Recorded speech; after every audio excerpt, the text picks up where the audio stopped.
Seems like the Globers are asleep, eh? They're just trying to come up with a new plan. It's taking them longer and longer each time. I guess, yeah. Riding on eggshells has now went from, well, gas does require a container, but air pressure doesn't.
I know you Globers are very upset. Nothing we can do about that. I don't know if you're gonna have to just get over it or just forget about everything and just go back to work. Make that money for the man.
Like check.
Is everyone asleep? I'm gonna take that as a yes.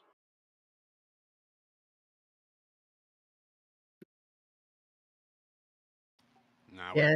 we're up, dude.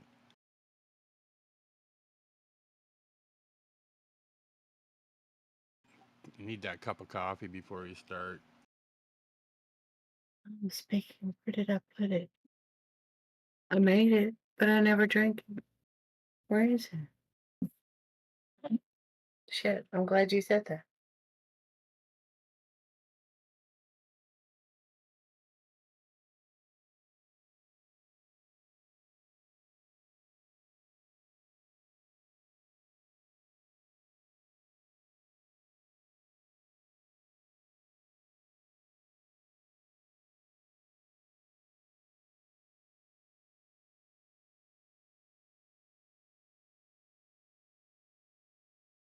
I found it. I found my coffee. It's still warm. What's up, everybody?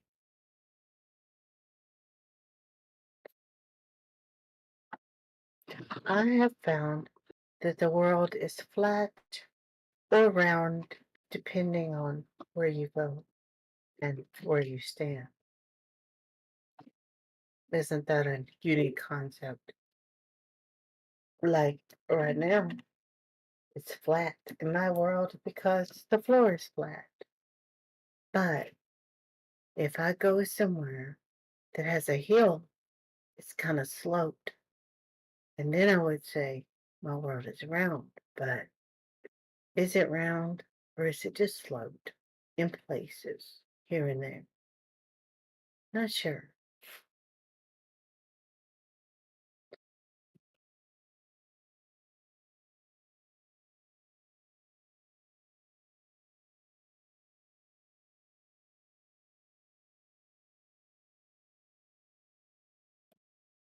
It can be what you want it to be, since you can't really know for certain until you're like in outer space, if you believe in outer space.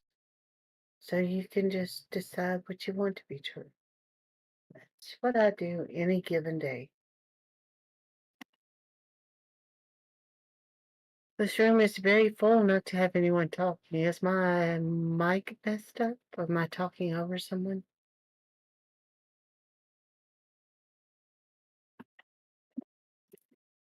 Oh, what is your question? Spherical sky, spherical earth. Oh no, he's talking about subs. Why is no one on the mic? Is it being recorded or something?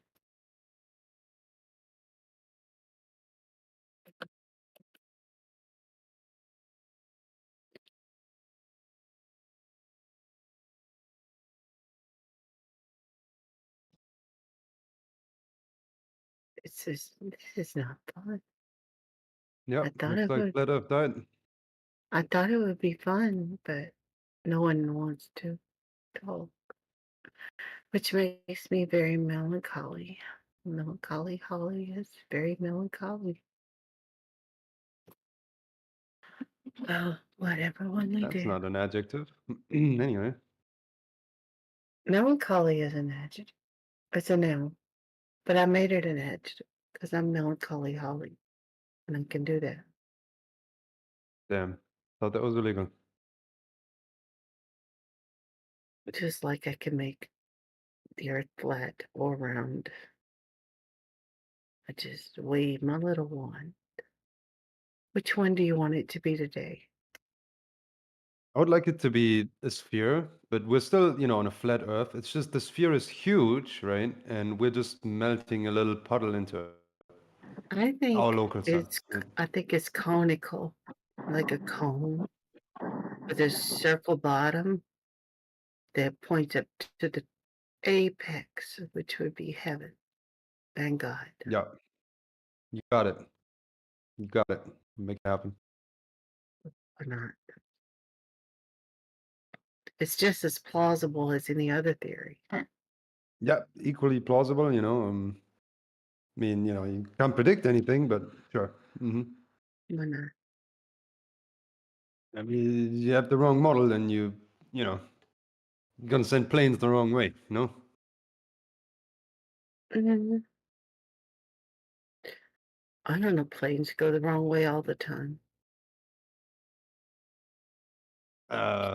Sometimes they crash. Sure, I guess. But I do know planes exist, and I have been on one.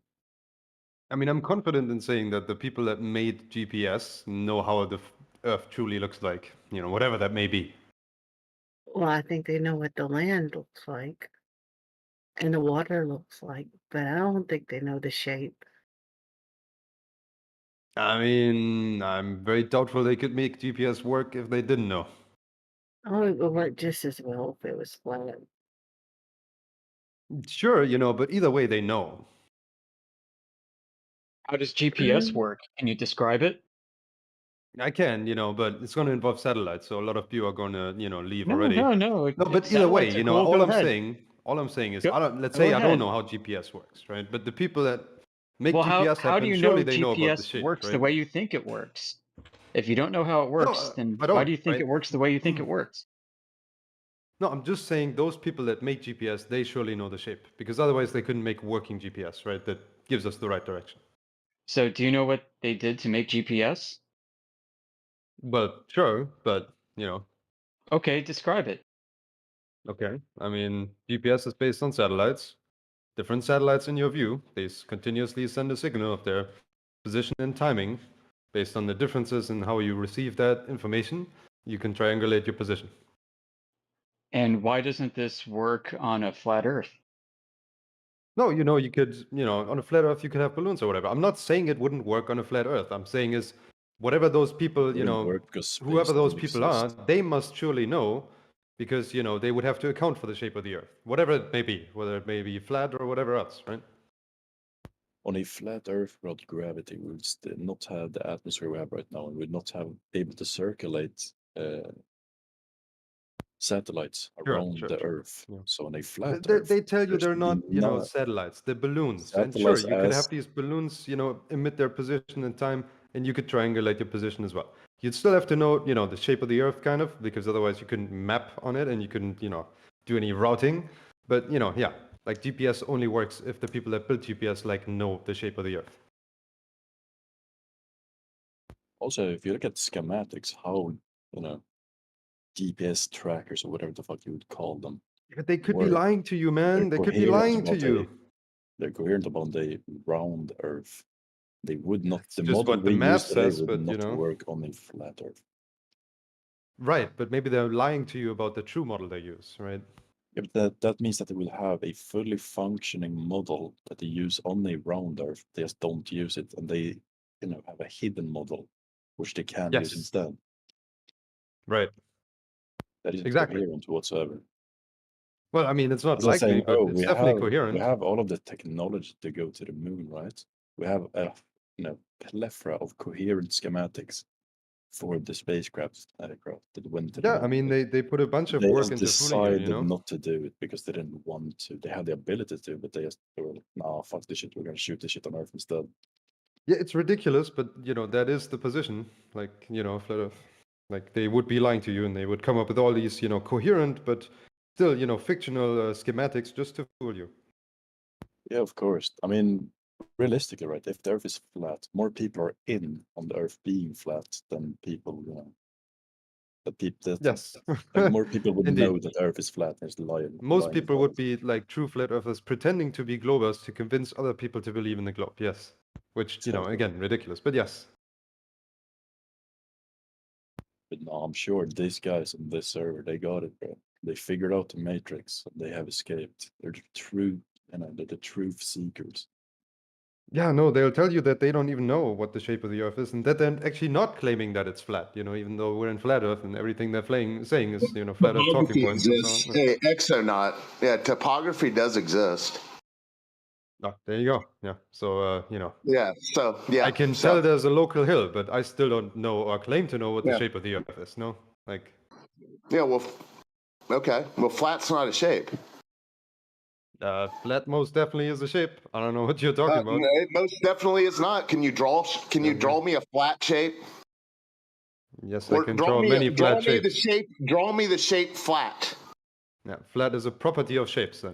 Are you Okay. happy Yes, now? not a shape itself.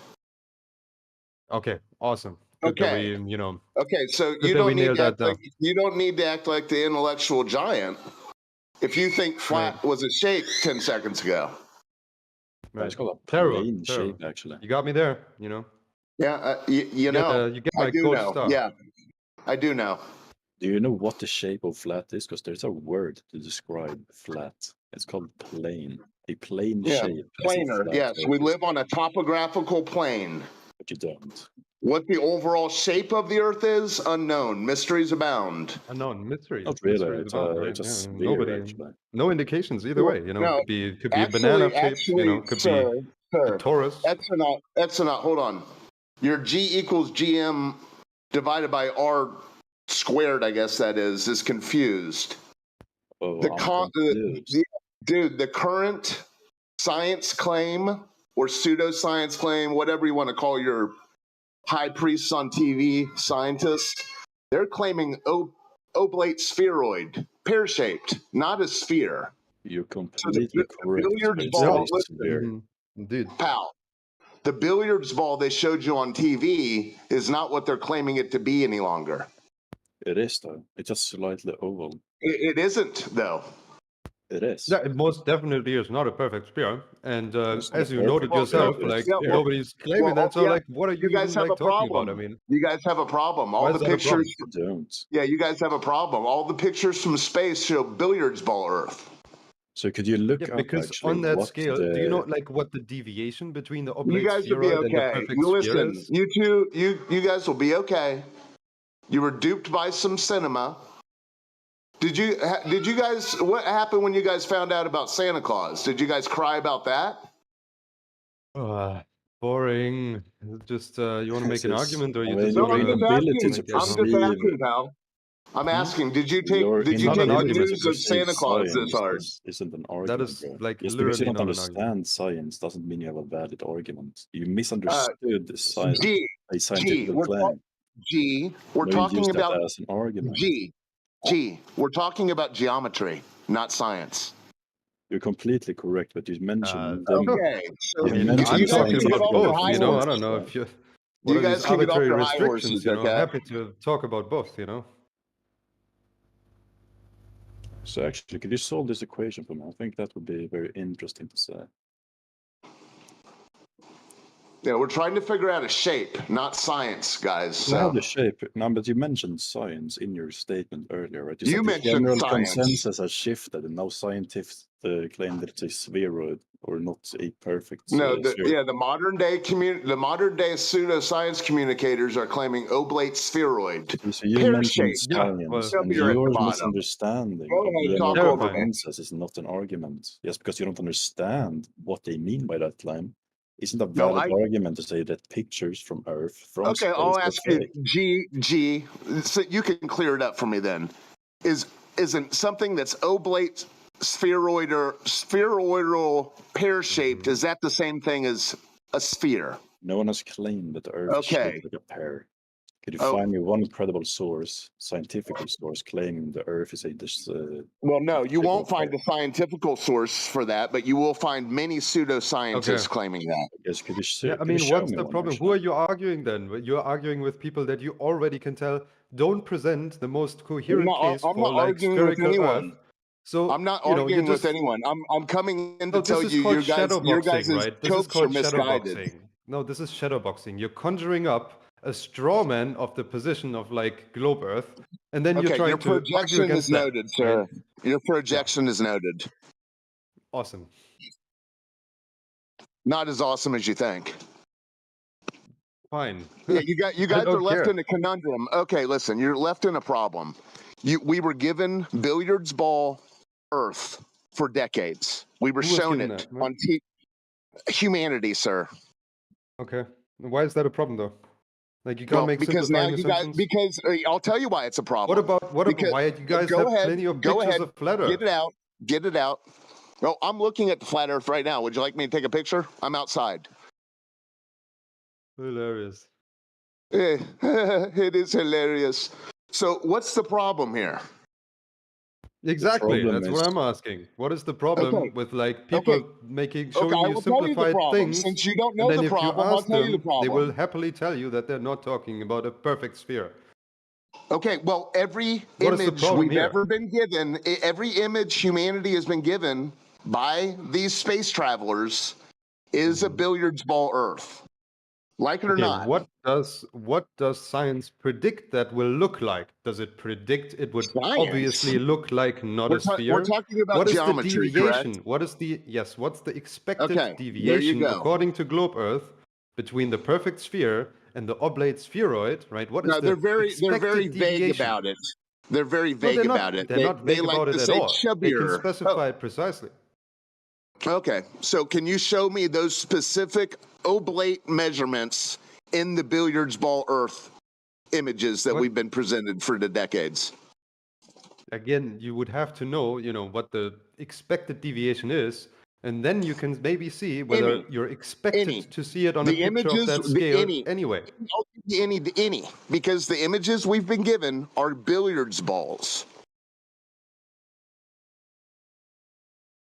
Okay, I mean, yeah, it depends on the scale. Wait, so right? I have a question actually. So your No, argument for why the that's Earth would be flat. nonsensical. Depends on the scale. That's nonsensical speech. Yeah, it depends. Yeah. Listen. So you think that the reason the Earth is flat is because it's not a perfect circle. It's not a No. perfect sphere. No, It's I know the Earth. slightly I know the Earth oval. is flat because I can acknowledge the nature of water here in reality.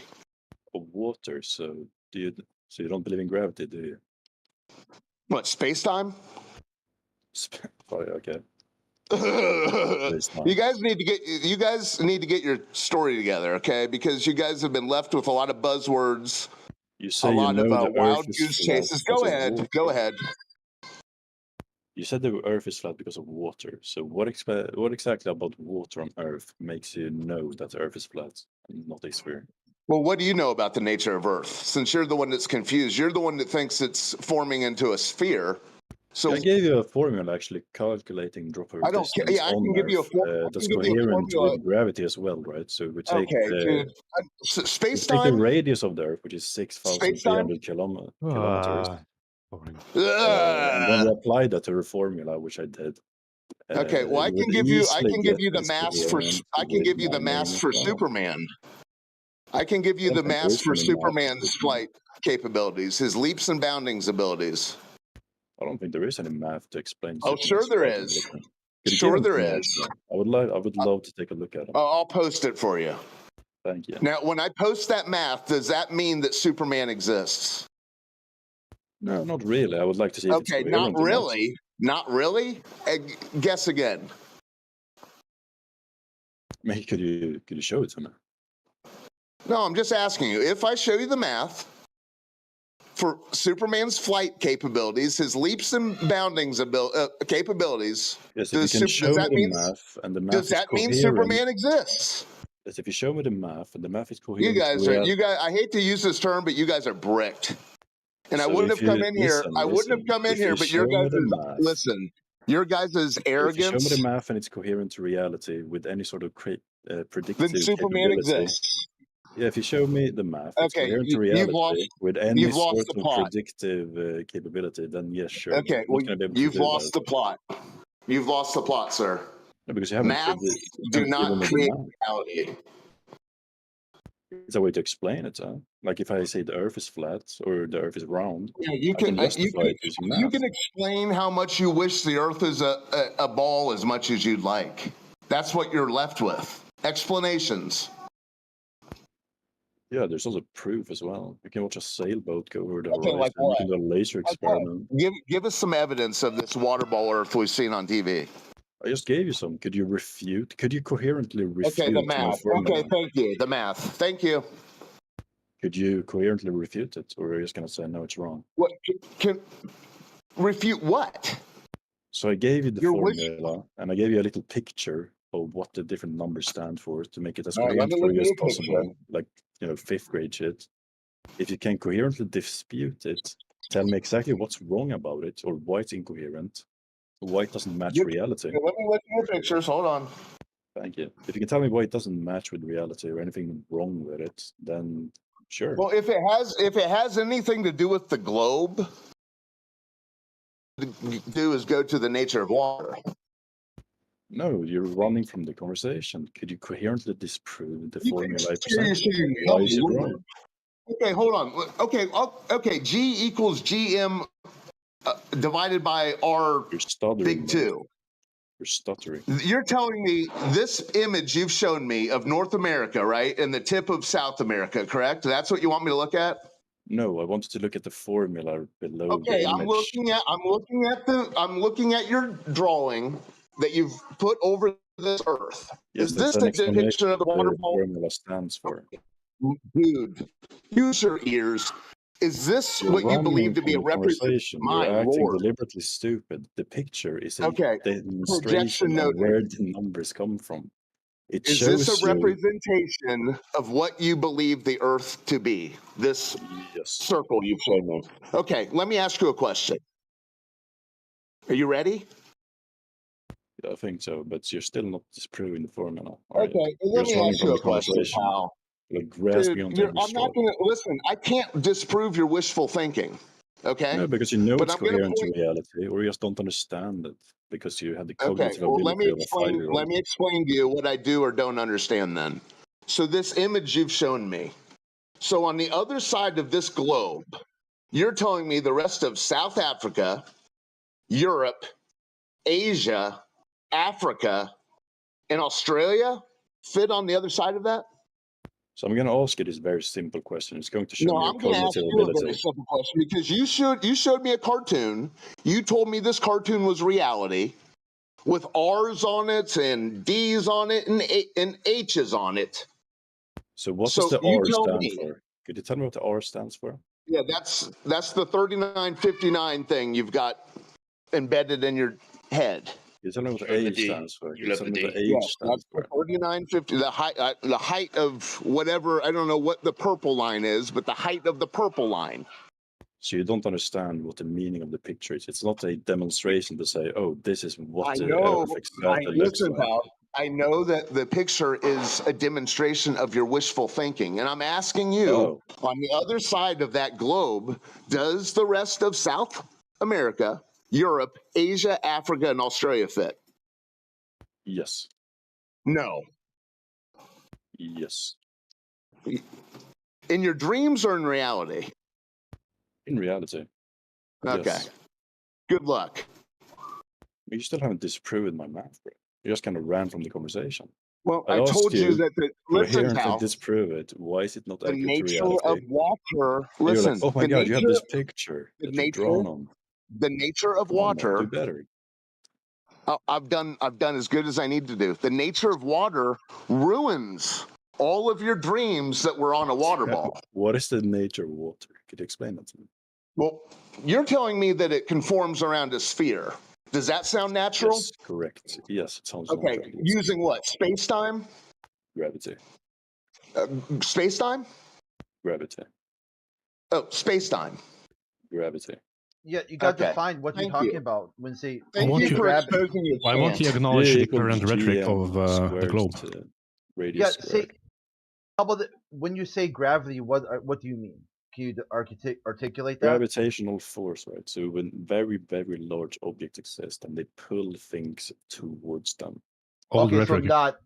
not space time. You're talking about Called gravity, yes. yeah, As I said. gravitas or whatever. I'm talking about gravity. You got your own version of some shit that you won't really explain or take questions on.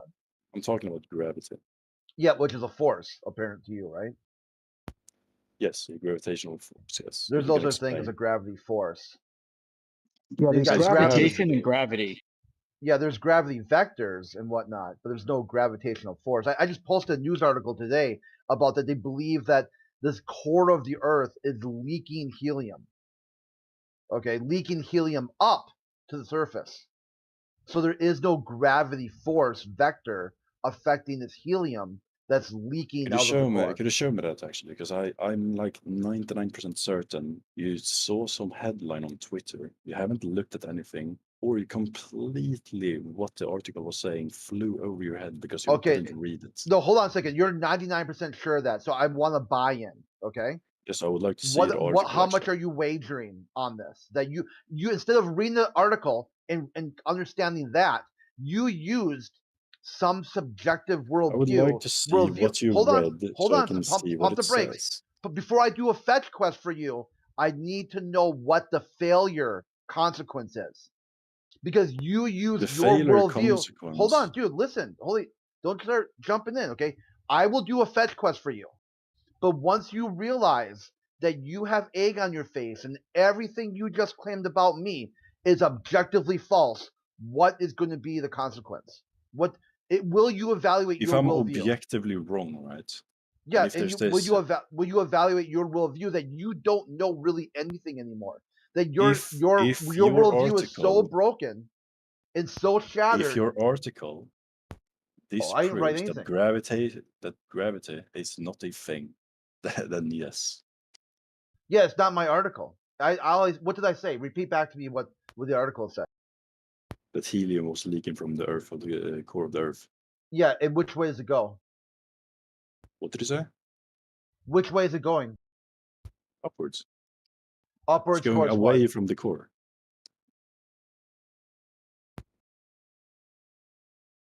Show me the article, bro. Yeah, I'll do a fetch quest for you, but you're going to have to give me a buy-in. You haven't done that yet. Why should I lift a finger? Why should I waste a click on someone who it doesn't matter what I post? You're just going to reset. Sure, I bought a McLaren actually 2 days ago. It's a McLaren I don't care. 2021, right? Why would I care? So what I will do, right, is I will buy you a brand new McLaren. No, not 2021, because obviously it can't. You can't get blood from those McLarens are bursting into flames miles from dealerships. So relax on that. That's besides, crazy, you can't get blood from a turnip. I'm not going to ask you to, So you're not going to provide me the source. Is that the thing? You're going to make a claim and not back it up. As soon as you said you added context to that about me, I asked you to buy in. And you won't buy in. I guarantee you that it doesn't disprove. Okay, yeah, you can guarantee that, and that and 25 cents will not buy you a cup of coffee. You really have no idea what you're talking about, and this concept that you don't know anything what I'm talking about, you fully adjudicated something about me. Your logic I don't know what you're talking reason about. is Therefore, very I asked broken. you to provide what you're talking about. And I made the assumption, right, about. Yeah, you asked me to do a fetch quest for you based on a claim about me. Like somehow I'm supposed to do something for you so you can like either adjudicate or not adjudicate the claim you already made. You're broken, dude. You're bricked. This is second feedback you've got today about you being bricked. There really isn't any point for you to talk anymore unless you're going to answer some questions. What are you going to buy in on? I will fetch quest it. I'm all in. What are you wagering? What is your wager on this fetch quest? Because I've talked about this to many people already. This article is exploding all over the internet. That you haven't found it yet is breathtaking. It's breathtaking. Did he fuck off? But who are you talking to, man? The guy left. Oh. I was wondering why he wasn't squawking his ass off. Like he actually gave me a minute to finish my idea. No, he's not listening. He can't bet a McLaren, dude. Everybody would lose. Plus, Globers aren't good for bets anyways. They're not men of their word. That's what we know. In the past, they'll bet whatever it takes, and then when it comes right down to it, when they're proven wrong, they're just like, I never said I would bet that. I never said that. They're not men of their word. That's all Globers are. It's the same. Yeah, here, this is what they're saying here, that the seismic studies from earthquakes suggested there's another core inside the core of the core, at the core. And then they said later on that the core is leaking out of the core, in the core. In which way is it leaking? Up or down? Well, up. He also said math is reality. I don't know. Yeah. What do you think about that? Like he's betting McLarens. He's writing checks that his ass can cash, man. That's all what it's like. There's no way he's gonna defend that. And then he's like, "Well, you tell me how this is real." When I was listening to him, I was like, "This dude does not know what gravity is," because you were asking him, and he's like, "Well, gravity. That's the only thing he's saying." It's like he knows nothing. This guy. It's like those dolls where you pull a string on their backside and it says a few phrases. The gravity is one of those things. So just pull a string, bagok, gravity. Here we go. I'll post the article anyway, since he fucked off. Earth's mysterious core appears to be leaking, leaving scientists baffled. Dated Margarine Grunet. And it's not me. It didn't say Crit. Dated authored by Crit, the 20th October 2023 at 20:04. What is that? He's like a pronoun? So Yeah, exactly. He kept saying my article, like your article. So you think all the articles all across the internet all talk about the same thing? They all got the information from me? And then I released some sort of press conference and I said, hey, check this out. Or did other people write about this to inform him of his own worldview, and he doesn't even give a shit to look it up? I would need to do it for him. And I'm like, certainly, Toby. Certainly, I will look it up, but I want to know what you're putting on the table for me to do the fetch quest for you. How much are you in on this? I'll buy you a McLaren.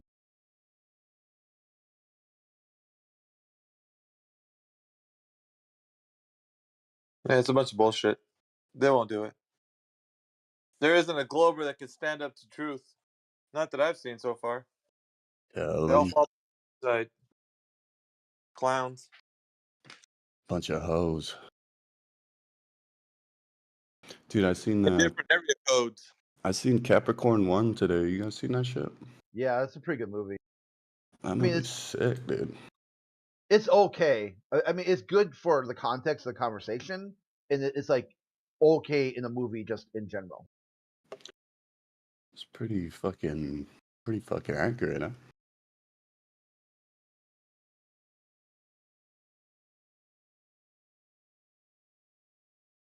Been on a space movie little thing here. You guys got any space movies? I saw Moonfall too. Have you guys seen that? Anybody? Is that James Bond? Nah, it's this new movie about NASA and how the moon like switches its orbit and like fucks with everything. It's really weird. Go watch Sounds like Capricorn 1. That's a flat Earth movie. Yeah, I just watched that one. It was great.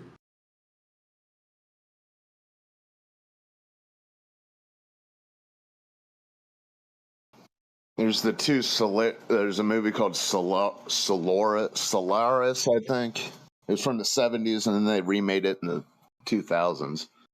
I don't know. It's all right.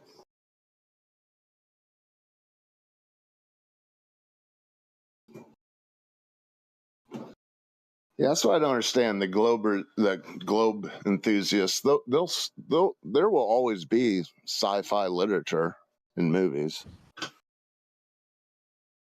It's not like you have to. Well, that's their main push, right? That's their main propaganda.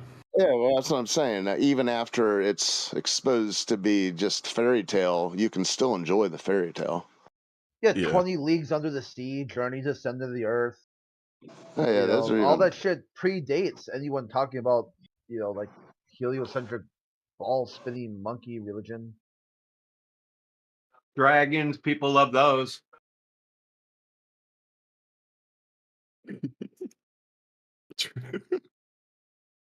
You're funny.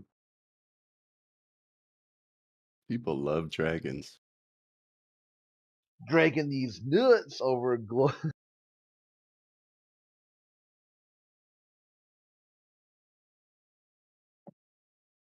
Yeah, I got a question now. It's a real question, real serious question. For Alpha, probably. Are you there, Alpha? What up, homie? What up? So I hear you guys talking about this reference frame stuff all the time. Can you explain that? Because I'm stupid. Yeah, they're telling us that with Coriolis, as soon as you leave the Earth's reference frame, you're going to have to account for it. So if the Earth is spinning, and let's say pendulum swing or they precession happens because of the Earth's rotation. So if you have any pendulum and you spin it and you let it swing, it starts to like move sideways and all around, and it's doing that because it's compensating for the Earth spin. So they're telling us that anything that leaves the Earth is going to be affected by Coriolis, sniper bullets, flight times, all that kind of stuff, weather systems. So when something leaves the Earth's reference frame, it's going to be affected by Coriolis. And what we're telling them is that nothing that leaves the Earth is affected by Coriolis. And so the argument back and forth is the Earth's a reference frame of spin versus like when it leaves it, it's in a different reference frame. You know what I mean? It's not the same as standing on the Earth because you're spinning with the Earth. So when you leave the Earth, you're in a different reference frame where you're not affected by the Earth's spin. So therefore, everything that leaves the Earth's surface is in a different reference frame.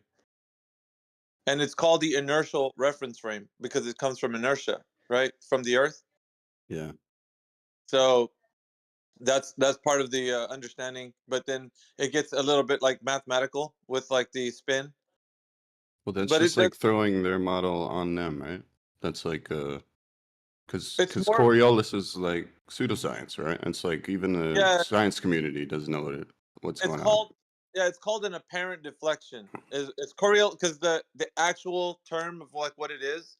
Yeah. It's supposedly not Coriolis, but the effect of what it is, the deflection. It's like two people on a merry-go-round, right? And each person like on the merry-go-round, if you spin the merry-go-round and the person throws a ball to each other, when an observer that's on top of them is looking at top down, it looks like the ball that when they're throwing it back and forth, like it's curving. It's not really curving. It's an apparent deflect. It looks like it's curving, but it isn't really. You know what I mean? So it just looks like it's curving when it's not, and it's called an apparent deflection. So in reality, it's not curving. It just looks that way. So in the sense of Coriolis, like if something leaves the Earth's reference frame, then that means that once it takes off from the Earth, it's separate from the Earth. That means it's going to be affected by the Earth's rotation. According to what they're saying, weather systems are affected by it, like hurricanes and all of these things. And they're saying that in the southern and northern hemisphere, things are going to change. So, like, the rotation is different. Yeah, Neil deGrasse Tyson puts out tweets saying that footballs that are in air have the Earth spinning beneath it, but there is not a single NFL kicker or soccer or football player or Australian rules rugby or rugby player who is accounting for the Earth spinning when they kick anything. It was a desperate. It was deGrasse Tyson kind of jumped the shark with that one because they'll even deny it. Well, he wasn't really meaning. He didn't. That's not what he meant. Fizz, do you know what we're talking about? Yeah. Okay, so I get it, but right as you jump off the Earth, you're in a different reference frame. Yes. According to them, we don't know for sure. Be it ever so slightly. Be it ever so slightly, but you're supposed to be affected by it. Yeah, we do know for sure that the Earth is not spinning underneath it. Well, they're not saying it's going to be like a giant like swipe to the left or right. They're just saying that it's a movement that you have to compensate for. Anybody does. That if you leave the reference frame, you're going to have to compensate for that when you're above the ground. Yeah, if you're not if the Earth were spinning. Yeah, if you're not attached to the Earth. And there's an argument. There's an argument for it, but what in this arena, what is considered as a derivative topic, that means it's a subtopic. The Earth would have to be spinning in order for you to have the conversation about Earth spinning. So it's like if you want to engage with somebody on like, okay, you got flat Earth over here and you got globe Earth. Flat Earth is saying that the Earth is not spinning. Globe Earth is saying that it is spinning. Let's talk about how it could work if the Earth was a globe that was spinning. So you have to already give them certain things in order for you to have the conversation, right? So we stop them before that conversation happens and says, where is the naturally observed phenomena of Earth spin?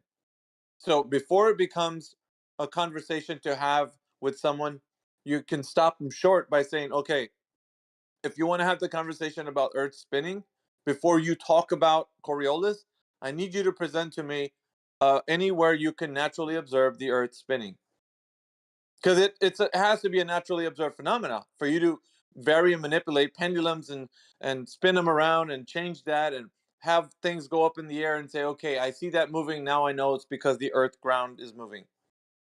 Right? So you can't have that conversation until you tell them where can they see this Earth spinning? Where's the naturally observed phenomena of this happening?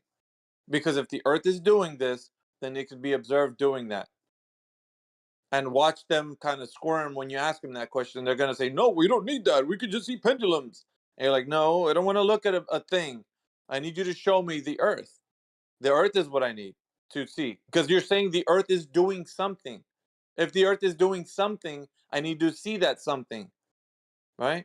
And it is right as you leave the Earth and like as high as you can get, that's all one reference frame, like the atmospheres? Yeah, as you raise an elevation, the spin gets more drastic, right? The higher you Okay. get around, the more drastic the spin. Supposedly, yeah. Allegedly, yeah. Yeah. And then what do you say to the people who are like, well, in the train, like you can't feel the motion, right?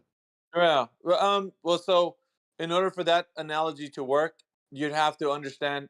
Remember when you got in the vehicle, the train, you got in the vehicle.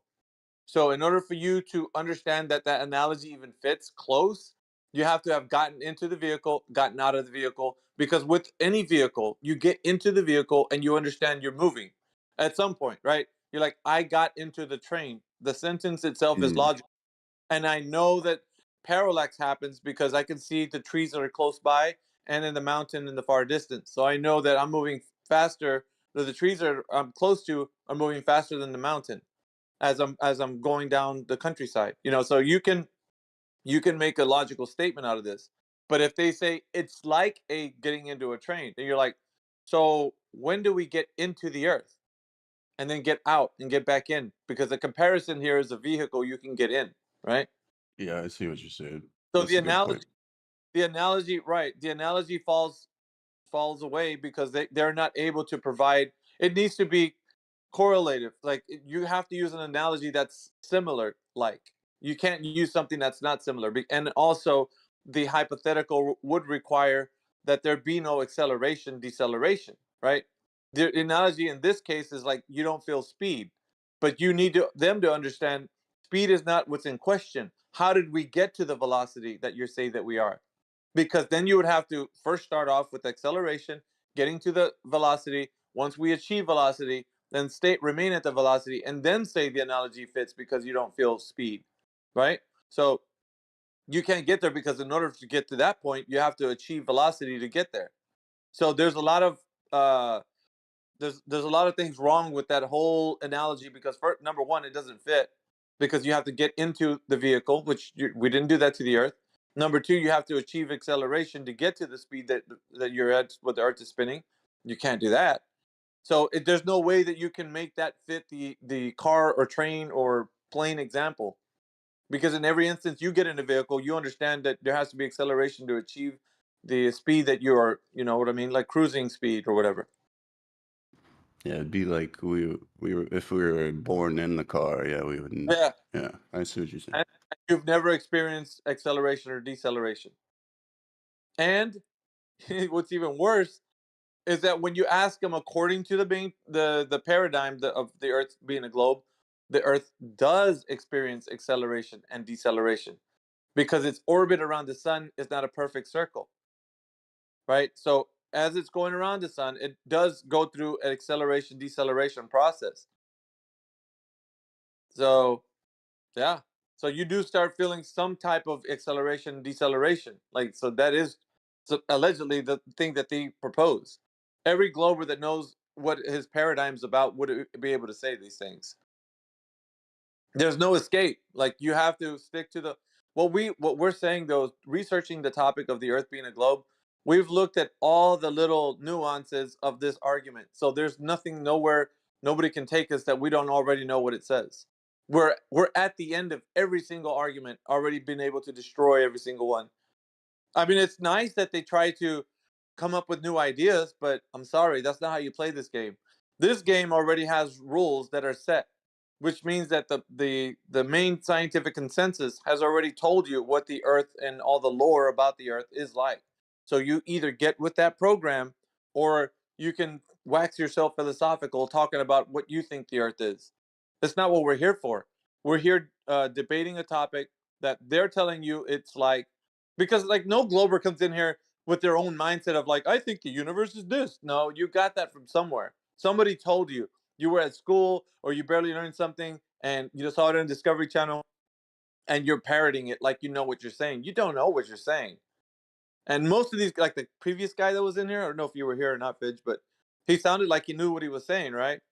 That guy didn't know. If I was to question him about gravity, he would fall apart. Everybody does. And I'm saying that to every glober that's in here listening to me. If I was to question you about your paradigm, you would not know what you're talking about. 100%. I can put anything you want on it.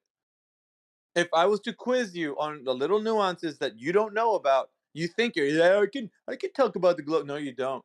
If I was to quiz you on it, you would not know all the things about it. I research this almost every single day. I know the ins and outs of all your little glober propaganda, everything. And when I do quiz you, it's going to show. I don't stop. If you say, I know the Earth, okay, then you can go ahead and give me the primary source citation and the demonstration of that thing you're telling me. You're going to fall by the wayside. So you can take the challenge, that's fine, but I'm only going to expose to you how much you don't know. I guarantee it. I do it to the most intellectual globers that think they know what they're saying, but far be it for me to tell you, I want to show you. When these guys come in here, Fidge, I'm going to show you guys. Every single one, every time. That's why I I kick see back. you at work, pal. You're no joke. I see it. Yeah. I find And it amusing to me that it's impressive that you are indeed like remembering everything. You know that you have to play in their arena. They're not playing in your arena. Like it's an unfair fight because I say the only thing we have, Fidge, is each other and reason and logic. That's the only thing we have between us, the buffer between like falsehoods and the truth. So if we don't apply every part of our understanding to this, then we're not doing due diligence, right? Like if somebody comes in this kind of half cocked, like even as a flat earther, they're some glober is going to know a lot about the lore and you're not going to know, and they're just going to eat you up instantly the moment you come in, and they're going to talk about the lore of the galaxies or the black holes and dark matter and all this other thing. You're going to be like, what? Oh, I didn't know. Like, it's they're like going to so they go into this Carl Sagan mode, yeah, and it's impossible to debunk. Like I don't be know what to do. Bitch, I think you've seen the arguments, right? Like they give you mathematical equations, right? Let's say one of these smart, IQ of 200 are coming in here and they're just like, well, you don't know, but I've studied the equations, and you're just like, oh fuck, like I don't know where the fuck he's gonna take me. But the thing is, what they're talking about is a construct. It's a framework, and they've built this framework. It's like a sandbox, right? Like at a schoolyard, you're playing inside their sandbox and you know nothing about what's in there. You enter it like, okay, I'm a flat earther, I'm going to debunk this, and then they're taking you somewhere. But what the thing that you don't understand is that when you give into that, you've given into like to their worldview, their Harry Potter lore. That they're telling you about Hogwarts and fucking all the different factions, and you're just like, oh shit, I wasn't ready for this. And so I'm serious. That's what it's like, because all they have is stories, bro. That's it. Well, as a new guy, I like it though. I wanna hear the stories. I need the information, man. Yeah, Like, it's oh, entertainment, bro. Like I'm not gonna lie. Well, I'm saying that's why people are entertained with sci-fi, because it's like fantasy things. I don't mind a good sci-fi. Like, who cares? Like, it's all just that's made up stories. We love sci-fi, dude. We love stories, right? That's a human nature. We all do. We'd be kidding ourselves if we say we don't. Is it real? Of course not. I mean, if it has any validity to the really is level, then we can apply practicality to it. We can say, okay, hey, you say we can do such a thing, then the systems of the way the Earth operates will explain that, right? We're not going to have trouble saying that we can enter an environment like, something as super low pressure, like 10 to the -6 torr, where it's especially like on Earth, you'd have to create a vacuum to achieve such low pressures. I mean, if we could even get there, because to do that, you need like a powerful vacuum here on Earth to create one, right? But even at that, when you're doing something like that, that would it kind of, you have to create a container so that the vacuum doesn't, it could be solid enough to where it can withstand that low pressure. But we're saying that this cosmic vacuum above us, is that way. Then we understand something very simple and practical, is that with gas and the gas laws, they don't care about well, I think that this wouldn't happen this way. I don't think so, bro. The gas that we pass. So gas is important, the gas laws and how they operate. And if there's a I vacuum, ain't gonna lie, you guys kind of lose me on the second law of thermodynamics and gas talk. But what I'm yeah, saying is, think about it like this, and I'll use it practically, right? So if they create a a vacuum chamber here on Earth, right? The vacuum chamber, and let's just say, for example, they're about to open up the doors of the vacuum chamber. Let's say they didn't do anything. Just the only thing they're doing is opening up the door to the vacuum chamber. What's going to happen to the air outside and the air inside? What would happen? wait, say it again. Sorry. If they have a vacuum chamber and it achieved the super low pressure, if they didn't do anything to the vacuum chamber except for opening the doors, what would happen when the door is open? Are you opening from the inside or the outside? The door is open. Doesn't matter. It's still opening. What would happen to the environment on the inside and the environment on the outside? The inside rushes out. Yeah. So does the air rush out of the vacuum chamber, or does the air Yes. rush to the vacuum chamber? Rushes out, I believe. No, it doesn't rush out. Oh, the other way? My bad. I'm just waking up here. Well, it goes all directions, right? Or some shit. No. The vacuum chamber is negative pressure. We're talking about a vacuum chamber, and we're talking about the air outside of it, right? So when you open up the vacuum chamber, what does the air do outside of the vacuum chamber? Does it stay there? Rushes in. Correct. Yeah, there you go. Bitch, can you see that in your mind's eye? No, I'm confused. So when there's super low pressure, I'll give you another example. It's more Imagine simple. a vacuum in a room. It's more simple than that. Imagine breathing. Imagine putting air in a balloon. You blow air in a balloon. Have you ever done that, Fidge? Yeah. Okay, when you blow air in a balloon, what are you doing to the balloon? You're pressurizing it, right? Right. Okay, so the walls of the container are the gas inside of there is pushing the walls of the container, right? That's expanding the balloon. Yeah. Okay, it becomes tighter and tighter as it gets bigger and bigger, right? There's a lot of pressure in there. Yeah. And that's what's happening to our... Well, yeah, what we have is a pressure differential. Inside of the balloon, we have a high pressure. Outside of the balloon, we have a low pressure. Anywhere outside the balloon, right? There's a pressure differential. It's different. It means that the pressure inside is high, the pressure outside is low, right? You understand the difference? Right. And Okay. that would be space, right? Right. Well, if I let go of the nozzle, if I let go the super low pressure, what happens to the gas that's pressurized inside the balloon when I let go of the nozzle that I was putting air in? Deflates. Why? Shit. Is the pressure on the wall? It's practical. It's practical. Why does the air rush out? Because equilibrium. As the gas is released. Yes. Why? There's something happening in between, and I just want you to think about it. I'll give you the answer. It's no problem. I'm thinking. Because there's no more. It's not a airtight seal anymore, right? Yeah, but we're talking about there's something that takes place in between the air leaving, because what is the difference between the air outside and the air inside of that balloon? There's a difference. Pressure. It's like a bubble in an ocean, just like. Blip. Yeah. The pressure, right? We have a high pressure inside the balloon. We have a low pressure outside of the balloon, right? Can you see that? Mm-hmm. Okay, So when you let go of the nozzle where you're blowing air into the balloon, air rushes out. It rushes out. It doesn't just like take its time to slowly leak out. It rushes out, right? Right. Right. So that simple method teaches you something about high and low pressures. That if you have a high pressure and a low pressure next to each other, and you let go of the nozzle, the air rushes out and it equalizes. And so we can macro this into like the Yes. cosmos. Yes. Like a Yes. bubble in the ocean. Just bloop, Now you get and it. it'll But, stay like but right there. without the see, here's the hat trick. There's a hat But trick, right? that's kind of a reach to me. I don't No. The hat like. trick, the hat trick is that something else is happening to negate that, right? On the macro scale, something's happening to negate that very principle that I just showed you.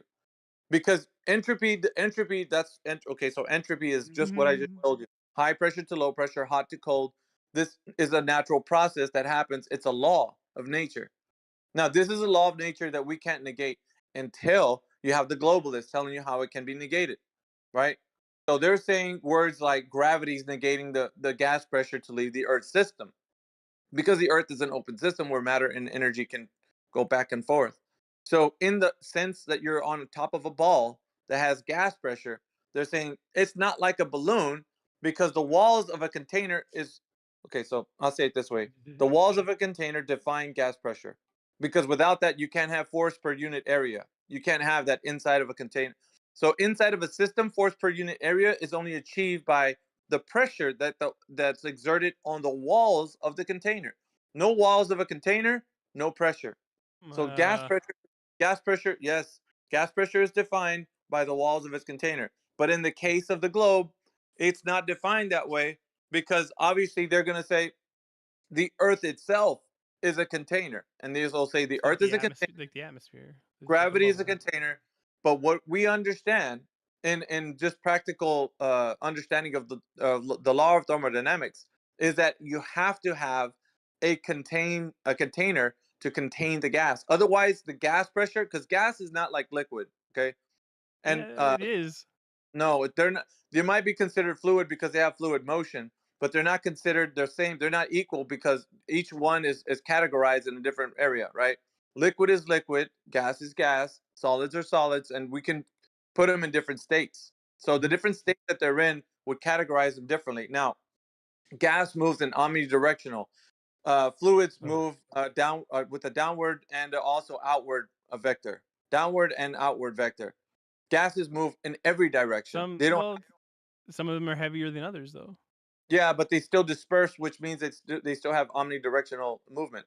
So what we're looking at right now is the system of the Earth being what they are, right? What it is. And so, in order for us to have an Earth-based system where this particular understanding of the gas laws are negated, we're going to have something as in a demonstration form. If I'm saying that gravity is this container, then I have to demonstrate how gravity becomes a container anywhere on Earth as a demonstration. If I say, well, I don't have a demonstration because I need a planet-sized demonstration, then it falls by the wayside for it to be a practical demonstration, and then it can't be put into the really is level because we're pointing to things that we ourselves are making an explanation for that we can't provide evidence for. It becomes. I see. I have heard people say that where it's like, oh, if you can't clinically emulate the whole universe in the trial, like right? And our yeah, perspective, like our perspective is like this pinprick of fucking like awareness. I mean, as you zoom in or zoom out, these kind of like qualities change with ever so subtly or a whole bunch. That becomes the glober. That okay. So if I wanted to hold on to a belief, I would make my belief so hard to provide evidence for that, like, let's say you were saying, how can you provide evidence for? I don't. I'm gonna just make some weird example. A flying spaghetti monster, right? And I would say, well, see, check this out, man. We are actually inside of the flying spaghetti monster. We're like a tiny little microbe on it. So you couldn't see it. It's just we're inside of it. How the hell can you provide evidence against it if I'm telling you I'm putting the demonstration of how you can provide evidence for it so far out of reach that you couldn't provide evidence? Compartmentalized everything though. Like we compartmentalize and separate every little increment of everything so much that it like almost becomes like self-defeating. the excuse, though. I'm telling you, these are the excuses. Now, if I can't produce any information to thwart the efforts against your imaginary whatever it is, like my spaghetti monster, then you can't say anything against my spaghetti monster because it will exist. It will exist, and you can't provide. Okay, so let me ask you this: I want you to provide evidence against my giant spaghetti monster that we're a tiny little microbe on it. Go ahead, try it. You'll see what I'm talking about Yeah, now I that know, y'all. but that's the whole thing, though. It's like people like want these like irrefutable. It almost becomes not about that argument at all. It just becomes about being right, or like I don't really know. That's the issue that I'm saying that we have here. We have people that are putting things so far into the fantastic realm that we're not able to have a conversation of practicality. It leaves practical thought, and it enters into a different realm, a realm of what could be, and ideas, and we don't know the mysteries of the universe, and it's too far out of our understanding, and we can say things like, oh, gravity does exist.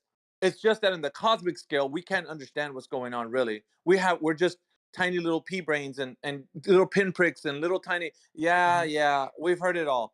But the thing is, we don't have any practical way to explain what's going on. We just have an effect happening, and we're trying to attribute a cause to it. Therefore, we're saying things that we have no knowledge on, just based on some guy's best guess or educated guess.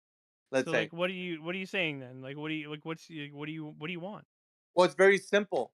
If I show you gas laws and how they operate, and the conditional statement is that gas pressure is defined by its container, I need you to show me how gas pressure is not defined by its container by way of an example. Now, if you show me, well, really, just look at the sky. No, I'm sorry, that's not going to work. Because if you're telling me something's negating gas pressure and saying I don't need a container, then you have to show me how it's possible to have gas pressure without one, without a container. Paradoxes are It's fun. very simple. And what I'm asking for is practical. Because in every instance that I have gas pressure here on Earth, it has a container and it's contained. And that's the way I achieve gas pressure, because the volume, the force per unit area inside the container is pushing on the walls of its container, achieving gas pressure. Now, I can show you this. And if you say, nah, but when we get to Earth scale, it's something different. Well, you're going to have to, in practical ways, show me how it's different. If not, you're just making things up. And that's all it will ever be. It's your made up story against what I can show you and demonstrate in reality. Pretty simple. And what they say is that the proof of the spaghetti monster is all the phenomena that we see around us. So all the phenomena that we see around us is what we would expect if we were inside a flying spaghetti monster. Therefore, the flying spaghetti monster.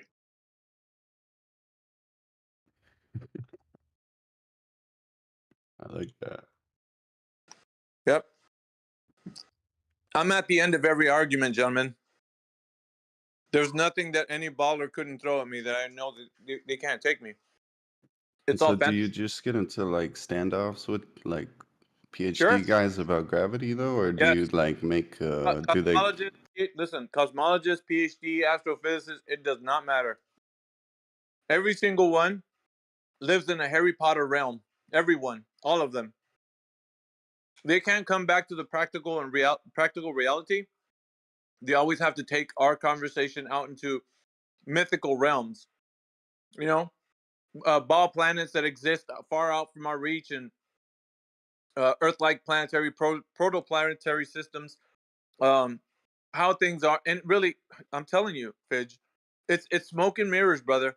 It's a fucking hat trick. When you start asking these guys, actually the ones that, all the Globers that come into this chat room, when they say I'm not a scientist, you'd have to talk to the scientists. They don't know that I've had conversations with these guys, just regular conversations back and forth, asking them questions, and me being more inquisitive because I want to know what they know, getting down to brass tacks and finding out what they actually know. You would be surprised. You'd be like, oh fuck, dude, are we actually following? Am I saying it's like the scientist would know and then the fucking scientist doesn't know? Wow, what the fuck? Like, so now you're telling me I've been the blind following the fucking blind, dude. Like, I've been saying that the scientist knows, and then when it comes right down to it, they're like, what is gravity? Gravity, what it is? Whoa, we don't know. Like, fuck, dude. And the bobbleheads that come in here like, I know what gravity is, it's Cavendish, it's mass attracting mass. And it's like, dudes, you really don't fucking know. Really, let's be real here. Why are we playing games, right? You don't fucking know what you're saying. You're just believing religiously what you've been told, and you love to believe. You love to believe. This sky religion, right? This whole heliocentric idea has been put into your mind. So you just believe it with your whole heart. You want it to be true so badly. You want somebody to come in here and thwart the efforts of flat earthers because you want your reality to be true. So please, cosmologists, astrophysicists, come in here and destroy these flat earthers. They can't, because the only thing they're going to give us is fantasy. The only thing they're going to come in here with is, well, you don't know how the cosmos work. I'm like, dude, how do you know what the fucking cosmos work? Well, guys, it's our best guess that the cosmos work in this way. And you're like, dude, this is fucked up. Now we're going to listen to their fucking best guess? Like, what the fuck, dudes? Like and I'm telling you, man, for your own good, like, if you're going to look at the world, look at it in a very practical and a very meaningful way, versus where they want to take you is into the realm of like mystical obscurity. You're just going to be like, oh shit, we're talking about like, fucking dark matter bullets and fucking, you got quasars and all this kind of shit happening. And they don't know what they're saying, dudes. Like, they're reading off their books, their lore. It's like a fantasy novel that they've conjured up. Either they conjured it up or they're parroting some other cosmic lore that they're reading from. It's just that simple, man.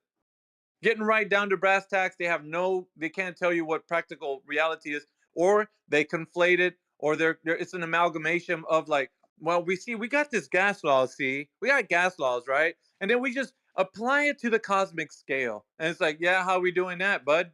And well, we got the Einsteinian's gravitational field that's around all these planets, and things come towards, and like fucking, you're so into it, right? And all I'm saying is, guys, let's bring it back to the realm of where things really matter, and it's practical. We can use applications. We can do things with it. I don't know. I've had so much experience with this that I can tell you the stories of like the stuff that I've heard. You'd be like, dude, fuck, how can anybody be on the globe side? But far be it from me to convince you, because that's not my job. I want you to take your time, research it, and look into this. Because at the end of all of it, you're going to find out for yourself that it's not what you've been told. Hopefully, my hope is to all of you guys is that you actually do the research and don't just believe things because on the merit of somebody saying they're from academia, right? Oh, we got to trust our PhDs because they're pillars of knowledge.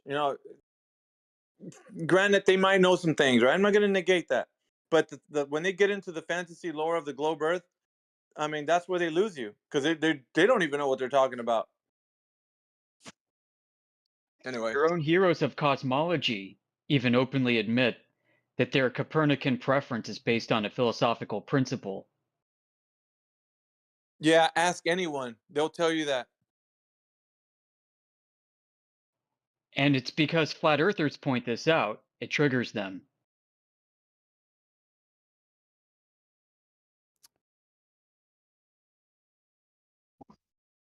TV said so. Why don't listen for the audience? Why don't you explain to them what the Copernican principle is?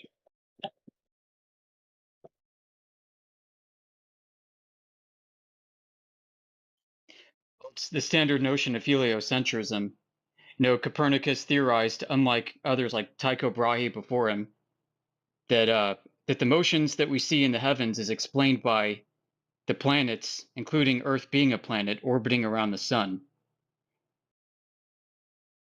And this was a departure from in the past, like with Ptolemy, Tycho Brahe, who basically put Earth in the center.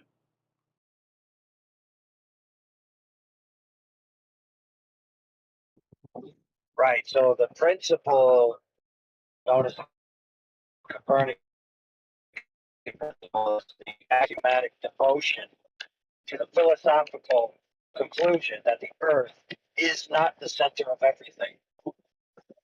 Right? The Earth is just in the universe somewhere. It's not the point of the universe. That's major. That has huge philosophical, religious, and spiritual connotations to it. Right? Because if the Earth is fixed the center of the everything, and if the Earth is unique to the point of being not just one of many or one of a few, but the only one, then that changes your entire worldview. Now, these men did not like the idea of the Earth being at the center for those reasons. Because the Earth being at the center, being the only Earth, makes it special. And to be special is to have value. And to have value is to have meaning. And to have meaning is to beg the question of the meaningfulness where it comes from. Right? And we all know where that is, and we all know what that's about. There's no reason to play coy about it. It's all about attacking the concept of the specialness of creation. These men are on record saying so, that the idea of the Earth being at the center, the idea of the Earth being special, all of these things are horrifying. Horrifying, terrifying, horrible. These are their words they use. Why would the Earth being in a specific location in free space here or there, why would it matter? Why would it be terrifying, horrifying, horrible, all of these, charged words? Well, we all know the answer to that. The answer is that if the Earth is plainly and specifically created, plainly and specifically the center of everything, then that means all the world's a stage. And the person watching the show is the creator, and we are accountable to him. That is what they hate with a passion. So this modern scientific paradigm, the modern scientific paradigm that people have thought has arrived at its conclusions with dispassionate inquiry, right, isn't true. They had a bias, and they played out their bias on purpose. Go ahead. Well, they also acknowledge that there's no qualitative difference between their heliocentric and geocentric cosmological concepts, which means they can map all the movements out in either manner, and all the ratios still hold. I mean, all the values still hold. All the predictive values are maintained.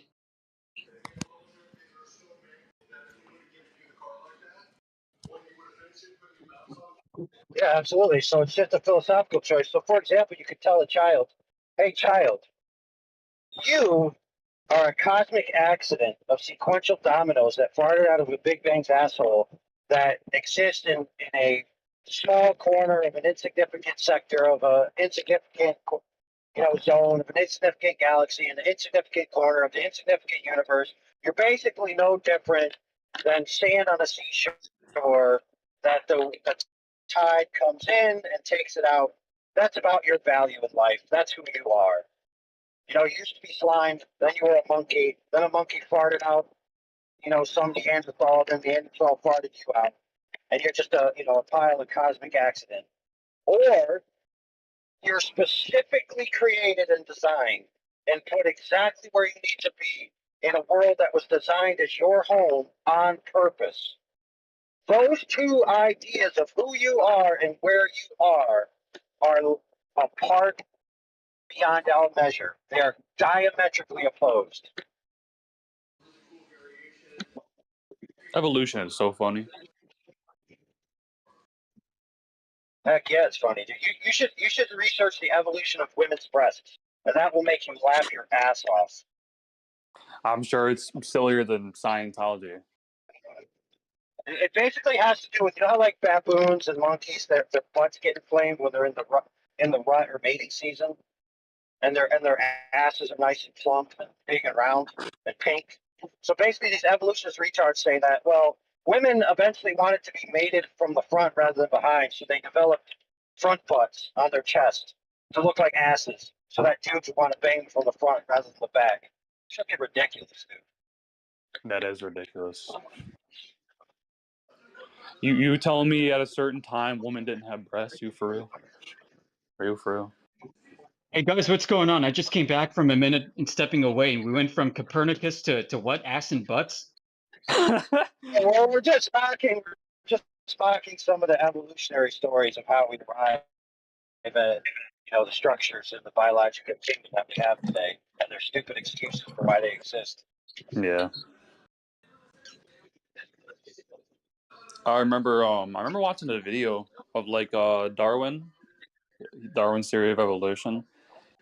He even like admitted like there's got to be a god, dude. Like he even admitted it.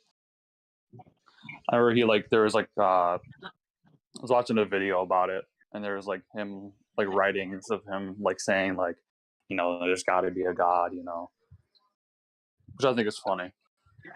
Yeah, well, all the variable expressions within the animal kingdom, they're all like structural in the sense that they have preconditions for their expression. Yeah. Right. Like they're programmed to be adaptable to environments. Not that the environment is what's creating them. Yeah. You know what I mean? I know what you mean.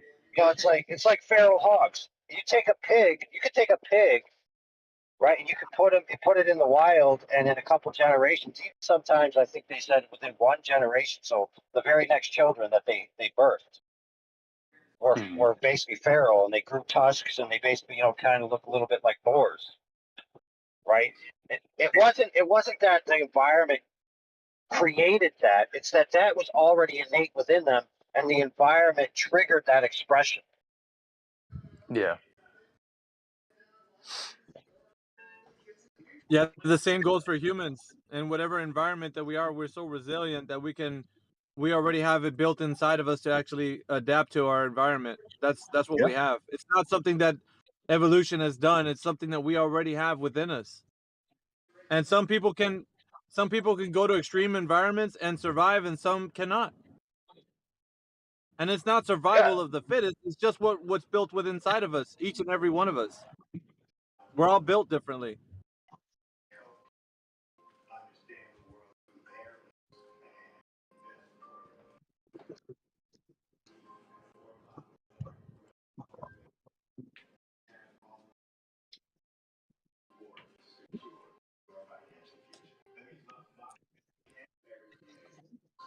And yeah, in one view, like a female's chest area is basically a monkey's butt that got transposed to the front of the body, right?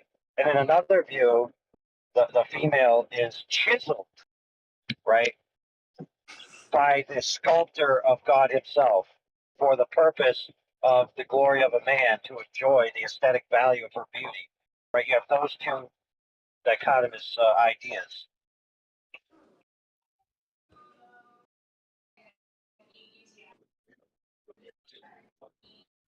In one view, everything we enjoy, everything that makes us hurt, everything that makes us happy, everything that makes us love or feel nostalgic, all of these things are just cosmic accidents. There's no real value to them. They all just serve the purpose of sticking our dicks in a female to make a baby. That's it. That's all it's for, is the propagation of genetic material. That's it. There's no other meaning to anything. So art, beauty, whether or not you're going to buy the blue sweater or the gray sweater, it's all a big shit show. It means nothing. Exactly. It's funny you mention that because like I've talked to people and they're like, "Yeah, the peak of human evolution is having sex." I'm like, "What?" Right, but not the bonding. Like, let's say you marry your lover, right? And you're passionately in love and have this idea of That's different.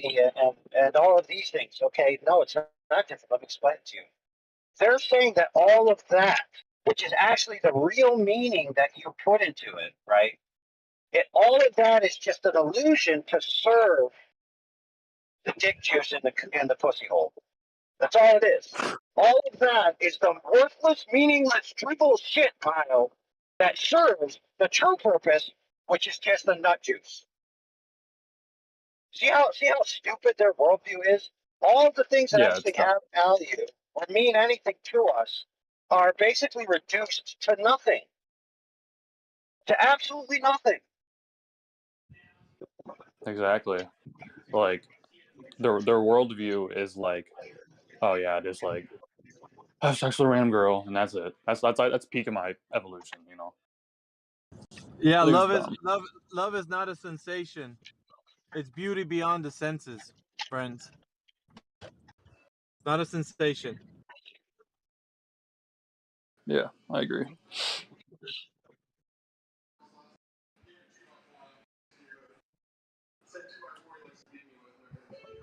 Well, some would consider true love as denying all of those biological urges for propagation and self preservation in sacrifice for another, right? So in actuality, the contrary of evolutionary forces.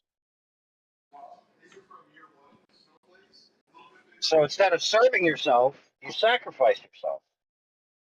Your time, your emotions, your money, all of these things. Now, these morons will tell you that none of that has any value except that you're only doing it so that your genetic material can live on. Now, I want to pay attention to what I said there. Notice how I didn't say your child. I said your genetic material can live on. Because it doesn't matter that your child is a child. It doesn't matter that your child has feelings. It doesn't matter that your child has hopes, dreams, aspirations. It only matters that they live on long enough to propagate another generation of worthless genes that propagate another generation of worthless genes.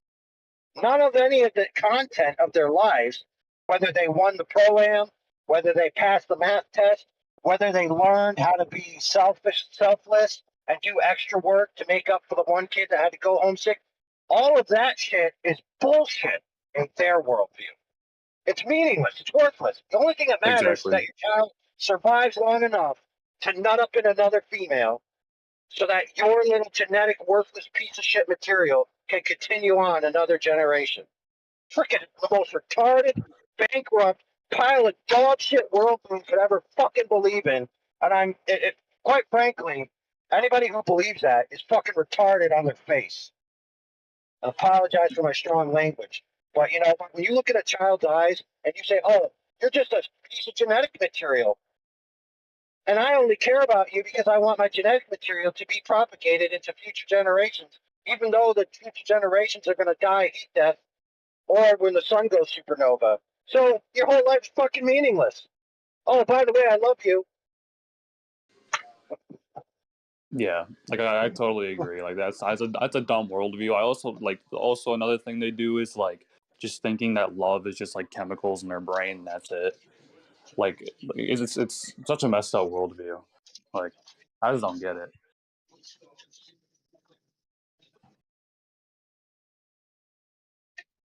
Well, this ties back into the whole Copernican principle, which puts the idea of God so vast and distant away so as not to even exist. Yeah, but think about it this way. What is the idea of God? It's not just the idea that there's a specific creator, right? That you're accountable to, but it's also the idea that sentient agency is primacy over energy and matter states. Okay? So in the previous worldview I just told you, it's the energy and matter states that have primacy over the immaterial states of the sentient observer. Where transversely, if the sentient observer exists before all of these other things, then that is the most important thing. So in one view, the structure of the universe materially and energetically is more important than the sentient agents that inhabit it. And you just flip it on its head.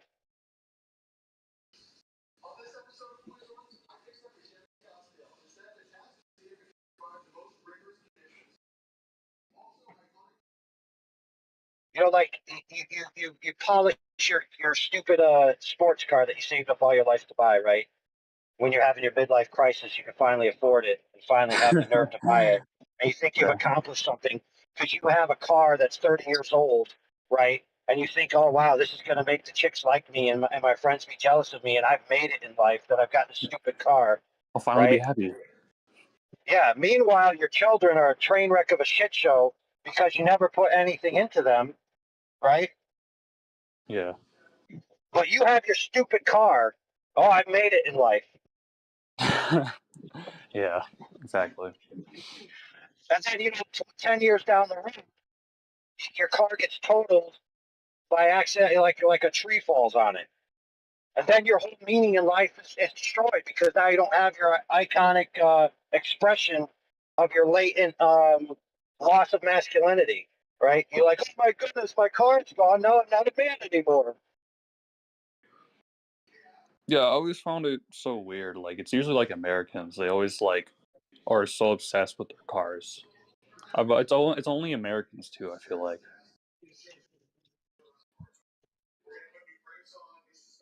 Now, don't get me wrong, friends. You can believe in heliocentrism and still have the same jacked up ideas about personal lives and believing in any alternative cosmology. You know, there's scumbag flat earthers and there's scumbag heliocentrists. You know, scumbaggery is not unique to any particular worldview. However, in an evolutionary Big Bang, right, matter comes first, sentient agents come later. All of that type of behavior is justified and intrinsically natural in that worldview. There's no, I'll put it to you this way. There's no reason to do anything moral at all. The only reason is how it impacts you. So if you feel bad about something and you don't like feeling bad about it, you just don't do it. But if you like it and you don't feel bad about it, you do it. It doesn't matter whether it's objectively right or wrong. It only matters how it impacts you and what choices and consequences you're willing to accept for your actions. That was a Lawrence Krauss method. He asked, what is evil, what is good? And he said the greatest evil is denying yourself physical pleasure because you've only got a short amount of time on this earth. Yes. What a scumbag, bro. Yeah, that's why his justification for why he had fondled all those college girls. He said, hey, it gave me pleasure. Dude, when you are able to get away with things, right, and you have no moral framework to do anything else, and you realize that you're just an evolved structure, and that any morals that you have are actually just vestiges of previous evolutionary cycle success, you could divorce yourself from those by simply saying, I'm more evolved now, and I've evolved past any inhibition.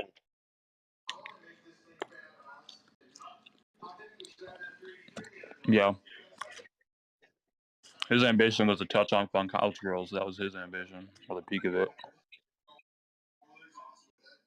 Well, let's just say this: he certainly wasn't getting them with his good looks. Ultimately, isn't this the whole brain in the jar solipsism thing? Like Lawrence Krauss, the physicist? No, not necessarily. Not necessarily. Yeah, Lawrence Krauss, the dumbass. Well, you can't call a physicist a dumbass by definition, I would think. Yes, I can.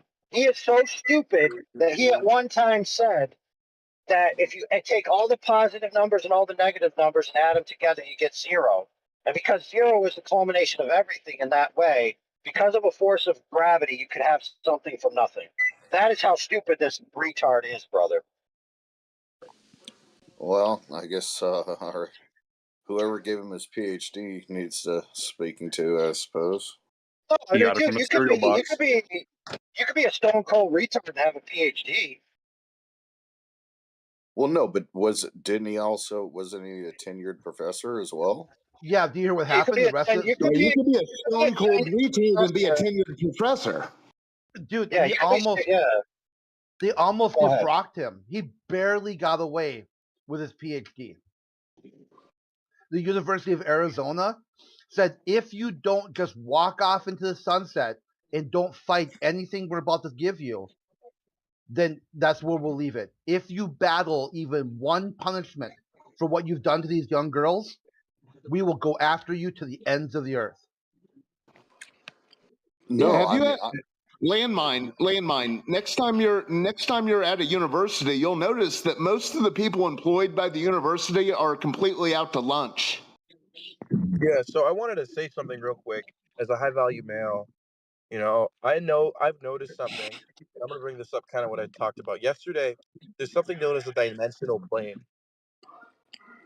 Yeah, I don't know where the fuck that was going, but nowhere good. Listen, as a high value male, I would like to inform all of you low value males my wisdom. Here it is. What the fuck is a what the fuck is a high value male?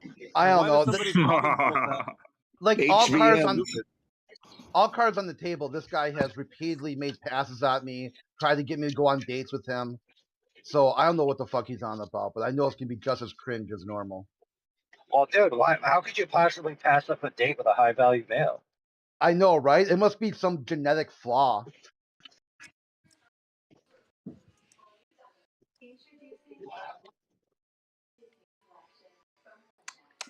No, I just wasn't aware of the allegations that came out. I Yeah, saw look some it up. videos. Me Too Yeah. cleaned house. People say, "Oh, Me Too was quite toxic." It was, the trial by social media, trial by public. But you look at the number of scumbag atheists that got taken out. So in a way, it's kind of like I kind of support Me Too, because all these women felt disenfranchised, like their voice didn't matter. The college campus kept sweeping shit under the rug because they wanted to have, hey, look at this amazing professor that teaches some sort of bullshit class here. You should donate to our school. And then it realized just the amount of damage that these people have done to science. A whole generation of young girls were basically sexually harassed out of STEM by these atheist scumbags. Yeah, but let's just bring this point up for perfect clarity. In Lawrence Krauss's worldview, he did nothing morally wrong at all. He only just faced logistical consequences for his actions because other people didn't like what he did.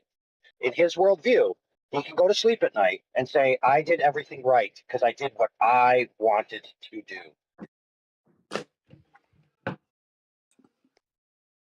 Okay, so he was just accused of harassment. It wasn't any other.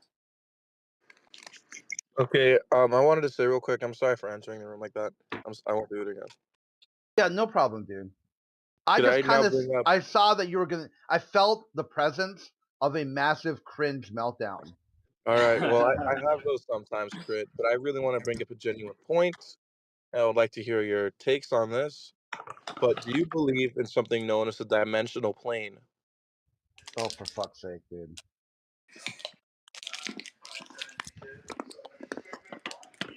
Hey, Crisp, I can hear you like on mic.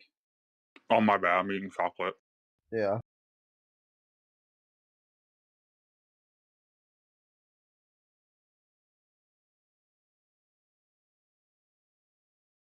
See, who was that? Was it Landmine, right? Was looking for content of Lawrence Krauss. Yeah, I'm on science.org, and it says that Krauss violated university sexual harassment policy by grabbing a woman's breast at a conference in Australia in late 2016.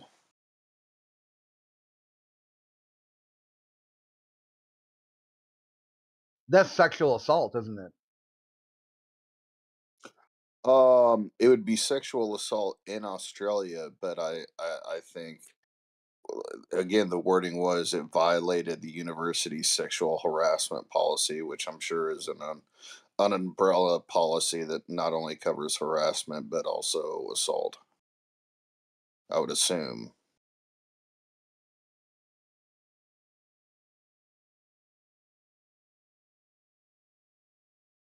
And then ASU placed Krauss on paid administrative leave 2 weeks after a BuzzFeed published an expose describing multiple sexual harassment allegations. Yeah, basically, when you say there's smoke, there's fire. Here's a good. This is an article from the Atlantic.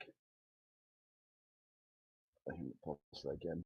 It breaks down the whole history of the Lawrence Krauss saga, like all the way from entering America into when he was finally defrocked.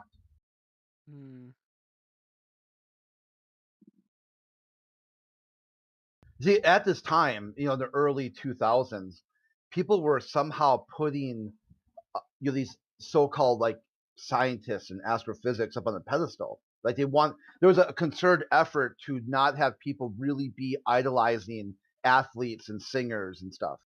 We wanted to put some of these STEM people, especially atheists, on top of that to say, hey, look at these rock stars of science. and it turned out they're just scumbags. I'm PZ Myers, Dawkins, Sam Harris.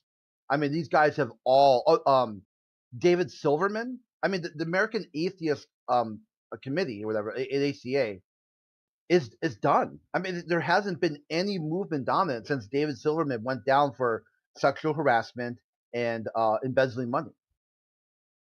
It's like PZ Myers did a famous quote. He said, "You know what? I am absolutely done reading about atheist scumbaggery or skullduggery or whatever." Well, and the problem is not that, okay? The problem isn't that scumbags are scumbags. It doesn't matter where they are. A lot of times, scumbags will seek out positions of power and authority to gain access to victims. Okay, that's a fact of life.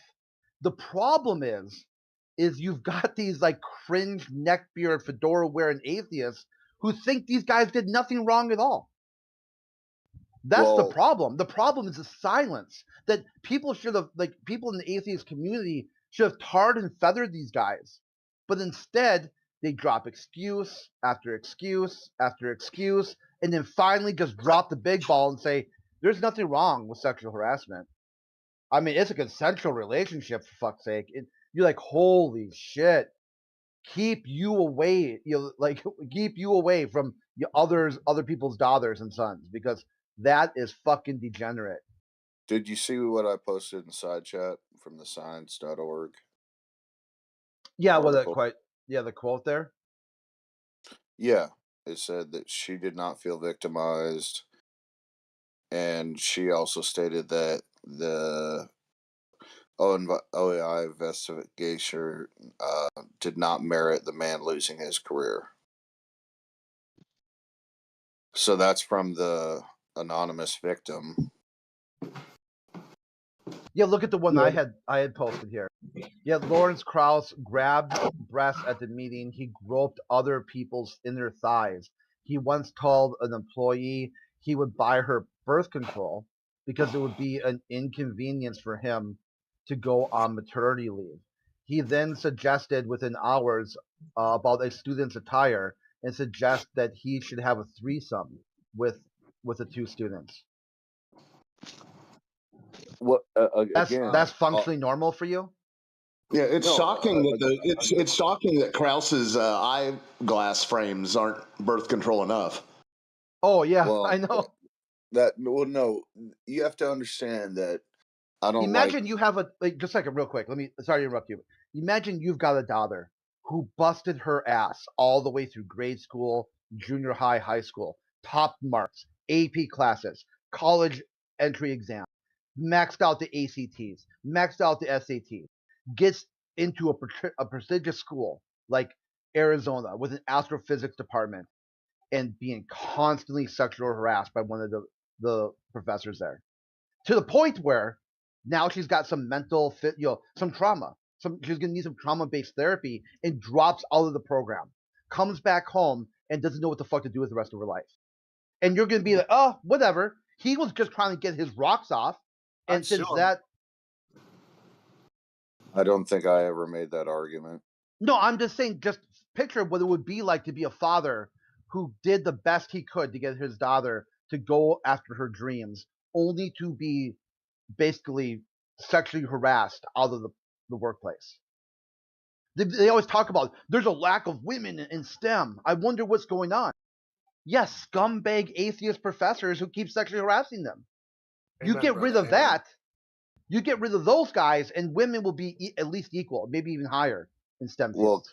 Well, can I address your hypothetical? What hypothetical? You posed a hypothetical with that whole thing, with your whole story about the girl that didn't happen. Yeah, that did. That happened repeatedly. No, the anonymous woman didn't drop out. I mean, do you have any evidence of that? Dude, it's not just one woman. This was a decade long of constant harassment on campus.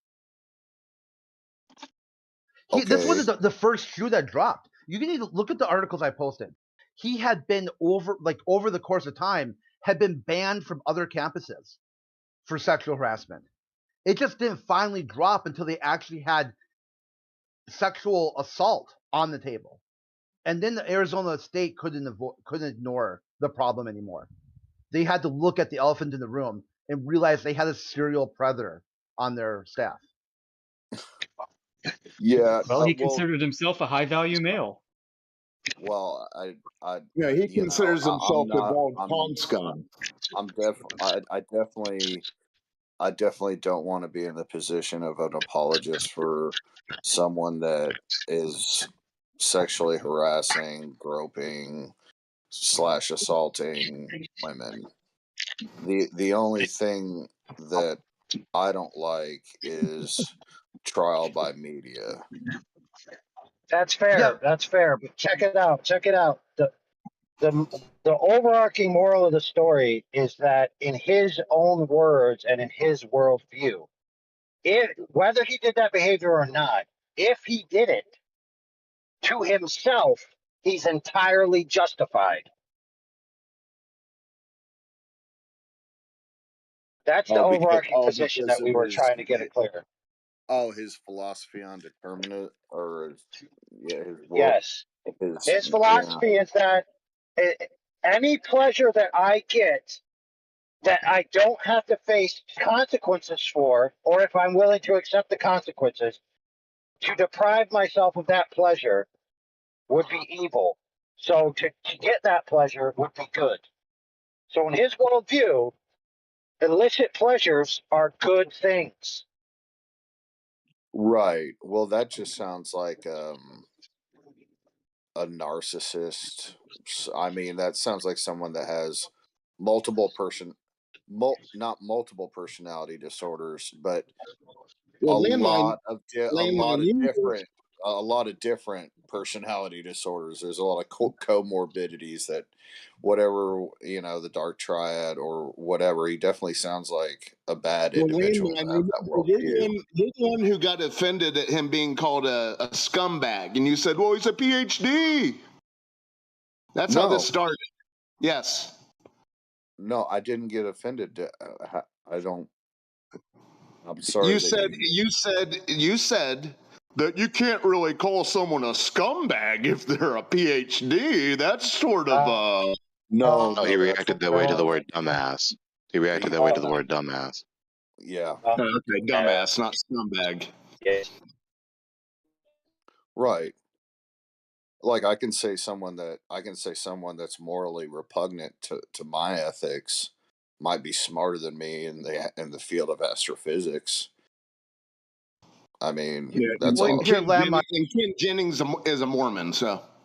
Okay, Landmine, so let's put that one aside, right? He got trial by media. The Me Too movement swept him up. He was kind of cringe. He didn't really respect personal boundaries. It got overblown. He lost his job, okay? Good, bad, or indifferent, right? Maybe he's just a side casualty of a massive Me Too movement. How about Dawkins? Can you defend this guy? Richard Dawkins had talked about mild pedophilia and defended it. That it was like important for adults to. It's even hard to say his quotes. Like his quotes are that nasty, which is why he hasn't left England since he said this, because people are looking for his victims.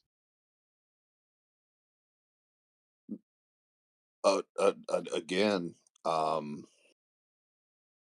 okay. Well, it's a real tough position to be in. I mean, like I said, is his viewpoints, do I find them morally repugnant?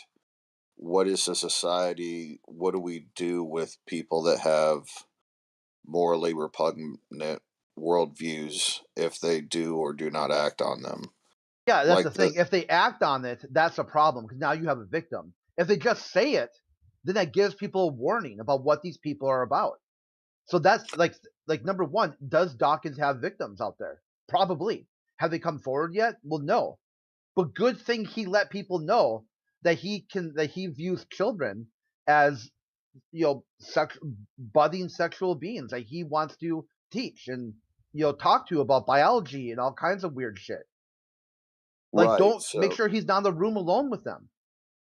Well, yeah, I mean, ideally, we want to harbor an environment where people are allowed to s- say their abhorrent moral positions so we know who they are.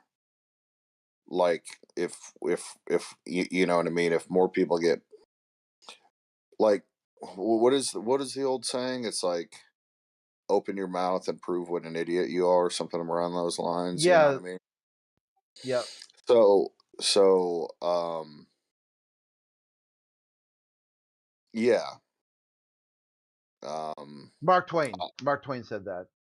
It's better Right. to keep your mouth quiet and let someone assume you're dumb than open your mouth and remove all doubt.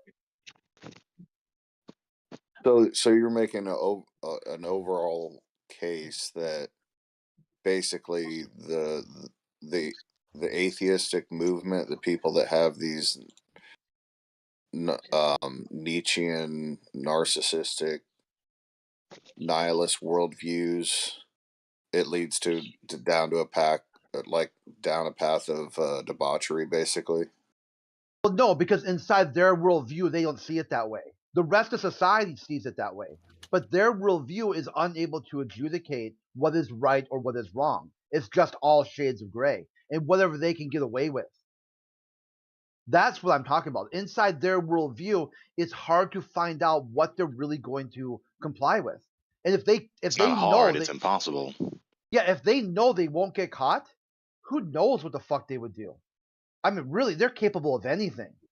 And part of it too is why I think Dawkins goes after children is because he hates Jesus. And Jesus said, "Do not harm a child.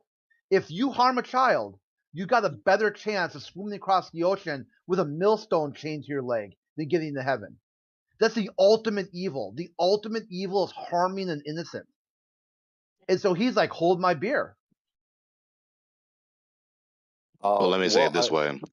The Lord really said, anyone who offends one of these little ones, it is better that they tie a millstone around their neck and be tossed into the sea. well, you know what? I'm not smart enough to make that causation correlation that because I think the vast majority of atheists aren't have pedophilic tendencies. That doesn't matter. That doesn't matter, brother. That's not the point that's being proffered here.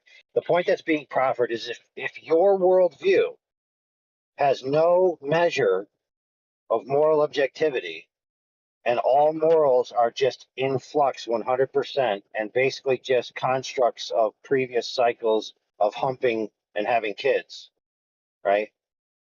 If that is your worldview, then there is absolutely zero reason, apart from personal consequences, to restrict yourself from any behavior, no matter what it is.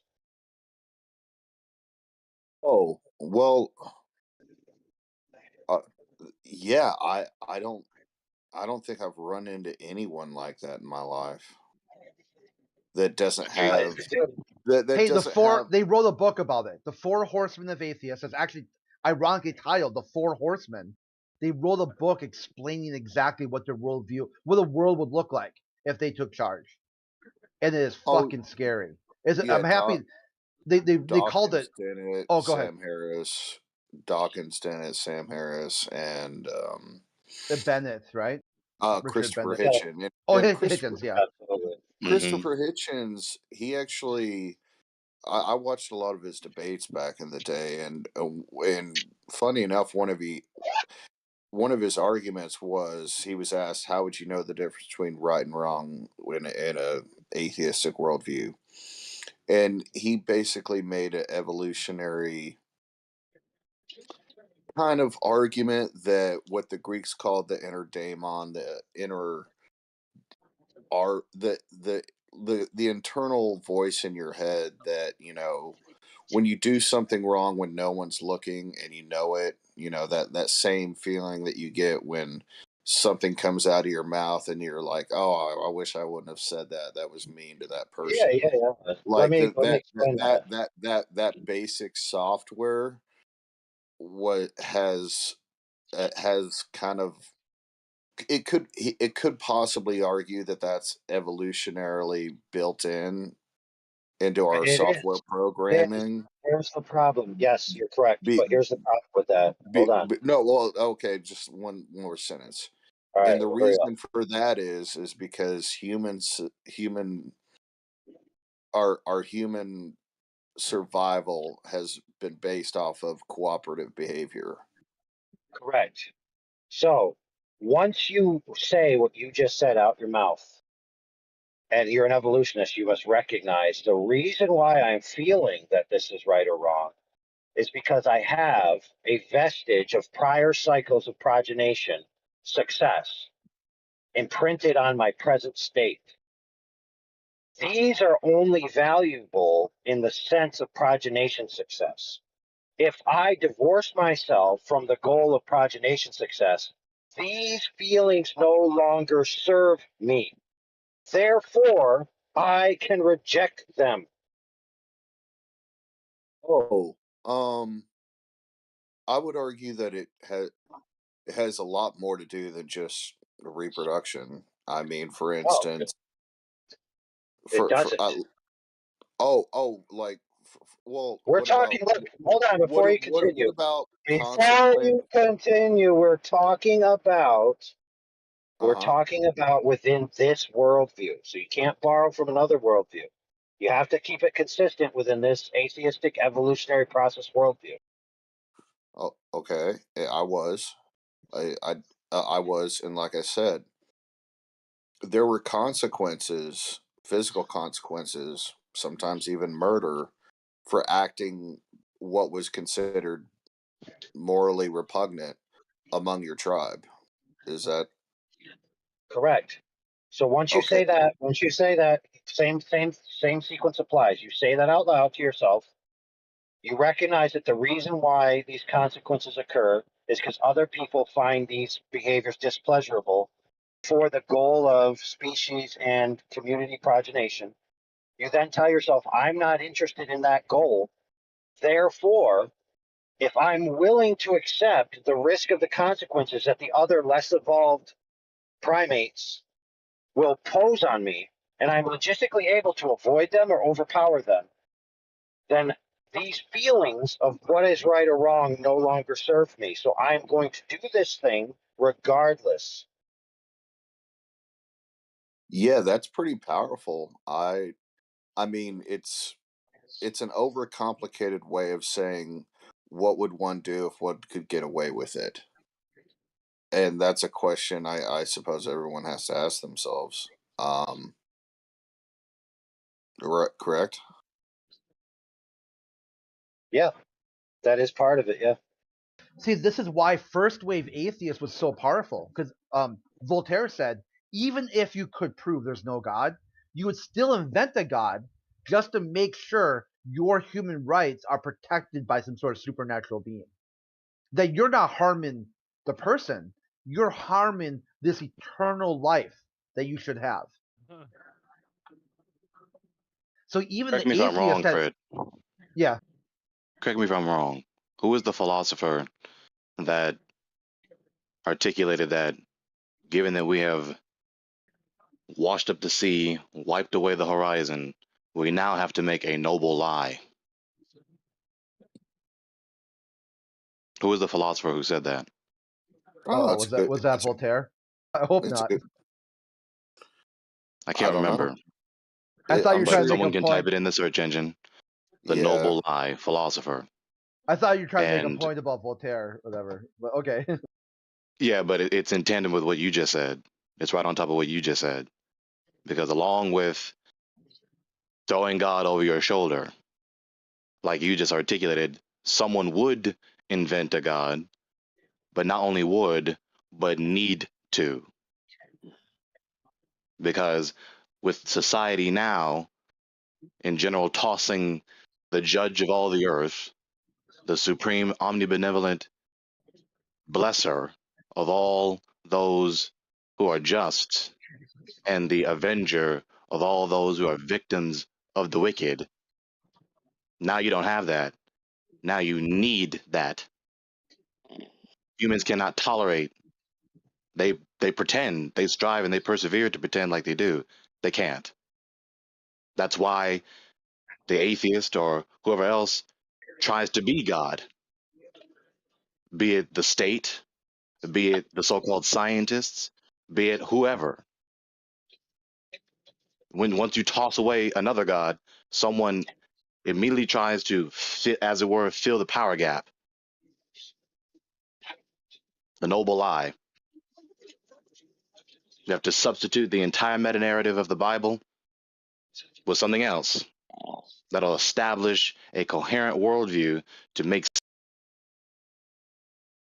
so that we can have justice.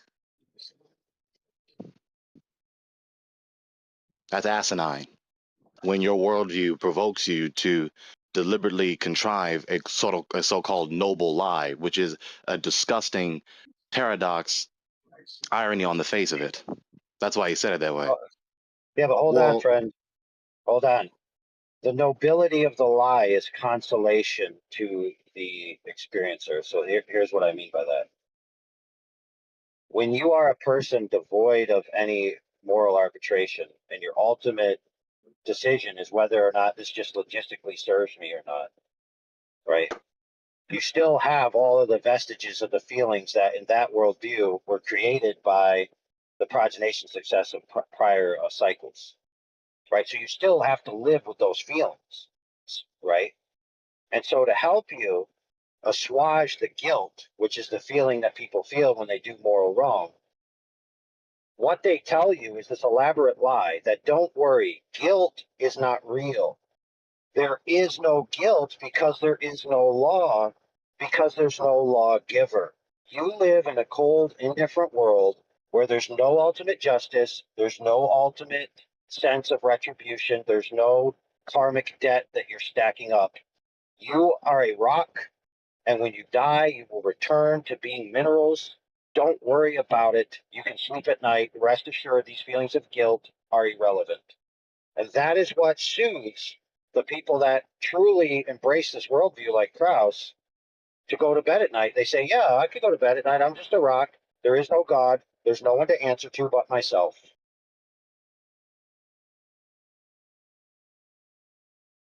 And you know what kind of people in the world, what economic class of people don't ever subscribe to this doctrine? The poor. It's only those who are relatively comfortable and affluent that have the audacity to believe such garbage. Well, is that the no atheists in a foxhole argument, basically? You recognize it?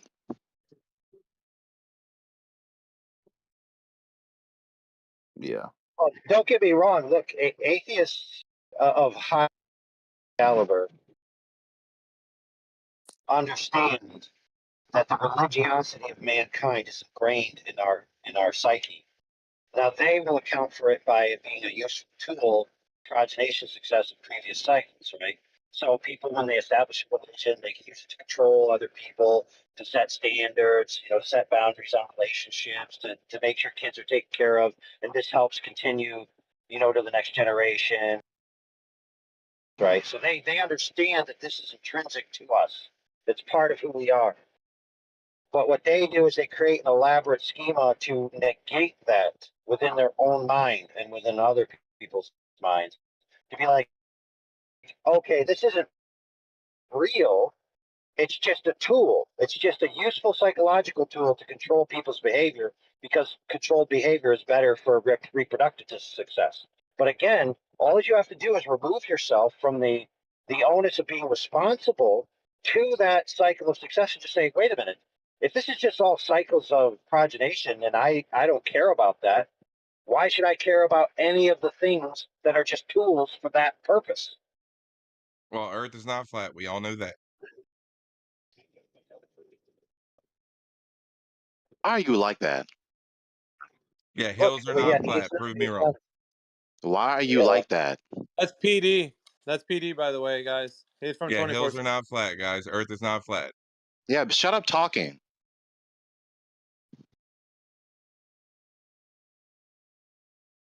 Water's not flat. This is what Waves you are not get. flat, This is sir. the garbage that you get from unbelievers. This is the Yeah, garbage that waves you are get from not people flat, that y'all. don't want to exercise any self-control, that don't want to exercise any love, that don't want to exercise any value for edification.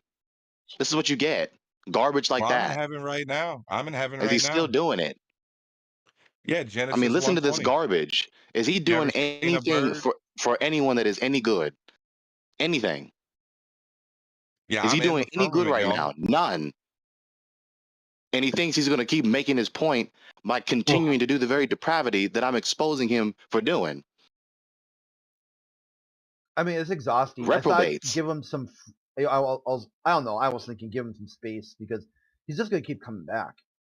Like, I mean, seriously, dude. At some point, it's like, dude, why are you preaching to people who aren't listening? You're not that smart anymore. Like, he knows all of us in here have said repeatedly over and over throughout the years, like giving him the years or whatever. I don't know how long he's been doing it. Dude, no one cares. You're dumb. Okay, we're sick of listening to your shit. Ban the account. Comes back in another account. Tries it again. You at what point are you like, wow, dude?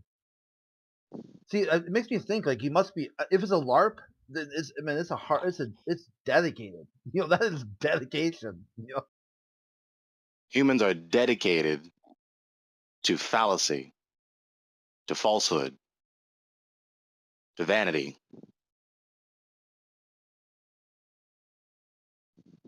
In other words, religiously devout. Because you can best believe he rails against religion, blah, blah, blah, blah, blah, blah, blah, blah, blah, blah. But he's demonstrating what his religion is. you're talking about PD. Oh yeah, Everyone, apparently including he's him. yeah, apparently he's like some sort of big Christian that like got some sort of secret decoded messages in the Bible and all kinds of crap. Yeah, okay. We got any globe earthers in here, by the way? Landmine. Oh, he's a glober? Wait, hold on. What was attributed to me? I'm sorry. Oh, do you believe that the Earth is a sphere, a lava water ball in the vacuum space? You know what? I don't think I would bet my life either way. Like it's not a hill for me to die on. Like it doesn't affect my day-to-day life. That's a different issue. No, well, exactly. Like, I mean, Okay, let me like rephrase it this way. You're Sure, taking you a don't have test. to talk about it if you don't want to. You're taking a test. No. Like, if somebody told me that Mars was 10 miles away or 10 light years away, it wouldn't affect my day-to-day life. You know what I mean? Like, it's not something I would normally engage in. So does that mean you just don't want to talk about the subject? Because that's what it sounds like. No, I just what I'm saying is I don't have any meaningful thing to add to the conversation because I haven't thought about it. Okay. All right. I mean, So yeah. now that you're being asked, are you thinking about it? If somebody was to ask you right now, what do you think that you live on right now? Do you think it's a spinning water ball in the vacuum of space, or we live on a big, huge ball of human yeah, bullshit that maybe it's out of context. Claw. I wasn't asking you, sir. I was asking the gentleman. Okay, well, I know what my education taught me, and I suppose that's the general consensus among the world population. So if I'm again if I was approached with a counter argument to be swayed to a different viewpoint, I suppose I would. Okay, That would that's probably take a fair. long time. That's fair. But the question was, what do you think the Earth is? Not what if you were approached with an argument. That's not even what I said. I'm asking you to be honest intellectually. If you were to be asked, what do you think the worldview is? what would you say? I know you're saying you're going with general consensus, but what is that consensus? What do you think that is? What does it mean to you? Oh, the general consensus that the Earth is round. I mean, that's what I learned in grade school, I suppose. Okay. Yeah. I just wanted clarity because I don't know what you've been taught. So you could have been taught something different, but now that you Well, clarified, I was taught in United States public schools, so whatever okay. they teach. Yes, he saw the paper mache globe on the shelf in his youth, and now he is championed Lawrence Krauss. There it is. There's the art. But it doesn't matter to you. But it doesn't matter to you. But as long as we all consider Lawrence Krauss intellectual supergiant, there we go. Why are you making these far-fetched claims that? Oh, I was just connecting the dots. I know, but well, no. When it's okay. Well, It's okay. Remember, it doesn't matter. Remember, it doesn't matter. No, I never, Okay, so I never held the worldview. Yeah, that's fine. All right, that was a different topic, but let's get back on point, right? So, in the case of the Earth being a globe, let's identify where this could be some misinformation that you might have heard that you thought it was the case. So, we're making an argument right now for the case that there is no measured curvature at any time in history. That has not been done. Now, if you think that it has been done, what do you think that could go against what I've just said, that there has not been a measurement for the surface curvature?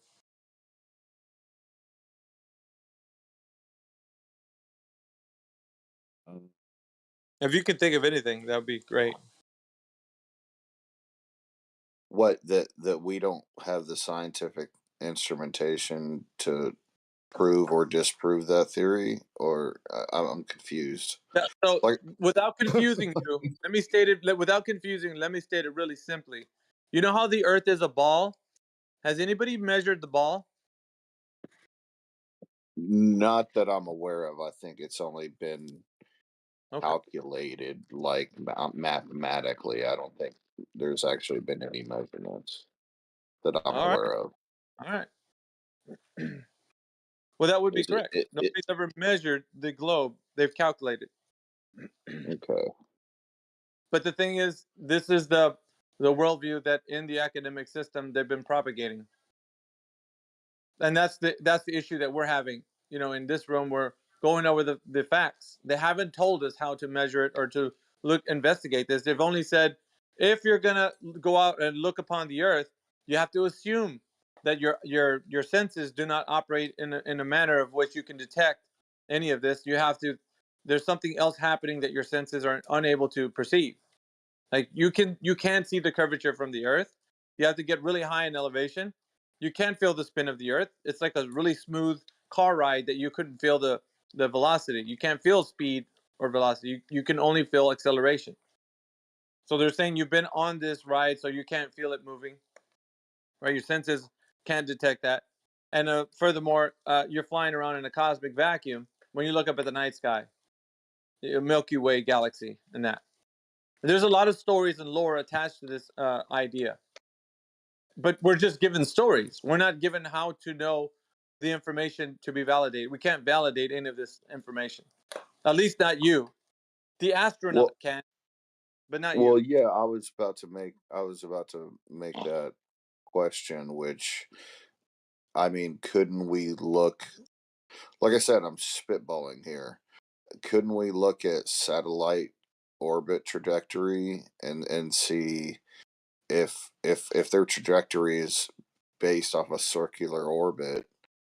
I mean, wouldn't there be data to show, like I said, I'm a layman, but do you kind of get what I'm getting at?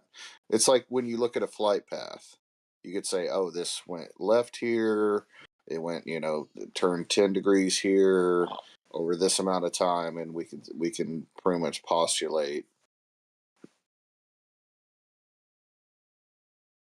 I don't know.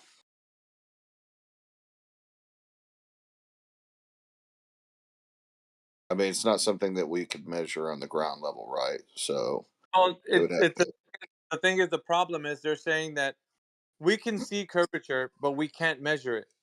How much sense does that make to you? If you're living on an oblate spheroid, we can know we're living on an oblate spheroid. We just can't measure it. With all the units of measurements that we have today in 2023, there's no way to measure it. Does that make any Okay. sense to you? Right. Okay. Well, I guess. Well, let me make my argument simpler. If I'm in my car and I'm driving in a circle, I know I'm driving in a circle because the orientation of the steering wheel. Oh, brother. For example, Is this right? Stephen Wright? Is this Stephen Wright in disguise? No. I don't know who that is, but I assume it's an insult. Okay, well then you're just doing a Xerox of a Xerox of a Xerox of Stephen Wright. Go on. Oh no, again that I'm not well versed on this topic, so I don't know how I can copy someone else's argument. Stephen Wright's a deadpan comedian. Go ahead. No, I've already put my foot in my mouth so many times. I don't feel like getting attacked for, like I said, something that I don't I'm know. not attacking you, dude. I'm not attacking you. Yeah. No, I was just getting in a car postulating. and starting to talk about the steering wheel. I mean, what yeah, direction? no, I was just Make it make sense, please. Like I said, I was just spitballing the analogy that I used with satellite trajectory. Yeah. Like, wouldn't there be a correlation there? Yeah, unfortunately, I know you like to say, you ended that sentence before you're driving in a car in a circle analogy. You said, well, even if, we can't tell if the Earth's what it is, right? So, well, yeah, if the Earth were the 3959 water ball they say it was, if it was this thing that has been claimed, the ground would be curving in adherence to that ball. Correct? You know, in your flat Earth server. Not you, the other guy who said he was convinced that he wouldn't be able to tell anything one way or another. But if the ball is the ball they've shown us on TV, then the ground we stand upon would also be curving, correct? No, it wouldn't, because that's not how No, skill works. brother, I'm not talking to you. I'm talking to the other guy who's confused. Yeah, I'm confused because you're using a macro versus micro. Okay, is the globe that has been presented to humanity via TV, textbook, and cinema, is that a representation of reality? I honestly don't know. Oh, okay. I'm flexible. Well, all you have to do is go check out the ground you stand upon and see if it is curving in the way that it's depicted to be curving. You're not gonna feel it because you're too small, bro. Come on now. Yeah, that's your guys' cope. The Earth is about around 25,000 miles long. You really gonna feel the curvature of the Earth from just standing? You're small, bro. Come on now. And Feel also it. in your You'll server, see it. You'll see it dropping away. If the Earth is curving, you will not. Oh, you most certainly would have to. You most certainly would have to. Unless you have like supervision where you can see like thousands of miles, right? No, you Then just you're need not to gonna see. it. No, you only need to see several miles for it to defy what's been shown on TV. Yeah, sorry. Oh, really? Would you like to show me that? Yeah, you can go outside. Would you You like can to go show me that? outside, go to the beach, and see how far you can see. Would you like to show me that? What do you want me to do? Show you the pictures I've captured from the beach? Would you like to prove using any other form or citation? Would you like to prove Okay, that? sure. How familiar are you with the nature of water? Post all of your stuff in there. No, I'm asking. I'm using my words right now. How familiar are you with the nature of water? Post all of the stuff you have, right? And Oh, Lord. Do you not hear my words? Post all of the stuff you have. I'm posting my words in the audible way right now. It's better to read and okay, well, go read. Go to the library. Go get a book. I was talking to the other guy anyways. I was talking to the other guy. Aren't you the expert? You should show me, right? No. You're not an You should expert? be just you should be just as much of an expert on the nature of water as I am. Well, I'm just trying to, Are you? state some questions. I'm trying to ask you. So Are you? he's a Okay, flat and Earth. I'll ask you again one more time, sir. Are you familiar with the nature? Are you familiar with the nature of water? I'm still waiting for you to post your Okay. citations. Well, Proof. go sit down in the corner and stop interrupting. I was talking to the other guy who was confused. Well, no, You're confusing him. You're confused. Yeah, no, exactly. I'm You're willing. stating. He was confused when he arrived. Hold on. Let me handle Cartel because he's new to this whole thing. I don't think he understands what he's saying. He's very confused himself. He thinks he knows what he's talking about, but he doesn't. I'm confused. All right. Yeah, you very much are. Okay, so let me just point it out. Look in the Who server. is? Look in your Let me server. just point Cartel. Let me just point it out. Who has ever measured the curvature of the Earth any time in history, sir? As in the drop over the distance. You're saying? Why don't you tell me about your Well, no, we're theories not on the going to flat tell Earth? you. We're not going to tell you something you already know. Because You're so full of you knowledge. have these So, Cartel, let's theories on the relax, flat Earth. bro. Why don't you tell Let's me relax. what Let's relax. you think? Relax. Who has ever Why do measured you the think? curvature of the? Why do you Relax, think? bro. Relax, Cartel. Or you're Why going do to you sit. think? You're going to have a you've seat. All right. I'm giving you a warning like a child. okay. Settle I down, mean, bro. you banned me from your server already. So like, Being banned. You're not being banned. okay, But you need to settle down. When someone's talking, you need to relax. you've already banned me from your server. All right.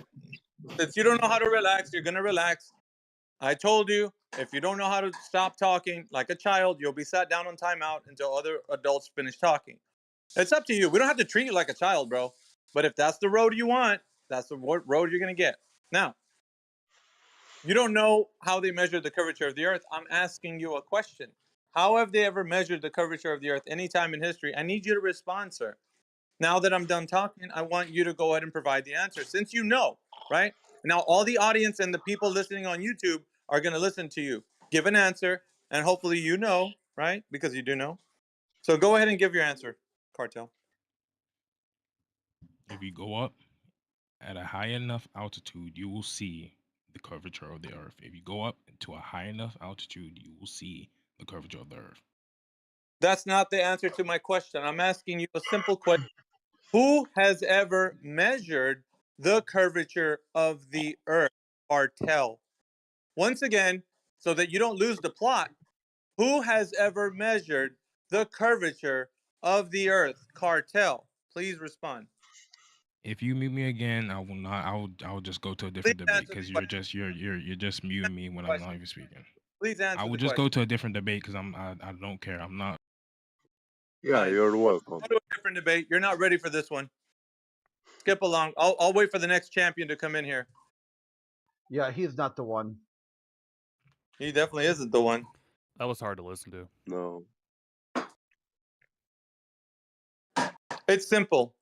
If you know the information, please provide it. If not, have a seat. Simple. I told you he wouldn't know. Cartel came in here kind of shooting his guns off, but at the end, he did not know. So, carry on, gentlemen.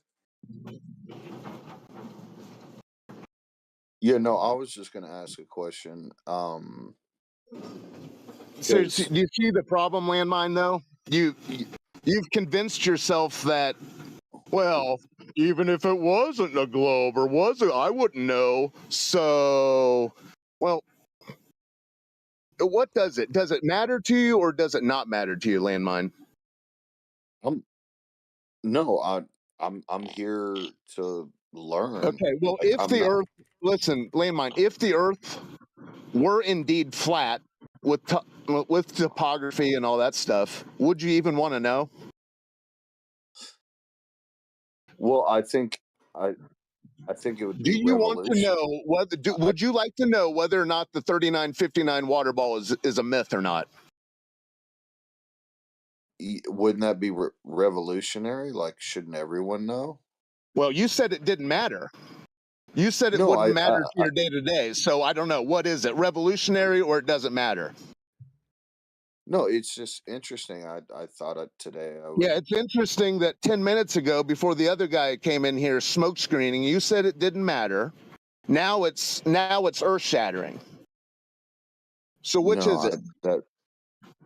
again, if you're going to reframe everything I say into a negative, did you or did you not say it would not matter to your day to day? No, it wouldn't matter to my day to day Okay, life. did you not just now say it would be revolutionary? Yes. Okay, thank you. Yes. Do you know the difference between not mattering and revolutionary? Yeah. No, like I said, I'm just trying to have a good faith. It's going to be okay, landmine. conversation. It's going to be okay, landmine. No, I'm just trying to have look. It's to me. It's akin to, do ghosts exist or not? Are ghosts real? There's people that are on both. Your hope is noted. Your desperate rationalization is noted. No, what I'm saying is I engage in a lot of intellectual endeavors that don't affect my day-to-day life. That doesn't mean that I don't have any interest in them. And But I think that's the middle. This isn't one of them, though. You said it's revolutionary. Remember? Yeah, it would change the way we teach children in schools, and I mean that sense revolutionary. It would change our science books, right? Yes, everyone would be pulled out of the fairy tale myth that they've been sold and bought hook, line, and sinker. Okay, all right. So you made a great statement for me to chew on there. What was?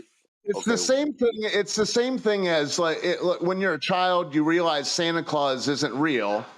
And then when you become an adult, you say, oh, wow, I have to perform the tasks of Santa Claus. No. Well, that's Yeah. different. That's different because what I'm trying to get at is, what was the motivation to tell people this lie? Tradition. Just like Santa Claus. Yeah, to keep people, if you're looking for a nefarious reason, to keep people in the dark so they can control them. Show them moon golf films, they'll believe anything on the TV.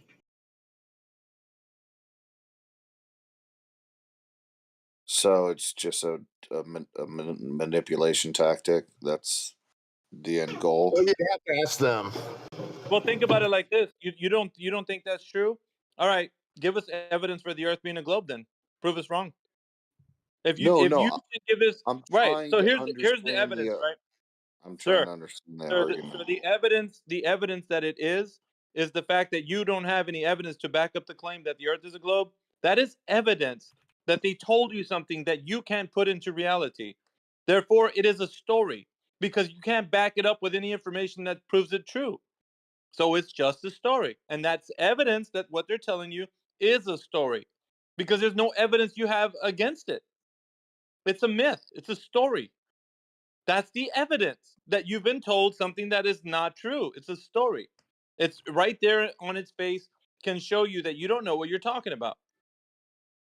Of right? course, I never Okay. represented that I did know what I was I talking know about. that, sir, but the evidence that it is not true is evident because you can't tell me how you know the Earth is a globe, of like in any way that you can evidence it. Therefore, the story you've been told is not true, and that is what old Haas has been telling you. You've been sold a lie, and you believe it. You bought it hook, line, and sinker. That's the evidence that you don't have any evidence for it. That's the evidence. Do you get it? The evidence that it's a lie or not true is evident because you don't have anything to provide to bring validity to it. Right? Is that someone snoring? No, Chris. somebody makes noises. You understand? Funny. Well, I mean, I guess if you're saying that everything that I take at face value is a lie because I don't have evidence to disprove it, then that's your that's Not an interesting everything. way of looking at No. Let's rephrase that. Let's rephrase that. Not everything. The story of the globe. Not everything. The story of the globe. No, but why wouldn't your premise work in other arenas? Because this specific one is the one we're questioning. Other arenas have different other dynamics. We're only focused on this one. Stop making this to be an all or nothing fallacy. This is only in the arena that we're talking about with the Earth as a globe. Let's not confuse that. You're trying to get things confusing and complicated. It's not. We're only identifying that the story you've been told of the Earth being a globe is not true. Or is it, sir? No, I'd like to entertain other people's. I mean, no, other people I'll cannot. just listen. Sir, we're talking to you, and to identify what we've been saying, that you've been fed a story. That's all it ever is, and all it will ever be is a story, unless you can validate it. The story of the globe, not anything else. Yeah, that's what you need to do. You need to entertain the story of the globe and see if it comports with reality. See if anything in that story is actually occurring in reality, or if you have to interpret it as doing so in relation to the story. Interpret, look at the story that's been presented. No need to come here and study us. They've told us that we're on a water ball that's spinning, orbiting, hurtling through space, covered at the surface with 70% water. Yet everywhere we look around us, water, next time you find water other than your tears that is arcing away from you, will be the first. Cursed how? Well, it would be the first. That would be the first measured Earth surface curvature in adherence to 3915 on water ball. If you're making noises and we find out who you are, you're going to be muted for the rest of the day. Don't do that.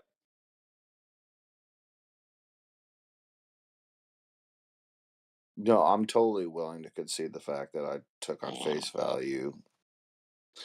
To what? That wasn't me, because I was speaking.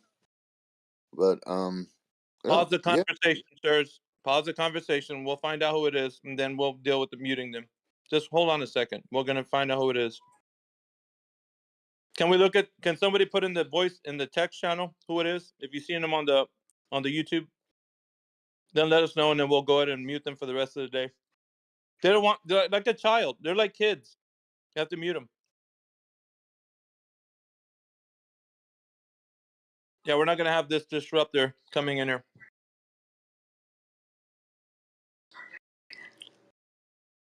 Did we find out?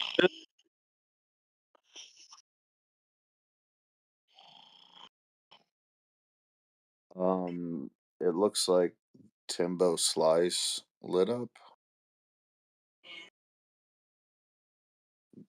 Yeah, is it someone snoring? Like they might have fell asleep. Is it Timbo? I don't know. I keep missing it. I focused the window and then I thought they stopped, so I went back out. Timbo.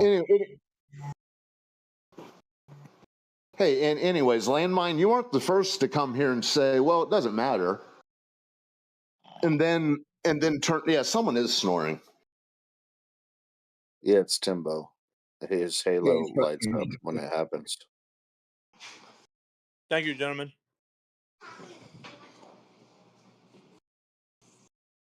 Yeah, but anyways, yeah, you aren't the first to say it doesn't matter and then desperately hang on to it or just kind of rationalize it away endlessly. Like, if you want to dunk on me, like, and if like I said, I'm willing to. Dude, I wasn't trying to dunk on you. I was just you seem to be noticing that you've painted yourself into some sort of corner. I'm just sort of saying it's okay. You aren't. Just let the paint dry and you can walk out of the figuratively speaking, not walk out of the room, but walk out of the corner. But yeah, you aren't the first to just claim, oh, it doesn't matter. It doesn't matter, guys. It wouldn't affect me one way or the other. And then you even said it. You said, well, that would be revolutionary. So you may be the first one to say that within like a 2-minute span. It doesn't matter, revolutionary. But anyways, we not know trying that to dunk on you. We know that it's revolutionary, and old Haas is just pointing that out. That when people come in here and say, "Well, it wouldn't matter to me either way," yeah, it would. And the reason why you're here is because you're hella curious. You really want to know, is it flat, a globe? What's going on? It's the nature of us to try to discover things. But to say that over and over, you're just kidding yourself. You really are. Let's get down to that right there. In human nature, people just like, well, it doesn't matter to me either way. Yeah, it really does. It really, really does. Well, can I maybe parse it with to me, what I find most fascinating is that this flat earth theory has taken hold over the past 20 years as a movement. And so I'm will because it wasn't around when I was growing up in the zeitgeist, but it is now. And so I'm just it now interests me. And I'm like, huh, well, what's to this? Is this just a conspiracy theory? Is this just a like what is this exactly? So I decided to try to explore it a little bit. That's all, in good faith. Well, I'm good with that. That's honesty. I'm good with that. Okay, yeah, that was my only purpose. But do you see how refreshing that is versus somebody trying to put on a facade that they're not interested or they're. And that's the only reason why I'm like, if we're just two people talking to each other, why put up the facade? There's no need. We can just say, look, we're just two people trying to figure things out. That's it. Yeah, no, like I said, I think you'll find the way I conduct myself is I'm not in a debate mode. I'm just like, huh, this seems interesting. Let me just check it out.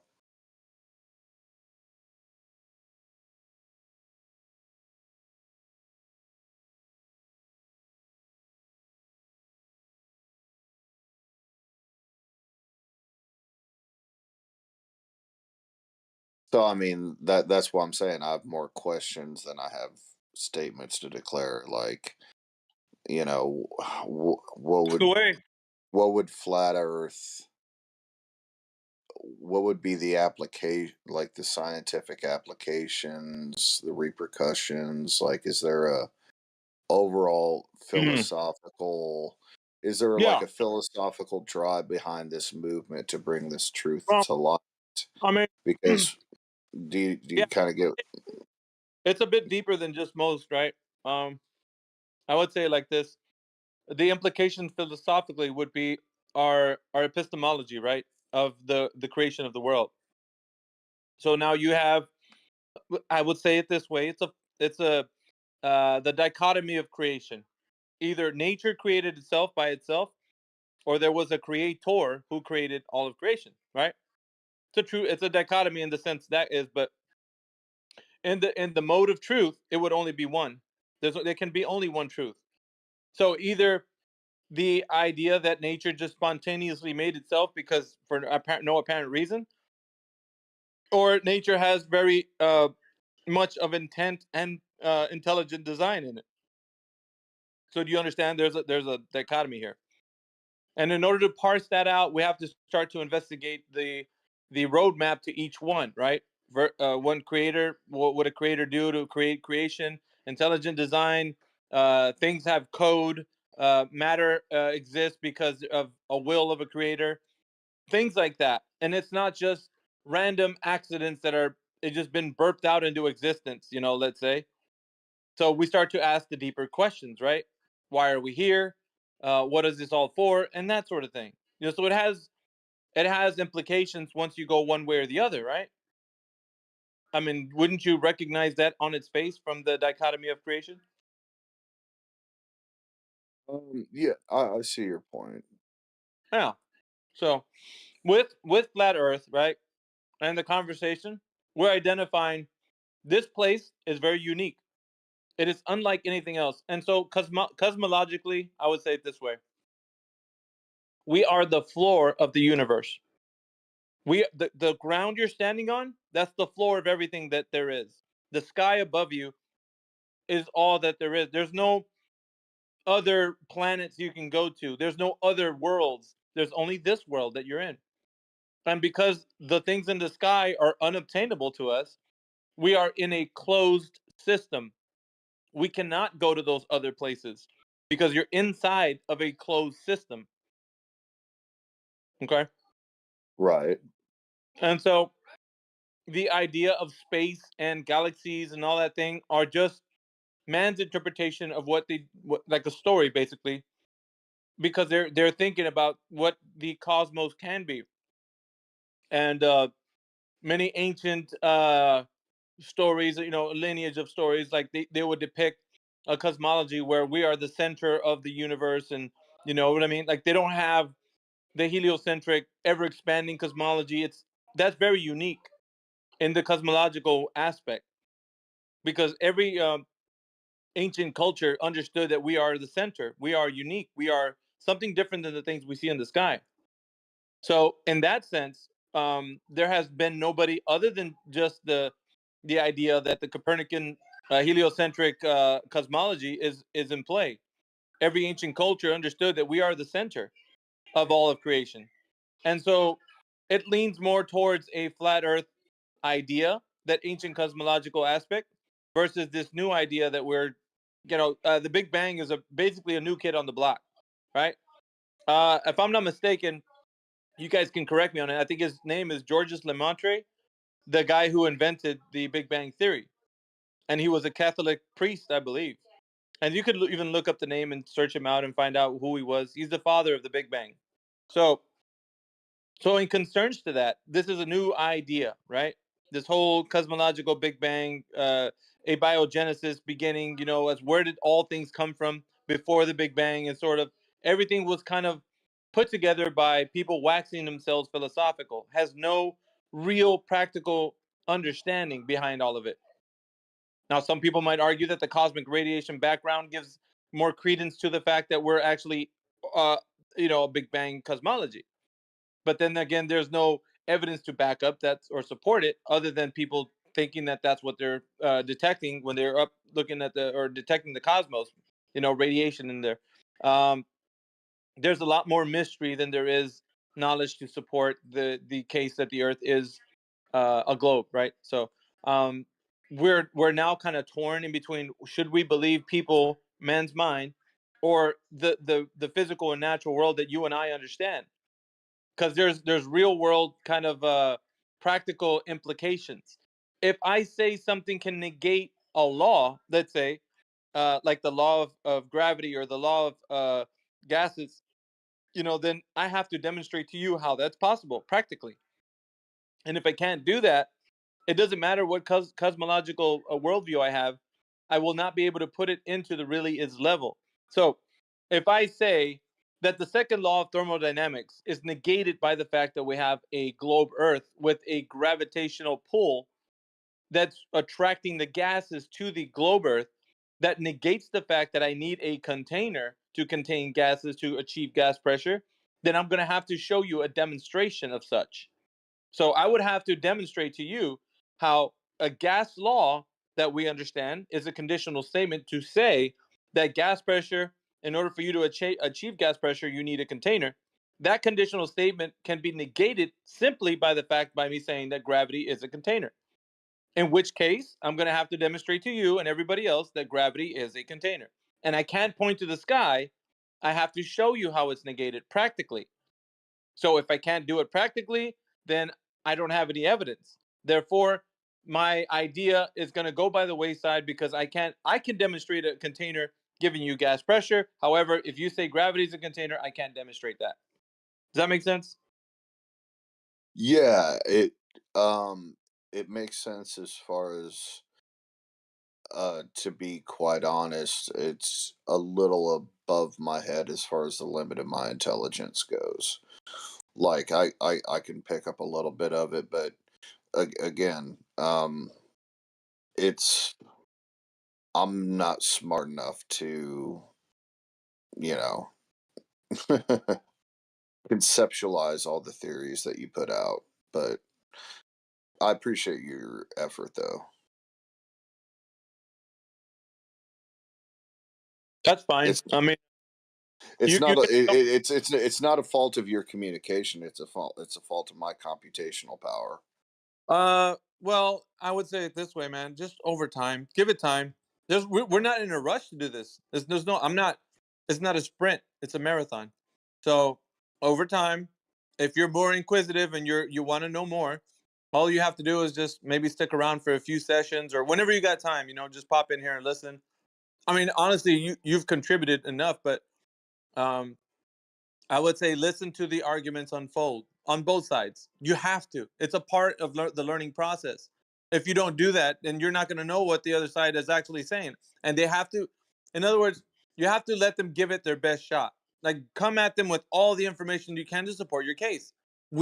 Actually, I would want somebody to be more prepared and tell me about the Earth being a globe versus coming in there saying, if I ask you, what is gravity? Well, it's gravity. If I drop a pen, there's gravity. No, you have this basic rudimentary understanding of just something explained by Discovery Channel. You don't have an in-depth understanding of it. So that's fine. You can say that all you want. It still won't put you in a position to argue the case. So I'm more of like, if you have the information to support the claim, please do so. I'm just tired of people saying, well, I can tell you what it is, science. One word answers don't do it for me. You're going to have to elaborate. You're going to have to show me. You're going to have to tell me the primary source citation and the demonstration. And it's really easy. If truth is on your side, I could be debunked in a heartbeat. You wouldn't have to even, I would be debunked by the information being self-evident. So I wouldn't even be arguing with you. I'd have to be arguing with like science, let's say. So does that Yeah, make sense? no, yeah, and that's not my that's not Forte? my intention. That's not my intention. Right. I'm more here to just chill and just kind of understand, No, see. I mean, I can dig it, man, for real. But ask some questions every now and again. You don't have to be just a fly on the wall, man. You have a voice too. Yeah. Yeah, no, I appreciate it. Thank you. Okay. Yeah, if we have anybody else in here that has any questions or if you have any evidence for the Earth being a globe, please chime in. We want to hear from you.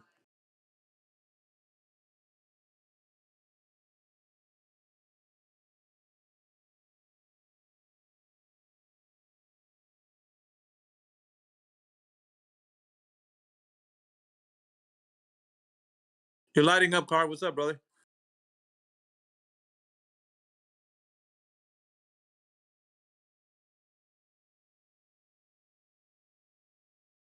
Are you at work on a Saturday, bro? Must be chilly down there, huh?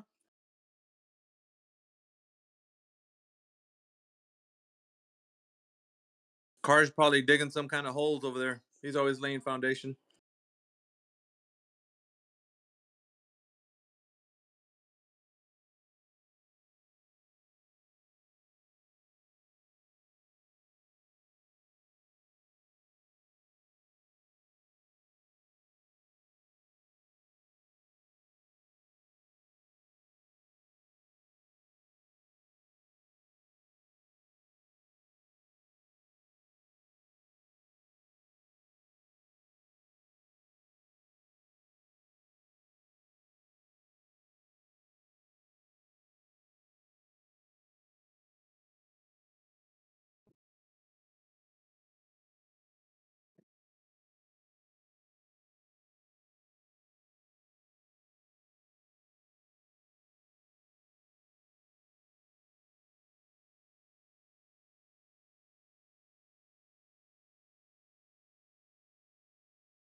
Everybody, very home.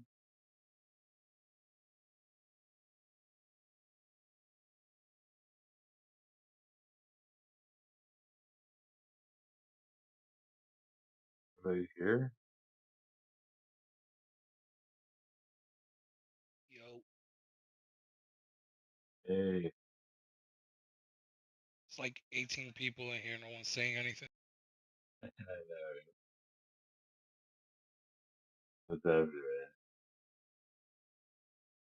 man? I came here to find out if anybody knows, like, okay, for those in here last time, they started yelling at me when I asked this question. But I'm genuinely just seeking the answer to this question. Okay, I'm not like, I'm more of a flat earther, but I'm still questioning things. Like, I'm not like 100% flat earth yet. But I'm more leaning that way. But one question I had is that you pull out a telescope,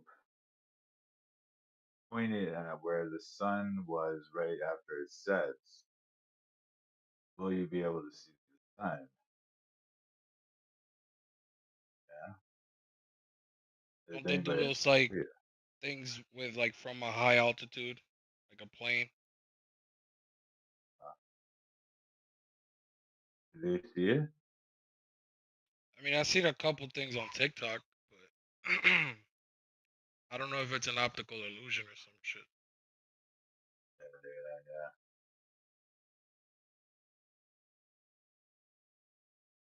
The other thing is, the other problem for me is the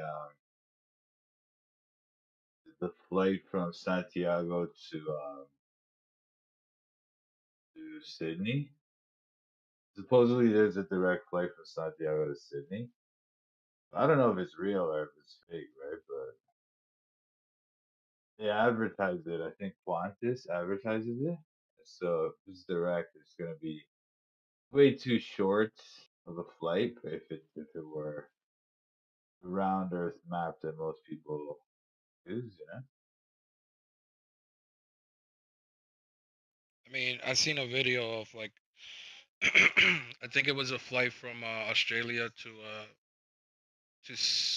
Australia to Argentina, and how the flight uh it has layovers to I think it was California. Then from California, it was LAX Yeah, to yeah, yeah. Yeah, JFK, yeah, no, yeah. then down to That's really Argentina. weird. Yeah, that's really Yeah. weird. I'm like, what the fuck is the point of that? I understand someone in the comments said that most paying customers are in America, or there's more customers over there and they're doing it for monetary gain, right? They're picking up more people, right? Or they're dropping off more people in California. Like, I could believe that, but is there a direct flight from Sydney to Argentina, Buenos Aires? Yeah, That's the question. apparently it's from Sydney to Santiago, like And he searched it up too in the video, and you couldn't find that flight. Maybe that I know day, that's what I don't know. happens. Like if you search, yeah, no, if you search the flight, most of the time there's no direct flight. But there are There's apparently no a direct flight couple that are, across the globe. Like if yeah, you're trying to go like to China, fucking the other side of the world, you gotta stop in I don't know, somewhere like Helsinki or Oslo. Then from there you take the yeah, flight to Japan or China or Korea, whatever the fuck you're trying to go. yeah. Which is Okay. understandable. It's a far fucking flight, bro. It's like 21 hours plus, right? I assume the plane needs to refuel, or the the pilot needs to take a break, or get some sleep or something, right? Here's the flight. Here's one flight. Sydney to Santiago direct. I don't know if it's a real thing or if it's fake. Yeah, who knows, right? How weird. Yeah. I never met anyone who took it. I searched it on YouTube and it's kind of like weird. Like there's some videos of people supposedly taking it. But yeah, I don't know if it's it.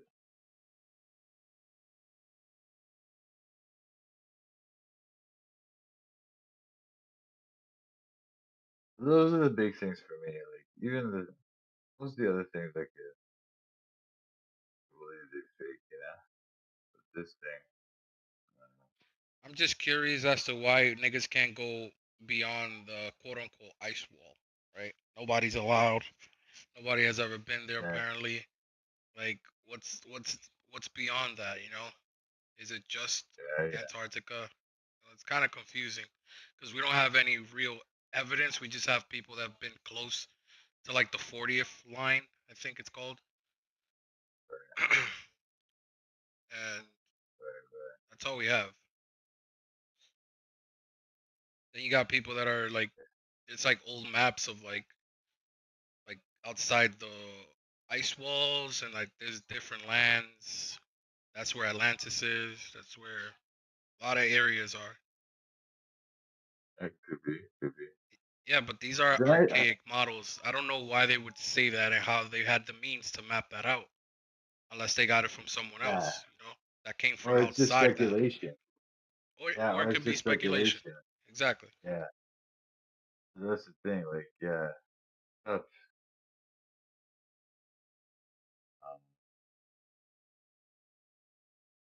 I don't know.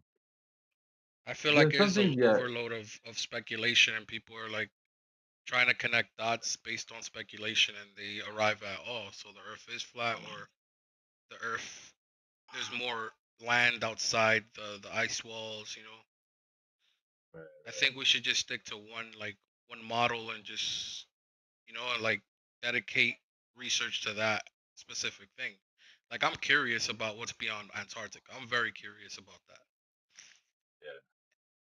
Like if there's actual land. Or yeah, well, I mean, to me, it's like okay, because it's almost impossible for any of us to get to there, because it'll be like if we just hired a boat, a bunch of us got together and hired a boat, they would stop us. Yeah, you get stopped by naval warships, and then I think at the 60th line, at the 40th line, and at the 60th, at the 40th line and at the 60th line, that's where the icebreaker ships are at. Where they just break through ice, and then there's the 80th line that it doesn't even get to. So what's beyond that, you know? So to me, that's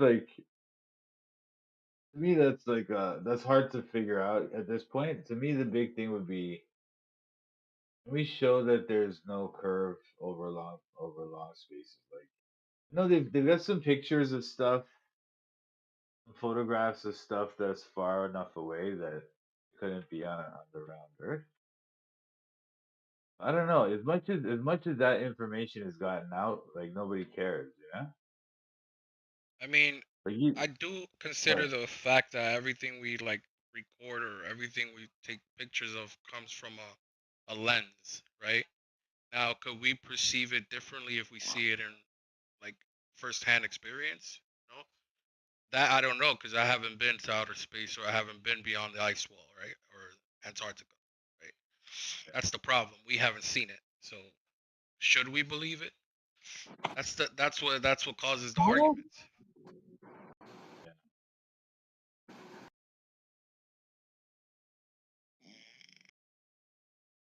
Somebody's saying something? Somebody's snoring.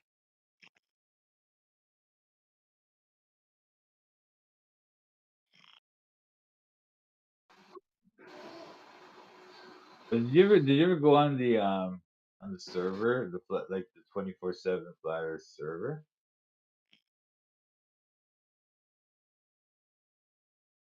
Flat Earth server? No. Like here, I'll send you an invite. No, it's fine. Don't invite me, please. I'm not interested in any of this shit. To be honest, I got rent to pay. I got real world Okay, problems. bye You know? bye. Back to work. Time to clock back in. Bye. I don't have work today. It's Saturday. Oh, okay. Well, twiddle your thumbs. You don't care about this shit. Thank you. Bye bye. Chill, bro. Just chill. Ask that boy. Well, I'm chilled, homeboy.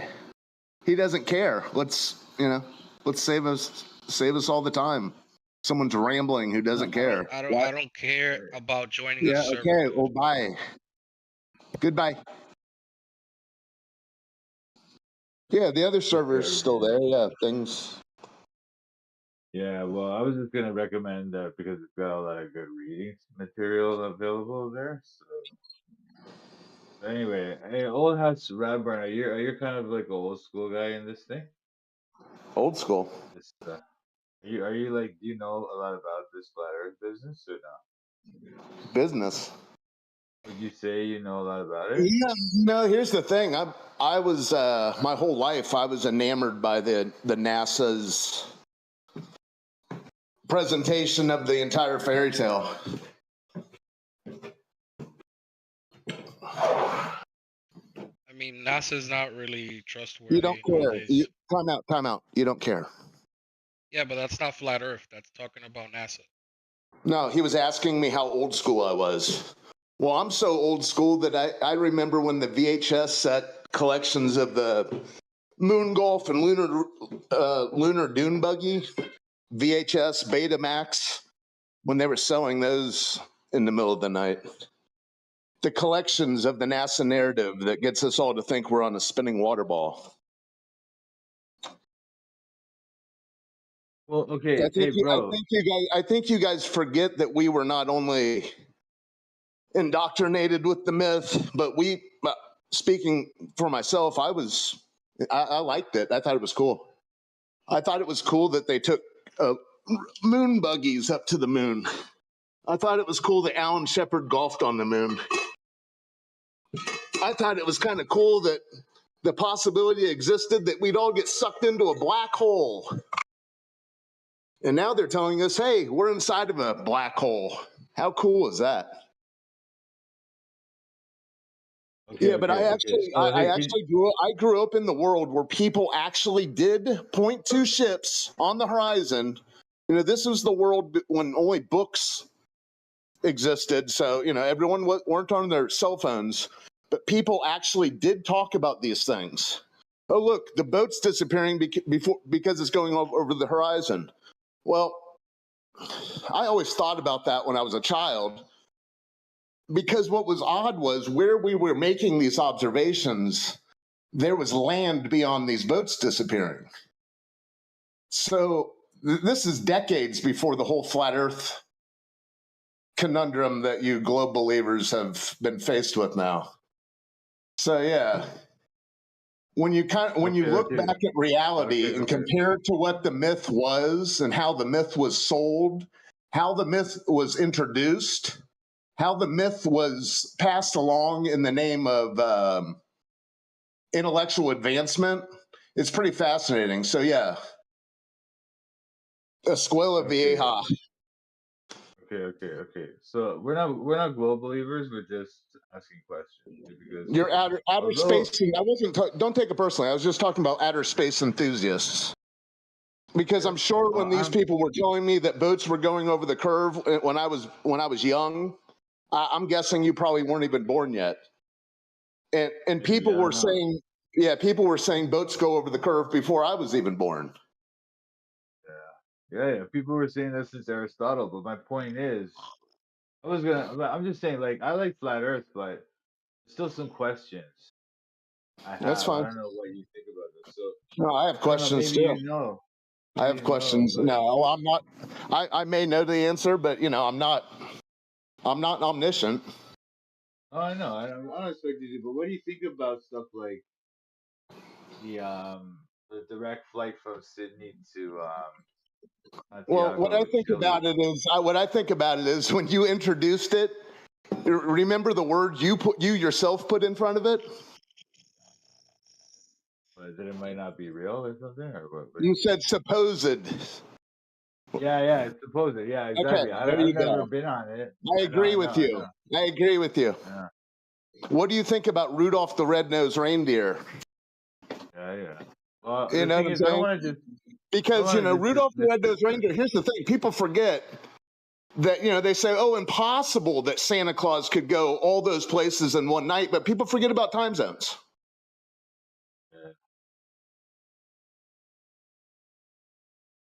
What about okay? So what about That's what do what you I think think. about That's what I think about all these desperate things that start cropping up over this past almost decade, where you see the patchwork in real time being applied to this unraveling myth. That's what I think about it. It's No, sad. there It's does have sad that that they feel do to it it. because it's so obvious. It's so obvious to me and you. You hear me? You say it's sad because they do it because they know, like P.T. Barnum knew, a sucker is born every minute. They're playing the long game. They don't care. Half of them don't even know. They're just as duped as every other outer space enthusiast. Yeah. They're just driving the spike on the railroad. They don't. Yeah, I hear you. Well, okay, so what do you think about this thing? So I was thinking about how radio. I mean, there's a few people talk about how radio waves they go in a straight line, so they shouldn't be able to go over the whole round Earth, right? But then what they say is that let's bounce off the ionosphere. That's kind of ridiculous. So Yeah, well, I'm not okay, the so radio wave expert. There are plenty in here, but I do know the Marconi Marconi deal. I mean, no one was talking about bouncing things off back then. So yeah, that's another patchwork or things. Like I said, I'm not I used to listen to a lot of radio, and I noticed you actually, like I said, there are many in here who will be able to address that, but it is interesting to hear when you live. I used to live next to a big radio station. Well, I guess everyone probably does, but yeah, it's just interesting to think about when you see the tower and they say, well, that's why this reaches so far, and this is a big station. I don't know. I find it fascinating picking up radio stations and losing radio stations, and I don't know. But yeah, the whole Marconi thing. Yeah, I mean, that was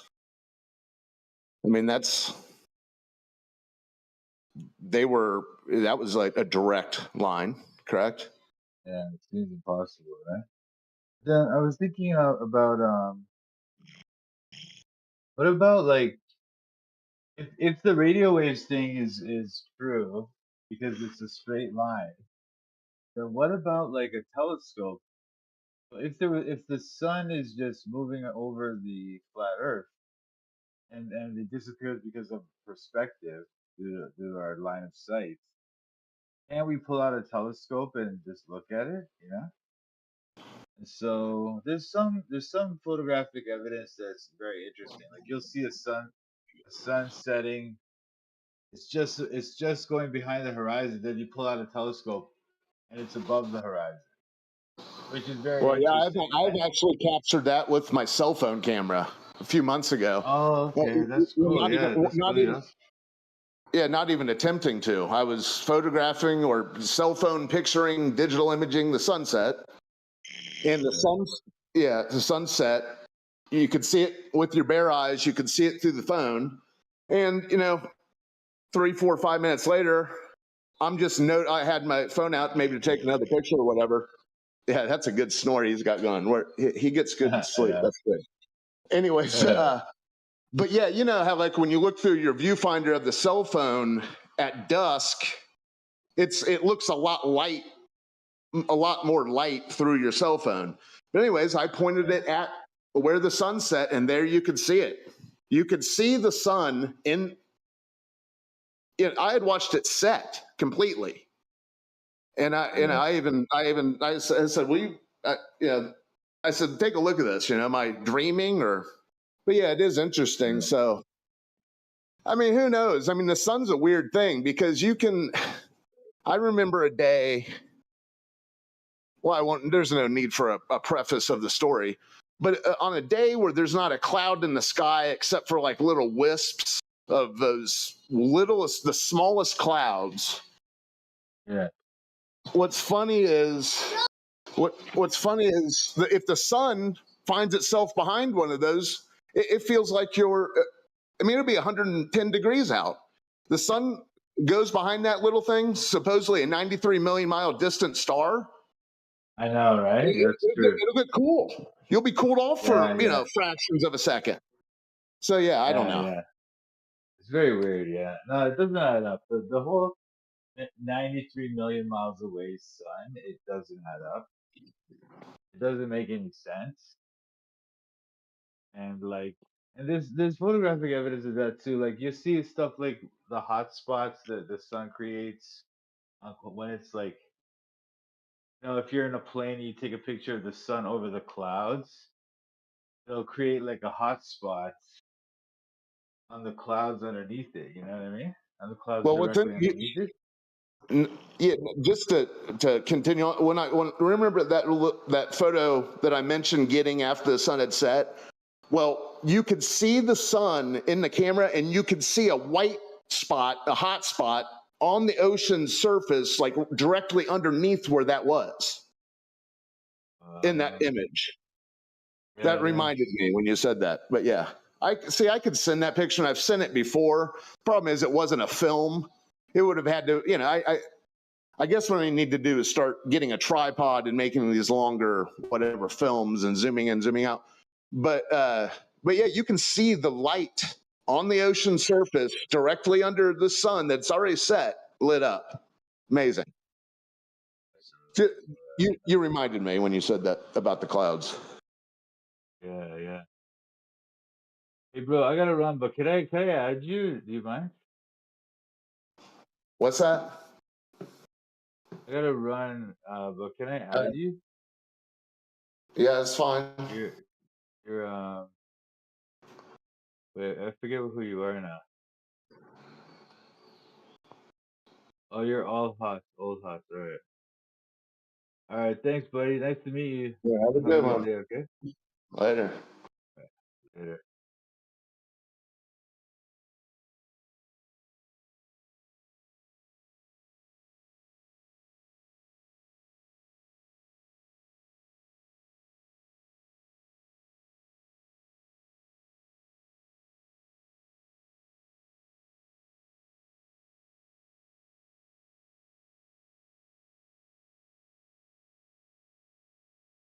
I had a question.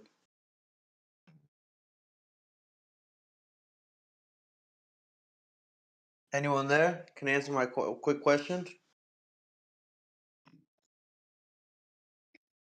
Go ahead, ask away. Okay, so I lean towards flat Earth. I obviously don't have all the know how to respond to all the objections and all that kind of stuff, So my buddy had asked me the question regarding on a flat Earth, how is there north, south, east, and west? And I was like, I don't know.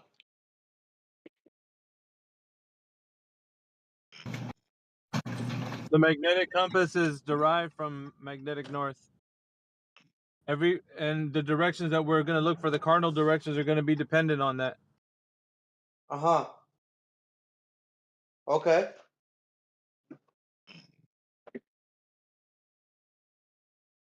Thank you. You're welcome. Yes, sir.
If anybody thinks that the Earth is a globe in here, go ahead and present your argument. Tell me why you think it's a globe. If you have any evidence for it, bring it. Question, guys. Guys, I have a question, guys. What's your question? Are you guys convinced enough the Earth is not a globe that you would cut your hand off? Yeah, we can't talk about self-harm in here. That's a topic that this server speaks against. So you can't talk about self-harm or harming others. So if you could frame it in a way that it's not talking like that, then yeah, we can answer your question.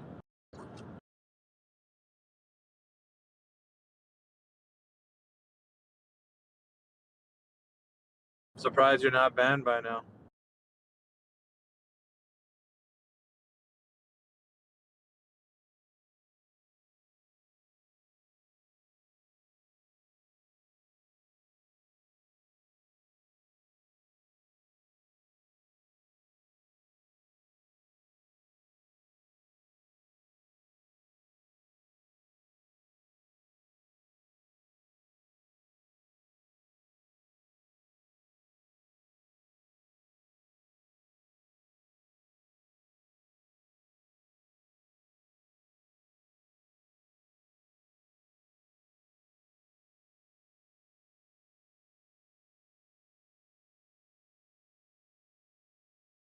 I'm asking because I want to know how convinced you are of the evidence.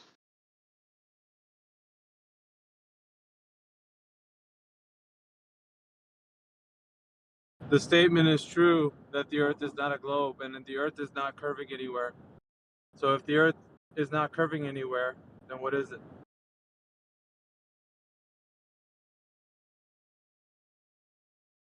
I'll let you fill in the blank. So, Miggy, do you know Jeremy? I know Jeremy. Yeah, I asked him this on Gem server years ago, something similar. He kept coming over there saying that, we should build a straight edge thing, right? Some big long bar, something that can be perfectly straight for at least a mile. Ignore the fact that, it can't be built.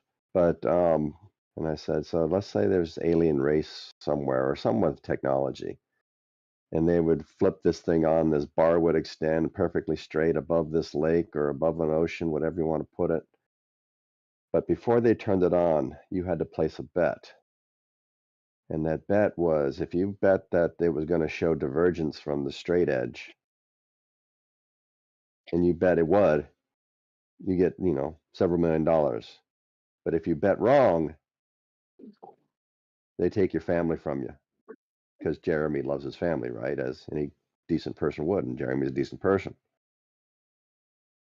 And they'll give you a week to decide, and they'll turn it on in a week, but they have a week to place your bet.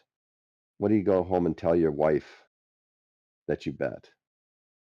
And he won't answer the question because he knows what he would bet. He knows he would bet that it's curved. And I'm guessing you would too. But I don't know if you have anybody that you care about more than yourself, so I can't put that forward. But Jeremy definitely cares about his wife and his kids more than he cares about himself. Yeah, so let me put it to you this way. The same scenario. If a giant meteor was going to strike the Earth, a planet killer, and it was coming towards Earth, would you bet that that would be the case, that it would destroy Earth, or it wouldn't destroy Earth completely? Would you bet your life on it?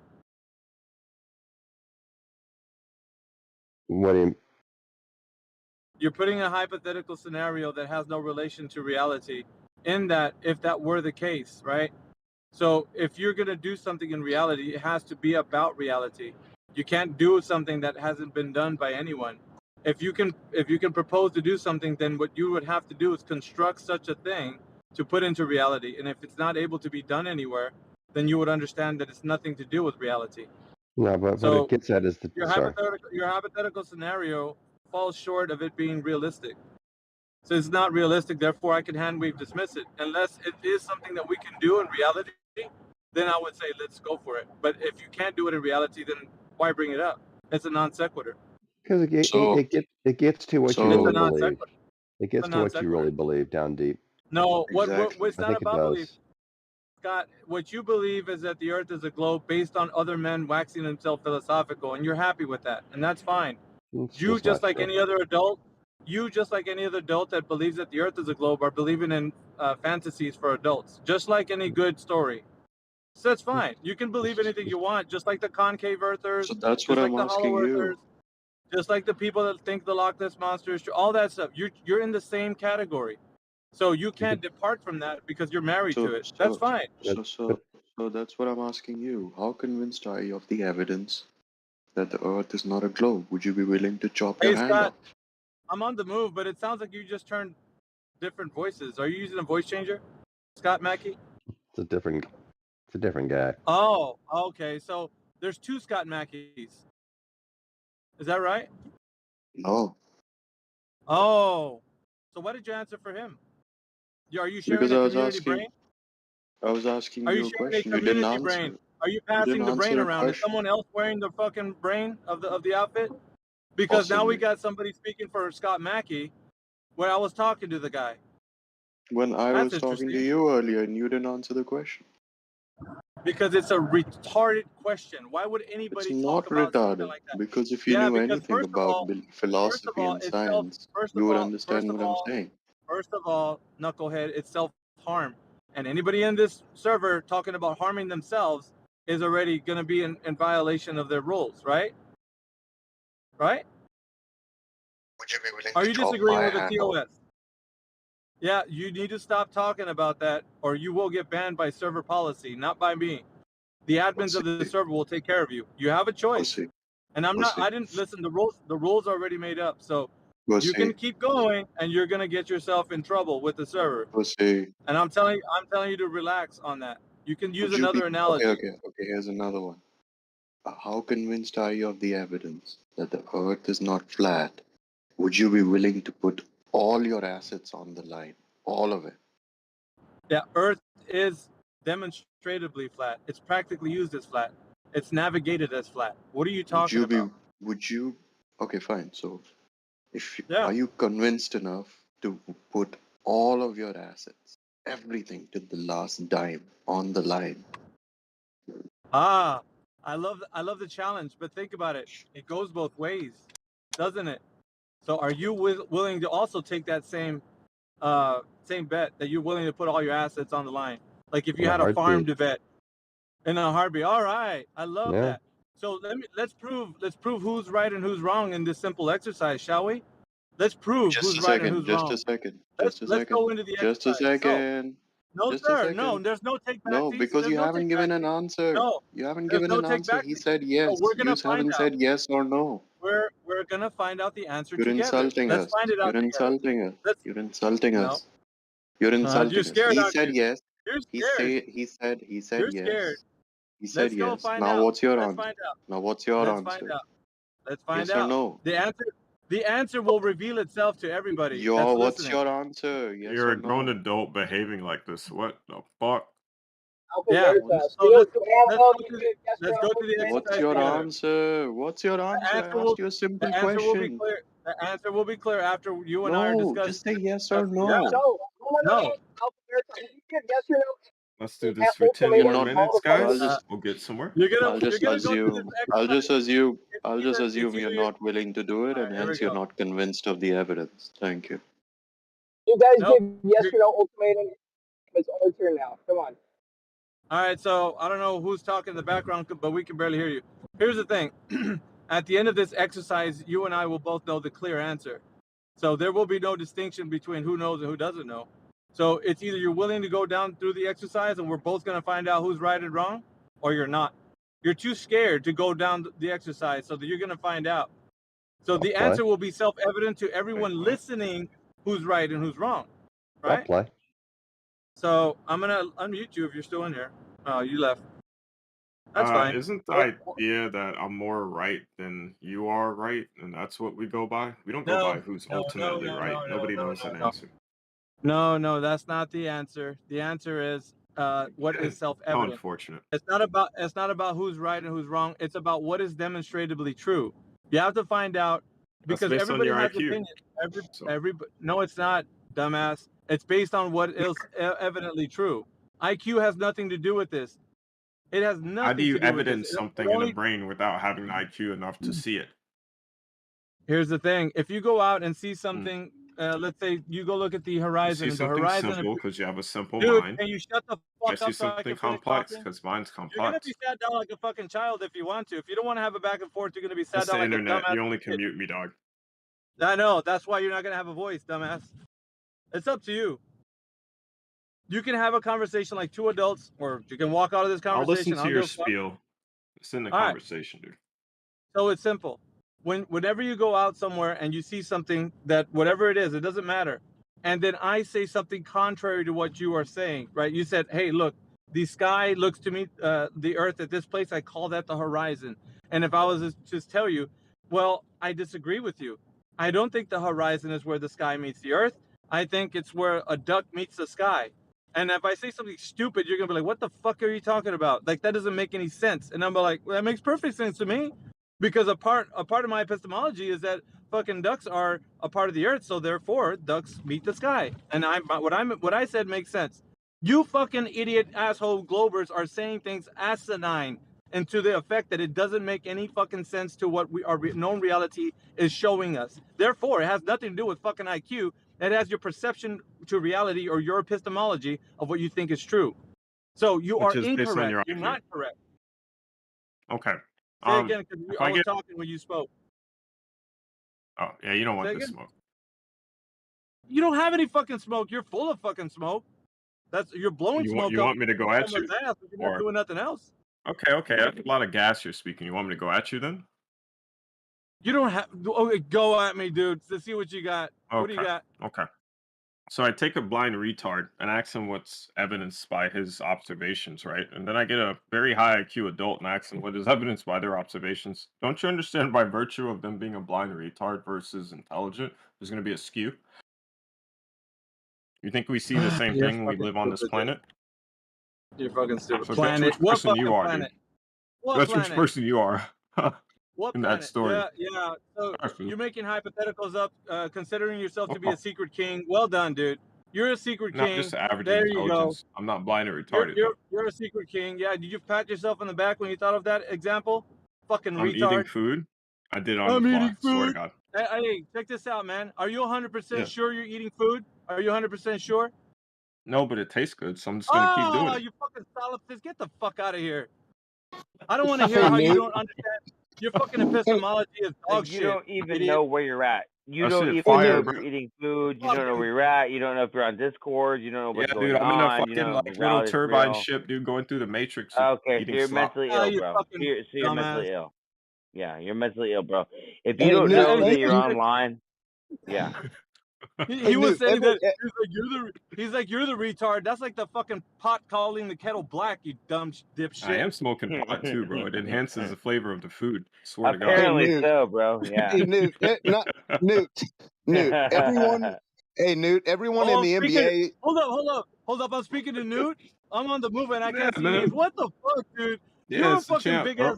You're god of debate. shit is Fuck me. off, dude. You're a fucking peon in this arena. You don't know shit. That's crazy, I bro. fucking He's stomp on your joking. ass He's every time joking. you come in, you On dumbass my neck? idiot. My Yeah, back. easy. Go do Because some you research, mate. because you are a fucking dumbass. That you've been debating with Okay. low level fucking content. That when you step into a real fucking Content. debate, you're fucking You kibosh get like the crushed. rest of them. You get crushed, bro. Okay. Fucking Yeah. god of debate. Get the fuck out of You get here. destroyed, dog. Damn. Yeah. I never called Go do myself some that. It was research, dog. attributed falsely by other Go people who learn some admire me. shit, bro. Yeah. We're gonna murk you, dog. I can't help that I have Dude, fans, check bro. this out. Newt. Yes, sir. Hey. Let's see the god of debate in action. All right, so Yes, you tell gotta us who's upgrade that ever cell measured the phone plan, curvature of the earth big any dog. time in history. No, dude, stop talking. Stop talking and Okay. take it. Stop talking and Okay. take it. Who's Oh, ever measured shit. the curvature of the earth any time in history? Any time in history, Newt. Fucking big brain, 200 IQ. Who's ever measured the curvature of the earth any time in history? As The people in with drop high over IQ, the bro. distance. That's why you don't Go see eye ahead, to eye. Newt. Tell us, big brain. The people Oh, you who fucking have high weasel. IQ. You see how you This are? is why you don't see You eye don't to know eye, because you're shit. the blind Get retard, the dude. fuck You out can't of see here. anyway. Go debate This is a bunch of Go debate fallacies. lowbrow content. Go debate lowbrow content. Go fucking debate I lowbrow thought that's what content. You're this not is, ready for dude. this arena. This So is I a big came in boy, here, baby. dude. This So is I'm the acting big ghetto, boys. dude. It's a lowly Go fucking place. to the kids table. Go to the kids table. Go to the kids table and debate The them. little They're kids you're table, more dude. your The little speed. kids table. Right? Yeah, Not the big that's where kids. you declare yourself king, isn't it? That's where you So when declare you sit yourself at the king. You're table, do not you ready put a for this booster shit. seat underneath Get you, the bro? fuck out of here. You scoot up to the, height Fucking of the noob, table. clown. 5'4" ass nigga. You're not worth my time. Go debate lowbrow content in another room, bro. You're not ready for Okay. this shit. I have a quick question. Where did you get your degree from again? Oh, Newt. I don't give a You Oh guys fuck. shit, you don't have I one. don't give a You fuck. don't It have has one. nothing to do You with don't that. have one. All right, it's sorry, bro. Sorry, bro. Everybody else is a retard though. So I got it. Hey, Newt. Hey, Newt. So how flat is the Earth? How Hey, flat? Newt. Yes, sir. Attempting to dox people That's really cute. You is accuse me of is that not one more cool. fucking time, I'm gonna talk to the Hey, founders Newt. of the Hey, server listen. that I know more than Listen. you. When you So I walk suggest you outside keep your your smart fucking ass comments to when you yourself, dude. walk outside your front door, bro. Okay, when you walk outside your front door, Yeah. you live in a stationary topographic plane. There's nothing in your mind that would make you think all the fucking crazy geodynamo model and all the mental shit that they teach you. Yeah, it's a So belief high system. IQ It's a people, religion. they put things in It's a space. Low religion. IQ people It's live a on flat Earth. religion. All makes sense, dude. It's a religion, Newt, bro. television production does not take high IQ. Hey, dude! Everyone in the NBA, they all know they're bouncing a ball. They're not all scholars, okay? So, Okay. yeah. So what are you? When determining whether or not something is a ball or not, doesn't take a rocket scientist, okay? Oh, really? The topography of something doesn't take a. Okay. As big Yeah, as Earth? topography, Dude, sir. go to the kids table. Not Go to the kids toe. table and debate those guys. You're not ready for How do you this, dude. figure you get a good enough vantage point to speak confidently about the shape of Earth from Yeah, on it? you can open your eyes, pull your head out of the sand, So get low off your IQ high take. horse. Your high What horse I is put see you is in the what I get. sand face first. Sounds What you like see the is flat what you Earth get. Very Yeah, simple show way of your thinking about the hey, planet. dude, show your And it intellectual works. superiority by showing, by demonstrating that you're able to listen and have an actual back and forth. I am listening, dude. I've determined I'm talking to No, retards. you're I'm gonna treat waiting you to like that. talk. You wait to I'm gonna talk. take you seriously, Big dog. difference. Hot shot. I finished What my is food, by the way. what Thank you. is the degree of Earth's flatness? Yeah, go back to the kids table, Newt. Oop. You're not What? And I'm able to hitting the debate here. vape again. Go back Yeah. to the kids table. Bye bye, Newt, what degree of Newt. flatness Go are you back to the speaking kids of, though? table. What degree of what? What is the degree of flatness? Oh, listen, you don't give a fuck until you do and you want to do something useful like put satellites into space. And we don't let low IQ people do that, right? Because they don't respect the idea of the Earth being round. No, So that's it what I'm says asking everything. you, like. Yeah, this is Practically not That's what I'm speaking, the retarded. asking you, evidence dude. is right there, dude. You see stupid people, flat earthers at NASA or any other You're satellite calling company? us No. stupid while you think that you can have a So, geocentric no. fucking locked in satellite and a spinning fucking 4 directions shooting model, bro. It's madness, mate. Hey, You Newt, told me to it look at doesn't, the Newt, obvious. I it don't see doesn't flat take, earthers Newt, running satellite companies, so Newt, you it guys doesn't must take be intellectual wrong. superiority to create moon golf films. It takes a severe amount of arrogance. That's all. Okay. Listen, you stay here on flat Earth and we go out in space and everybody's happy, right? You stay your ass right here. You'll be fine, Newt. Listen, if you're clipping this, I want the video, bro. This shit's hilarious. Hold on, let me You'll save be this fine, shit. Newt. No one is. Oh, what's Yeah, no hilarious? one's. You know what's hilarious? You know I what's mean, what do you mean hilarious? I That don't you try, don't dude? have an I'm saving argument. this shit for That's posterity. funny. Thank You you. know what's Degree of flatness, comical? then. You know what's comical, Newt? Now, hang on, guys. You know what's comical is that Newt does not have an argument for the flat Earth. All he comes is my satellites in space. Carry on, don't let My me be a satellites, disruption. NASA. Yeah. Go ahead and run away. You done with your food? Go skip along, Yeah, Fancy. baked Skip along. potato with honey, maple, thick bacon, dude, like that thick bacon. Yeah, who cares, Sour dude? Who cream, cares? chives. The only thing that's important. The only thing that's important here is that you don't have an argument, and you just every single time you come in this room, you have nothing to say except for I gotta go. All right. Just passing through, man. You know, it's the way the universe works. It's a speck of dust passing through, bro. Don't take yourself so seriously or your stupid views, because you're probably wrong. All right? Keep your hands inside the vehicle Probably. at all times. Yeah. Probably. I love how sure you are of everything. You'll be fine, Newt. You'll be fine, Newt. Yeah, he can go wax himself philosophical in other rooms. Fucking, he can't do it here. That's the problem. Anybody in this room could fucking kibosh his arguments. Pretty simple too. He's a solipsist, bro. That's all. It's his worldview. He doesn't even know if he's eating right now.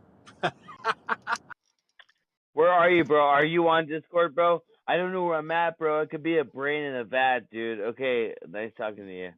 And he might be onto something there, because the state of silliness you must be in to believe in these lunar dune buggies and Alan Shepard golf stunts. I mean, it's silly land, la la land, as they say. He might be onto something. You have to remain completely silly. Yeah.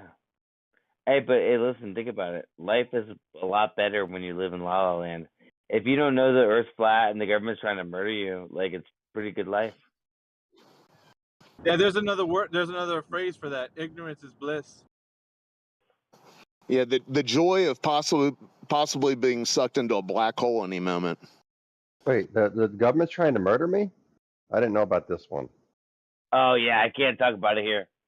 Hey, if Oh, you go to man. my channel, bro. Hey, listen. Hey, check it out. That I'll won't send be you an happening. invite. Sorry. Go to my channel and we can talk about the government trying to murder you. Yeah, Because probably not. yeah. Okay, all right, fair enough.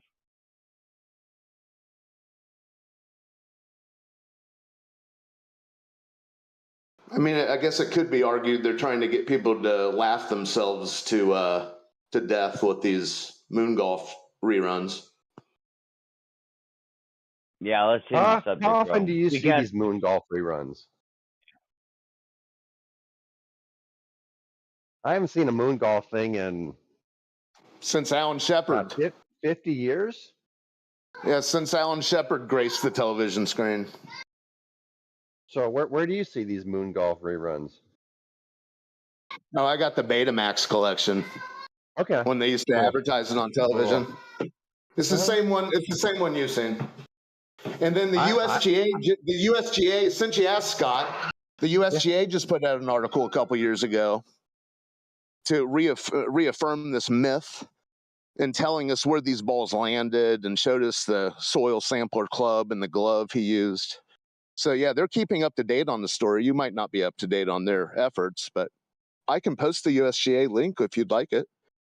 The United States Golf Association is making posts in conjunction with NASA, sir. I got you. But how many other people? So that's where how many, you asked how many where. other That's people do you where. think know about it? Would you like me to link it to you? I'm just curious. How many other people you think know about these things? Oh my God! Here we go. Compartmentalization, bro. A lot of these new wave pseudo intellectuals, they think I'm making it up. I don't think you're making it up. I just want to know how many of the people. You asked about other people. You asked about other people, sir, and I said a lot of these new waves. Man. Yeah, a lot of these new waves, they think I'm making it up. No, that's anecdotal, sir. He's lost, old Haas. You're straw manning us. It's compartmentalization, bro. Talk to Alan Shepard about it. Is Alan Shepard even alive? No, he's not. Well, then it's gonna be hard for me to talk about him, then, isn't it? Well, go watch his film. His film speaks volumes, sir. But nobody watches his stuff anymore. Well, a lot of people are subscribed to USGA, and like I just told you, they put out an article. Would you like me to link it to you? I believe you. Okay, so stop saying no one watches this stuff anymore. They're reminded of it on the regular. Well, you can link me to a USGA article. How many people read it? I did. That's my question. Well, that you could argue that golfers are not people, but well, we'll assume they're people. I don't golf myself, but we'll assume they're people. Wow. How many golfers do you think read it? Many. Oh my God! Holy hell! Just trying to get you guys' understanding of the world. I want to understand how you understand it. That's all. Yeah, we don't want to degrade our mind and like go backwards, bro. It's like it's hard for us, bro. That's fair. Yeah. That's fair. Yeah.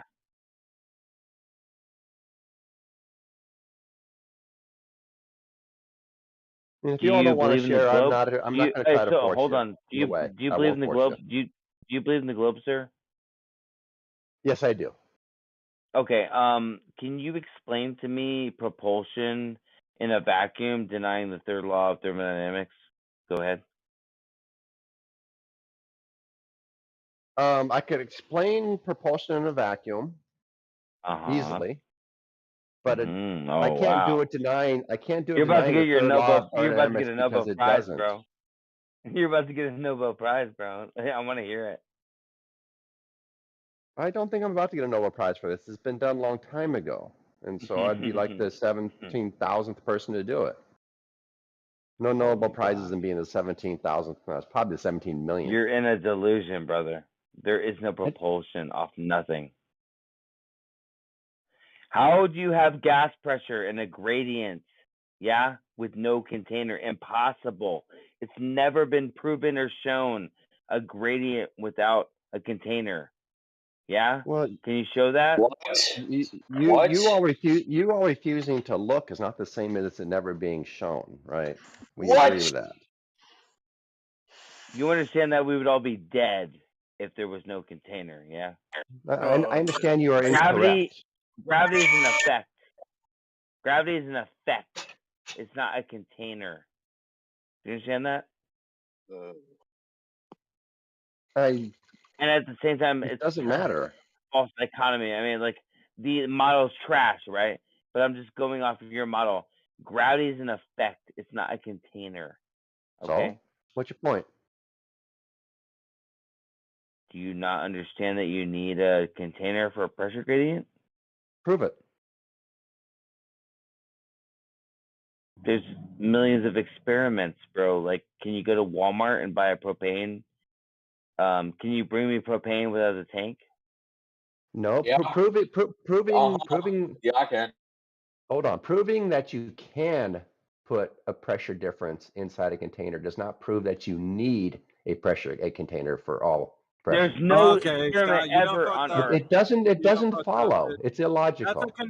It's a conditional statement. So if gas pressure is defined by the walls of its the pressure per unit area that exerts on the walls of its container, Scott. That's not And how if I that's not define how it. wait a minute, if that's not how you define gas pressure, then how do you define it, Scott Mackey? The kinetic energy of the gas particles. In what? In what? Doesn't matter. It does matter. They Is it have in something? Does it have a container or not?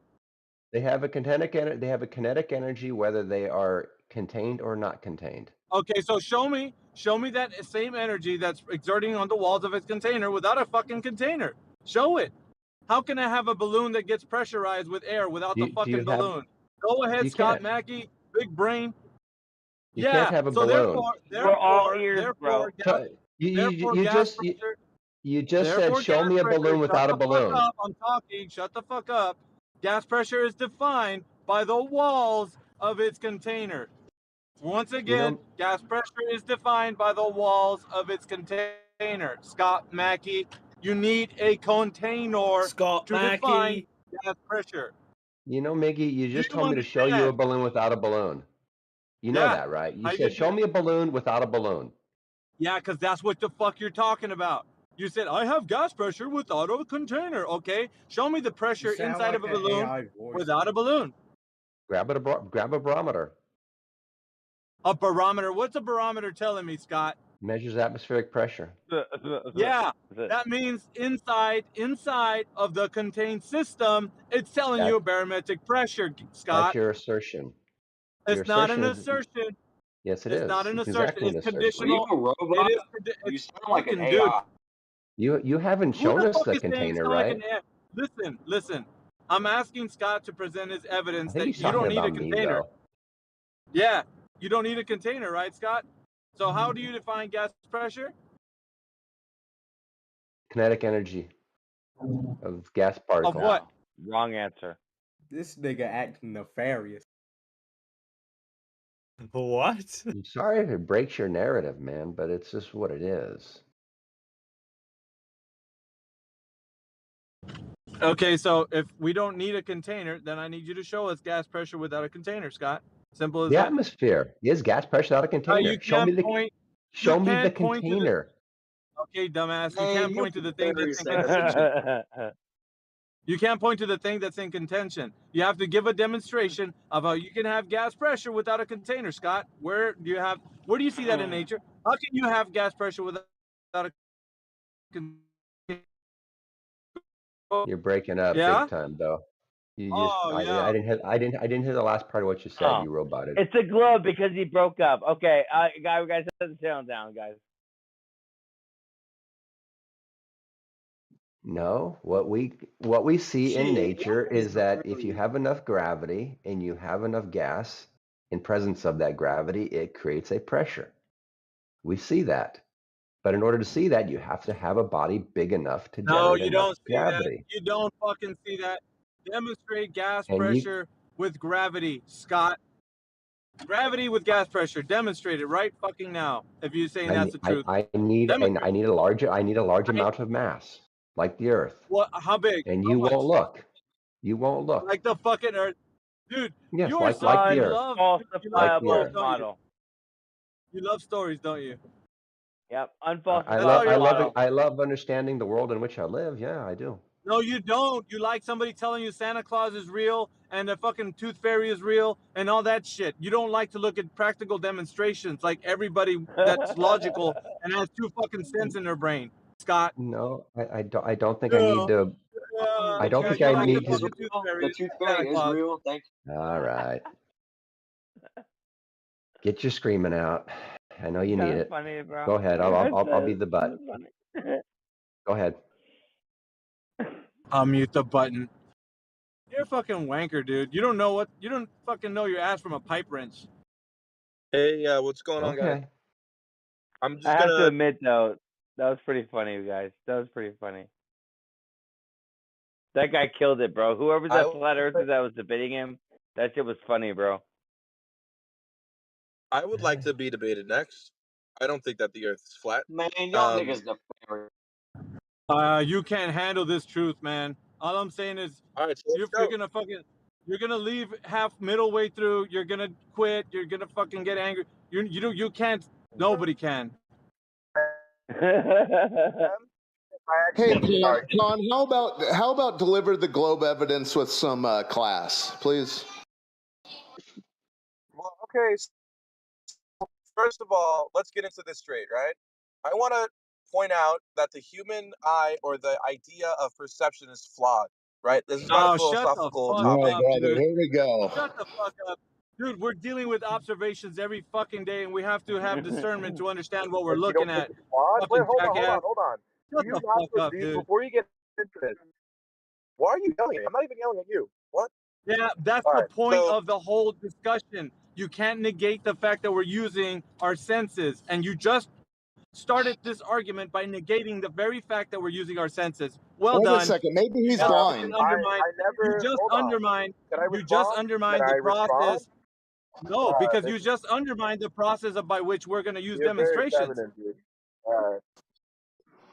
Are you blind, Con? Do not. Are you Yeah, do not. or Yeah, no, hang this on a guy second. bitches like a 14-year-old when he got his Xbox taken away. No. seriously, It's grow like up. it's like you undermining all of observations by saying we can't trust our senses. We can't trust our senses, but let's have a debate about our fucking senses. Right, we can't. There's a reason why. I mean, dude, like, I don't know why are you like. It's crazy how you cannot trust your senses. Like, you can't. What are you talking about? Hey, Con, if nothing can be known, if you're, how are you telling us that? How are you so certain that nothing can be known? So just get off your high horse. Sure, sure. So, right, and I've been trying to get into that, but this guy got mad for no reason. So let me get into it. Nobody is mad. Nobody's mad, bro. Calm down. Not too clearly. I know what you're talking about. Come on, Calm down, bro. You know you can't get mad because you're a no robot. problem, brother. AI. So anyway, as I was saying, right, as I was trying to get into, damn, this dude's tailgating. All right, what I'm trying to say is this: how do we know that you cannot trust our senses? I'll give you a simple idea. Let's say you have a square in front of you, and you don't know if it's a cube or not, but you just know that it's a square for the most part. The only thing it takes for you to know if it's a square or not is by you adjusting your perspective, and now you know, oh, it's a cube, not a square. You have to walk to the left or walk to the right. Bro. Yeah, Right, how did we do that with our senses? right? And we found out that it wasn't a Yeah, square, it but was a cube. Well initially, done. hold on, We can trust brother, our senses. Thank you. initially, your senses were MK telling you that it's Ultra, just bro. a square. Yeah, Right. it's just a Initially, square, your bro. senses were Yeah. just telling you. Initially, your senses. Initially, dude, stop trolling me, guys. I can't fucking feel it. All right. So initially, Stay on the you road. were shut the fuck up. You a nefarious Initially, ass nigga. Cognitive dissonance on display, guys. Dude, relax, man. Why are you so mad? Act like trolls? You guys want to act like Why are you trolls? mad, I bro? don't care. Because the globe's No, alive. you I'm want to act like mad trolls? about I don't care. You want to act like trolls? I don't care. Hey, Con, Why you're are you really mad, bro? muffled. Yeah, you're muffled and you're really Just mad too. Why relax, are you mad, dude. bro? Just calm down. Every No, little thing is gonna be all right. I'm gonna continue. I'm gonna continue what I was saying. How do we know? Because you cannot. Your census initially was telling you that it was that it was a square, but you could not trust it completely. So you had to physically adjust your location, not physically adjust your senses. Once you've adjusted your location, now you can verify that there's fuck you guys. I'm not even gonna talk anymore. Just suck my dick. Fuck you. He's all, dude, you mad, bro? Relax. That wasn't very classy, dude. Yeah, dude, relax, man. Come on. We're all just having a conversation, bro. It's all right. But see, the thing about what he was his example his example was is that he's saying, well, I see a square and I changed my perspective. Now I know it's a cube. Well, duh, you didn't have all the information. Now you do, and you can trust that, right? Now it's a cube. Well done. You just use your senses to declare how you can know that your senses are telling you the truth. Initially, you were Yeah. not sure at first. Could we agree Well, on it's that? not that you weren't sure. The information, all the information wasn't complete. But when you made all the information complete, you found out it was a cube using your Right, and senses. now you proved Well my done. point. No, you proved mine. Gathered all the. Have you no? You proved Yeah, you did. Yeah. The proof is in the pudding, sir. Con, your audio is bad. The satellites are failing him. But we can't hear you, bro. Now, don't get.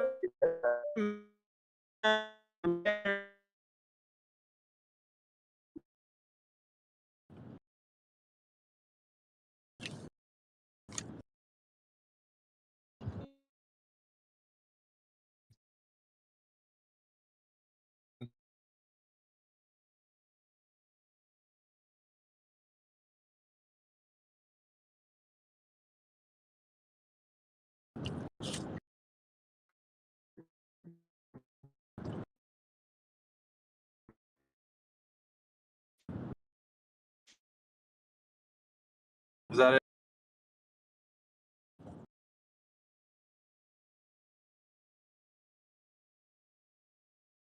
What I'm trying to say is this: you need to come onto a conclusion, right? But your ability to gain more information is based off of your senses. And if you cannot gain more information, this means that your senses have been flawed. So you must physically adjust yourself. If you physically adjust yourself No, now, that's not it. That's not it. no, yes That's it not is. it. You Yes, can't it is. say that. Yes, You it can't say is. that. No, Yes, they're it not flawed. is. They're Oh not. my It's not. God. Listen. Yeah, I'm sorry. Yeah, you can only appeal to God because in this instance you're wrong. So the only thing that you're Wow, looking fuck at right you, now man. is that you don't. Fuck you. You have. Well, I'm sorry, but it's the truth, bro. You just don't want to admit it. So when you don't have No, enough there is no information, it truth doesn't to it. mean. It doesn't mean. Listen, dude. It doesn't mean your senses are flawed. It just means you don't have enough information. But you need your Yeah, senses to okay. know that. If you Yeah, didn't know but this that is information, circular. that's No, because you no. understood that your senses weren't complete to all the information. It's not that they're flawed. You're going. It's that you didn't have the No, complete information. That's no, all. no. You're Yes, going. No, you're yes, going. yes, No, yes, dude, no, yes, no, yes, no, yes. no, You're not gonna no, win. no, You're not gonna win, no. dude. It's yes, No, it's yes, and it's always will be yes. no, it's not. Yeah, it is. You hate the No, fact it's that I'm not. showing you the truth. Yeah, you didn't have the complete information of the square that was a cube, Bro, but once you found out it was a cube, it's like, oh, good, it's a cube now. You are bad. That's why I interrupted you. So, Dude. I was practically saying, thank you. In order for you to gain information upon something, you need to rely on your senses to gather the observation. No shit, then Sherlock. The observation. Yo, if you interrupt me again, bro, I'm gonna blow up. Like, I'm not dealing with you anymore. No shit, Shut up. Sherlock. Fuck you. Anyway, as I was saying, so in that circle there, this is what's required to gain that loop. It's circular reasoning. Okay. All reasoning is circular. Whatever. Regardless, though, Here's what it is. If I have the ability, let's say that my ability to hear was diminished. I can still hear things, but I can't hear everything. And because I can't hear everything, this limits my observations, which then limits my information gathered. So I'm telling you, the human mind is physically limited to its compartments that we have created, that genetically designed to. Right? You can't see, like, for example,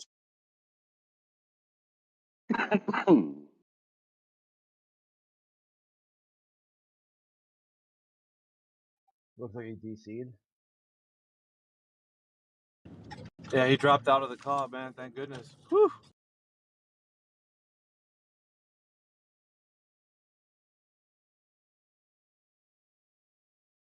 I'm getting tired of your bullshit, bro. Aw, that's okay. You'll be all right. Yeah, I'm getting tired of You'll be okay. You'll be all right. You're not right, but go ahead and tell us how you're not right. Go ahead.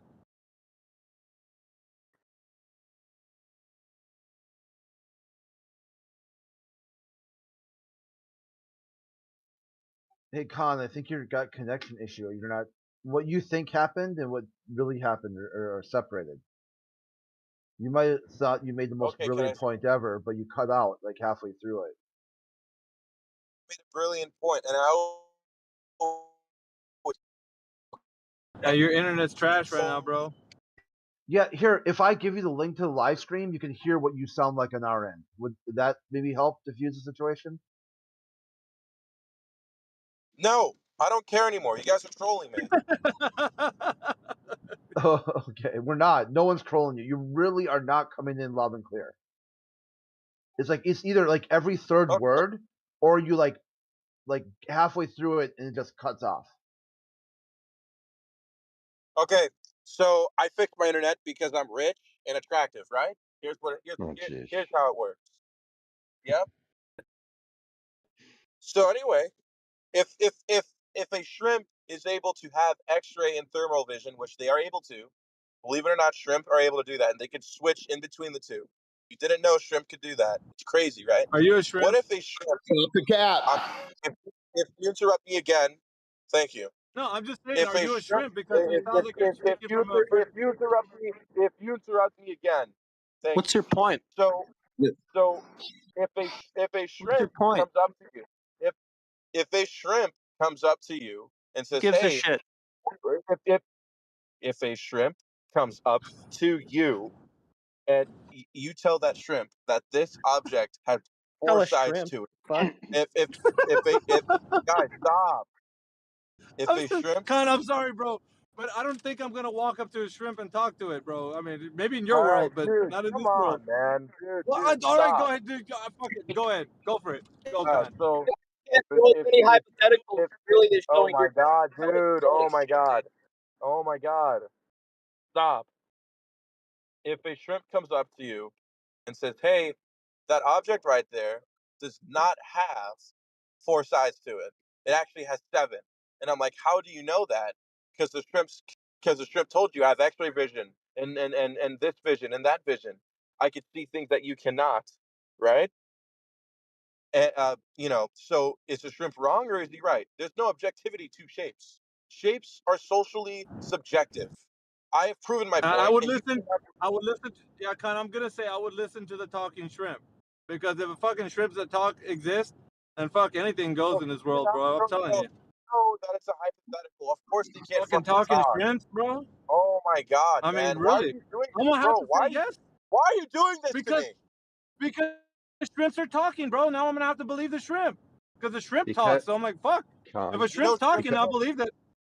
Because he finds it fun. Because you're easy to troll. Yeah, shrimps can't talk, you moron. But didn't you say they could? Oh, Con, try to put it back on the rails, dude. What is okay. in one sense? What I mean, the shrimps. I mean, what a cuttlefish lecture is that next? No, But you guys really want bring to. it back on the rails. Dude, I don't care. You guys want to like have an No, argument? dude, I'm being honest with you. How does this relate to the topic? What do you forget that? Why can't you guys they've engage shown us that? I know how Listen, to bro. Why can't you engage with hypotheticals? Listen, No, bro. I know how I've to been fix taking. this. Scott, I've Mackey, and been Con, taking. go. We're here at the hypothetical. I'm asking them how to just relate it back. Just wrap it up and relate it back and ask a question with it. What's going on here? Yeah, hold on. Let's try it this way. So Con, okay, listen for a second. Con, okay. yeah, Con, Thank listen for okay, a second, Con. I heard you already. Stop repeating yourself. Yeah, Con, listen, okay? Put yourself on, listen for a second. Yeah, you can talk to Scott Mackey, and we'll just sit back and listen, okay? Let's see where you take this conversation.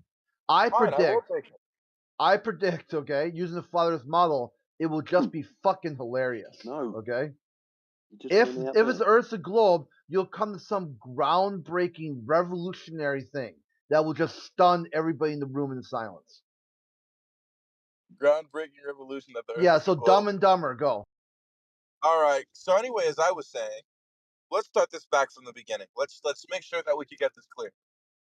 I believe that the human senses of sight is flawed because we cannot see everything. We are limited to the ultraviolet spectrum. The ultraviolet spectrum is a very we're narrow not. in what else is on this spectrum. Okay, our eyes just reflect colors. We're limited to visible light.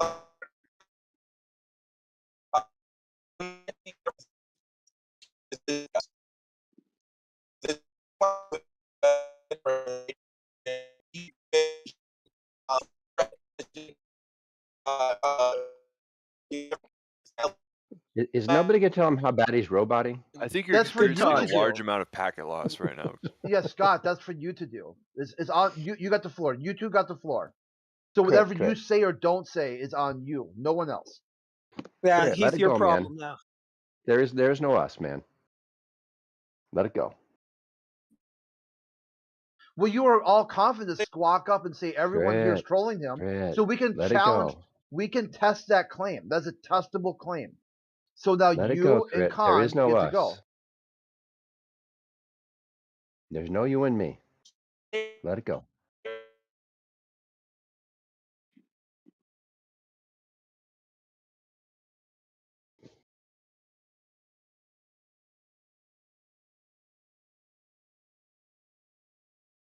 Hey, Scott, how many talking shrimp do you need to prove the Earth is a globe? I'd go with one. One would suffice for me. One talking shrimp tells you it's a globe. You got to go talking with shrimp. Well, actually, one talking shrimp might even be able to convince me the Earth is flat. I'd go that far. Besides the light racism, what I wanted to really get onto tonight, Dude, with we the Flat can't Earth hear you. Brotherhood, some not my brothers, We the can't Flat hear Earth you. Brotherhood. Am I muted? No. Hello? You're breaking up. You're roboting heavily. If you were talking for the last minute, nobody heard a word you said. Last we heard was Oh, okay, well, and then silence. oh, sorry. I was trying to be like your mother last night. So anyway, as I That was is stating. such a clever response. Yeah, it's Yeah, brilliant, but man. as I was stating, If you've seen my mother, whoa. Take it easy on the guy, Scott. Come on. Trust me, man. If a shrimp tells me that the Earth is a globe, I trust him immediately. So come with the shrimp. Yeah. It will take some. Yeah. Just as I trust a talking shrimp, the Earth is flat. That would convince me. Yeah, I trust him. Whatever he says. Just give me a talking shrimp. And Con, shrimp can't see X-ray vision. That's not the way X-rays work. Yes, they can, and now you're lying to me. That's not the way And now X-rays you're, work, man. X-rays works you're have to be lying. emitted from the You can place, and it smile. goes through the object and is projected Yes. onto a Shrimps are photographic. able to do this. Shrimp are able to do this. Where Shrimp do the have X-ray X-rays vision. originate from? Not from humans. They were there before humans, before the dawn of Where time. do X-rays originate from in nature? The ultraviolet spectrum of light is a ancient and sacred thing that humans Oh, have now the you're just pleasure being of being able silly. to access. No, I'm not. Now you're Excuse just me. being Do you know the silly. retina? Hold on. Do you know how the retina works? It reflects light. When it reflects, Yes. it's because yes. Wait, the Okay. retina reflects light? Yes, it does. That's how you're able to see. No. Yeah, you guys are trolling me, bro. Everyone, Not, unmute Taking the and photons off your dude. eyeballs, that's how you see. Yeah. yeah. So He's if just saying that the so, X-rays would have to come from a source, right? Like, where would you actually get the X-ray from? Like, maybe does the sun emit a all right, certain amount guys. of So X-rays? I'm So going what would the to. shrimp Yeah. even be So looking at? He thinks he's Exactly. looking at shrimp are looking ultraviolet at too. you. The shrimp are looking Well, at you. ultraviolet's a They're little looking more at. believable. Yeah. Ultraviolet, yeah. Sun makes that.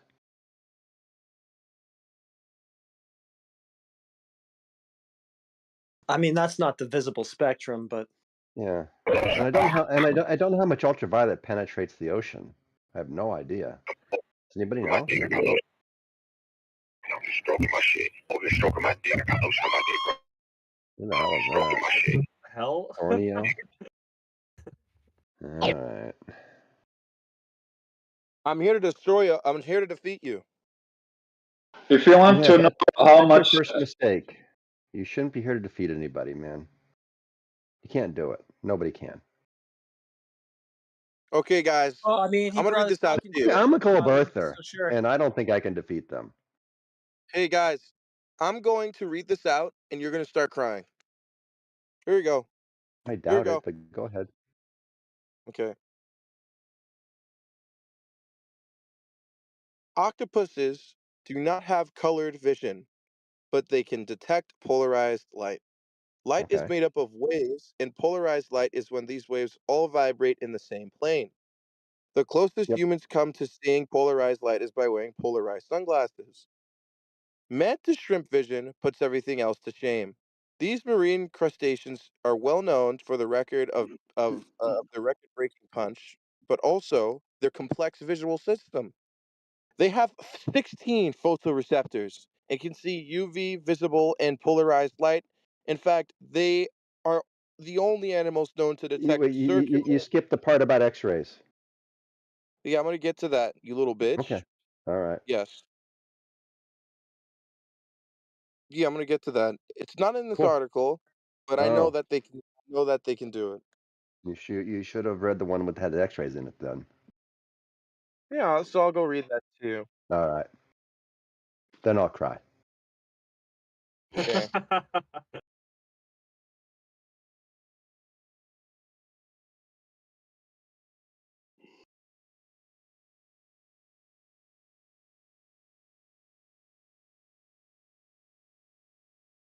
That was a pretty good argument. Yeah, is that the logical conclusion? Khan versus Mackie? Yeah, you guys want to start trolling me? I just started taking boxing lessons. So if you want to mess with me, take my phone number 516-892-0860. I'll say it again. It's All right, 516-892. internet tough heroes. Yeah, internet heroes. Relax, dude. Nobody wants to challenge you physically. Take a breather. Take a knee. Yeah, if that's your phone number or not your phone number, part of the rules here are not to reveal personal information.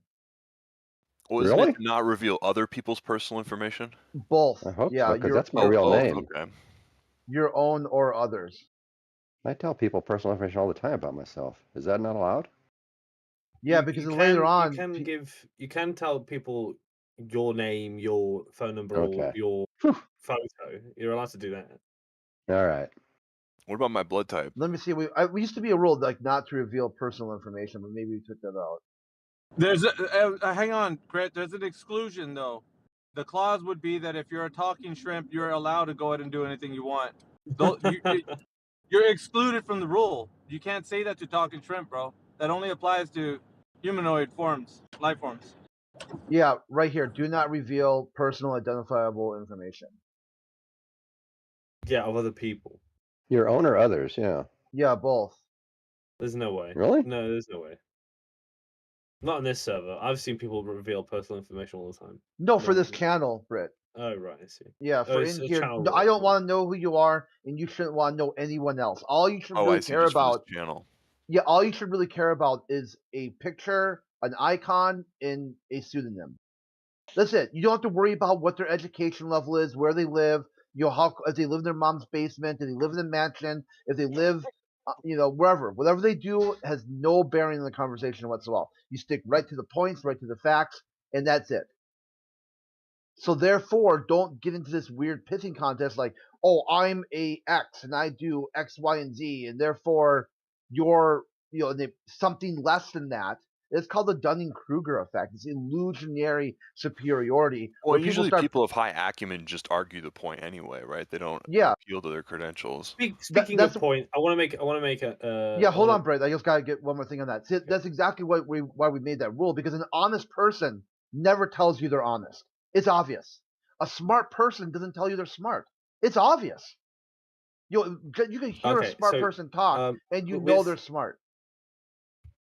So when people say that they don't know if the Earth is flat or spherical, like they can't know that, or science doesn't prove anything, I don't think they're saying that you can't know anything. Like, because I think they'd all say, all the married men are bachelors, right? They make that claim, but they're just saying that they say science doesn't prove anything. I think they're just taking it a slightly different epistemic stance, right, to you guys. No, see, it's okay to have a contradiction in your worldview. The issue is do people recognize it? They recognize yep, I recognize that's a contradiction, and there's some cognitive dissonance there. B, they explain the they explain the contradiction. Like one of the ones for the married bachelor is I just read an article about people in Saudi Arabia who were sort of excised from the family. They lose, and they basically have to live away from the house and everything. So they're effectively a married bachelor. It's like this weird cultural, social thing, and well, not really weird per se, just not something we would consider to be that criteria. But they would self-identify as a married bachelor until they're able to return back to the household, or whatever. And then C, the last one, is when people start attacking the person who identified the contradiction in their worldview. So that's generally what happens here. Is like people, a flat earther will say, "Hey, look at the globe model. Look at that contradiction I just identified in your globe model," and then they attack the flat earther. Well, I think there's some incredulity that comes in when a globe earther says something like, "Well, I can only be so sure. I don't want to make when they say I don't want to make a knowledge claim, I just want to maybe make a probabilistic claim that I think it's probably a globe." But that gets treated like it's a religious belief that is without evidence, or like something that is basically equivalent to saying I can't know anything, which I don't think that's what they're saying, right? Yeah, it could. I agree. It's varied. It's not an all or nothing fallacy, which a lot of people in this arena on both sides would then equivocate to the person. That you can't say that on either side, that the person doesn't know anything. The more specific way to say it is that they don't know what they're talking about in regards to the topic. So to say that they know nothing is disregarding the fact that they are someone who is educated in knowing things. Not exactly the topic you're talking about, perhaps, but in regards to everything, we would say that would be incorrect. You couldn't say that. I mean, Either side in couldn't an do that. epistemic view, right? Like, so I'm not even talking about just knowing things in general. I'm talking about like if someone said science doesn't prove anything, right? If Well, here, said let me, Brett, I'll explain it inside your worldview. I think it'll make sense. So someone might tell you that their worldview is all based on the highest probability, 51% or more. And things that get closer to 100 are more and more likely to be true, but there's always room for error.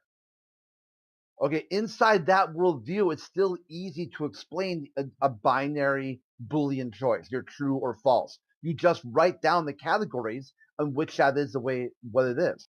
So I could say, hey, are you sure you're on Discord? I'm like, yeah, 99.999% sure. Like anything you ask me, I would say, and then I'm even more sure that the Earth is flat than that. There's no doubt in my mind. You could say, hey, is your username Crit? Yep. And you're 99.99% sure of that. Yep. And then past that by miles, light years, I'm even more sure the Earth is flat. Because you could say, hey, your username isn't really Crit. It's like an expression of binary digits. It's like a hexadecimal value. It just appears to Crit at a high level GUI interface. But inside the computer's framework, it doesn't. It's not saved as a value, as Crit.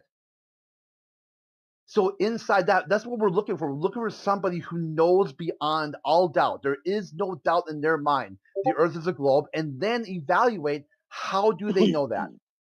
If someone's would you guys say that you represent the people who know without a shadow of a doubt that the Earth is flat, or no?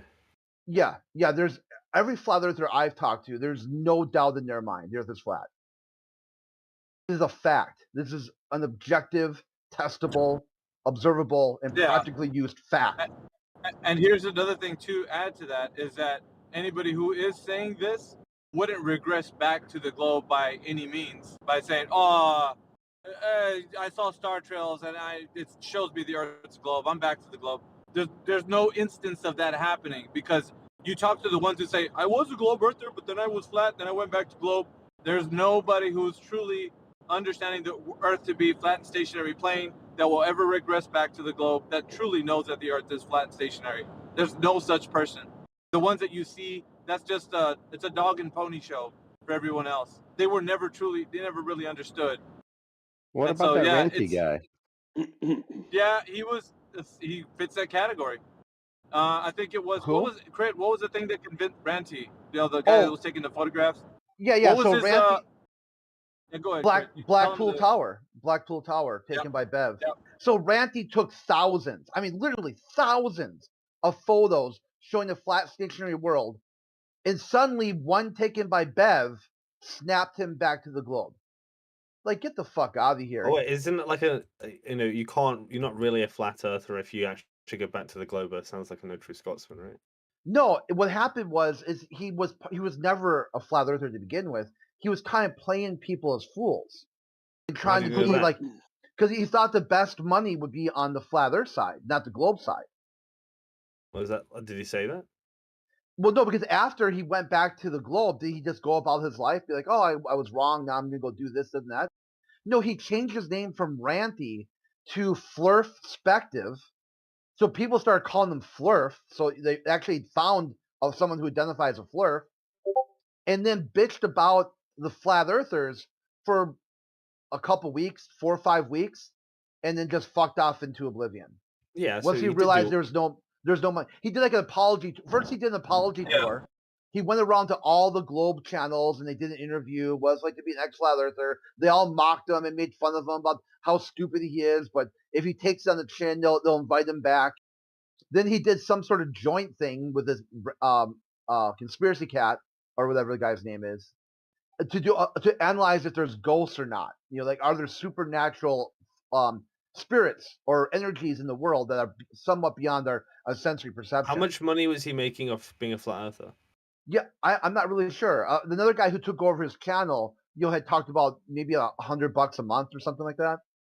It's kind of speculative, I think, at this point. Like, if you say that he never said this, he did actually go into oblivion, like you said he should, right? Well, no, yeah. But the thing that kept him to the flat Earth was not like when you're in this arena, Britt, you hear a different kind of conversation. When you would go into like his, what do you call them, like round Earth, or what do you call it, the round table that they used to have? Remember they used to have like a round table. It was they didn't have the information to support the claim. There was no evidence. It was just all speculative. Speculative conversations in the flat Earth arena is the reason why I say that's not conducive to people actually adhering to evidence. They talk about what can be, what could be, what's possible, the shape of the dome, ice ring, other lands. Like, this is not essential, right? We're not talking about ground truth. We're talking about just what other people wax themselves philosophical on. And that's kind of like what he wanted with his images, and they weren't doing like measurements of drop over distance. So all of the things that he was providing as evidence didn't correlate to people having like a true conversation of a dichotomy of what is and what is not. It was just what you can think about, right? What is it possible that can be? And yeah, it wasn't. It's a different conversation, really. So, but I mean, you'd have to listen to the conversations for yourself to be the judge. The reason why I got involved with that group was a few years ago. The WS, the guy who makes all those memes, he had his own server, and to get a talking role, if you're a flat earther, you had to take a geometry quiz. Otherwise, you no typing, no talking. All you could do was just look at the memes he would post and what other people would respond. So I took his geometry quiz and I scored 100 on it. And then he gave me the talking role. It's like, oh, the first flat earther. He's like all impressed. The first flat earther who ever got it right. And basically right away just started grilling me about a bunch of geometry questions that supposedly wouldn't work if the earth is flat. But I just kept going back to the talking point. The talking point about, hey, this is a geometry quiz. Let's use the questions in this quiz and correlate where the earth would have been in each one of these questions. And then he eventually like somehow said like I have to answer right now the angle to Polaris at 45 degrees, north. And I go, dude, 45 degrees to Polaris. He's like, welcome to the globe. I'm like, no, you need a flat baseline to take an angle or whatever like that. So I can't do a curved line because I posted them back showing the curve of the globe with the angle there. What angle is this? So he banned me, and then Ranty, who's on the same server, had reached out to me. He's like, hey, come here, and I know this WS guy does a lot of these loaded questions towards flat earthers. Come on the show and walk us through how to solve these geometry problems. I'm like, certainly. If anything, this will like diffuse a situation where if globe, no flat earther can do geometry. That's why they're a flat earther, because they can't do geometry. Even if you do geometry, they still kick you anyway. The dude was just a spaz. So that's the first interaction I had with Ranty, which I thought was quite odd when later on he flipped and then came into this idea that the reason why flat earthers are flat earthers because they're all stupid. They're just stupid. They got this weird perspective of the world that doesn't match reality. And I'm like, wonder what happened to him. There's some lore there that people don't really know for why people flip back and forth, for whatever reason they choose.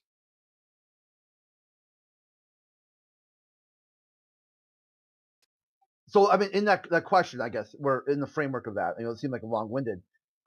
If someone is 75%, like street epistemology, when you go into an SC event, you ask the person to make a claim or make an observation. Do they believe it? Do they know it? And what's their confidence interval? Okay, that should be kind of reworded to be like, hey, what percentage of questions do you think you would get correct? Or something along those lines. Like, frame it that way. Like, if someone's a globe, believes the earth is a globe, be like, are you sure the earth is a globe? Yeah. Okay, if I just gave you a general quiz, like a bar trivia question on how much do you know the globe model, what would be the percentage you would score on that quiz? It'd be like multiple choice. What is the radius of Earth? It's like 4 numbers. Which one's correct? I guess B. Okay, well, you're incorrect. That's -1 point. And after a certain number of questions, it'd be like your confidence is based on you knowing about 20% of the data or 20% of the test. And then say now how much is belief in that to get you to at least 51% that you know this because of whatever subjective worldview you're sprinkling over the top of that. And then be able to, once you've got that sprinkled into the mix, you've got both your philosophical, religious, or spiritual, philosophical, and science spheres all lined up to give you this Venn diagram, then be able to analyze their worldview and just ask some questions like, hey, how do you square the Mary Bachelor? They said cognitive dissonance, here's my explanation, or they spurred out. And that's generally when you look at where they're at, where someone's at, as far as like how confident are they in their worldview. Where you see a lot of globalists come in here, they've got almost zero confidence. They have no clue what the globe is. But what they do know, it's not flat. They come in here because like. Okay, I was almost there, Britt. Okay. I know I was kind of long-winded. Basically, what I'm saying is they come in here with a mindset the Earth is not flat, and that's all they know. That's it. Yeah, I think that there's, I think there's, I mean, like, there's a poor sample size because really, how many of us who are globers actually think about physics or the globe? Right, most of us have jobs, most of us have other academic interests, and really, the only reason that any of us talk about this is because when we enter a room with flat earthers, um, you know, the question gets put forward to us because we think it's a globe, but then obviously it's not like something you'd think about too hard. You might have forgot some of your knowledge from like high school, and so on. And some of it does require good rhetorical abilities to detect the argument that's being put forward, right? Wait, why aren't you a flat earther yet? You've been here for like a week. I've been here for like months now. Months. Okay, well, here, all Britt, week. what how that works into it is that you want people to think for themselves. Okay, like like kind of that Matrix style analogy. I know it's a cliche at this point, but start thinking. Really start thinking instead of using a Google. Use your noodle and think it through to the full logical conclusion. Well, I do. The issue here is that I mean, I've come to the conclusion personally that neither side knows much at all, but what one side might have over the other is one side might have more stronger inference, inductive inference claims, right? The difference, I guess, one thing I've started to notice, which is what I was trying to ask about in text chat a bit earlier, is that it seems like, and I could be wrong, it seems like a major facet of flat earthers in this group anyway, obviously not everywhere else, is that they are contesting not only just the shape of the earth, but it's sort of coming from a religious point of view, right, where you don't necessarily, you know, you're sort of protesting the idea that we're not at the center of the universe and this special sort of beings like made by a creator, right? Could I chime in on that? Yeah, go on. So my take on that is just that I'm aware that the Earth is not a globe, that they lied about it, and it makes me wonder why did they lie, right? Because everything else points to Earth being a center, 23.4 degree like galactic axis, all pointing to Earth. You know, with the heat temperature above and below where the sun, everything points to Earth as the center. And then it makes me wonder why did they lie? Why did they put 666 in all their stuff? So they're telling me, like, I'm not even. They're telling me we did this for some sort of religious reason, and I know that the Earth's not a globe. So I'm just thinking, why were they lying? Why did they do this? Yeah. Yeah. I also think it's bad to categorize globe earthers as like people with cognitive dissonance, religious believers, just because they're not buying into a flat Earth, right? I mean, it's not like we're all just zombies and that you're the ones who are really lies. That's not a good way to look at it. In fact, it's kind of that is Dunning Kruger. If you think everyone who doesn't believe you is either zombies or they're stupid or whatever, right? Or sheeple. Like I cringe. They're smart people and they have good reasons for why they believe. Well, a lot of them who actually have bothered to sit in a flat Earth VC for long enough, right, do have good reason for why they think what they think, right? They're not. I don't think Glovers are stupid at all. I think they're smarter. I think they're smarter than flat earthers. The Glovers. They're just not aware that the Earth's not a globe, but they're smarter. They're not dumb. And that's part of it too. Like that's part of like living in a contradiction. You'll see how much energy some of these Glovers have, right? Like they'll just be like wound up and like going crazy and yelling and like no, and they'll start citing things. They'll be going crazy. That contradiction that they put us into, saying, "Hey, you live on a globe and we know we don't," right? It energizes people. Like hate, like fear energizes people. These people are smart. They're really smart. Yeah, they're not dumb at all. Well, I think they are like if you run into the average, if you go down the street and you speak to people and say like, do you think the Earth is flat or round, and ask them why, they probably would fail, right? They'd take a massive F, which is why when new people come in, they always seem to like struggle, right? Because they don't exactly know which angle you're all coming from.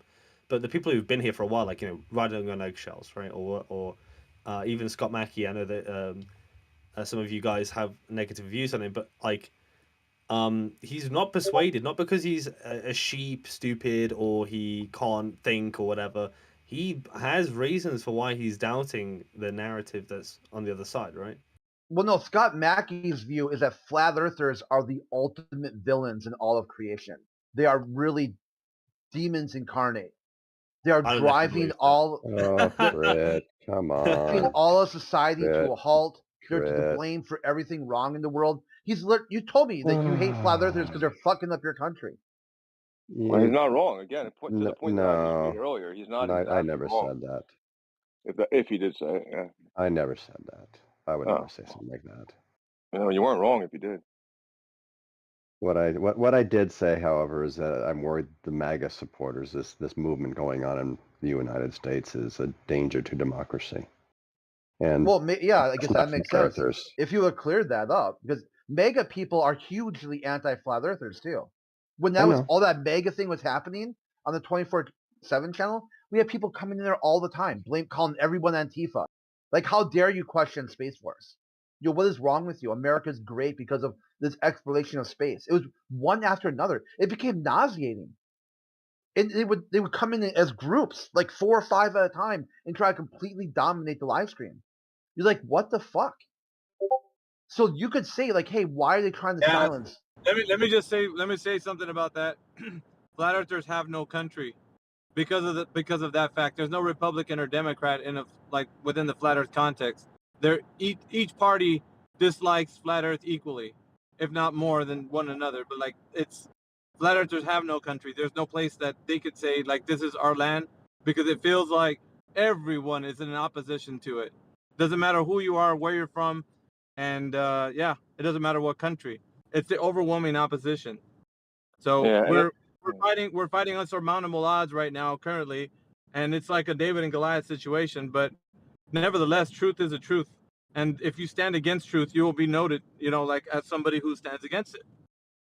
Yeah, and to that point, Miggy, like Britt was saying, why don't these people come over? Like all of us here who are on the flat Earth side, right? We've talked to people that we know in real life, like our parents or our brothers or something like that, and we've seen the reaction where they just don't want to hear it. They'll shake their head back and forth. No, I don't want to know. Stop telling me, right? So we know that that's also present in these, riding on eggshells, smart glober type. Also, there's some kind of implication that they won't allow it to be. They don't want it to be true. And we've seen it with people who didn't, we see them face to face. We love them. We care about them. We know at some point, I'm just going to stop bringing it up to them because it's hurting them too much. They can't take it. We know that that's present in other people too, like Scott and others. Yeah, but then others are a glutton for punishment. You don't hurt me. You don't hurt me. They want the argument. They want the debate. They hunger for it. They want to come in here, but they don't understand why they're drawn to it. It's almost like a moth to a flame, right? Every single time they get scorched when they get close to the flame. So they don't know why they're drawn to it. They just know that they are. Something about the truth is drawing them in. They just try to think that in some way, shape, or form, because of the overwhelming population consensus, is that we're wrong. That's the issue. The religious side too, they make it seem like, oh, flat earthers are overly religious. Well, that's the whole world. The whole world's overly religious. And you're going to get a cross-section of people inside Flat Earth come from all different aspects. There's gamers, there's non-gamers, there's old, young, there's rich, there's poor. It's like a huge swath of people that isn't directly connected to any demographic that you can pick up and say all Flat Earthers fit in this bucket. You can say, oh, Americans. Well, not really, because we do per capita.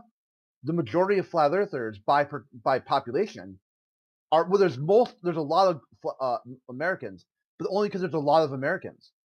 But if you divide that out by population, the majority are British in New Zealand. And Australia is like a close third. This is not something where you can just pick up scoops of flat earthers and qualify them in some sort of demographic. What you can do that is globe. 100% of the people who have been to space are all Christians. Mostly evangelical. I'm confused. All of them. Right? 100. Yeah, Britt, hold on, dude. 100% of the people who went to the moon, all high-grade naval and Air Force officers, all of them Christian. 100%. 100% of them. Except for just recently, an ISS guy was a Muslim. Until then, every single person who ever went to space, 100% Christian. Okay, well, pause for a second because... So when you got this idea that flat earthers are wrong because they're using a Christian worldview, if No, you I don't think turn that's where that they're back, wrong. if you turn that back to you, dude, you got a lot of Christian apologetics to deal with at that Yeah, point. that's not why they're wrong. I don't think you can be wrong for being a Christian.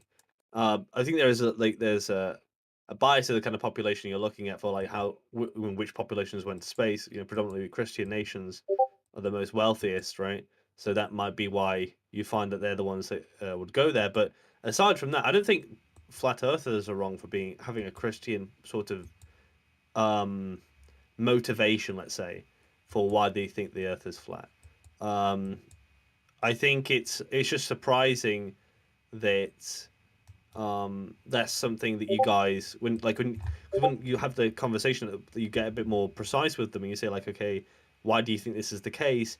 Almost all of them that I've heard right so far in this room, I've always said, well, it has something to do with a narrative to say that we're not special and we're not at the center of the universe or whatever, right?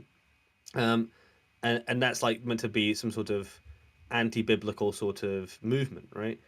Yeah, but you remember what I said earlier? It's just weird that every message, like actually. water finds its depth, right? Like, you know, like, and all these things point to the center. It's just why deny it until you can prove otherwise? Yeah, it's great. Why are you taking? Yeah. Yeah, Nothing it's to great. do with XO. Christians, though. Go ahead, Crit. Yeah, I was going to mention you earlier, like wavelengths. Okay, I was going to say because you get upset at flat earthers who reference the Book of Enoch, and I think you and Britt should have a good conversation because you guys could sort that out. Oh my goodness gracious! You just spanned a year of conversation. I'm definitely not going there today. Well, all you have to, I'll just say about that, Crit, since you mentioned that. Gosh, I wish you wouldn't have done that. But if you paint me into a corner, I'll have to paint you into a corner. So, you would have to look at the fruit. What do people that use the Book of Enoch have to offer? And you'll realize that that's how you know it's a deception, because now they end up slandering the Bible. They end up going so far that it's because that's actually the extremity of what the atheist is talking about and what they're right about. Is they know that there are a group of people that are trying to be super intellectuals. And that's what happens when you get into that special Bible. I found a special Bible. I'm a sacred special, child of the stars now. And they go nuts. So that's the extremity of the fringe insanity part of flat earth. Thank God people aren't like that everywhere, and we can be sane and just go to the Bible and read the Word of God. But yes, if you'll notice, the atheist is going to bring up that Christian aspect because that's what he's scared of. He's scared of the God of the Bible. I'm almost done. Just hold on 1 second. You see, just 1 minute of my voice. I know. Just relax. Listen. It's about the Bible. That's the whole point, guys. Listen. Let me make a sound. I'm going to totally feel this right now.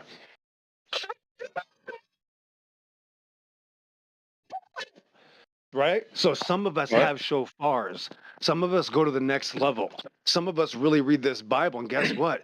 Flat Earth? Yes. Guess what? There's thousands of people that have woken up to God because of flat Earth. But millions of people are probably thinking they're now special and having special knowledge, their intellectualism. So, this is a double-edged sword. But the ultimate reason that the Bible isn't discussed is because the Bible is still hidden by the flat earth. Actually, the flat earth community is not really pro-Bible. They pretend they are, but they actually put it on the back burner, and that's what even all the main flat earth channels that pretend to use the Bible slander the Bible. I don't know about anybody in here, but the big flat earth channels, actually, atheists and Christians, absolutely slander the Bible. I would take I'm the a Bible opposite, teacher, like, yeah. Thanks. I'm confused. Are you pro flat earth or not? That was very confusing. Perspective on that is that I would take the opposite perspective on that. I was saying it's just that you'll take the normie perspective. Yeah, so that's the Bible. It's about the Bible. What was your question to me again? Yeah, my perspective. He asked me a question again. I know. So he asked me a question. Yeah, we've heard you before. No thanks. No thanks. Nobody needs to hear you. Trust me. Nobody needs to hear you. Nobody needs to hear you. That's the point. Because they have an opportunity right now. They have a different opportunity with evidence and someone who's been here for 20 years. Yes. So relax, princess. Let somebody different talk for once. Okay, that's the point. So yes, it's about the Bible. So there's Ma'im, Shamaim, Panim. That's what this is about, the Word of God. But that level is so high now because we haven't paid attention. Satan didn't hide the earth. He hid heaven. Even young earth, watch this, atheists, you're going to be shocked. The term young earth creationist is secular. Scott, young earth creationist means a ball in outer space that they're calling Dude, young. what When the did I Bible says do? the Yes, Bible Scott. yes, watch this. See, I know the young Earth creationist is so foolish he doesn't realize that his title is a byproduct of a secular society, and the young Earth creationist thinks he's smart.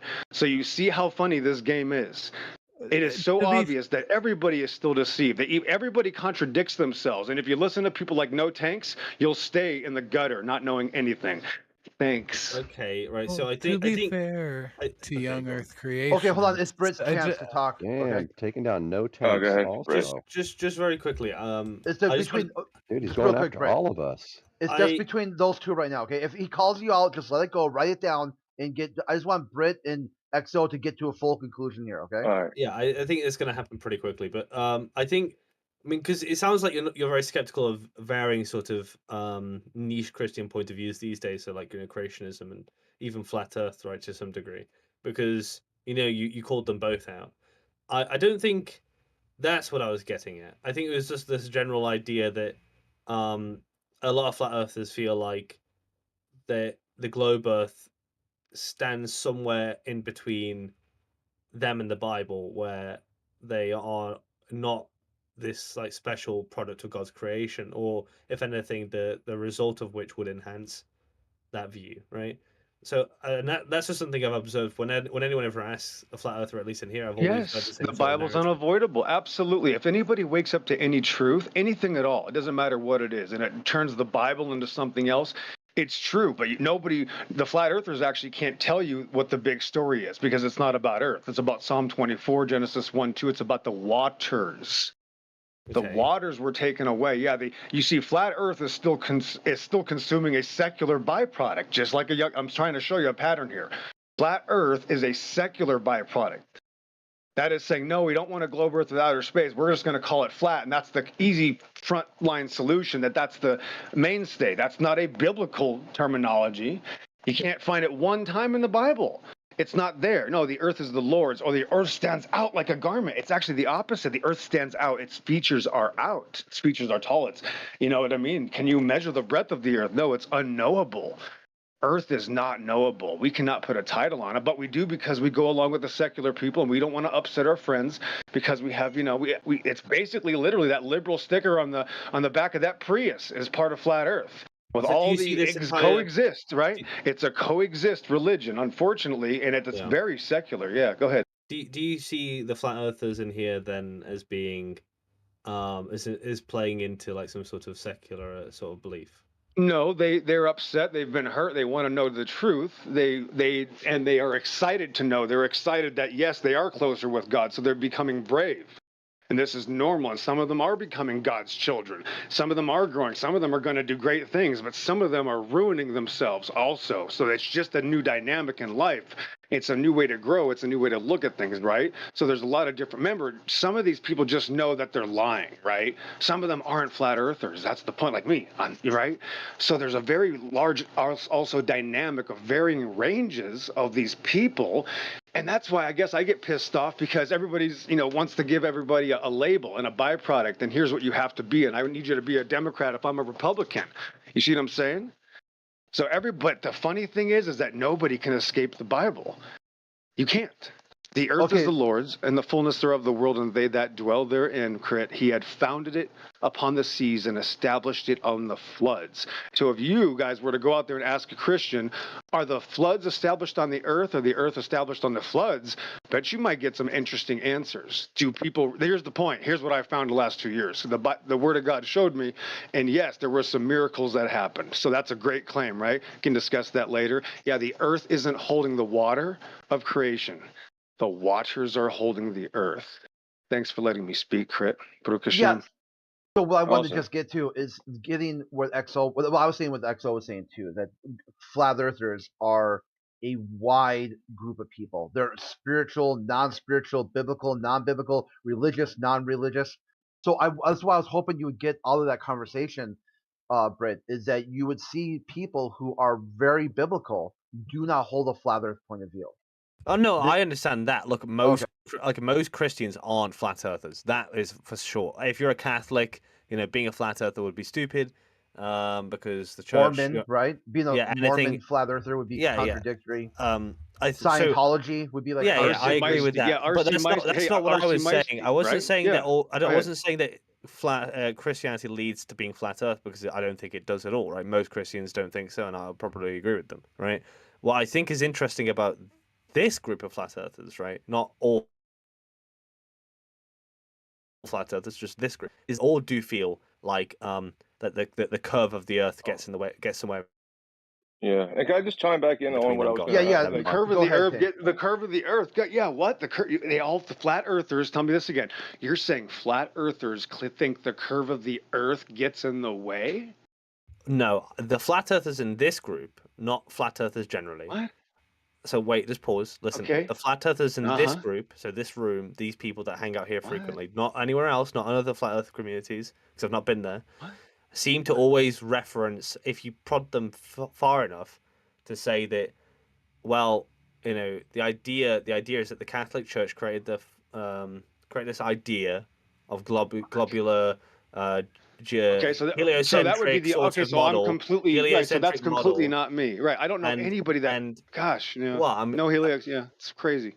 So yeah, that's what I'm saying. You're still trying to put people in a category. That's not me at all. So you just, I know, but right, you know what? You have a chance. Oh, I'm not saying that's you. Right. I'm not saying that's I know, you. but you want people to be that way. Yeah, but you want people to be in that category. Guess what? I don't have anything to do with that. Right. So I used to be a DOD member. So you won't. Right. But you won't want to talk to me. So there's just different levels of people. Yeah. You might be talking about a normal class of flat earthers that you're talking to. Yeah, we're not. That's the point, is that there are actually people that aren't flat earthers. Watch, I'll give you an example right now. It's me. I'll just speak about me. My last name is on my profile. I have videos of Earth and actually water. If you want to go to my channel, my links are right there for later. Okay, so check this out. When you look to the ocean, watch this. I got a bad news. I'm gonna give some people a red pill. This is gonna hurt some feelings, Crit.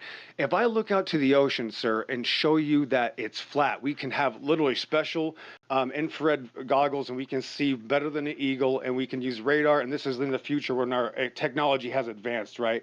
And now we have this Narnia technology, or whatever this crap is, and they show you that the oceans are going out for hundreds of thousands of miles. Nobody had any idea that there's extra lands, and that the oceans are going out for hundreds of thousands of miles. There's even portions of the lands that are so high you can't even use the flat earth term anymore, and there's waters that are rushing, and it's just insane. This world would be a million times bigger. I'm going to use crazy numbers, and it's all this linear expanse. And it's the waters, though. If we just look at the waters first, would water prove anything of the earth, first of all? Does the water prove the earth? Sorry, the Earth? The Earth in what sense? Yes, does the water. If I look out to the ocean for 100,000 miles, and we could see that far, we could get rid of your excuses of it just looks that way. If we found out all the bodies of water were linear, right, for literally hundreds of, not infinity, even though God probably could make you get into the water for infinity, that's not a big deal for God. So you can say infinite waters, what does that have to do with the earth? Or infinite waters, that the Earth would be larger than we expected. I don't know. No, there you go. You have to stop thinking that. Your mind doesn't have the ability to think that waters have nothing to do with the earth. That's the point. Earth is the earth, and the water is the watcher. You see, in your mind. Here's an interruption from somebody that probably shouldn't interrupt me, since you use the slang. I want to get no takes so here. Right, so that's the point. So you understand that the water. Okay, if you saw a lot of water, you need to be sitting on Earth. Okay, that's my point. Is that it doesn't. Right, the understanding has nothing to do with the earth. Right. Okay, here let no takes. That's the point. It has no nothing takes have to been do really with the earth. patient. Let them get in here. Go ahead, no tanks. Oh, it was just two things. Like, I'm just here to interject, just about two things. Like one thing earlier that I was trying to interject on was when he painted all Christians to be like deceivers using flat Earth, right? Because they don't use the Bible. Who did that? Instead, they use. That's what it sounded like, right? So he was saying, well, they're deceiving, right? Because they're using. I said that, or he said that. No, it sounded like that's what XO was saying, right? Okay. I would just say that maybe they don't know the Bible well enough to quote it, but they do know maybe a textbook on, I don't know, Snell's Law a little bit better, but so they don't want to misspeak and misquote the Bible. I would just give them the benefit of the doubt on that. And then right there, I just want to interject that he doesn't have the mind, you, Britt, don't have the mindset of seeing land floating on water everywhere you go. You see, you walk into the beach and you see that, into the ocean, you see that the water is on top of the land. So it was just those two interjections. I mean, I don't know why XO flips out about everything when anybody speaks. But I don't see him as a great representation for like a loving Christian, but he has his way, I guess. I don't know.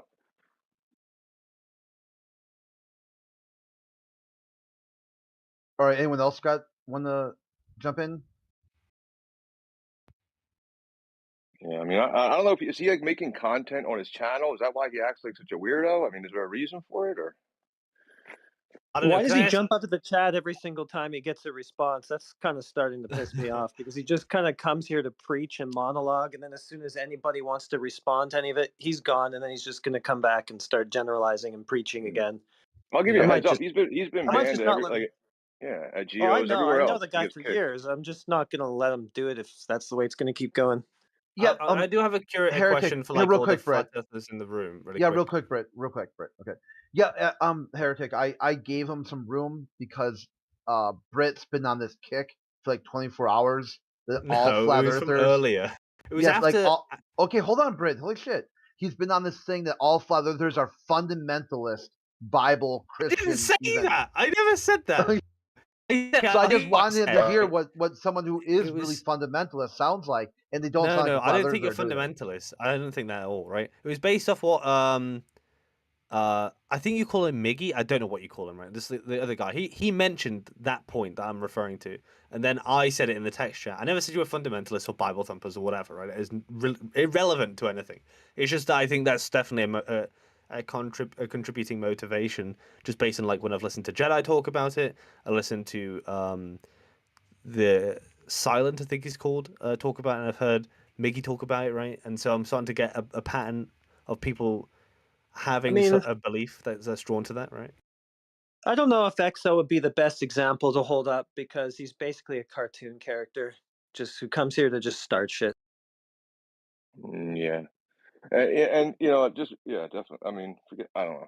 I don't like him. It's kind of funny sometimes, but I mean, I don't know. Today I'm not in the mood for it. No, he makes up like some like he gets muted everywhere he goes because he's a lunatic. I don't know, whatever. That's just who he is. But it's not his fault. It's whoever allows it. But he's just making content for his channel. You see, he'll plug his channel every time he does a speech, right? But whatever. But I mean, in my what I've come across, Brett, right, is that like the globe is a religion, right? And somebody found out a long time ago, like ancient philosophers, whoever, that like religion and belief, like whether you want to call it a religion or whatever, is pretty much like a part of the human psyche. Like you need to have some kind of firm foundation to build like some reality, some firm reality to build upon. And they realized that a long time ago. And that's why when you take away the globe religion, right? Like science is, you'll see it on TV, right? Like science is the truth. Oh, you're a truth seeker. You're a scientist. That's the truth. That's the way, right? Yeah. When you take that away and you realize it's all actually not all, but majority of it is just guesswork and assumptions and philosophical decisions because whatever they want to be true. Scientism in a figurative sense is a religion. Obviously, it can't literally be a religion. It isn't. Let him finish. Okay, I was agreeing with him. Well, yeah, it was just that when you take that away, right, you go back to find what is true. Like, well, I need to find some kind of foundation to build back on, so people will find truth in spirituality or another, religion, but one that they find truth in. Yeah, I mean that you will default just as a human being to build some kind of foundation on some sort of truth. Yeah, no, I agree. I do think that there's some sort of sense that science and people who believe in science are somewhat religious, right? I think that I mean, I do have a question though. Like, I guess for the flat earthers, is there anyone in here, a flat earther, maybe, preferably, that is not religious? I am Spartacus. Is there any non-religious flat earthers in here? Yeah, I'm totally anti-religious. You told me you were a theist earlier, correct? Don't play no, games. I told you to use any answer you wanted because you weren't paying attention and you weren't listening. Well, I you had this. He kept What saying is up no. with this, Britnat? Britnat, is this your Hail Mary desperation? Because I'm I mean, not what is going proving on? You globe. started It's with this a couple months ago, and now you're back to it. Just please tell me, you guys are just thumping the Bible here. Please just tell me. No. It's not. Dude, man. Look, it's not disproving anything. All the globers It's a 100 years weird, ago were it's a Christians, strange right? cope. It's a strange generalization. It's a poisoning the well attempt. It's It's not. lame. You're just being dishonest, right? Because I know that all the globe No, earthers not 100 years right. ago, were Christians, right? It has nothing to do with whether the earth is flat or curved, right? Being religious is irrelevant to that. I'm not talking. You know what? Yeah, It's you're not. just So you're it's just not. No. generalizations. Oh, You're every jumping to Christian 100 years ago conclusions. was left You're or right. jumping to conclusions about what I'm trying This to is your say. Hail Mary, buddy. No, because I know that all the globe earthers were Christians too, right? Makes no difference as to whether the earth is curved or flat. Right. The only reason why I'm asking is because I think it's interesting as to where you find some sort of motivation from. Right. That's it. It's not a debunk of flat Earth. Right. So stop crying and get panicking about me asking if you're religious or Oh, not. I'm not crying, sir. I feel like this is like Clockwork Orange, where I'm supposed to say, "Oh, CV, oh, CVE." I mean, you're hung up on this, dude. This was your very first thing you came in here No, with, it wasn't. Britnat, My and now first you're thing, turning into first some thing was weird. the Go Coriolis ahead and effect, go. actually. I would say I'm religious and not a order in flat the court. earther. Order in the So court. I mean, I don't know. I mean, Yeah, I order. think Here, I think I'm Brett, let me religious and frame not it. a flat Order earther. in So court. I think it's fine to ask that. You know, Yeah, I don't think. order in the court. Order in the court. Okay, Britt, I think the best way to explain this to you, just epiphany came to my mind. Think of flat earthers as cavemen. They walk out into the world. They see the world for what it is. I know. I'm thinking of the.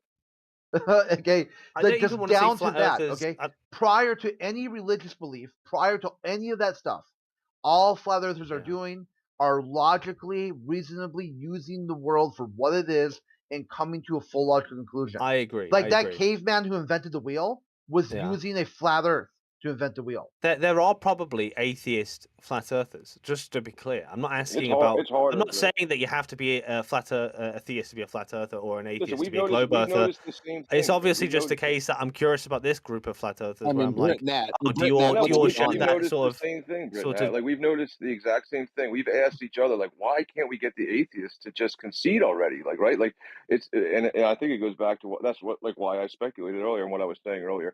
When you're an atheist going into this, right, and you just can't, because so much of what you believe and what is your religion. You can't crumble to have nothing. It's a lot easier to let something else go when you have something else to fall back on. So when you're already aware that there's a creator or something, or you have some sort of spiritual foundation to build on, it's a lot easier to let that lie go.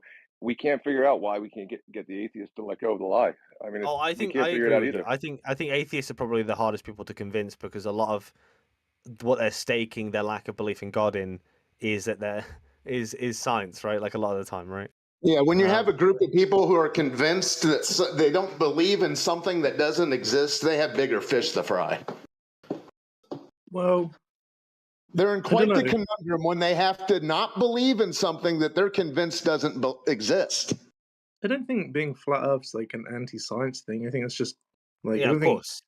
Yeah, I agree. I think it's the issue is that a lot of people think flat Earth is just like pseudoscience, right? It's not. It's an Flat Earth, acceptance of reality. Flat Earth can well, no, like let's not be hawkish about it, right? Flat Earth can explain hawkish. things. What's hawkish about? What's hawkish about the nature of water? I think flat earthers can explain things, I know. and it is a scientific. It is fundamentally a scientific. Pretending to be someone here actually to have a conversation. Flat Earth is a scientific you've pursuit. turned into Obviously, an anti. With you, dude. You're just hostile to anyone who's a globe earther. Like I've hurt when you entered personally. into this. I've not hurt you personally, Ostrad. I'm just. I'm not taking it personally. I'm just pointing out your hypocrisy. You presented this. Oh, go ahead. Just talk over me. Go ahead. Why are you so emotional? I'm not. I'm just pointing out his hypocrisy. Listen to yourself. Well, I'm trying to speak over you as you blabber. Would you like to speak to you in dulcet tones? Or you could just wait for me to finish the sentence. Oh, go ahead. Go ahead. Who's the emotional one? Actions speak louder than words. You can't stop interrupting me. You crying over people making fun of you when no one's done that. Making fun of me. All right, mate. Calm down. Calm down. Chill out, If mate. someone One at made, a time, you mate. know what? You know how much I would care if someone made fun of me? Zilch. Well, then why are you making a big fuss and fuss about it anyway? Well, why are you calling the nature of water hawkish?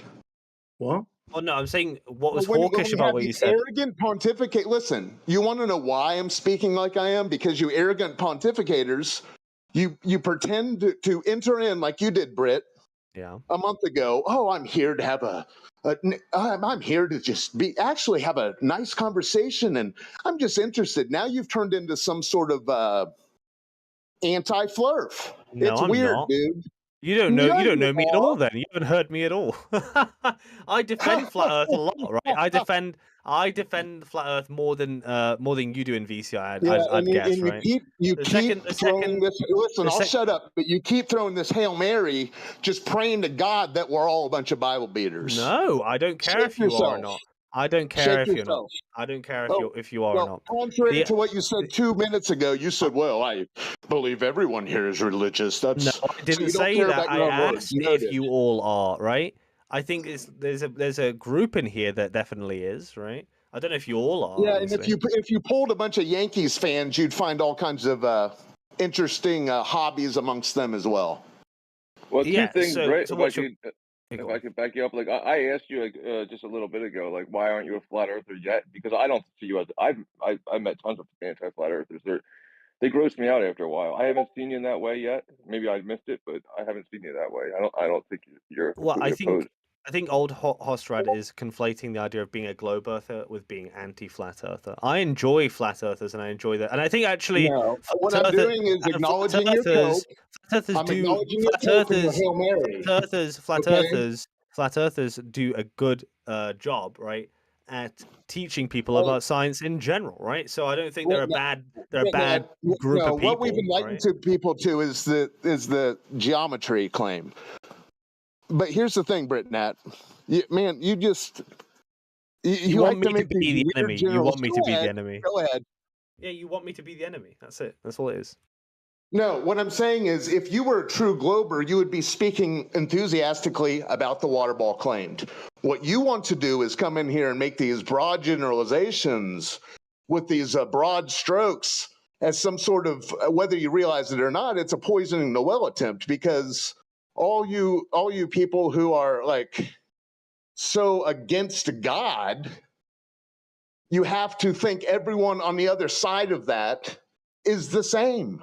No. So you're poisoning the well. Yeah, go ahead. It just so is this a good time as any to ask for like a decent steel man from a flat earther about something? I'm gonna back out now anyway. So yeah, let's switch it up. Let's change gears. Let's go ahead. I just wanted to got hear 2 what like points the I got. best flat earther argument is against. Yeah, I'll give you one. Just give me 1 second. The ship disappearing over the horizon. Okay, I'll give you real one. quick. That'd be great if you want. Hey, thanks. No thanks. Do you want to finish the last thing on the topic? Yeah, you just want to finish. Okay. I had Yeah, the- real when I quick, said- and then we'll jump into memeplex. Okay, so go ahead, Neil. Thanks. You get the last word, and we'll go into the ships over the horizon. Yeah, no problem. Yeah, I just want when I said I had 2 points. Like the first point was that I asked you why aren't you a flat earther yet?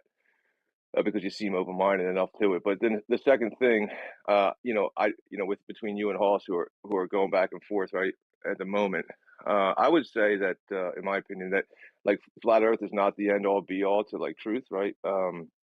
That can't be what we're here to discover. Like if we're for whatever reason we can't be here to discover that the Earth is flat. Like you wake up right and you know that the Earth is flat and stationary, right? And then you get taught, you get it taught out of you, right? So you're already, put onto this earth, knowing these things, right? So that can't be what we're sought to, we're put here to seek out and discover, being that the earth is not a globe. We already know it from the day we're born. So when you go into these discussions about spirituality and, or whatever else is bigger, that is kind of what it's about, right? It's about something bigger than the Earth just not being a globe. So I wouldn't hand wave Brit Nat for inquiring on those things, but this is also called 24/7 flat Earth. It's not called anything else. But yeah, that was my only second point.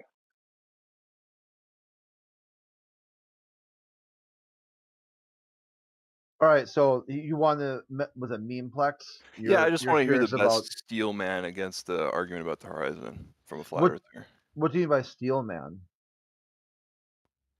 Okay, well, forget that. What is the best argument? Say if I said that I can use Pythagorean geometry to prove that the ship is disappearing over the edge of the horizon. What's the distance to the horizon? Yeah, show that. If you got that, show it. Like, let's see your work. Let's use the method that NASA uses on the JPL. So the formula is real quick, distance Metroplex. equals the square root of Metroplex. Geez, hold on. Just pump the brakes for a second. Okay. On the wall of the JPL says, "In God we trust. Everybody else, bring your data." Okay. So no one's going to trust you until you bring your data. So let's see the data. Yeah, what data so do you got? Which ships, which locations, which times, speed, direction, everything you got, every single data point, present it, and let's see what it looks like. Well, it doesn't have to be a ship. It's just a point, right? So are you going to do this for over this? water? Are you steel manning the flat? Yeah, Are you going to do this over water? Sorry, are you going to do this over water or over land? Well, it doesn't actually matter.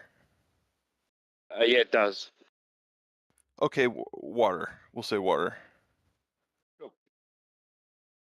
So what's your distance to the horizon? So distance equals the square root of 2r(h) plus h, right? Where 2r is the radius of the Earth, and then h is the height of the individual, right? Cool. What's the distance to the horizon?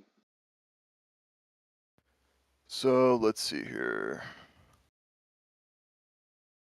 You're standing on the shore. Maybe let's give your height 6 foot. I don't know whether I'm being generous or that's your height or whatever, but it makes it easy for maths. Yeah, so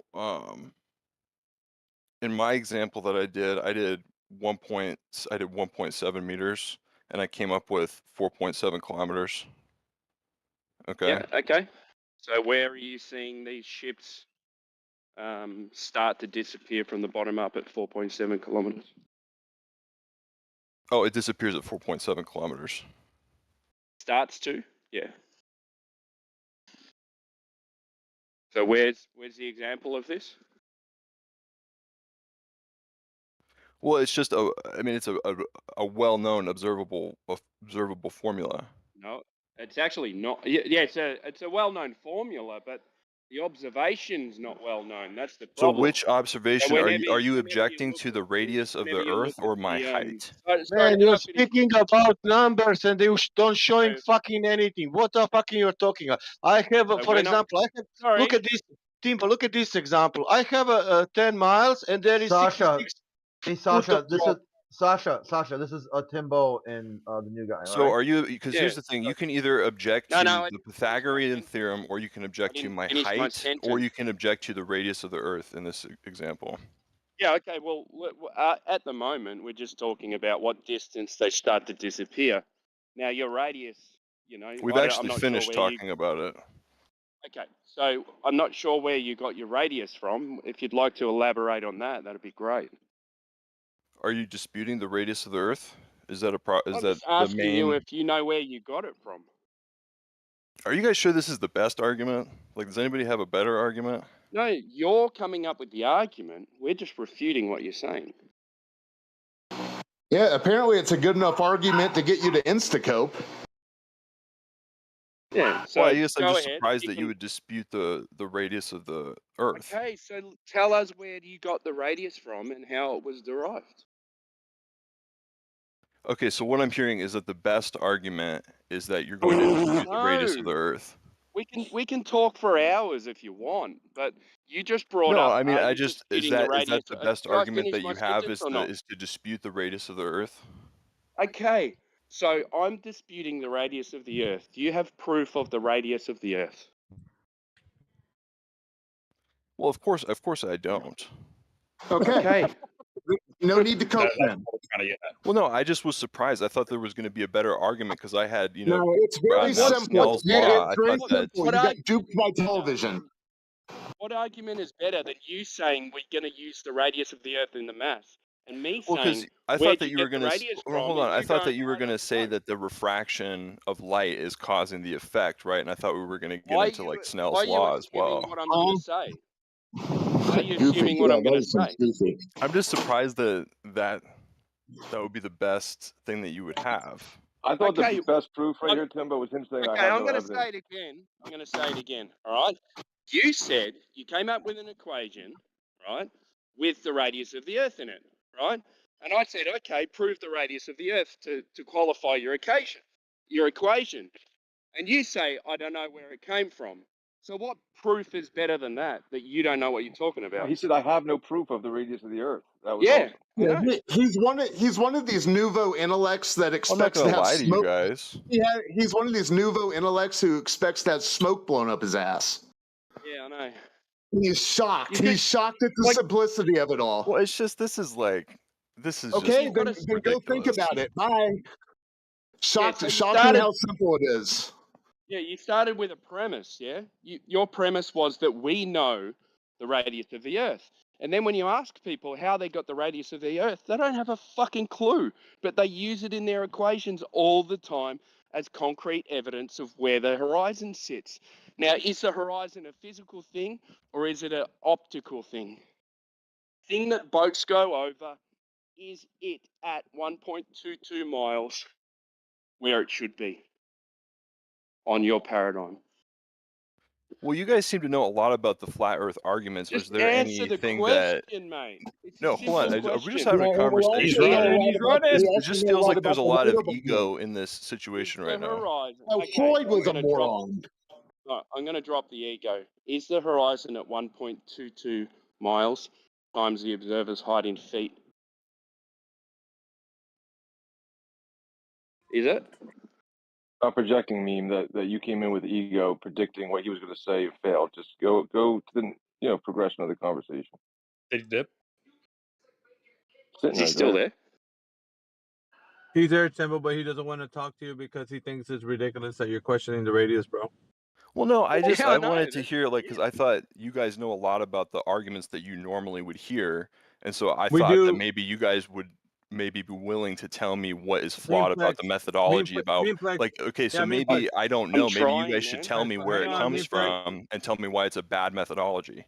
Yo, Memeplex, check it out, man. I know it sounds redundant when we're talking to you, but if you just let Timbo explain, he's gonna tell you why it's relevant. Right now, it That's what doesn't I'm seem trying to relevant to ask. you. It doesn't. I know, but it doesn't seem relevant right now to you, and you're trying to figure out why he's saying these things. It's not relevant. I hear what you're saying, but if you let him explain, he's gonna lead you down a logical path where he's gonna connect it to you. So you just gotta Connect indulge what us to here for a what? second. If you let him Well, take you down the logical path, he's going to show you how it's relevant. Yeah, I just want to That's all. hear him basically attack the methodology for the radius of the Earth, if that's okay. okay. But it's not really my place to do it, but because you Was there guys claim a somebody radius, I that don't. Hang it. Why do you keep on? You're telling me that I've got an ego, yet you keep on jumping in on my sentences. Well, there's ping going on. I think you should probably be a little charitable in that regard. There's ping. What's that? Latency, internet. Packet loss. I don't know. Can everyone else hear me clearly? No, Yeah, it yeah. doesn't No, you sound affect my good. ability to hear you. It just means that sometimes we can talk over each other accidentally. Okay. All right. So far you haven't Timbo, answered one question. Are you willing to answer a question? Yeah, Jamesy. you sound upside down, bro. Sorry. All right. Can we ask each other some questions and get an answer? Because you haven't answered one yet. What question would you like me to answer? He's got every Is the excuse in the book. Yeah. Is the horizon at 1.225 miles times the observer's height in feet Is the horizon at 1.22 miles? times the observer's height in feet?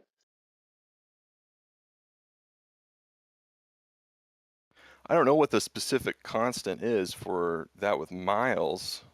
And you're talking about Well, this would come from the Earth's radius that you claimed before. So they give you a radius, which you can work out a circumference, and then it'll give you a drop rate, and then you can work out all these things from that number, from that radius number. Yeah. Yeah, I So don't know the at that specific number, constant, but I mean, I don't think you're outright that's lying to me. fine. I'm willing to grant that to you. Yeah, yeah. So this is the number that they give you. Yeah.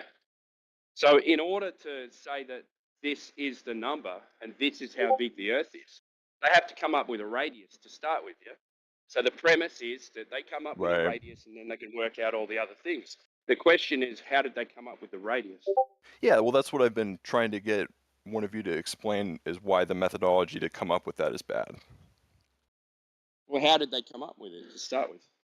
Well, you guys are the flat earthers. Holy shit. You guys should be at, like, You came in here arguing about a globe and you don't even know listen, any I of it. came in here to have a conversation and to find out what the best argument was that you guys have. Okay? And it sounds Well, like you don't trust the radius of the Earth, and so I'd like to know what's bad about the methodology. What's the best argument that you've got about the globe? I mean, I'm just trying to learn from you guys.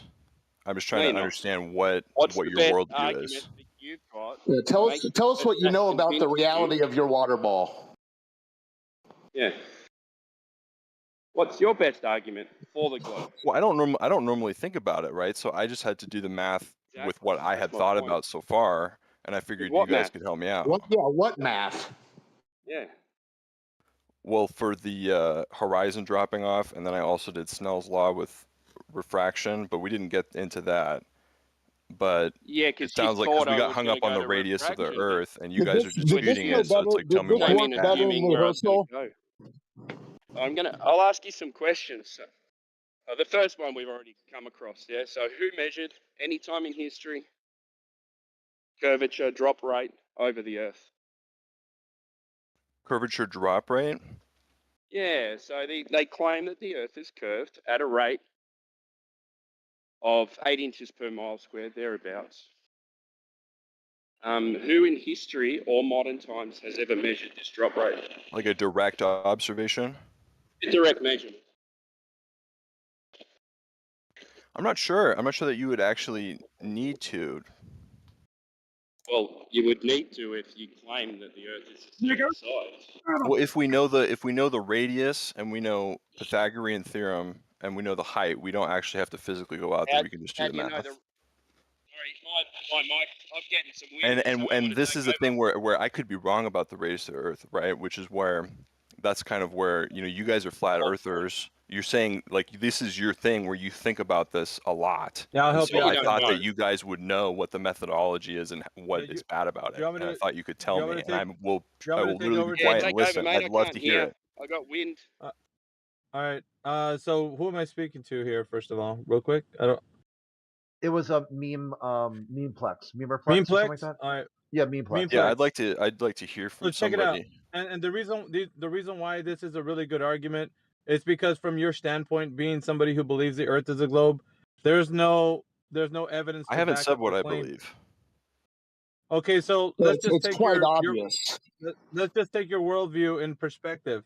I'm going to ask you a question, and then you tell me: do you, memeplex, believe that the Earth is a globe, or do you believe it's something else? What do you My believe beliefs right now? aren't relevant for investigating this claim. I just want to know what's bad about the methodology for the radius of the Earth, since that's what we're actually hung up on. Let's drop the act. Let's really? talk like gentlemen. Let's talk like gentlemen, right? So we're gonna identify what you believe is true, right? And you're gonna ask me some questions. No, we're not gonna do that, actually. Okay, well then, if you don't want to have a conversation, sir, well, I just want to have a conversation. I want somebody to explain to me what's bad about the methodology of the radius of the Earth. I'm sorry, this isn't going to go the way you expected. If you do not want to engage, I don't think you know what I expect. I'm sorry, but if you don't want to, hang on, guys. Meme, if you don't want to engage in a civil discourse, then the door is that way, or you can have a seat right here. But we certainly don't want you to talk if you're going to be disingenuous and not be forthcoming with what you know. It's that simple. We want to talk to people who are genuine. Well, I'm just trying to discuss a simple mathematical formula and a methodology for a measure of distance. Hopefully you can engage, memeplex. Hopefully you can engage. I'm going to ask you one more time. It's up to you. Do you, sir, have an epistemology of your worldview that you can tell us about what you think the Earth is? Go ahead, Meme. I just don't understand why you don't want to talk about. Sorry. your time is up and you were offered the opportunity, you can now sit on mute like a child because you want to be petulant and you don't want to say what your position is. Therefore, you will sit on mute. And as long as I'm here, you will stay on a red mute until further notice. And he's always here, dude. Like I wish he would leave sometimes. He's always here. So Well, he has a choice. He's gonna learn that he can engage in a conversation, or he's gonna sit in a red mute.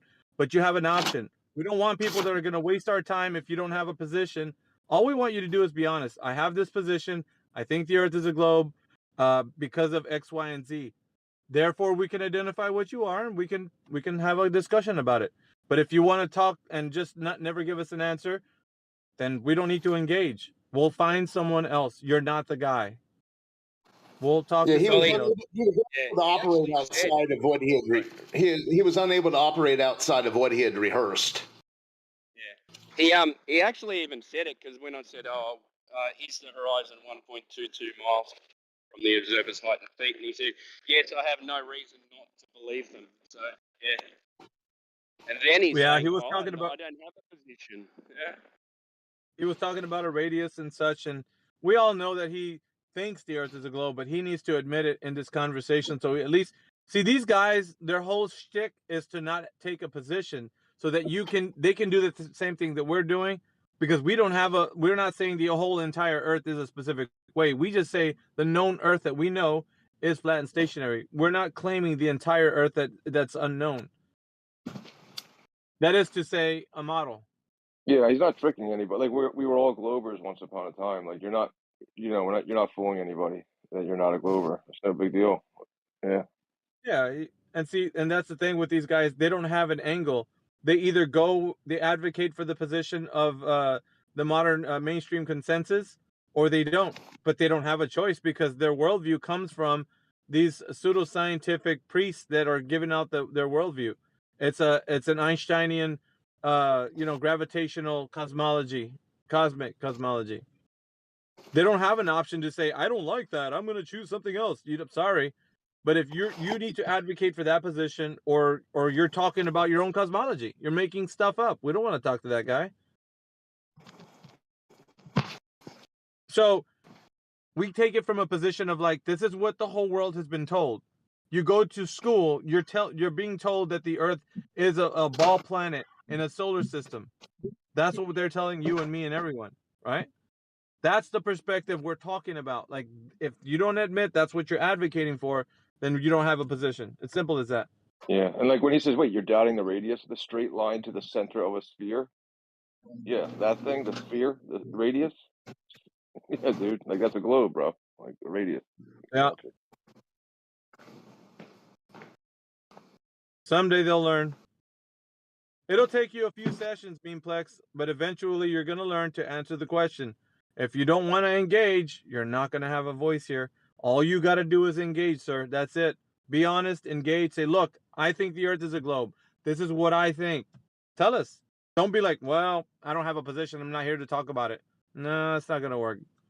Maybe for another room that works, not this one. He's so wrapped up in the myth, didn't realize that was an exercise to show him that he's wrapped up in the myth. Yeah, exactly. Yeah, I thought it was over right away. I thought it was pretty conclusive right away when he said, "I have no proof of the radius." That was pretty. That was kind of funny.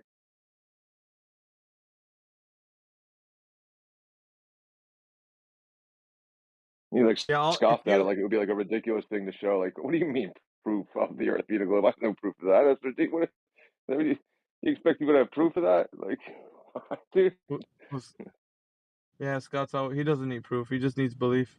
He needs strong belief in somebody who says they have evidence. Someone else can have the evidence, not Scott. He just has to believe in the guy who says they have evidence. Hey, why are you talking about me again? Because it's true. Dude. It's absolutely true. Dude. Give me my evidence. I watched the moon. That's my evidence. Yeah, okay. We should have let you talk to that last guy, Scott. You don't like it. It's not my fault. That's my evidence. I watch ships go over the horizon. That's my evidence. Watch sunset. That's my evidence. These aren't things someone else told me. I watched them with my own eyes.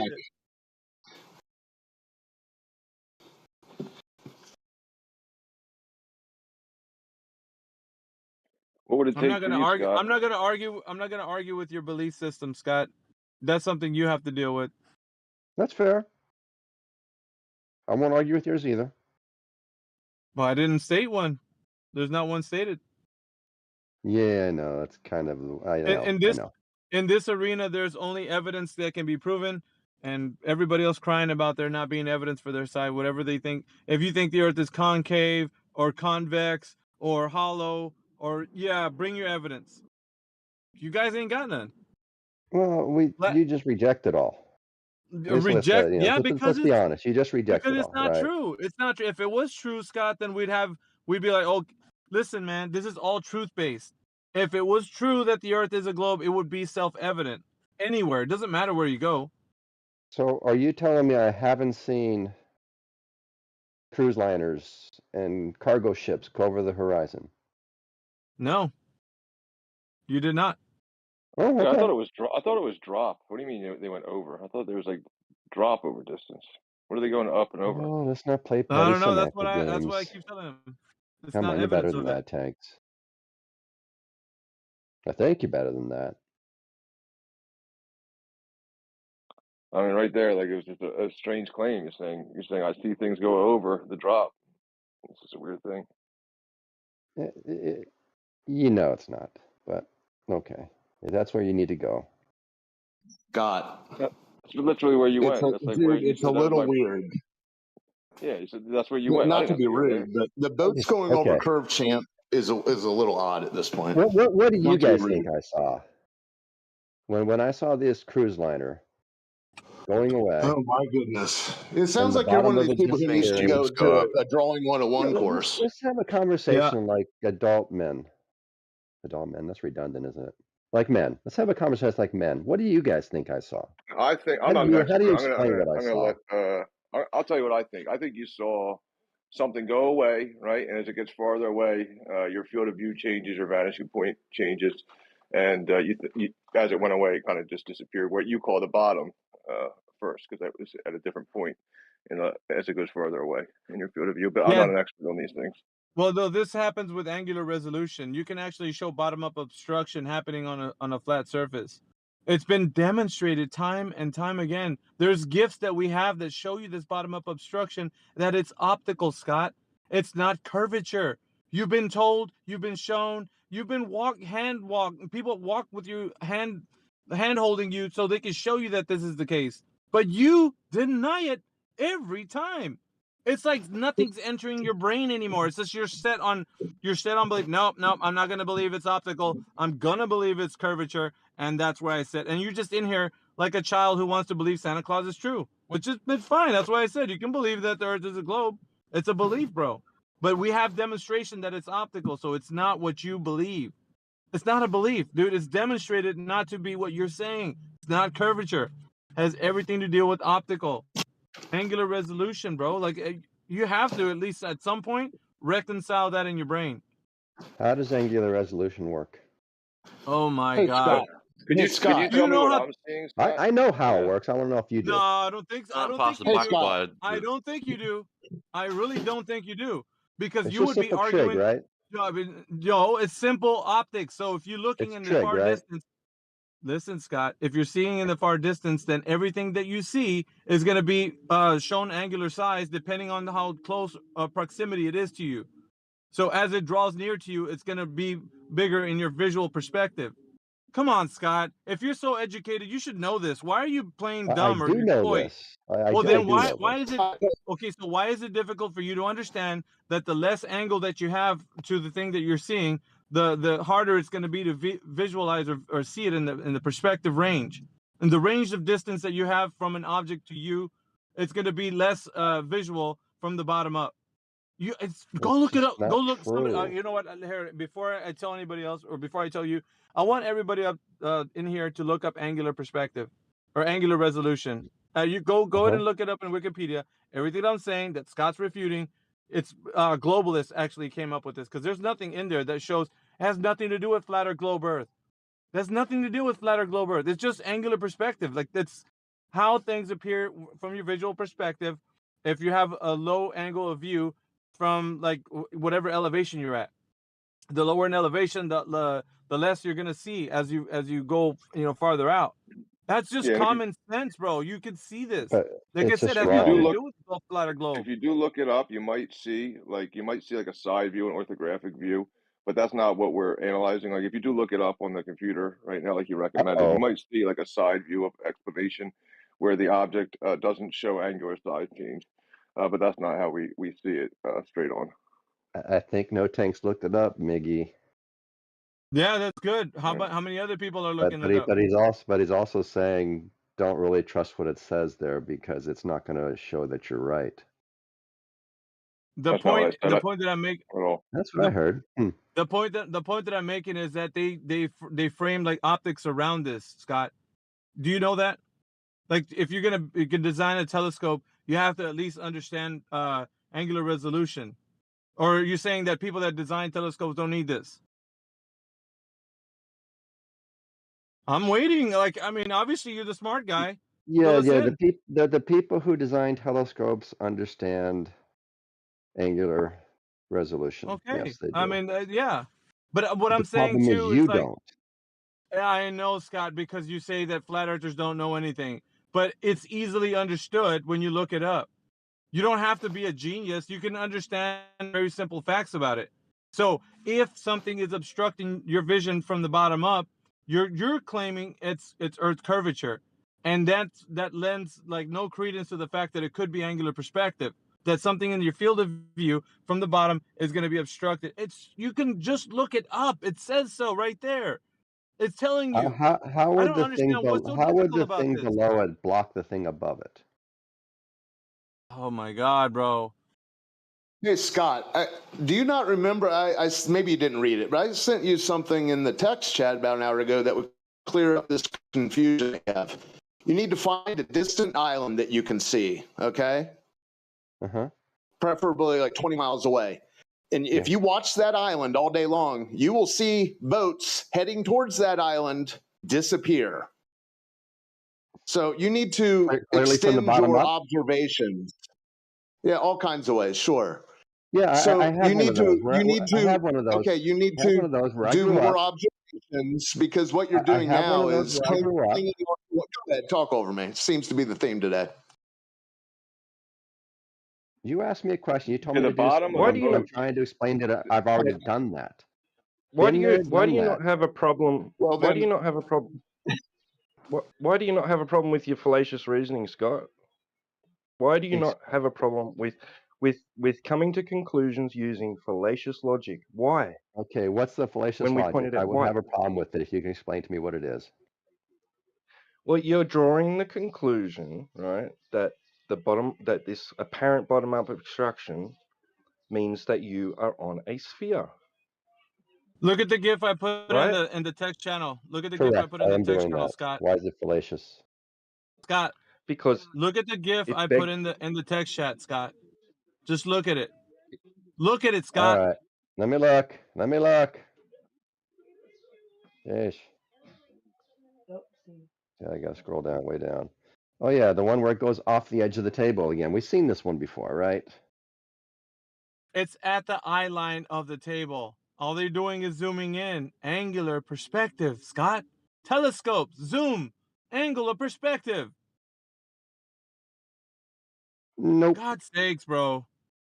You should Dude, be smart enough, you gotta but come up with a the way better you one than sound, that. you should be smart enough to actually understand this. But it seems like someone as educated as you can be dumb, which is weird. Why did he take the camera off the table and not leave the camera on the It's table? not off. It's at the eye line of the table. You couldn't see it if you were underneath the table, Scott. You couldn't see the bottom of the boat if he zoomed in. If he was And that's underneath the table. and that's the only time you can't see the bottom of the boat, when the camera's underneath the table. It's not, Scott. It's at the eye line of the table. It's not. If it was underneath, you could not see the bottom of the boat. It would be obstructed by the Scott, you're so table, Scott. dense. Fuck. And this guy, Scott, he actually has a formal education. Imagine that. Fucking imagine that shit. The coin's a bit better, I think. You guys need to stop taking the camera off the table if you want to prove your point. Stop Simple as blaming the that. footage. It's your brain's not working. Oh, my brain's not working. Okay. How is my brain not Yes. working? Repeat it again. Well, you just told me you have done that, where you've seen a distant island and you've watched ships disappear in between you and that island. Yes. So your confusion should be solved. When a boat disappears, it's not going over the curve of the Earth, dude. This isn't 2017. is. That was the era of the boat. Of course it is. Okay, chant. But you're seeing something beyond that point, sir. Yeah, that's irrelevant. Unless you just pulled a fib and you haven't done that. It's irrelevant. Yeah, you were about to be faced. irrelevant. Twad was leading you to coming face to face with your circular reasoning, I don't know, Scott. Well, if you guys wouldn't have interrupted him, maybe he would have got there. Can you let him 24 finish? seconds. Well, you were the one that seemed to be you were the one that seemed to be coming face to face with it, Scott. Well, if you think that's true, why don't you let him finish his interrogation of me and see how well he does? It's multiple fallacies in one. Okay. Let's go through them one by one the then. question. Well, it begs the question that you're on a sphere to begin with, right? It's begging the question. Circulogic. It's a conclusion. I'm on a sphere.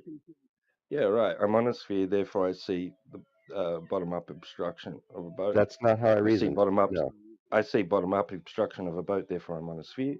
Right? That's It not also how I is a firmly consequent formal logical fallacy if I'm on a sphere, and I should then see bottom-up obstruction of a boat going over the horizon. I see bottom-up obstruction of a boat going over the horizon, therefore I'm on a sphere.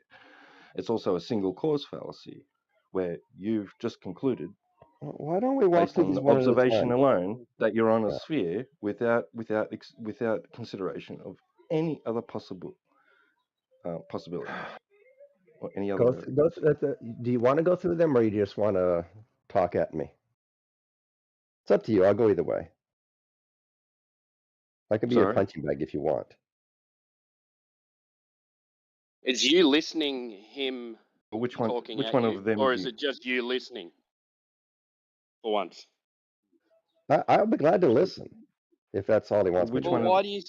why when you listen do you say, do you want to talk at me, when it should be just a conversation that you can kindly have, you know? No, I'd be all for a conversation, but that's Don't turn a it into two-way thing, don't right? turn it into a you talking at me. Just treat it as a fucking conversation. Well, I'm trying. Okay, that's fair enough. All right. So T-Dub. Okay, so yeah, which one Are of we them do you having a want to address? All right. Which one? Okay, the reasoning. You attributed reasoning to me, right? You said I reasoned in such and such manner, correct?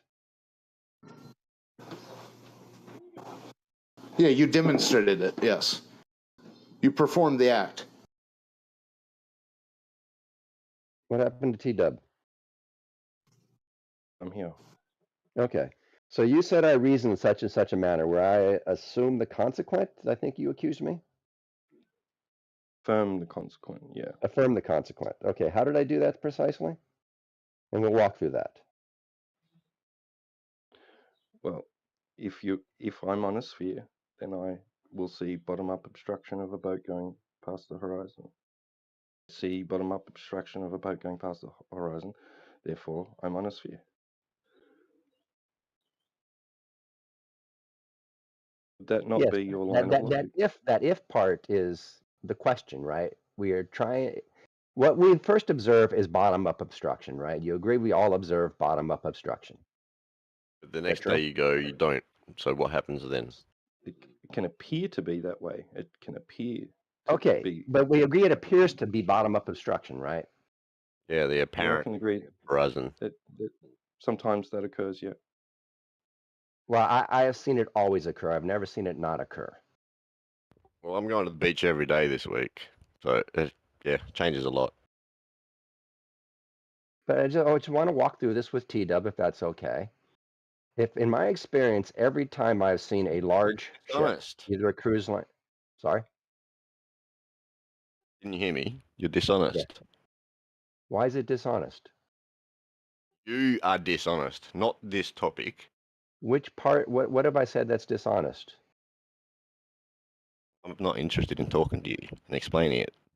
Then why are you Well, saying anything then? you're I mean, dishonest because you say every time you go to the beach, you see the same No. I didn't bottom-up say that. construction. Okay, so what do you mean by that? When you say that, what do you mean by that? I said every time I have seen a large ship going away from me, and I don't see that every time I go to the beach. I've been to the beach hundreds, if not thousands of times where I You did said not see a every large ship. time. I see a large ship. Every time I see a large ship, it disappears from the bottom up. Of course it does. Okay, so that's our starting point, right? We each have that But data to work always with. at different distances, correct? I've never measured the distances. Oh my God! No wonder Space Goat calls you dishonest. Told you. What? Wait. How's that dishonest? Because it's not answering the question that you were asked. Here's The a only photo thing that I'm I took asking. the other day from the What beach. question was I asked? There's a You were 20 asked kilometer what away was- island that I took. Yeah. Yeah, Scott's getting a little goofy. Yeah, it's starting to No sound like a offense. real He's not close old Haas, he's not getting, he is. Noted. Ripped? He might be intoxicated. It's always like again. that. Scott, are you ripped? Are you wasted? Oh, Crit, you need to give up on us. We're just not a thing, man. You and The I. answer is We yes, have no Crit. history. We have no future. You and I are not the thing. Let it go, man. Yeah, you sound like you're Let it ripped go. again. Let it go, Crit. Hey, Let it is go. there a Fucking drink Crit. called the Horizon? He's fucking wasted. He's talking about these Why illusionary do stuff. you think we can never get past the agreement that we see ships disappear from the bottom up? Where's the block for us? Okay, all right. So, for example, yeah, you say ships disappear over the horizon. The horizon That's should been my be experience. at No, I know. a certain I'm point. starting with. Now, I know. every time, I'm no, you starting ask with. me a question, I'm going to fucking answer it. All right? All right. The Yeah. horizon should be at a certain point. Yet every day we see them disappear at different points, sometimes fade away into the distance. Now, where is your horizon? What was the That's question I asked you? argument. This is amazing. Yeah, but that wasn't the question I asked. The question I asked is why can't we get past the point where we agree the ships disappear from It's the like bottom up? herding cats with him, I just man. answered you. I just answered you. No, you used the word horizon. I never used the horizon in my question. Okay, rephrase your question. Go ahead. Why can't we get past the point where we can agree that ships disappear from the bottom up? So is that What's not blocking that? disappearing over a horizon? I didn't Well, ask about a horizon. You're just avoiding the word horizon. So what do they disappear over? That's what we would, once we agree that they're disappearing from the bottom up, then we try to figure out why. The That's problem the way is, Scott, that reasoning works. they sometimes they disappear from the bottom up at different stages. Sometimes they don't disappear from the bottom up and they disappear and fade into the atmosphere. I hate using that word, but it's everyone knows what it means. Now, No, when I you have got a vision, when you shut up, when you Yes. watch the news, Roger, they'll I'm say sorry. you can see 20 kilometers. If that boat goes past 20 kilometers, it gets lost in the haze. Now, you say Correct. the light is refracting to make all these things possible. Now, always refracting at different rates to suit what we see. Your claim is unfalsifiable, and you can't do that. There has to be an equation that you go by that light refracts. It cannot be the horizon at 1.225 miles and then go out to past 10 miles and then you just change the equation to suit the observation. Does not work like that.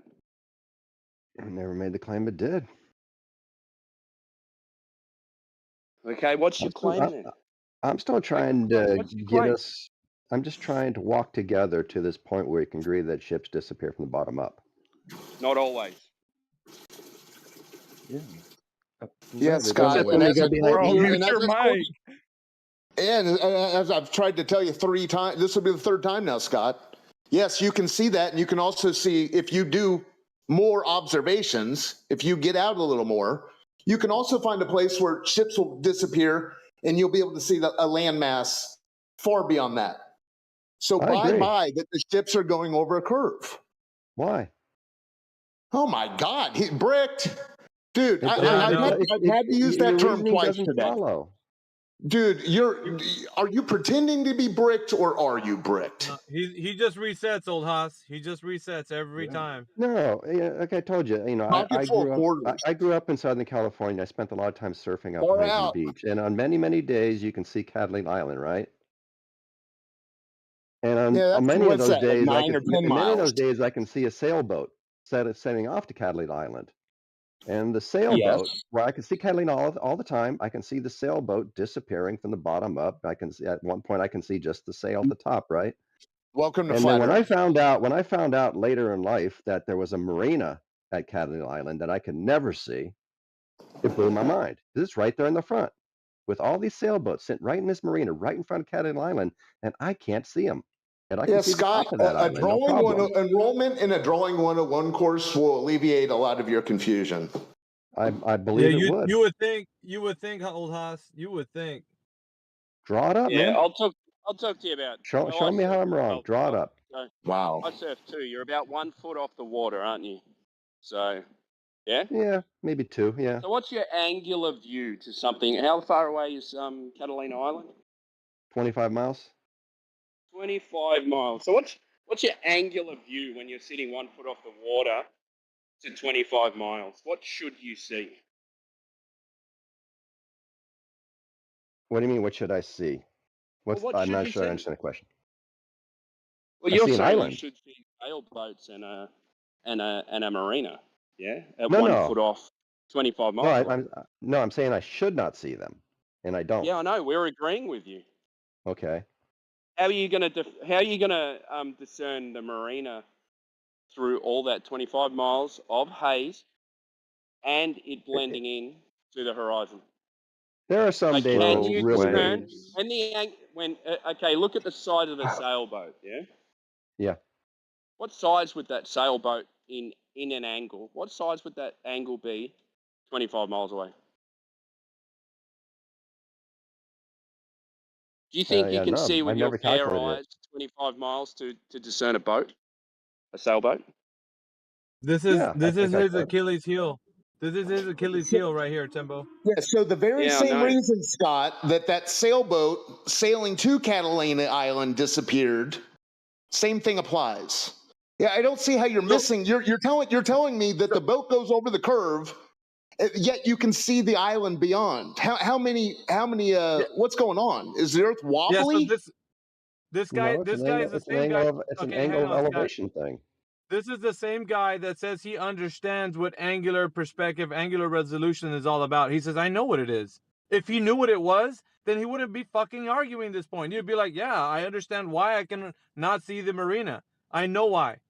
But he doesn't understand. Like, at some point, he's like, well, it's weird because if you guys are saying the Earth is flat, I should be able to see it. Like, he doesn't comprehend. It's like, it's so fucking hard to talk to somebody who thinks they know what they're saying, but then in reality, he can't put it in perspective like how the world really is. Some days you can see farther away, some days you cannot.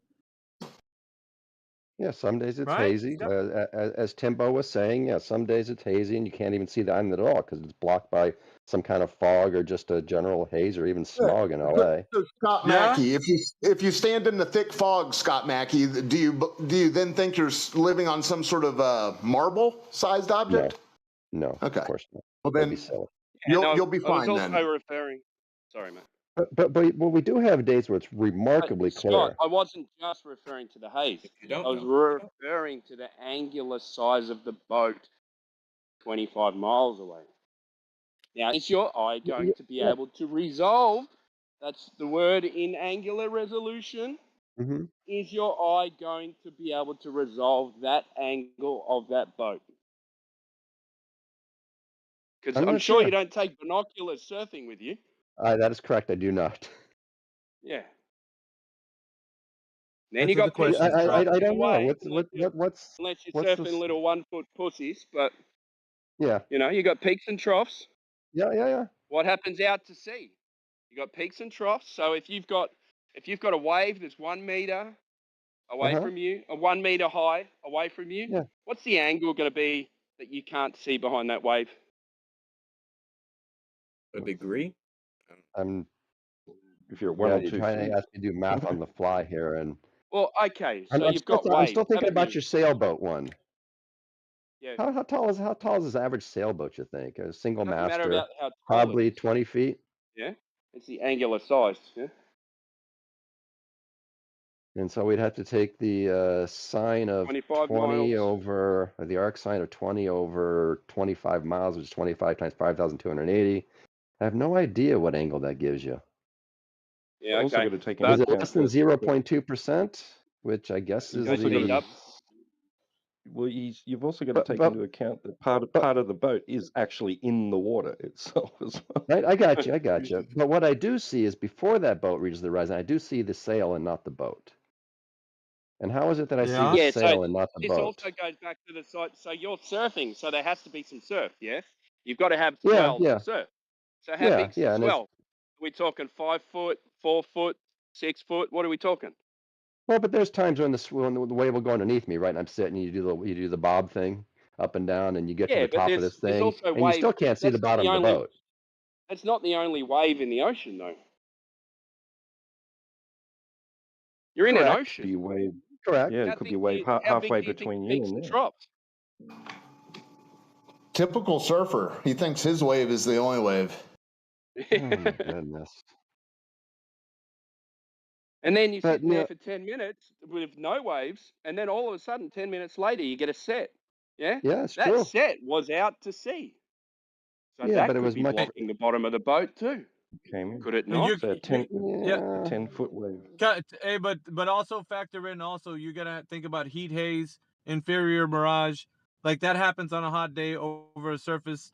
So if you have let's say you're driving down the highway and it's a hot day, you're gonna get a heat haze over the road. It's gonna look like an inferior mirage where you can't see beyond. That does happen. It occurs as well, and it obstructs your view from the thing behind it, so you can't see the road behind that heat haze. You're not going to be able to. That inferior mirage that then becomes the obstruction. It's so simple, right? You know this naturally occurring phenomena takes place on hot or cold days. Therefore, you have to use that as another variable to you factor in. That's not only the angular resolution, but that included, because we do have ambient air temperature above the water that's going to cause this effect to occur. So all that combined is going to cause you to see less of what you think you see and partial of what you think is able to be seen, which means that you are not going to see at the lowest of angle the bottom of the thing that you're trying to see, but yet the tops of the things that you're trying to see is going to be visible. It explains it. It's really clear. And so we understand the natural phenomena that occurs, but we have to factor that in. It's not an ideal understanding, like with the perfect conditions, with everything the same. Could you see this thing? No, everything that we see in nature is in fluctuation. The ambient air temperature between us and the thing that we're seeing. So you know what I mean? You're going to get a different temperature variance from where you're at to where that thing is over there. And so in between you and there's going to be a current mixture from like the heat and the cold air that's going to cause a turbulence from the. I'm telling you, it's a bit more like there's more fluctuation between the more distance you get between you and an object, the harder it's going to get for you to see it, not just because of angular resolution, because of the ambient air temperature outside. So it's going to, all things considered, some days you'll see farther, some days you'll see closer. It just depends. But these things can be understood, and it's not due to curvature. I'm trying to tell you, Scott, this has nothing to do with curvature of the Earth. It has more to deal with naturally occurring phenomena on this Earth. It's explainable. Do you guys at least recognize how much work you're having to go through right now to explain away the curve? It's not a curve, Scott. If it was curving, do you recognize how much work you just put in? What curve? Because you know why? Because of the naturally occurring phenomena that it is negated by the fact that you think you live on a fairy tale globe. So the fairy tale globe, okay, if that's what it is, then let's get some drop over the distance. Now let's measure the globe. When it comes down to brass tacks, the globe doesn't have explanatory power of the predictability of where the Earth curve should be. Therefore, geometry is thwarted by the efforts of us going like, okay, let's just say the Earth is curving. Let's go to the ocean and let's measure this point to that one over there where the marina is. Let's see how much curvature there is between us, right? When we go and do that, there is none to be measured. There's no curvature.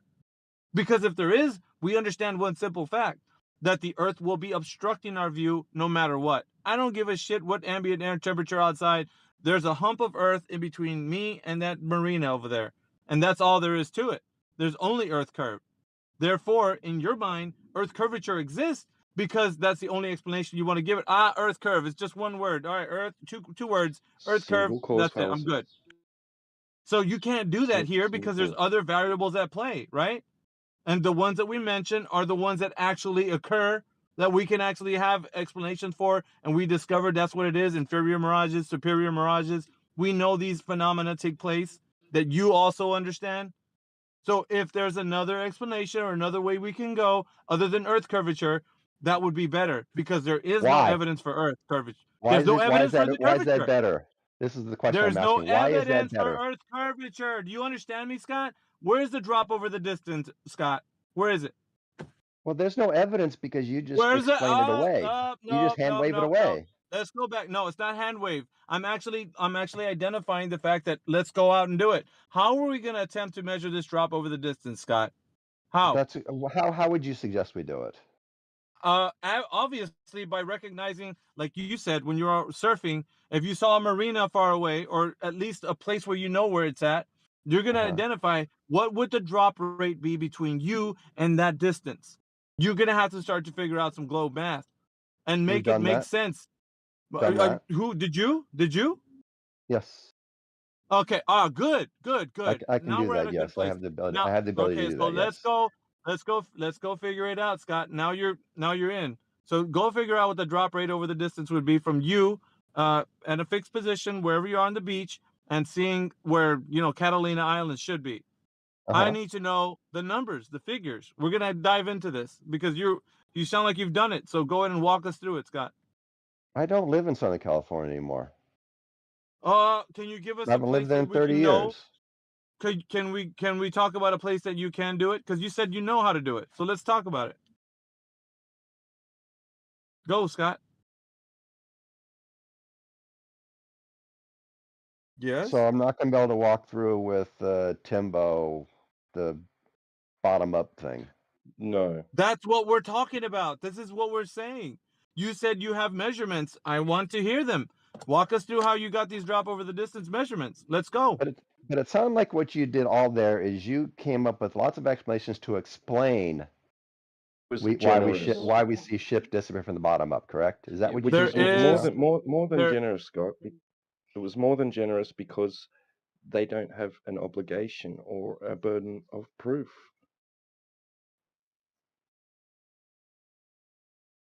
I didn't say they so did. we can also demonstrate, Scott, that things disappear from the bottom up when there should be no curvature based on the Earth's radius as well. Okay. So we can demonstrate these things. So this is over a small distance. So imagine over a big distance.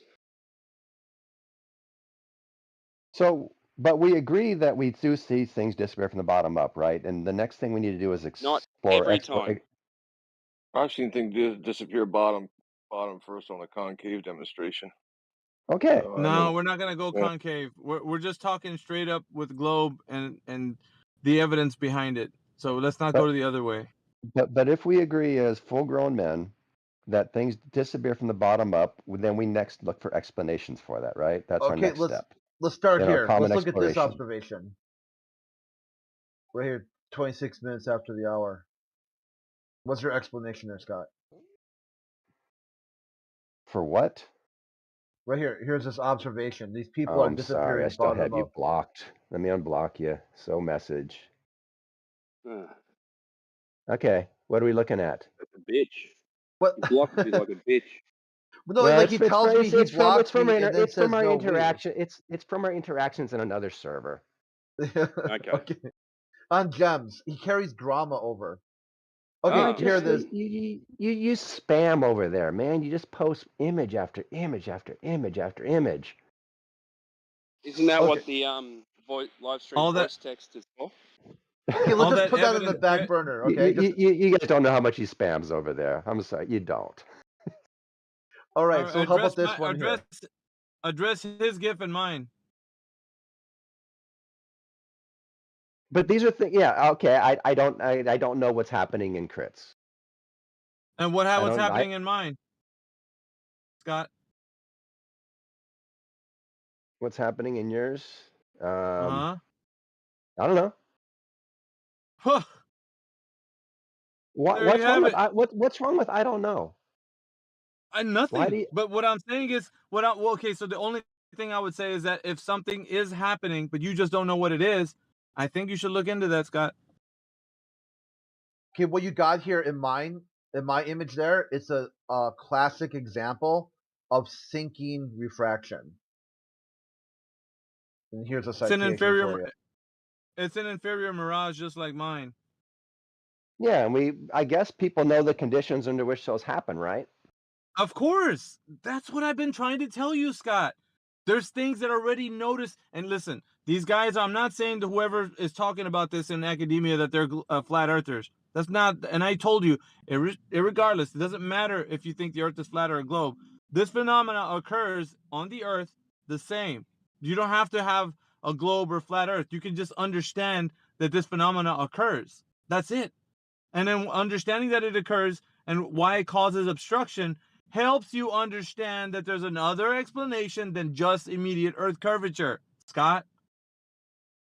I agree there is possible other explanations, and I think we should explore those other explanations and see if we find them reasonable in all cases. They are. They're very reasonable. Why? See how every time he gives you an explanation for you to explore, you say we should go do it. We have done it. You need to go do it. This is why you're dishonest. I've already done it. No, that's Scott. Why do you got to do that, man? You don't. Well, okay, let's just talk like men for a Put second. him on mute and help new people here that understand the situation. If you want me to shut up, I'll shut up. I got no problem with that. Scott, you're failing to see that you move on without me. I'm good with it. No, Scott, it's great. But you're failing to realize that you're always trying to cram your wishful thinking in there at the last second. Okay. Tell me when I did that. Well, just a moment ago when you said, well, yeah, we see the boats disappearing, and we've got to come up with a reason for that. Something reasonable, something that I like that appeals to my fairy tale. I mean, I added the last two sentences, but you did say that. You said something reasonable. So I was thinking I was thinking as what is reasonable to you is the water ball, dude. You're just always trying to admit it. I'll let you know the next time you do it. I was hoping that you and I, both being reasonably intelligent men, can reach an agreement on what we see. Was that appeal to intelligence? No, was it what? Yeah, so that's what? That's why what? Crit. Yeah, that's why Crit demonstrated that GIF, and so did I. It's the listen, when you say you don't know what's going on there, I think that's okay to say that. But then again, we could research find out, what that right? is. Or we could find Well, out, that's you what and I'm I saying. together. Well, I've already found out. Me and Crit already know what's going on. We're actually posting information. Are you willing to look at it? I don't know. I just looked at it. Anyway, so Well, you say we can find out. So is it Earth curvature or not? Which one Earth curvature? Both. Yeah, I would say the thing Crit posted, and it was interesting why he posted that, right? Because that is an anomaly, right? We don't see that every day, and that's why the picture's there. Do we agree to that? You're saying that is Earth curvature? No, of course not. That'd be silly. That's what I asked. So it could be. Answer what I asked. Crits? It could be Earth curvature. Those are giants. What if they're like, 120-foot tall giants? Oh, Crit, come on, man. Adults. Let's try to converse like adults would converse. No, I'm saying, but neither of us consider that a reasonable explanation for what we see. And we're I'm saying, but that could be. But I mean, that could be an explanation, though. I mean, it's in the realm of possibility. But you don't believe that? I don't believe that. Let's not bother with it. But you said we can find out. You said we can find out what it is. I'm just asking whether you think. I think we can. Go ahead. What's Go the ahead flat and Earth if you want. perspective on what's happening in the photos or videos? In the what? Flat It's Earth. an What's inferior. the... It's an inferior mirage, also known as heat haze. Yeah, I think we'd all agree to that. Yeah. It's Well, turbulence we in the should. air. So when you We should. when you get hot We do. and cold air mixing, they make it turbulent. Have you ever seen like the top of a fire? Like it's like that.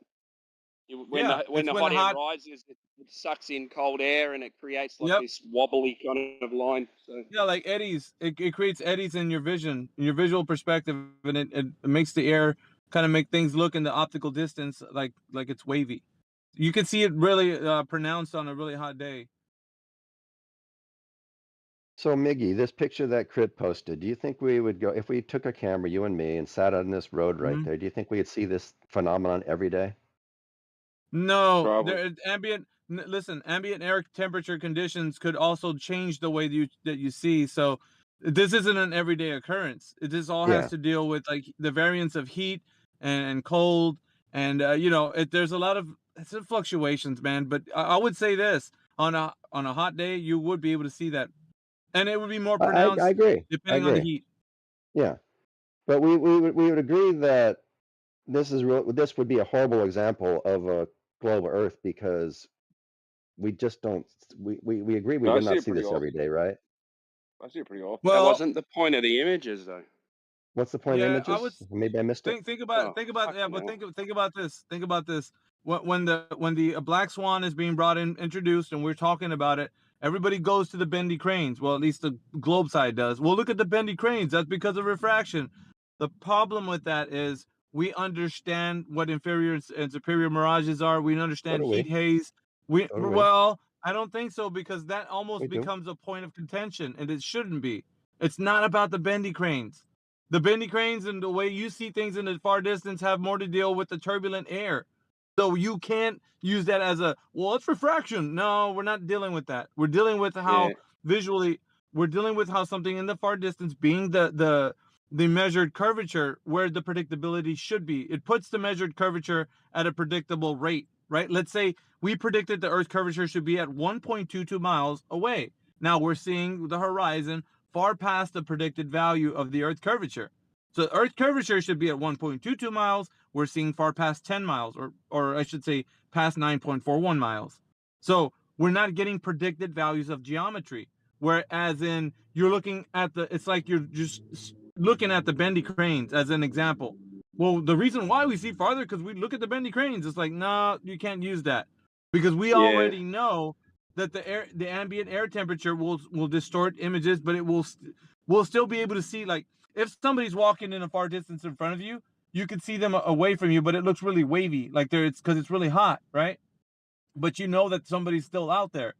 The same goes for the horizon. You know that the horizon's at a particular distance away. You just don't know what you couldn't be able to like gauge distance. But with the oil rigs in frame, you can now say, I know that the horizon is going to be farther than the oil rigs because the horizon is beyond the oil rigs. So then you would be able to say past 9.41 miles, I can see a horizon. Even though the air is a bit distorted, I can still see that the horizon is farther past the oil rigs. That's why I'm saying refraction is not an excuse to say that we see farther, because it's not. Yeah, there's also a lot going on these oil rigs too. Yeah, so you got cranes which run on diesel. You've also got generators. Like imagine how many generators you've got to have running on diesel, making these drills go, and the cranes run and stuff like that. You've got heat coming off those oil rigs up, like it's so much heat. That's how they run. Yeah, they run 24 hours a day on diesel generators. I hear you. Can you admit that? But it's not. It's not. It's distortion of the cranes. Yeah.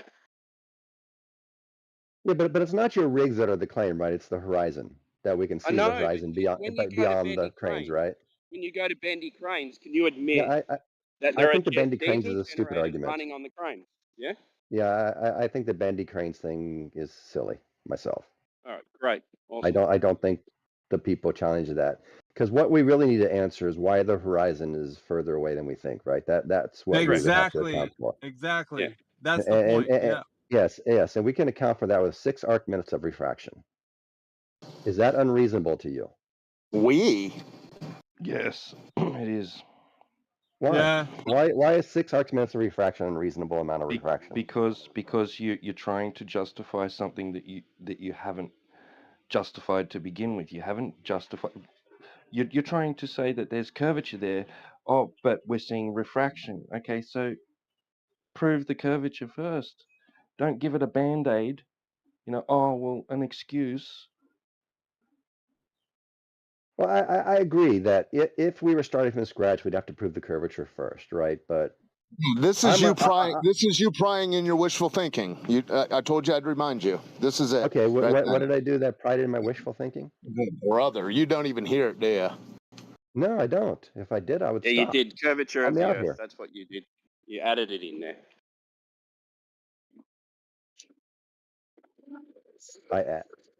Because if I you, need to. so you're If you saying presuppose curvature, then got to refract maybe. at 6 arc minutes, correct? Is that what you're saying? Yes, if the assumptions we're bringing to this problem, yes, I would agree. If we assume, which you're not, but if I assume that the Earth is curved, I can explain is this anomaly with 6 arc minutes of refraction. Okay, so that equals, so 10 miles, we're looking at 66 feet. Yeah. Yeah, right around there. Yeah. Yeah, so, all right. So the light refracts 66 feet. That's what you're saying. Just perfectly Yeah, to make everything flat. vertically, yes. So if it was doing this exponentially, when you see an up curve, it No, wouldn't be flat. no, I don't think you would. You don't think I would, or you know I wouldn't? I don't see any reason why you would. Why? I'm trying to visualize it, right? And I'm trying to do the Because it's optics in my head of exponentially changing direction on your paradigm. Yeah. why I'm not sure So it that's wouldn't be a true. clear picture. I don't think it exponentially changes direction. Is there some math that I'm unaware of that where it's exponentially changing direction? Well, it has to get the 66 feet to go around the curve. It doesn't just take one turn, does it? No, it's curving, but every photon emitted from the water would follow So that same curving is an curve. exponential change in direction, correct? Exponential change in direction. Yes, but if every but if every light path, every photon path follows that same curve, we will not get the So would it perception not? of an we will not get the perception of an upward change. What do you mean upward change? Are we going through? So is your when you say there's a like an atmospheric gradient, pressure, temperature gradient, yeah? Is it That's growing? what they Is tell it me. going through? Is it going through that, or is it staying on one level?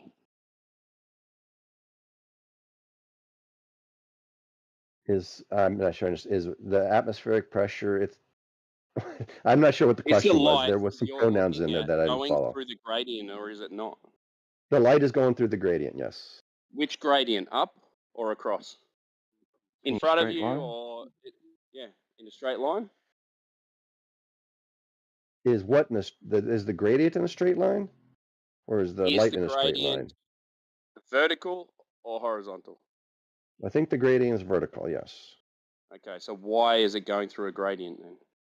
because it's following a curve. The gradient is a curve, Can you hear and the yourself? light wants to go straight. And if the light is So coming you in, haven't. First of all, no one's measured curvature, and now you're claiming that light bends around the curvature that no one's measured just because you can see too far. So you're answering the question with a conclusion that we see too far, therefore light is bending perfectly to the curvature of the Earth that no one has measured. I would agree with you if anybody were making the claim that this is evidence of the curvature, and this is You how we are. measure the curvature. No, the measurement of the curvature has been done long time ago, and it wasn't me. It was someone With else. measuring shadows. Yeah, I know, I get it. No. The geodetic surveyors. No. We've been over this. Come on, you're respawning again from 2 days ago. Well, all I can say is what they told me.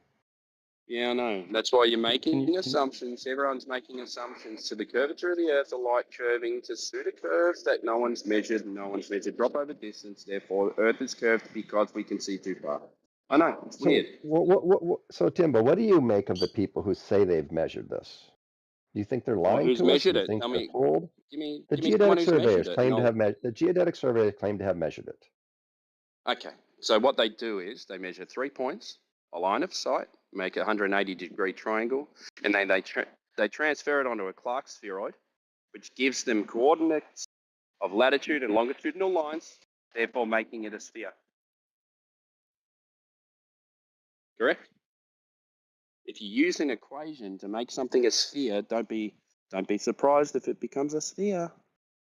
But I don't think that's what they did. So you're saying they don't measure line of sight? They do measure line of sight. Okay, so it makes a 180-degree triangle. Do you agree? No, I do not agree with that. Oh, well, you're bricked, mate.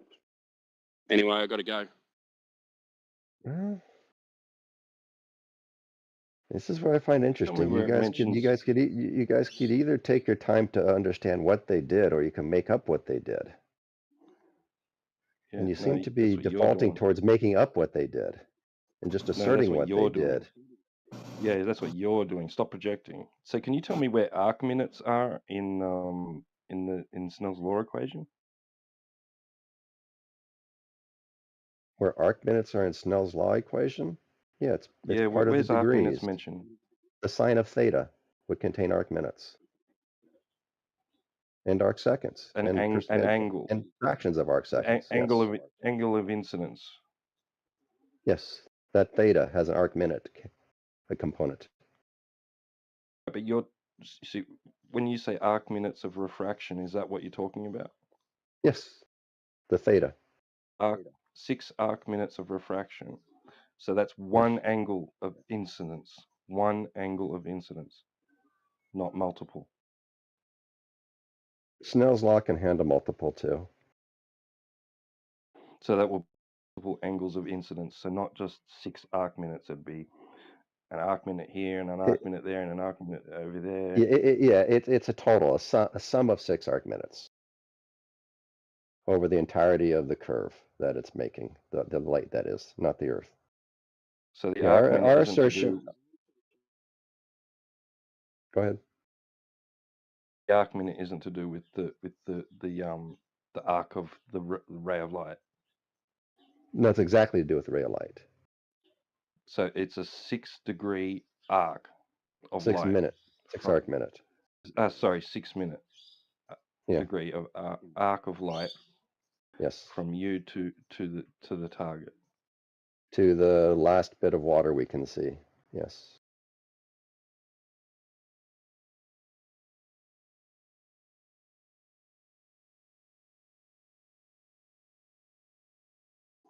In total of so that's multiple angles of incidence. So that would require it to be very uniform, wouldn't it? Well, it would require what to be very uniform? What's the it? Would require an assumption of uniformity in change of direction.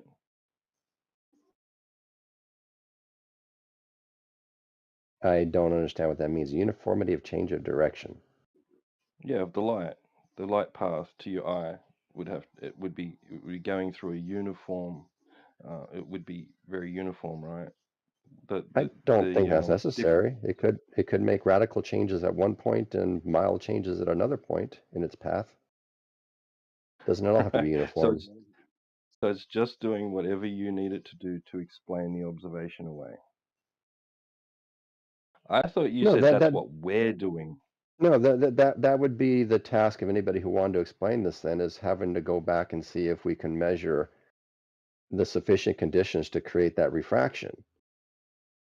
But right now, it's a hypothesis. We're saying we're hypothesizing that is explained by refraction, and then we could go out and test it to see if it is indeed explained by refraction. If we can find the conditions, the changes of density of the air going from colder to warmer. That's not testing it.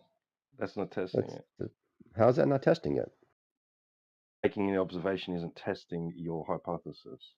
No, then you go out and measure the temperature changes. What? How many? Like a few feet each. Yeah, you each can't. Step, Yeah, you you know, can't like, do that. It's not possible because you'd Why have to not? account for Yeah. every variance. You'd have to account for every variance in between you and the observation, the target observation that you're doing.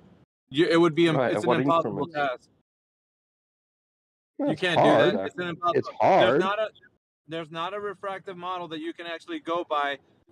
If that were the case, any photo that you take whatever you take a picture of, you'd be able to tell me exactly what refractive index that was used in that ambient air temperature, and you'd be able to tell me the model that you use for refraction.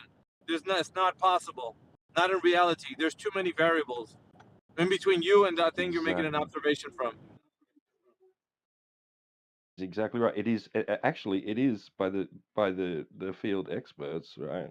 The subject matter experts described as assumption. It's just all assumption. And it requires you to assume uniformity in density of air, temperature of air, and all that between you and target, Yeah, observer and target. and ideal That's- geometry to boot. That's why I hear Exactly. that surveyors tend not to take measurements at water levels because it does crazy refraction stuff. And that's why I hear that they take their measurements from things like mountaintops and from mountaintop to mountaintop or over drier land like, sand or something, Like I said, I've never done this. And just for the record, Oh, because when I do you know why? sorry. Because it interferes with their assumption that they live on a fucking sphere.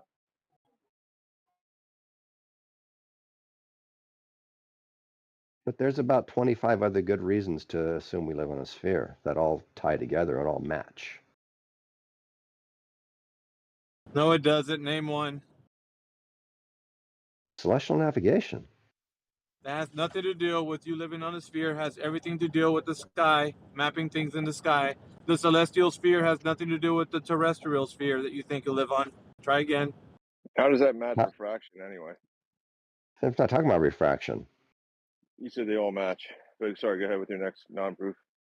They all match the fact that we live on a globe, is what I was saying. That's the It's all charted off of the celestial sphere, Scott. Has nothing to do with the terrestrial sphere. Once again, we're gonna keep circle jerking till you get it, dude. You don't need a terrestrial sphere. You need the celestial sphere, which we make our observations from. Pretty easy. Go look it up. Okay, explain to me how all 30-degree latitudes, north latitude, have a 60-degree angle of elevation to Polaris. How does that work on a flat Earth? And then tell me how That's a 45. That's done at the equator. Anywhere And any then- variance moved away from it, you're going to get a different angle. Okay, so explain to me how you can have 60 degrees angle of elevation at 30 degrees latitude. Am I doing that right? Yeah. Wait a second. Is that backwards? Am I supposed to subtract? Scott. No, I'm doing this wrong. 30, no, I take it wrong. Yeah, 30 degrees angle of elevation. 30 degrees easy, angle Scott. elevation from 30 degrees latitude, right? I don't want you to hurt yourself, bud. Just relax. It's not what I you don't think do it this is. for a profession. Well, it's true, man. You're trying too I'm winging hard. this. I'm winging this. Why are you trying too hard, bro? You don't have to. Just Is relax. it true that we have a 30-degree angle elevation from all 30-degree latitudes?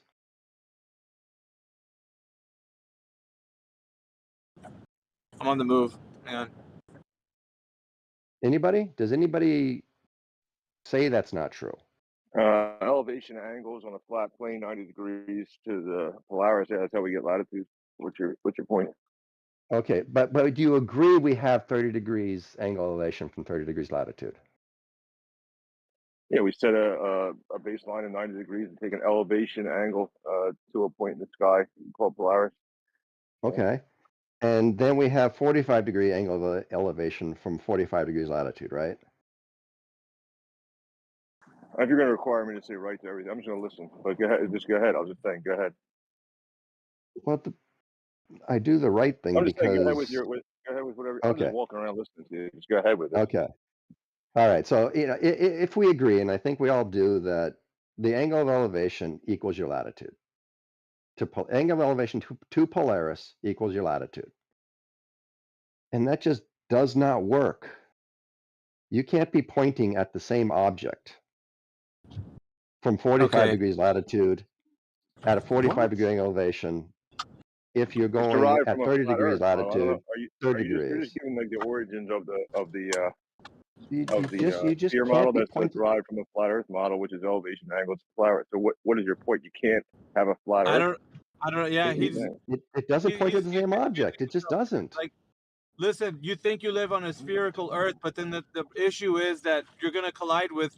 If that is the case, if you do live on a spherical Earth, then you're going to have to measure drop over the distance. That you're presupposing the Earth is a globe because you're looking at the celestial sphere. You're projecting that, superimposing, I should say, over the globe, like over the Earth that we live on, to make it a globe. That's what you're doing right now. That's the problem that you have right now. So none of you want to wrestle with this then, huh? To figure out why that doesn't work. You know that arc? You know that arc that we were talking about, that arc measurement? That's you're taking that in the sky. That's not the Earth. Yeah, I agree. We're pointing to an object in the sky, yes. Well done, Scott. But now you know that it's not terrestrial. There you go. Can we not assume? You're getting there. You're getting there. Can we not assume that the person pointing at that object in the sky at 35 degrees or 30 degrees latitude is pointing at the same object as the person who is pointing at it from 45 degrees latitude? Can we agree to that? They're pointing at the same object.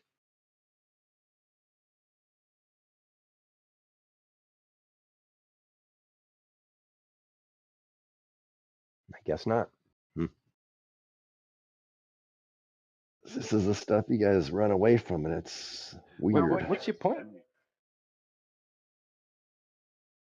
That simple trigonometry on a flat surface would make those two people, one at 35 degrees latitude, 30 degrees latitude, and one at 45 degrees latitude, it would make them not pointing at the same object.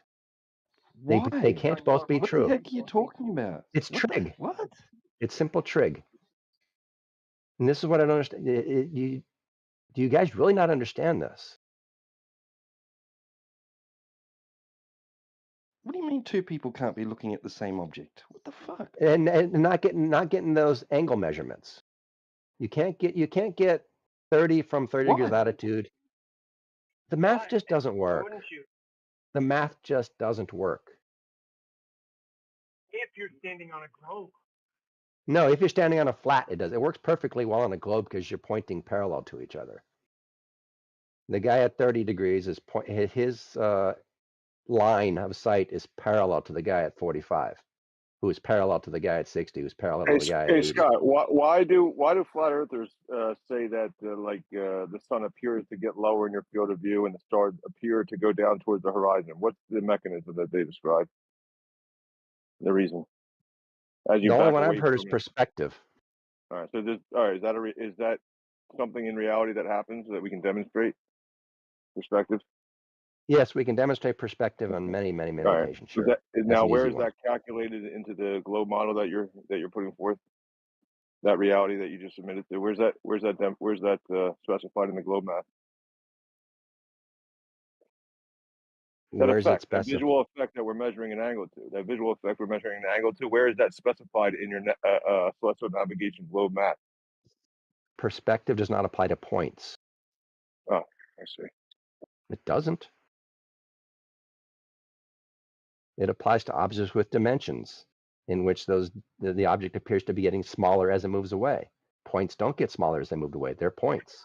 Yeah, you're talking. So perspective is not just angular size change, right? So you're confusing those two things. Yeah. Angular size being the distance or the angle between the top of the object and the bottom of the object, and the left of the object and the right of the object. Yeah, it doesn't apply to a point. I heard what you said. Yeah. Exactly. Yeah, so that's what you think perspective is the angular size change of an object in the distance. That's what perspective is. Of course, that's what I think it is.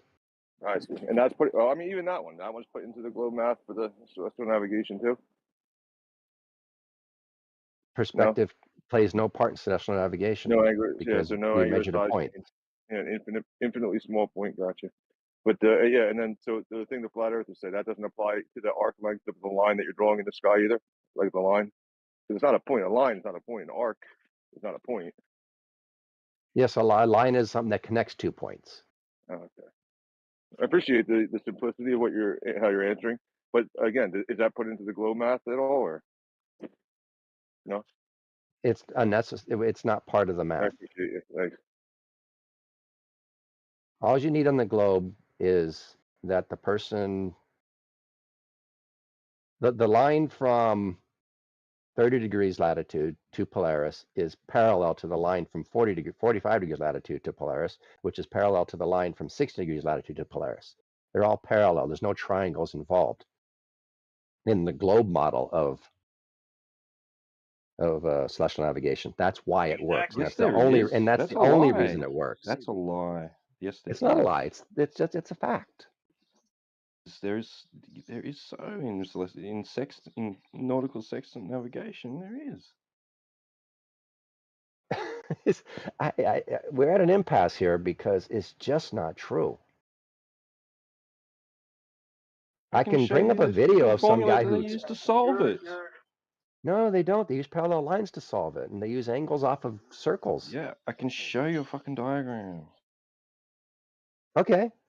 You're saying there's no triangles used on that triangle measuring mechanism that they use during celestial navigation. There are no That's triangles what you're involved in saying? there are no triangles involved in celestial navigation. Correct. Dude, I looked it up in 2 seconds. I'm seeing a bunch of triangles on the screen. Who should I email about this?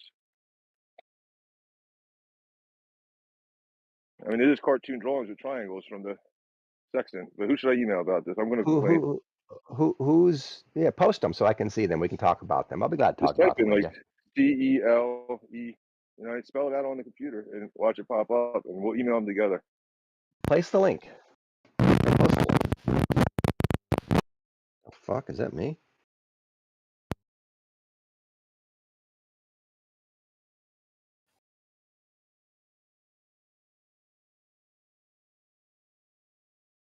Let's see, I'll pull up that guy who does the celestial navigation stuff. Bookmarks.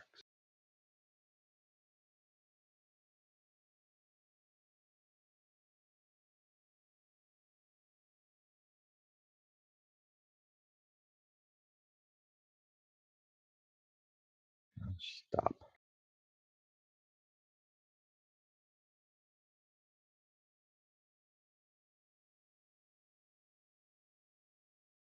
So I just posted a little video of a guy doing celestial, explaining celestial navigation, how it works. He's a little pedantic and long-winded, but you put him on 2x, it's bearable. But it'll show you that it's parallel lines, it's not triangles.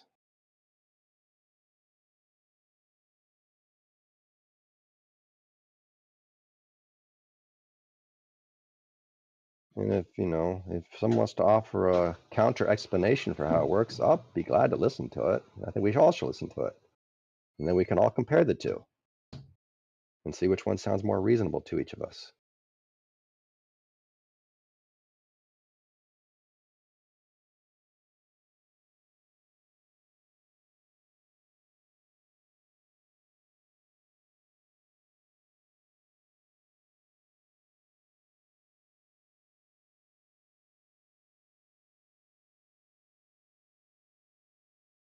Did I drop?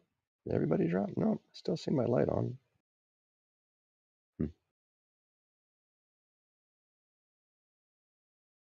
Guess everybody's watching the video I posted.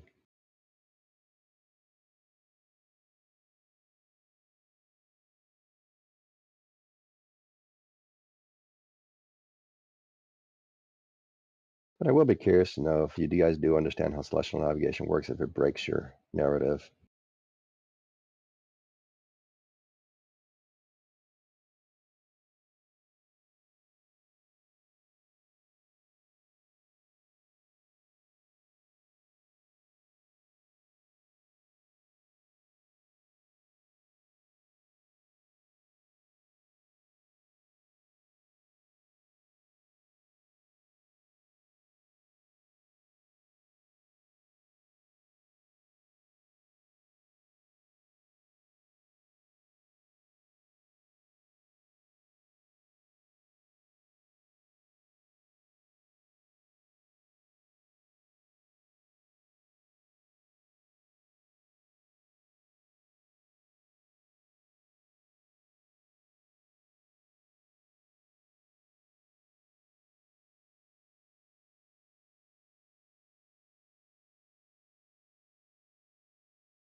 Why do you guys mute all globe earthers? They haven't muted me for a very long time now, and I'm very appreciative of that. Thank you, guys. He just disproved your theory, dude. Yeah. You're I've been trying to be as cordial as possible. Yeah, he's a globe earther. Oh, Oh, yeah. thank God. I'm a globe earther. We have some hope. There you go, Scott. You made a friend. Yeah, I know too many globe earthers who I disagree with on everything but the globe, so. Oh, hi, Scott. How are you doing? Speaking of which. Oh, fuck. Yes, speaking of which. And comes squatting, who I disagree with everything except for the shape of the earth. That's all right. So haven't you defeated them already? Like, why are you still here? Hey, man, why don't you mind your own business, will you? He can be here if he wants. No one's holding him No, here. yeah, of course he can be here. He can do whatever he likes, but like, haven't you already defeated their stance? Like, it's kind of silly, their stance. It should be easily defeatable. I won't say anything. I'll sit back.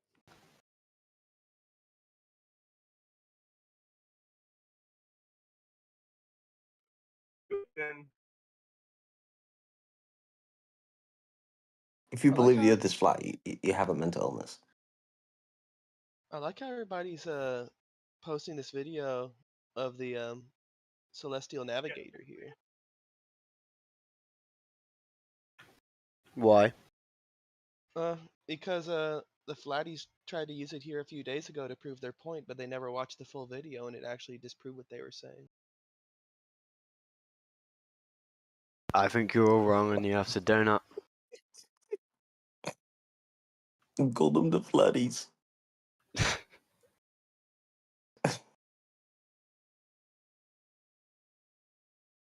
Why have you go on the internet and you Google flat Earth? It says it's been disproved.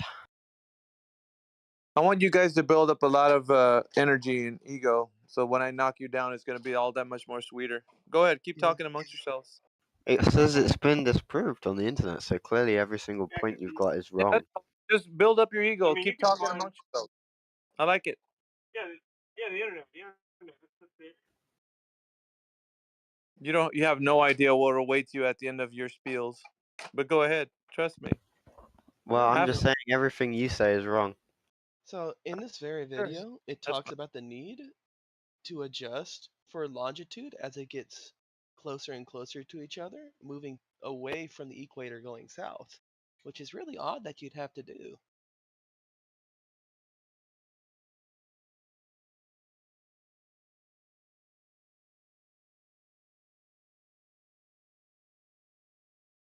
Also going on along with the linear relationship between angle A and side A, which I still haven't got y'all to answer in like 3 weeks.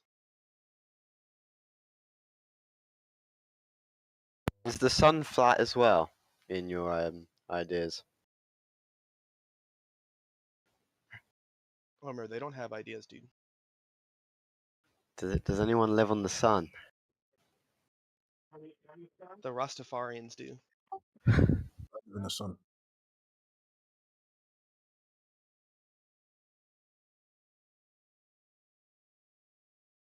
Actually, sun god Nika does. He lives right there on the sun, beating the drums of liberation.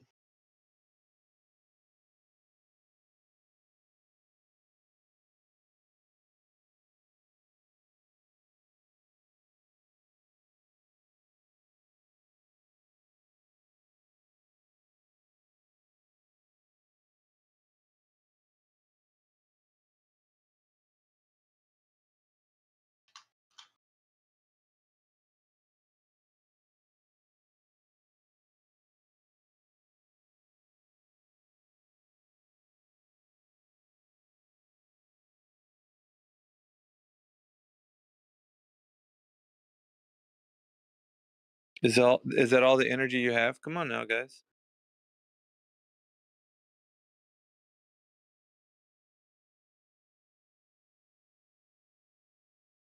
Where's all the globe proofsies? Let's go.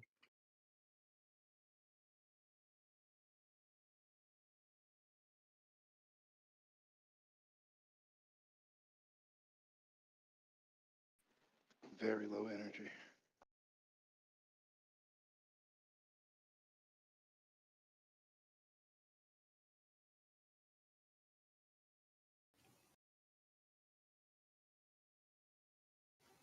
So I'm guessing like flat earthers are like the anti-vaxxers.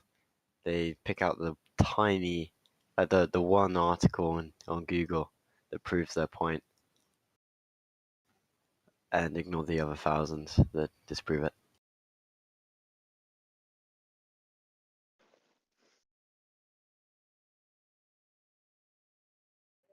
Like what?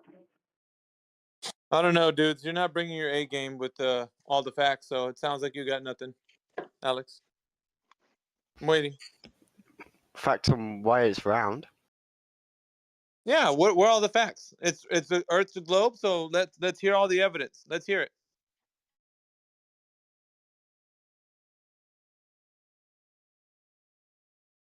Oh, don't be shy now, Alex. You started with the energy. Let's go. Let's go. All right. Space station. I'll go back to it again. Looky science.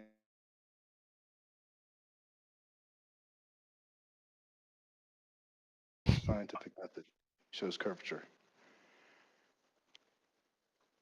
Real simple, real basic.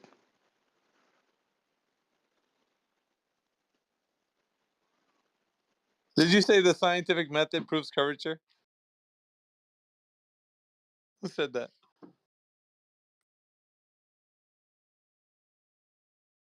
Jason was talking, I think he cut out.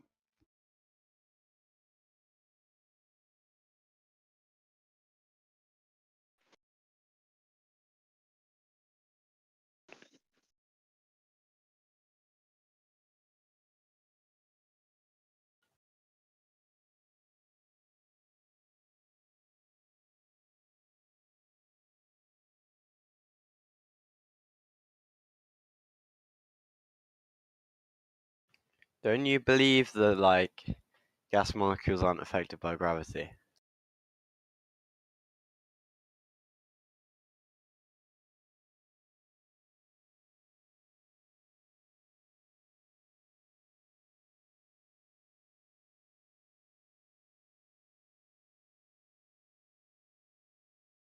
I'll repeat the answer they gave me. They don't believe in gravity.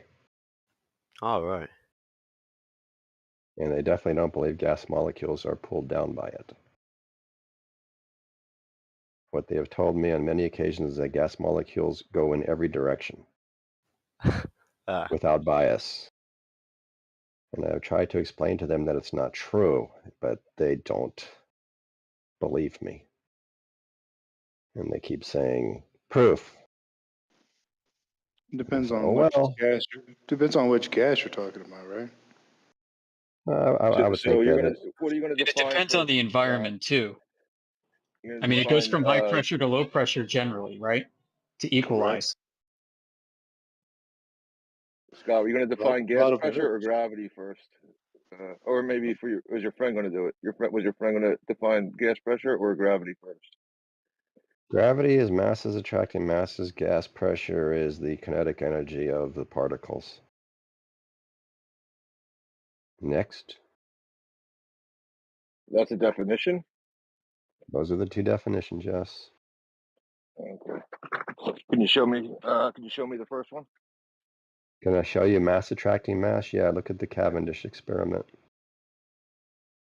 Those little Newton tiny... never talked about gas behavior in the context of gravity. What's that? Newton never discussed gas behavior in the context of gravity. Okay. So if you're going to start mixing two things together, you're going to have to pull up some citations. Well, you know, he might not have ever mentioned gas specifically. Gas particles do have a mass. Masses attract mass, so by definition, gas particles would be subject to the gravity, just like every other particle. Full claim. Prove it. It's in the definition itself. If mass attracts mass and gas has mass, gas will be attracted or affected by gravity. Okay, show me. Read it again.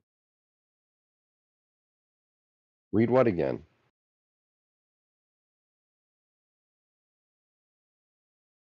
How would you like me to show you that gas is subject to gravity? I don't know. It's your claim.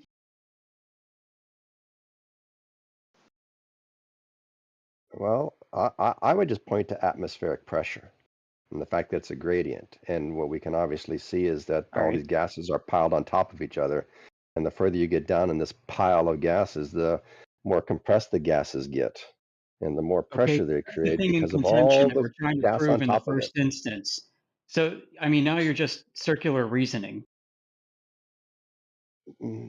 How is that That's the circular claim reasoning? that's in contention, my friend, What's the claim that's in contention? that gravity pulls the atmosphere down. Yes, and we're dealing with particles that we usually can't see, right? Okay, the problem is you're using the claim and evidence as evidence for the claim.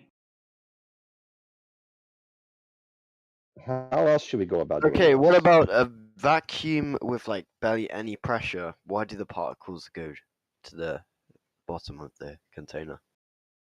Yeah, they're going to want, yeah, that's, I was going to go there because it is true, right, that if you have a very large vacuum chamber and you introduce just a couple of particles, they would fall to the bottom and then they'd bounce and they'd create little parabolic arcs just like every other It thing. depends on what particles you introduced.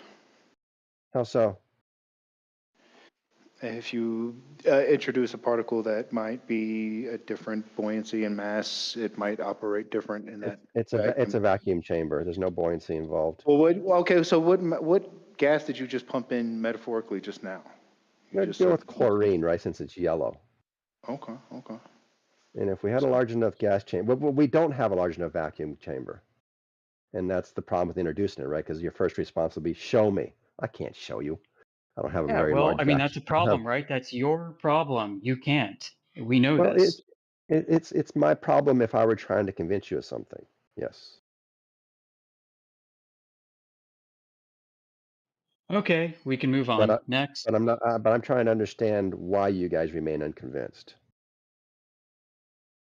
And it seems like you're saying that if you don't get to see it yourself, you're not going to put any mental What are effort you into trying to trying to convince? understand Listen, it. What are you dude, trying to claims are convince not us of? evidence. That's what doesn't convince me. You know, stacking claims upon claims doesn't convince me of anything. What is evidence He's just for you trying to then? convince you of basic physics, just basic physics. Yeah. What is evidence? Maybe we can. Theoretical physics or actual law? What are we talking here? Let's not go down to those weeds. Yeah, but he's just But saying basic physics. I don't think that's just basic physics. I think you're incorporating a lot of theoretical physics in there. in gas behavior, no, that's that's high school Well, stuff. the fact that you're like, we're just doing thought experiments. We don't have any experiments to back this up. We're just doing thought experiments only. And he's asking for an experiment, and just, all you can produce is this thought experiment. So that's what he's having an issue with, I'm sure. No, well, what we could show is if we had a large enough vacuum chamber, we introduce something like chlorine gas into it, which is yellow, so we can actually see it. You'd see it pooling on the bottom. You'd see a gradient going up and up and up. It'd be very dark yellow on the bottom, and lighter yellow as it goes up, because even though the molecules are bouncing off the floor into each other, which is giving them some vertical upwards acceleration, or upward velocity, which is countered by gravity at 9.8 meters per second squared back down until they hit another particle and bounce back up again. But there'd be fewer at the top than at the bottom. We could clearly see that. Okay, so we have a And that's vacuum chamber, and you pumped in sulfur, and it formed a layer at the chlorine. bottom, you said? Chlorine, yeah. Chlorine, I'm sorry, chlorine. I'm sorry. Okay, so what if let's just say we pumped in some sulfur, and it's heavier in density and mass than the chlorine. It would lay on top of the chlorine, or it would sink beneath the No, chlorine? it just like oil with water, right? The water would go underneath the oil, and the oil would sit on top, and Start stacking up, right? yeah, I guess over time you'd see the red. Is red sulfur red? I don't even know if you can see sulfur. Is sulfur a gas? I don't even know. Yeah, sulfur is also yellow too, so that's why I No. thought.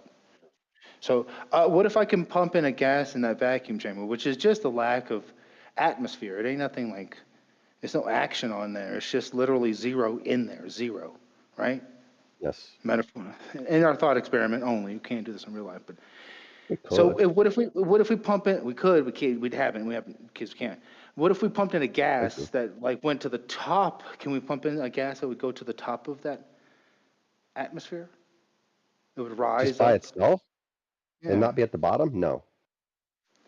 There is no gas that would go to the top and not go to the bottom. Interesting. Just like every other know fluid, that? it pulls at the bottom with a certain We've seen amount that of. before. Like, have we tested that though? Have we actually Have I tested actively that? No, sought I've No, never not tested you, not you, not you. Us as a society, have we actually sought out to find if there's a gas that we can make rise above a 0 atmosphere? a vacuum. No, we never 'Cause tried that I because it don't like defies the all the. word vacuum because it's kind of misleading. I said 0 atmosphere, which we both What is can that? agree on. That doesn't mean anything. 0 atmosphere is but the same thing you're saying. It's a vacuum. The only reason you pull a vacuum is to make a 0 atmosphere. Nothing, no particulates in it. Nothing, no gases. Okay. Nothing. Okay, fine. Yeah. No, there is no gases that would rise to the top of that thing and stay there. They'd fall back down to the floor, just like every other particle Probably in win the some kind of universe. prize if you find that, huh? You would win a hell of a prize if you can find some kind of particle that didn't interact with gravity. Yes. Anything with mass that doesn't interact with gravity, you will have a Nobel Prize waiting for you.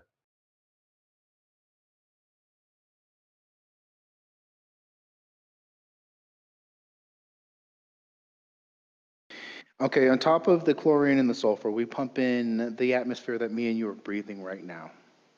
Mm-hmm. And it stacks above both of those and it stacks on top of that. Now, I don't can know. I pump in a I gas? think chlorine's heavier than our air. Well, let's just stick with it right now. You're That's why probably they use right. it as You're a probably right. But I'm just That's saying why in they this use it as thing a right now. weapon. You're probably right. But let's just say the chlorine in the thing and whatever sulfur stays at the bottom and our atmosphere that we're breathing in now is another gas we pump into that chamber. You with me? Mm-hmm. Now, can I pump in a gas that rises upwards? You can pump in a gas that would sit on top of the other gases, Yeah. but all any gas will do is sit on the other gases. That's the most it can ever do. So if that gas rose up, is it defying gravity? If it weren't sitting on top of other particles of gas, yes, it would be. But what it'll do if you put it at the bottom, it'll rise through all the other gas particles and sit on top of them.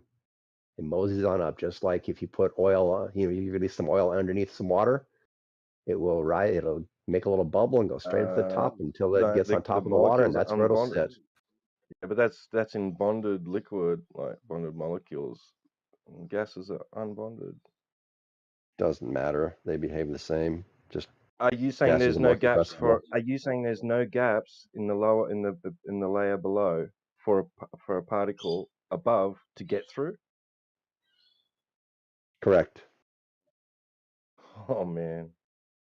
No, it's all gaps, but there's so much bouncing around going on there. They get bounced back up really quickly. They're quickly going to hit another one. None of them will make it through. Correct.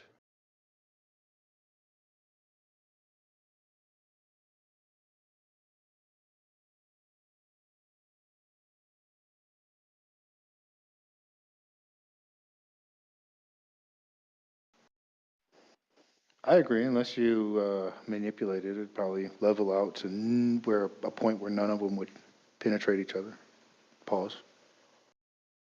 You could shake it up somehow. You could introduce some kind of mixer, and then they'd be Yeah. all mixed for a while, but then they'd find their way back into their places. Okay. Well, Now, is this just threw away density your and gradient, buoyancy? man. Yeah, is this density and buoyancy, or is this gravity? It's all tied together. You can't have one Well, you without the threw away other. your You can't gradient. have buoyancy without gravity. Are you Sorry, sure go about ahead. that? Yes. You threw away your gradient, Scott. I just wanted to point that out. How did I throw away my gradient? Continue on. I'm sorry I interrupted. That's No, all fine. But because the level at which it's all chlorine, right, in our thing, that you're still going to have more pressure at the bottom of the chlorine than at the top of the chlorine, just because all the chlorine on top is sitting on the chlorine on the bottom. The exact same thing when we get in water, right? When you go deeper and deeper in water, you get more and more pressure because of all the water sitting on top of you, Yes, sir. pushing on your ears and pushing on everything else of you. It's just the weight of the water above you, just as it's with air. It's just the weight of the gas above you. That's all our atmospheric pressure is. It's the combined weight of the air above us. Would I weigh more at the bottom of the sea? Would you weigh more? Yes, sir. No. Why would you? If I could just snap my fingers, then I can be immune to all the pressures. Not dying. I can feel the pressures pushing on me, but I'm not dying. Okay, my skin is impenetrable. But if I stepped on a scale, would I weigh more? Actually, that scale would have you weighing a lot less because of the water pressure all around. The water pressure all around you. It's increasing your buoyancy, trying to push you back up to the top of the water. The bottom of the ocean? Yes. Hmm. Yeah, there's a whole lot of forces trying to push you back up when you're down there.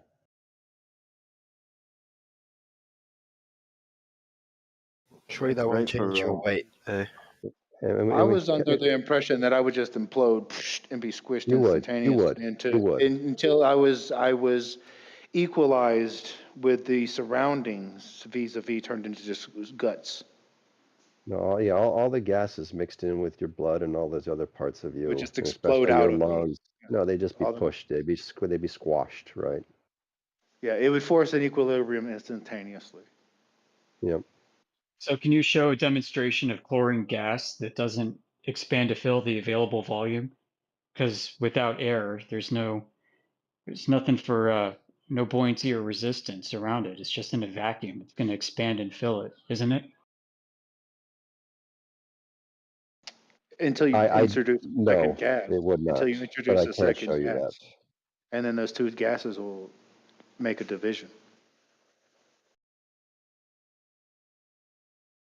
If you have a zero atmosphere, you pump in sulfur, it's going to everywhere. And then depending on how heavy or light it is, it's going to settle or it's going to rise, no? And fill that atmosphere? We're talking about sulfur as a mist, I guess, right? I don't know, Scott. Are you taking the position that you can't have an atmosphere in a vacuum, or you're on the opposite side of that?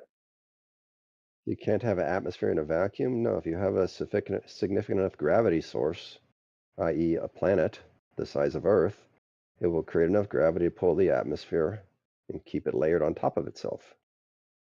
So again, you're trying to use another claim as evidence of the claim. I mean, it's a basic special pleading fallacy. The only instance where this could possibly be proven is what you're supposing exists in the first place that you have to prove. This is true.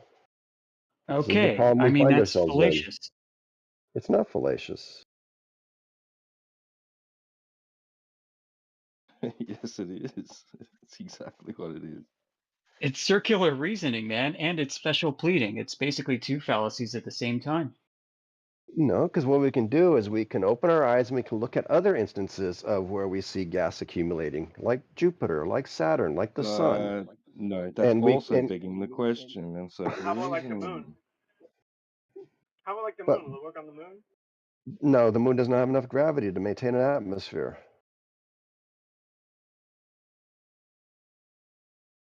The kinetic energy of the gas particles have enough of.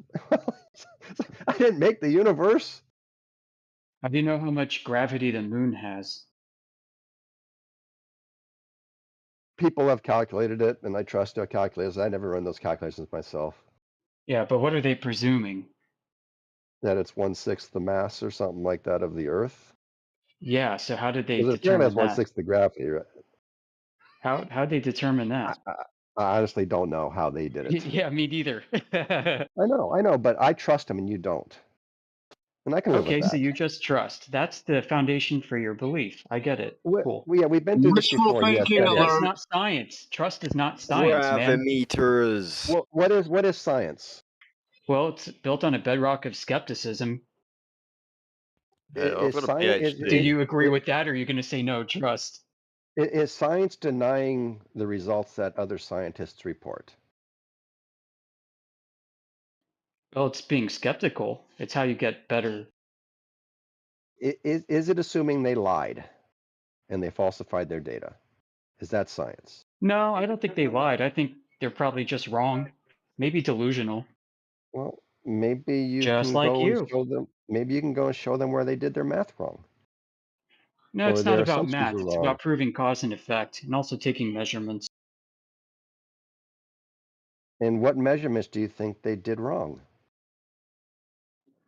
I'd like to see a measurement of the moon's mass. Well, I'm sure we can both look that up right now and see how they I calculate the know moon's what the mass. numbers are. I want the method. I know, but I bet we can find the method too. I've never looked, so I don't know. But I bet in this day and age, with the Google at our fingertips, we can find out exactly how they calculated the mass of the moon. That's Do actually you not think a we could? terrible idea, right? Is that maybe somebody could go on and find one of these horizon moon photos and debunk the moon's horizon next. Should be only however far away. That would be fun to see. So But we're I going mean, to if we beg were the question with them. but if we were genuinely curious about these, if we were cynical that the people who claim to have done this knew what they were doing, which I'm not, so I just trust them. But you don't have to. But would you not go and see what they did to see if you can figure out how they did it wrong, or are you just gonna live with the cynicism and just keep going on with that? Bet it involves distance between two masses. I bet it involves Earth's radius. I agree. Claiming to be. I agree. It probably does. That's a problem. Why is that a problem? Don't have one. Oh my god. Right, this goes back to the root cause. It seems like, what's the root cause? Well, in this case, the cause for your belief. There's no radius to be measured. That's an assertion, right? And people have looked into that and they found otherwise. Oh yeah, But you we don't looked believe into that them. and found otherwise. But you don't believe them, right? No, it's not a belief. I mean, there's no curvature to be found. It's calculated. Believe who? You didn't give any examples. It's how else would we find a curvature on something very, very large? Who did it? We can't really set up a Again, straight you don't image, have can any we? proof. Well, we have evidence. Whether you consider that proof is the problem we're dealing with, right? I've seen the evidence and I concluded it is proof. You've seen the evidence and you've rejected it. What is the evidence? What is the evidence that convinced you? What exactly did you accept and I reject? I'm not sure here. Can we be specific? I'm tired of your general ass, Scott. You're too fucking general. I can be very specific. I try to be very specific all the time. You keep saying you can, but full you of shit, aren't. You just talk general, blanket, basic bitch comments, and they're getting old. You know why I know you're full of shit, what you just said? If you can't add specificity to it, then why the hell should we give a shit what you I can if you'd stop talking. You've said this 100 times, and I've actually done this a few times, and Celestial navigation. you always leave out specifics. Listen, yeah, that's not exclusive to either listen model, here. so it doesn't The prove Earth isn't. anything. The Earth How isn't is it flat. evident? The It's Earth is not not exclusive to any model. It is. It isn't. You can measure an angle to a ground location on either model. No, you can't. Okay, you're wrong. Do one. Do one on a flat Earth. Listen, it's a coordinate system. Do it on a flat Earth. We do it. Flat Earth hasn't demonstrated finding a a flat Earth fix. every time it was done. So then it'd be very easy for you to replicate it, wouldn't Well, it? prove it's not flat. It would be very easy for you to replicate it, wouldn't it? I've tried. I can't. It was done on a flat Earth. It wasn't done. I've tried to. It's not exclusive to a globe model. Yes, it is. It is. Well, build the bridge. Why then? Why is it exclusive to this model? Why don't you try it and then you'll see why? No, no. You say it's not. It's exclusive to this model. I want you to show me exactly geometrically why it's exclusive only to your fucking model. Because the Otherwise, angles of take Because it that shit elevation. assumes back it's to a home. sphere. Because the angles of elevation don't point to the same point in the sky. That should bother you.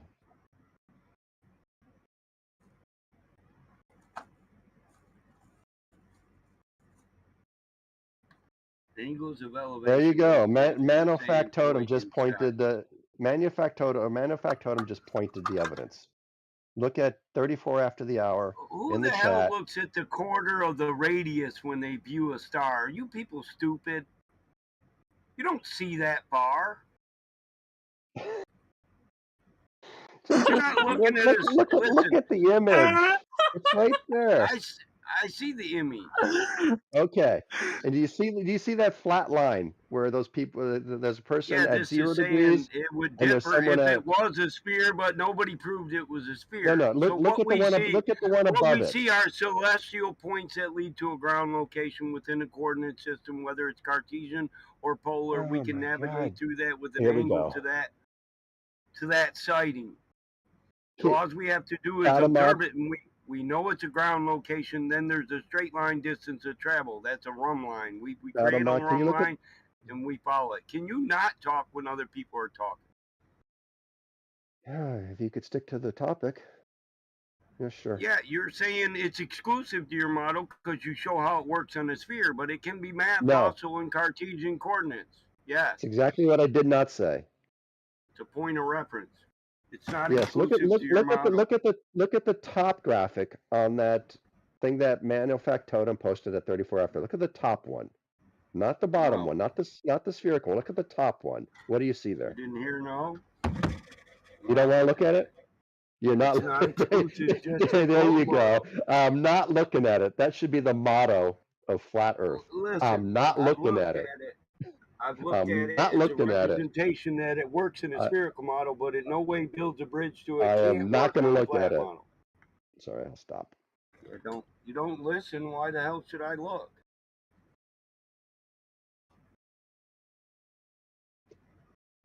You just throw out the fact that it can be modeled in Cartesian coordinates based on this image you have. Oh, we do it on a globe, so it can't be done on a flat 2D surface. Yeah, That's that's not what I stupid as said. fuck. I know that would be stupid It as fuck. basically is. That would It be stupid as basically fuck. is because you said when I model it, elevation changes due to distance. That would be stupid as fuck. I agree. But it's That's still why a ground position. It's that's just why a it's not what known we ground did. position and a known route of travel. When we're talking about celestial navigation, we're trying to travel known routes. So does everybody else agree with Battle Mod? Like, no, I'm not looking at it. Is that what you're gonna do?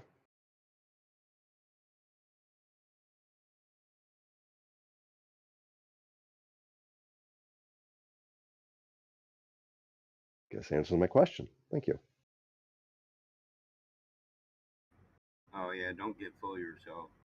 I'm not. I was doing something for my dog. I just don't spend my whole day listening to Scott Mackey 24 hours a day because all he does is sit in flat Earth servers and talk the same bullshit. Okay. So nobody finds it important enough to do that, right? And nobody finds it what important enough to do what?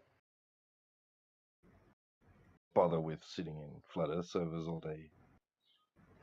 Anytime you come in here, Scott's in here and he's a glober. Yeah. When do you have a life, Scott? What do you do besides argue with flat earthers and say, nuh-uh? Well, when I'm not nursing an injury, I You're will injured go out walks often? So are you a hypochondriac? Oh my God. Well, it's a good question. Injuries.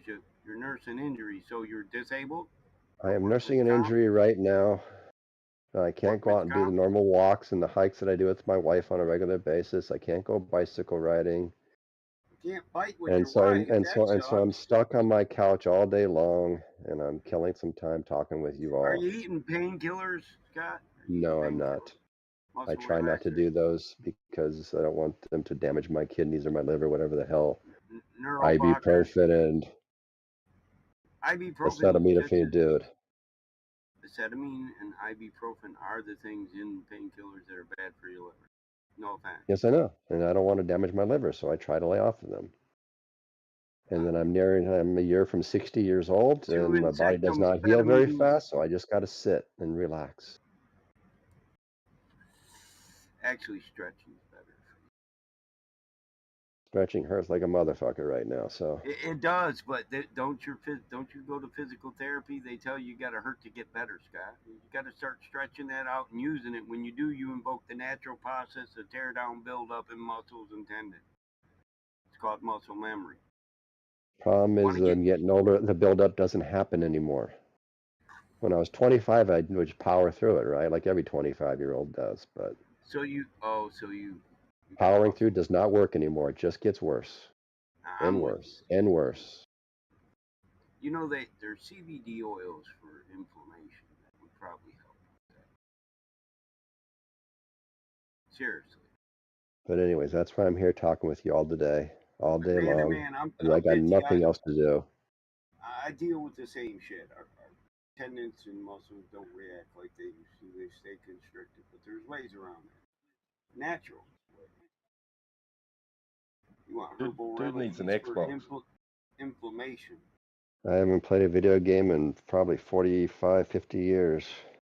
45 years, probably. You find this the most entertaining thing to do while you're laid up. You have no other hobbies. Bro, listen, I threw my Yeah, shoulder out. I actually did a PhD, or I started a PhD. I never finished on exactly this topic.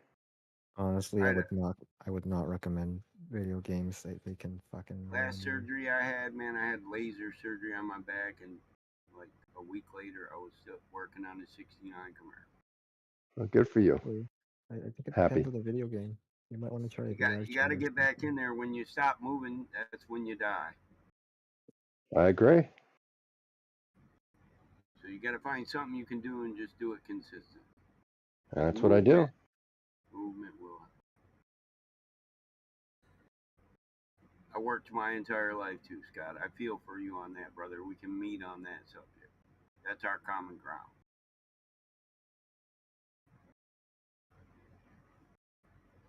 And all bullshit aside, Scott's really not that bad of a guy. He's not rude, man. He's usually civil. Yeah, I still don't see how it He's can't be alright. modeled in Cartesian coordinates. Nobody's built that bridge. Well, that's what that little graphic is trying to show you. Yeah, it shows me that it works on a globe, but it's not showing me it couldn't work on a flat Cartesian coordinates. Because The part above that shows you exactly that. Why it doesn't work on a flat. It doesn't, because the stars are the exact ground point on a Cartesian coordinates also, so they're a reference point. And the top part above it shows it in azimuth. But it doesn't show any land distribution.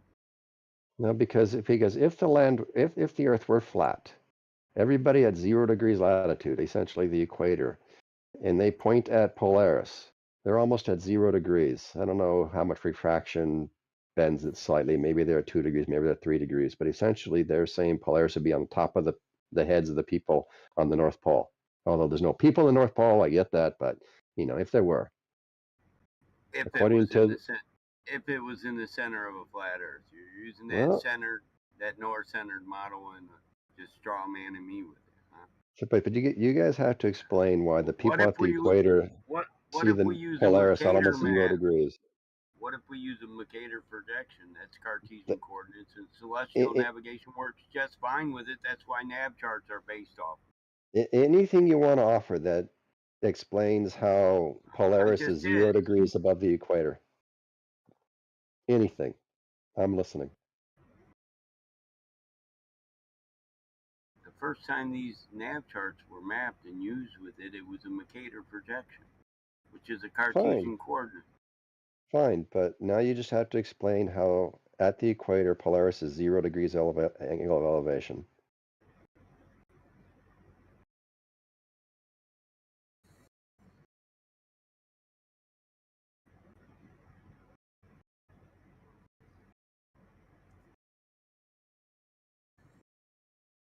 Zero elevation.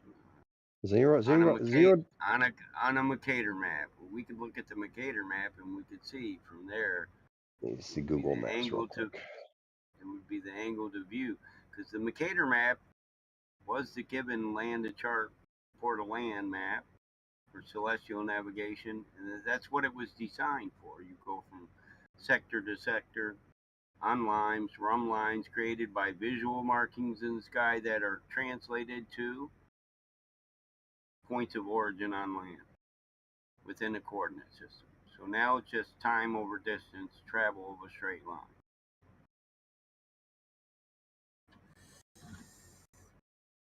But when you look at the equator, the Mercator, the equator is below all the land, so it would be further south, and that would place Polaris on the horizon.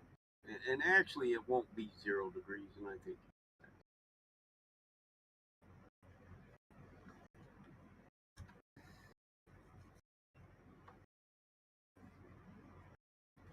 so there's an instance where it could be mapped in Cartesian coordinates. That's if we assume that north isn't a central point in the center of the Mercator map. But if you assume that north is a central point, then you've just won on a straw man, assuming a model form. The GP is not relevant. It's the angle of elevation that we're talking about. So the azimuth is not in the question. Nothing's in the question other than the I just covered angle that. of North elevation. isn't the center. If you're on the equator, north will be above the center. So It'll be above the center? You're using What a does that north mean? center. You're using a north-centered map. Have you looked at a Mercator map ever? The equator is not where the north is. Yeah, the It's the Mercator middle. map is the big flat one, right? Where Greenland is huge. It has some distortion, yes. It has some distortion. Greenland's bigger than the United States, but it has some distortion. Yeah. Well, All right. Scott, all maps are distorted. So should we just Not throw my out globe. their map?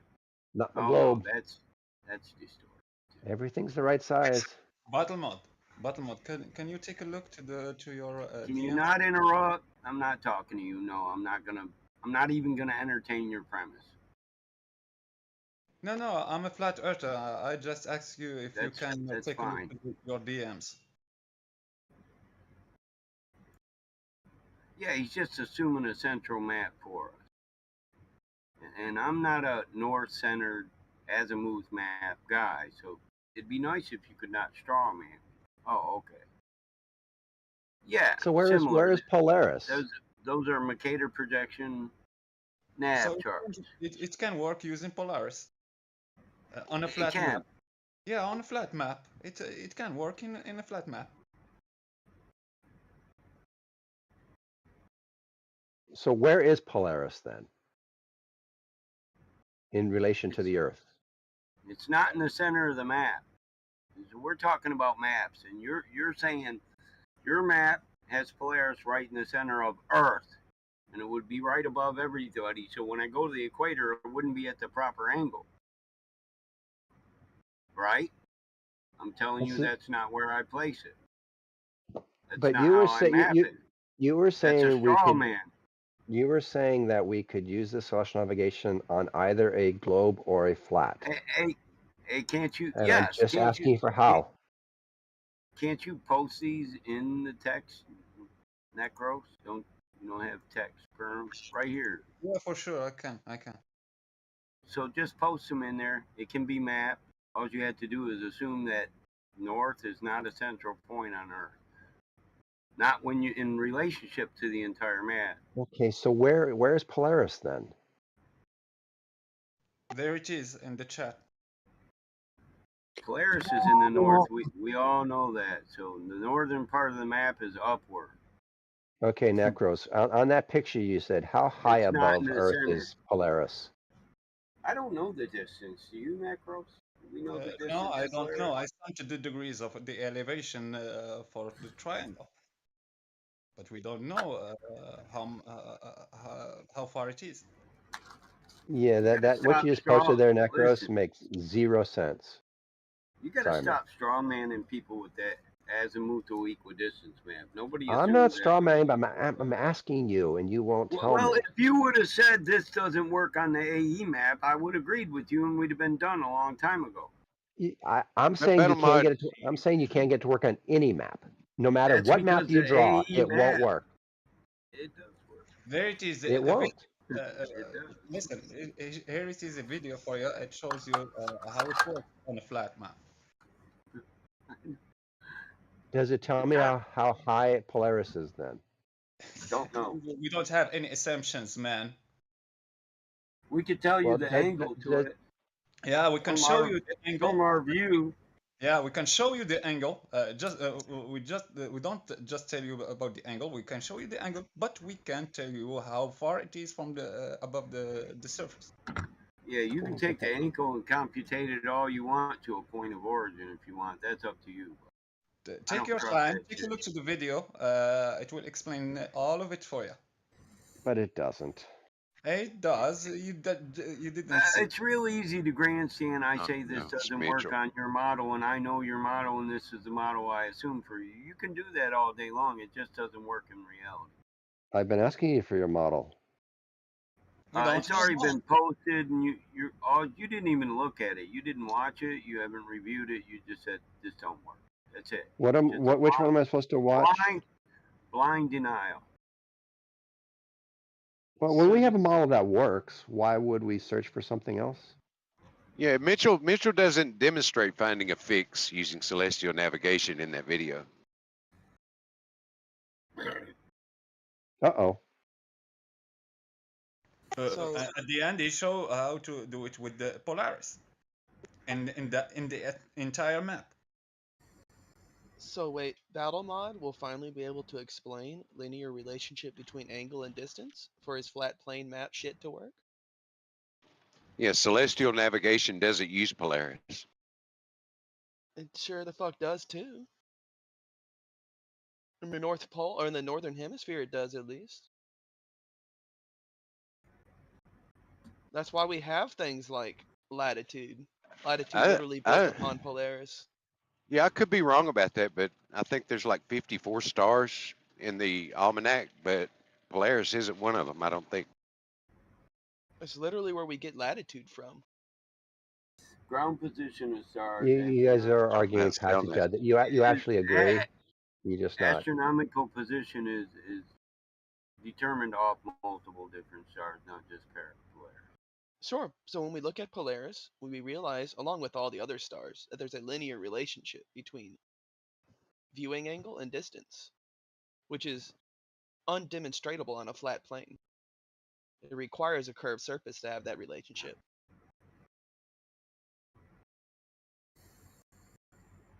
That's a nice assertion. No, it's just a geometric fact, geometric proof. Unless you can demonstrate and like be able to destroy everything the Greeks were built upon, and show a linear relationship between the Greeks that came up with geometry, of which we still use their laws of sine, cosine, tangent, all the other stuff, right? We use Greek geometry even to this day, and you're able to show a linear relationship between angle A and distance A, or side A, then be my guest.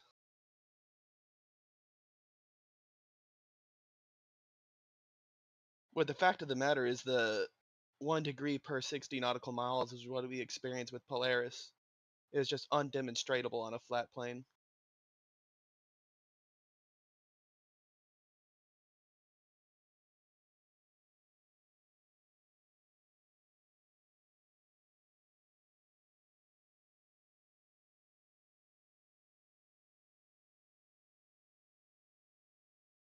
Hello. Hello. This is a room of 30 people and it's fucking silent in here. What the hell? It wasn't up until a second ago. Are they all hiding at Flattoberfest? What's going on? Well, it's happening right now. The Flat Earth Convention. Oh, is it real? Really? Yeah, it's happening right now. Oh, okay. Started like 3 hours ago or so. Oh, you're not there? Well, I thought you were this is what going. it's. I This is am just what there. it's. I'm at my This I'm is in my usually. room right now. I saw Mark Sargent speak. Oh God, how is that? It's awful. Oh, I imagine. Wait, are you really there? You're not trolling us? Yeah, I'm in Vegas. Is For he in real? Vegas Oh my again? I Oh goodness! told shit, you Wow. he is guys in I was Vegas. going. Did you see the giant eyeball thing? Giant eyeball thing?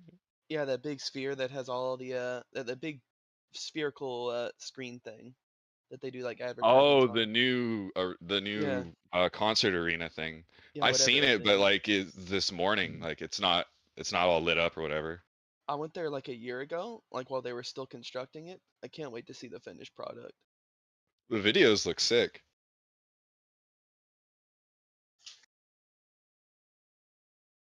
Throw down 20 on black for me, dude. Okay, yeah. If I pop in the casino tonight. Yeah. Don't do it at the Aria. I always lose my money at the Aria. Put everything on there. Yeah, everyone's at Sam's Town. Go to the Flamingo, dude. I have won so much money at the Flamingo.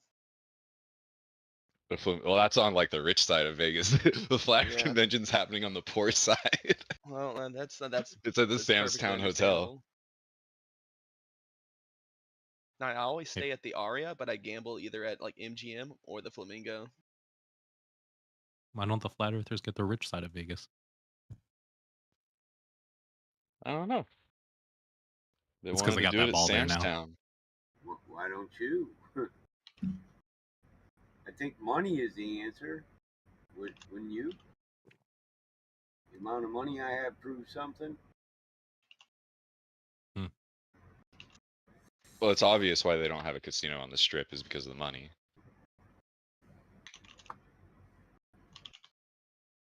That's why they chose It's like a weak shitty ass mentality. Sam's Town Hotel.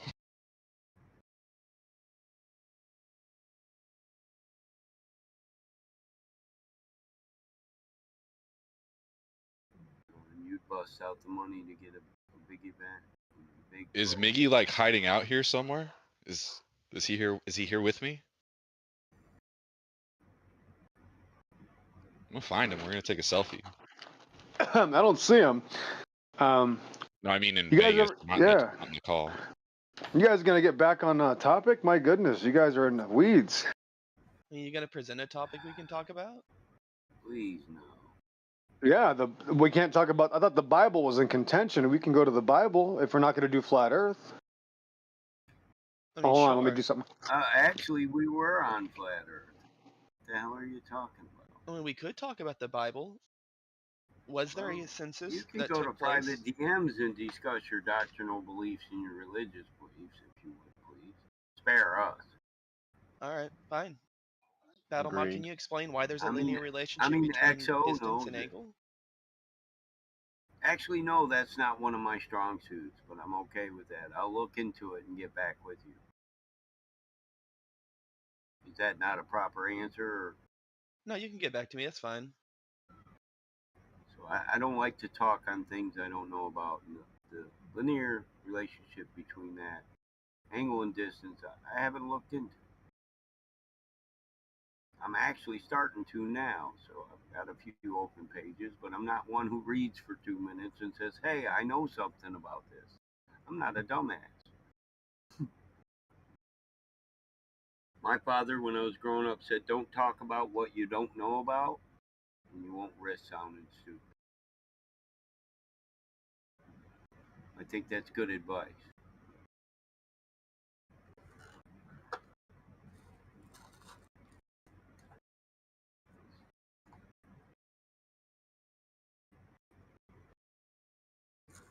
I can't believe it was that easy with XO. Not one of us got condemned to hell. Let's praise God for that. Which God? I don't know. You'd have to ask XO. I don't presume to know the name of God, or I don't believe doctrines about other people that say they talk to him, or stories of men. I do believe there is a God, but I don't think man could ever know a damn thing about him.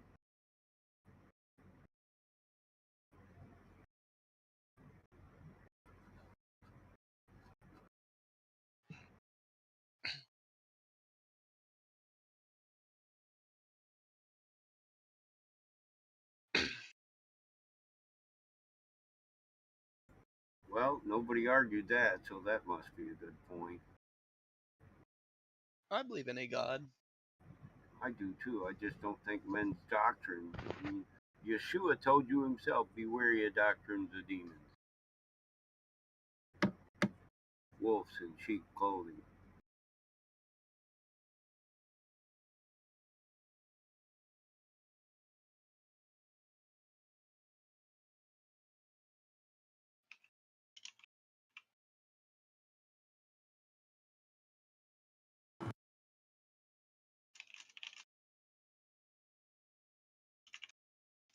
The truth be told, I don't mind XO, but if you let him get going on religion, we all know where he's going to get to, right? And even though you're Clovers, I thought I'd take one for the team and spare y'all. I could have let him just sit here and yell at you guys for a minute. Would you rather I run him off every time he comes? Because I will. I don't really like that crap. I don't mind the guy, but it's the way he acts. He's going to crush you with a Bible he can't prove to be real or true. Hello. It doesn't make very much sense. Hello, how are you today on this fine Saturday? Pretty good. Hans? I'm trying to see what you guys are talking about in this chat. Nothing really. It's on you. Oh. Yeah. Well, I thought dude was going to live stream Blacktoberfest. I don't really care if it's in a poor section. Everybody can't be first class or it wouldn't be first class. I could live stream it when I go back down there.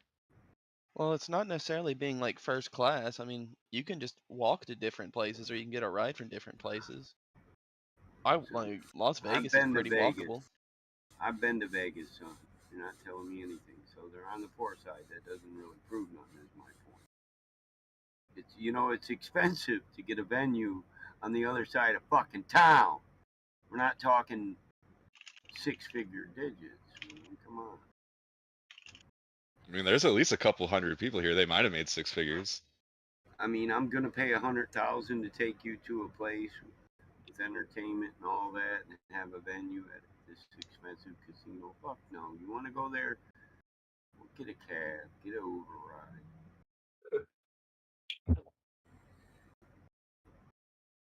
I mean, who the hell goes to Vegas without money to spend?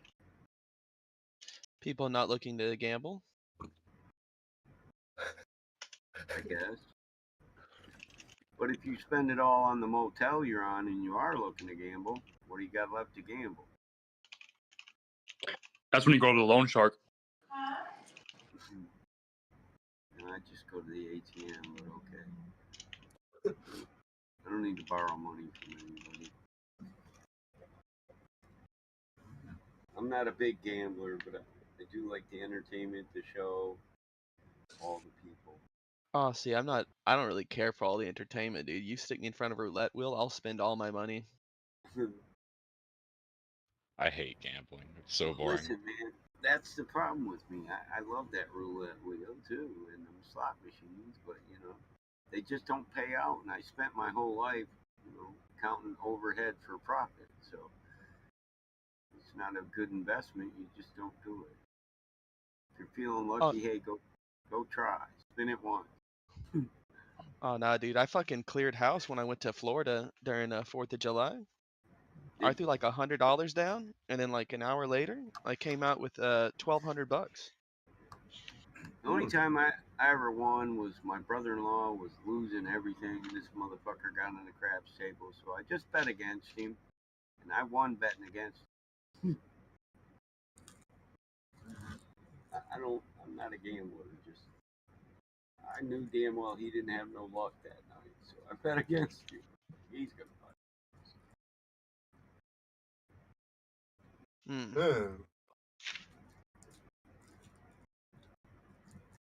I've been in there where old ladies got in fights over somebody worked a machine for 2 hours and then went to get more coins and come back. Some other old lady moved over because they knew it was about time for it to hit. And then she hit, and this old lady's like, "Hey, bitch, that's my machine." I was like, "Oh, dude. Old What's really women, dude. Listen, yeah, like 70s and shit. They was about to go bucking with the walkers and shit. That Oh, was the dude. funniest shit I ever seen, and it was at Firekeepers in Michigan. The superstition that is in the gambling community, like whenever I was in Florida, Miami, and I was at that roulette table, like whenever I'd go up to take a piss or something, there was so many other empty seats, but there were people just waiting in line to jump into my seat because I was on a huge winning streak. Yeah. And then Yeah, that's the and shit then that cracks me up, dude. and then they bust out like by the time I come back. And then I start winning again, and there's another guy just hovering behind me, even though there's 7 other empty seats. Where he could just be sitting there and playing the same plays I'm playing if he thinks that I'm the one on a winning streak. But no, it's the chair. It's something about the chair that's winning that day. Them old people go there, man. They'll be wearing catheters so they don't have to fucking move. It's like, God damn, this bitch brought a brown bag lunch. Brown bag. Oh Jesus. But you know they're retired, man. They're just Yeah. They're trying to enjoy their life, but it is funny to watch them fight. I mean, old people get mad as hell, and like you said, it's over superstition. They're placing in line. Everybody's been waiting for that one seat, that one machine. You get it. The guy comes back. The girl comes back. They're like, "Hey, motherfucker!" It's funny. Fights break out in the casino a lot. Arguments, fights. My grandparents had really good friends going all the way back to like the Great Depression. We're always dirt poor, right? Until the dude set up like a fruit business, like a fruit transportation business, which he later sold for $40 million. And you would never be able to tell just by looking at him that he was so rich because they came from that period of like the Great Depression, really frugal people. Yeah, I've known people like that. They raised me. Yeah, I'm with but Mr. Smitty always loved to gamble, dude. Like you go to his place, and he'd have like 20 TVs showing all the horse races and dog races going on, and his own little slot machine that he kept in there. He sounds like my fucking grandpa, man. He'd have the horse track on 5 TVs. Dude's wearing 20-year-old pair of overalls. He got 10,000 to gamble on horse races on a Friday night, but he looks like, he looks like he don't have $1. The dude drove the same '49 Ford truck from the minute he bought it till fucking '90s. I was like, God damn. Grandpa, buy a new truck. Get some new jeans. Oh, fuck that. Then I wouldn't have money to do the shit I love. Yeah. What's wrong with my overalls, boy? Keep my ass warm. Dude, I still got a pair of my grandpa's Wranglers that fit me perfectly, dude. Dude, my grandpa built barns. I live on 300 acres, and I got like 6 barns that are just full of his hoarder shit. And the barns he was hoarding. He would drive around in the country and look for these. We live in a predominantly Amish area. He'd look for these barns that fell down. And then he'd get a bunch of Amish kids to move them for him, move them to the property and put them back up, and he'd pay them. These Amish kids would get paid off my grandpa, and then he'd just fill it with shit. I got boxing tackle gear systems with pulleys and ropes that are from the 30s, and I'm like, I don't know what the fuck to do with that shit. My son's like, I can eBay that. I'm like, fuck, eBay the whole barn. My brother's like, you should keep that shit. I'm like, you're from the Depression too, bro. You're older than me. You don't need that shit. It's just taking up space, Brothers and sisters that want me to keep this shit. But in 5 generations, that shit will be. Nobody even know what the fuck it is, Oh, dude, what's it? My grandpa had a whole bunch of old tools that him and his father had made themselves. Like this big old iron rod that I still use to this day to like pry shit open or like pack down shit. Because at one ear, because all it was like this big spring from a train that they had forged straight. And it's like the perfect like width, the perfect length, and perfect weight to like bash shit in. Best and on steel one end, you'll get too, railroad steel. And on one end it had like a bulbous tip from like where the gear was or whatever gear thing was attached to it. So it had like that little gear spiral to it. Well, if it was a spring, it had a shackle and a gear spiral. Yeah, it's a weight distribution. Yeah, I don't know all the technical things. I'm just an accountant. I'm not an engineer, but it's like the perfect damn tool for anything. Heavier than a motherfucker, but like that's the purpose of it. I got a lot of tools like that, like cam wrench. You got these dual overhead cam cars, and you got to hold one cam still. Well, you put the belt over the other cam, and they make these things. They just make them out of a old socket in a bar or brackets, and they weld them together. So I got some stuff hanging up here that I know what it's for because I actually use it in process. I still use it.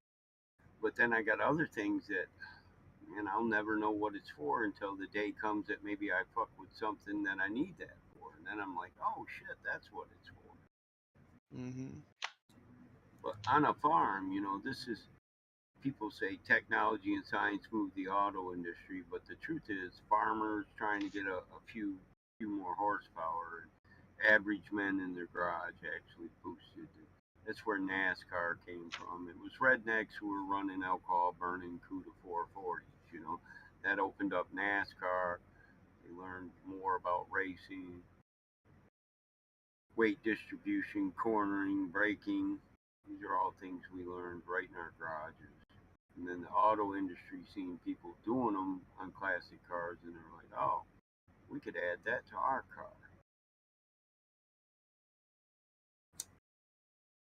Like four-wheel disc brakes. A man on a farm hooked up the first disc brake system for a rear end. And then the auto industry said, yeah, that we could use that four-wheel disc brakes. Probably good. Or like an aspirator. What an aspirator is a netting system that goes under your carburetor and in between your carburetor and your intake. So when you suck the gas through it, it pours down like water out of a hose. But then it hits the screen and becomes atomized. So it was a redneck trying to outrun the law to deliver his moonshine that designed that. And you get more power, more combustion out of the atomized fuel than you do out of liquid fuel. So airborne fuel is more explosive.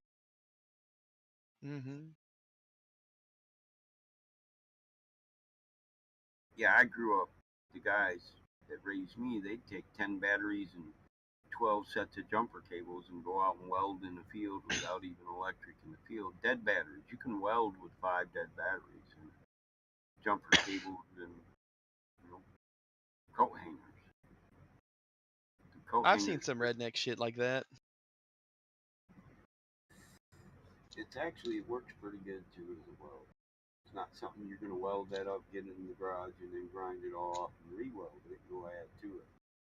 You'll just leave it there because it bonds great. You sound pretty grizzled. Are you like a mechanic or something? I am certified in diesel. That's pretty cool. Certified, but it's not my living. It's more of my love. Classic cars are my hobby. I grew up in a family where if we needed a roof, we put the roof on. If we needed the foundation repaired, we repaired the foundation. You picked your first car out of the salvage yard when you were 14, and by the time you were 16, you have built it, totally restored the entire car, so you now know how to maintain your own car. Because I came from a family where a man shouldn't own a home till he knows how to maintain one. A man shouldn't own a car unless he can maintain one. Anything you pay other people to do is just money you don't have.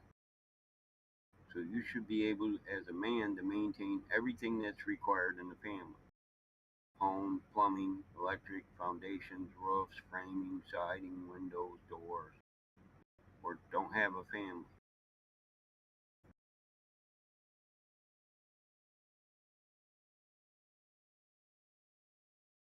But they lived through the Great Depression.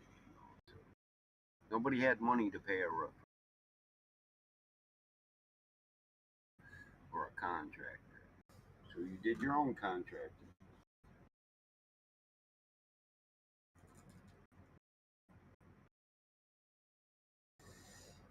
You know what's even funnier than watching old people fight at the casinos in Michigan? Ours are all Native American run.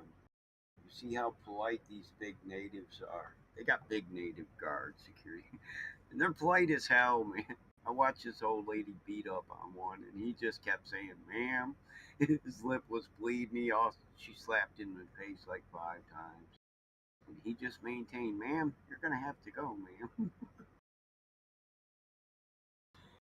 Most polite people in the world, and he just kept taking an ass whooping.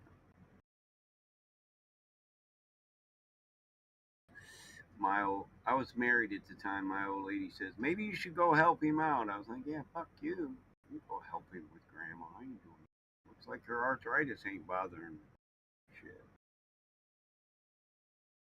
I remember how my grandma hit. I'm cool.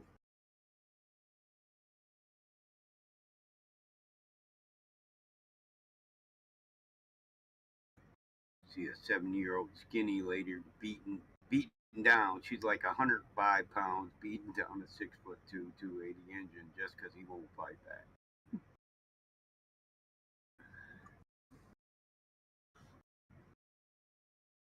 And the Native American women that work casinos are the reason I go. I don't go to gamble. I go to talk to the Ojibwe and Chippewa chicks. I can't.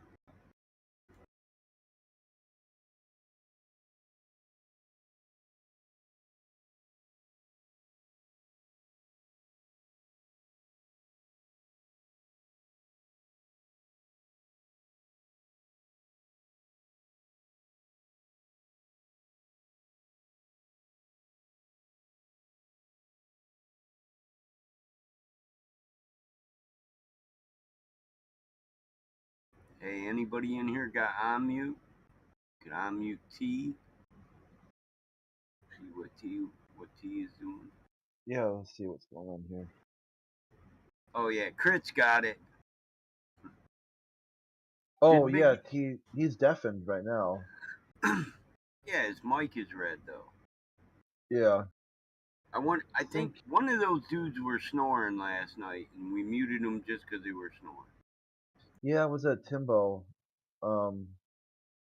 Yeah, I have to let me look real quick because T had messaged me earlier. Oh, hey, it was Timbo. Hey, let's just mention that. Tim, you snore loud than a motherfucker, bro. I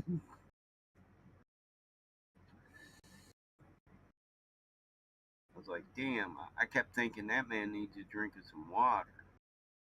Good water, not that bottled fluoride bullshit. Yeah, I've been thinking about doing distilled water, like at my making it. 'Cause I buy it every so often at the grocery store, and if you Yeah. just distill it yourself, it's like Yeah, I literally got it. pennies on the dollar. I got it. I drink a glass of distilled water with breakfast every morning before I drink coffee. I only allow myself 1 cup of coffee. It sucks too. I come in here, people talking about making a pot and drinking the whole pot, and I'm like, yeah, no, I can't do that. That's Go what I ahead. end up doing. I like make a pot, and I'll be like, half of this I'll save for later and make it iced coffee. But I end up drinking the whole thing. I'm like, fuck. Yeah, I can't do that. I had hypertension, high blood pressure. You know, they tell you it's heart disease. So I went to an osteopathic doctor. See, because osteopathic doctors will use medicine and then recommend lifestyle changes.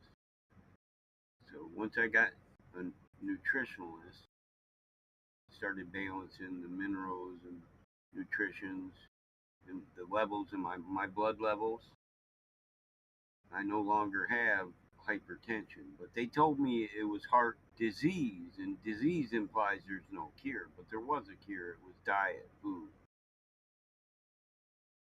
Because I do asphalt, you know, I was eating too much fast food, too much sugar, sodium, caffeine.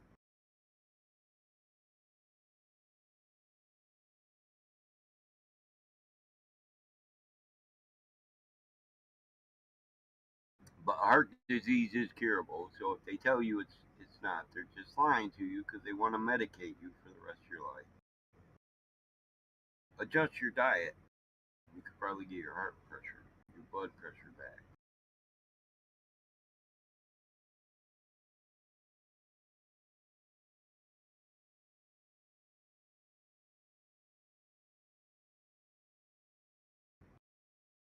I don't know. I think these linear relationships can be converted. I can convert any linear relationship in polar coordinates, which is a spherical geoid system, to a Cartesian coordinate system. So that's the one reason I can't understand why celestial navigation would be exclusive only to a globe. There's a conversion rate for all distances, which are a linear relationship. So anything you can map in polar, I can convert and map into Cartesian. This is true. If we're going to bring geometry in that, well, we can correct. But it's still going to be the same distance. It's just going to have a slightly varying position, whether it's a spherical coordinates or Cartesian coordinates, but the ground position will still be the same. And it'll still be the same distance to travel because you've essentially flattened out a curved line. A 300-mile line that's curved, if you flatten it out, it's still going to be 300 miles.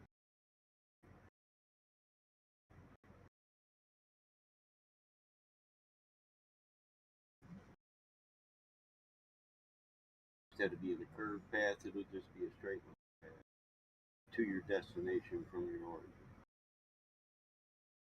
And if we get technical, that would stretch the distance out a little bit because you can fit a curved 300-mile line within 280 or 200 miles, depending on how curved the parabola is. It would be the point from origin to destination that has a shorter distance, but it's a curved path. You know, point to point, it's a shorter distance.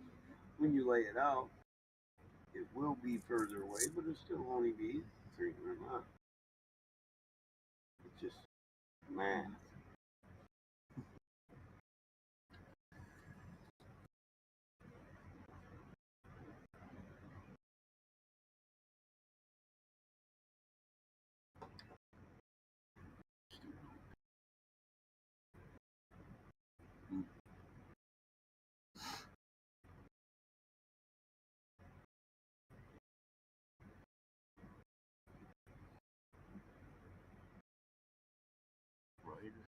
Wouldn't converting it to Cartesian coordinates still prove that it's a sphere?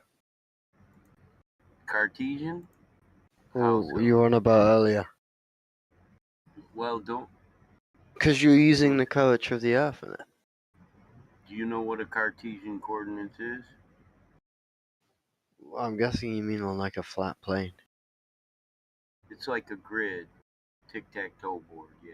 Yeah. It is a two-dimensional planar. So you're not using spherical math when you map things in Cartesians, but there is conversion equations because we know the linear relationship between distance and age. Yeah, but we to know convert it, you need to use no curvature, surely. No, you don't need curvature. You need to flatten it out. You need to take curvature out. So, but it's the same way when you take a planar survey and wrap it into polar survey or Cartesian to polar. Polar is the geoid. Geodetic survey, they take planar and wrap it around a sphere. So, in the same logic, we could say because you need the Cartesians, then it is Cartesian. Just because the two are related in a mathematical relationship doesn't lend proof to whether either one of them are more true or not is my actual point altogether. It can be described in both manners.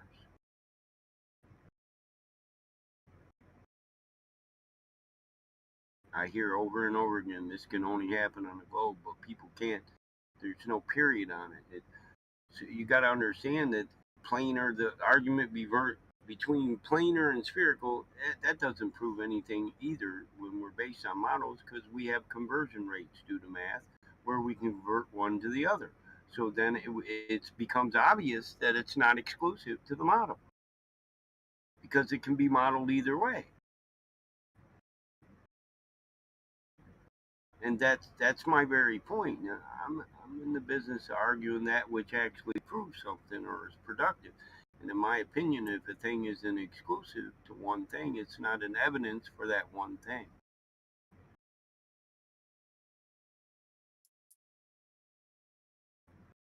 You can't just assert it's exclusive. There's no way the two are exclusive when they have conversion rates. It's just that simple.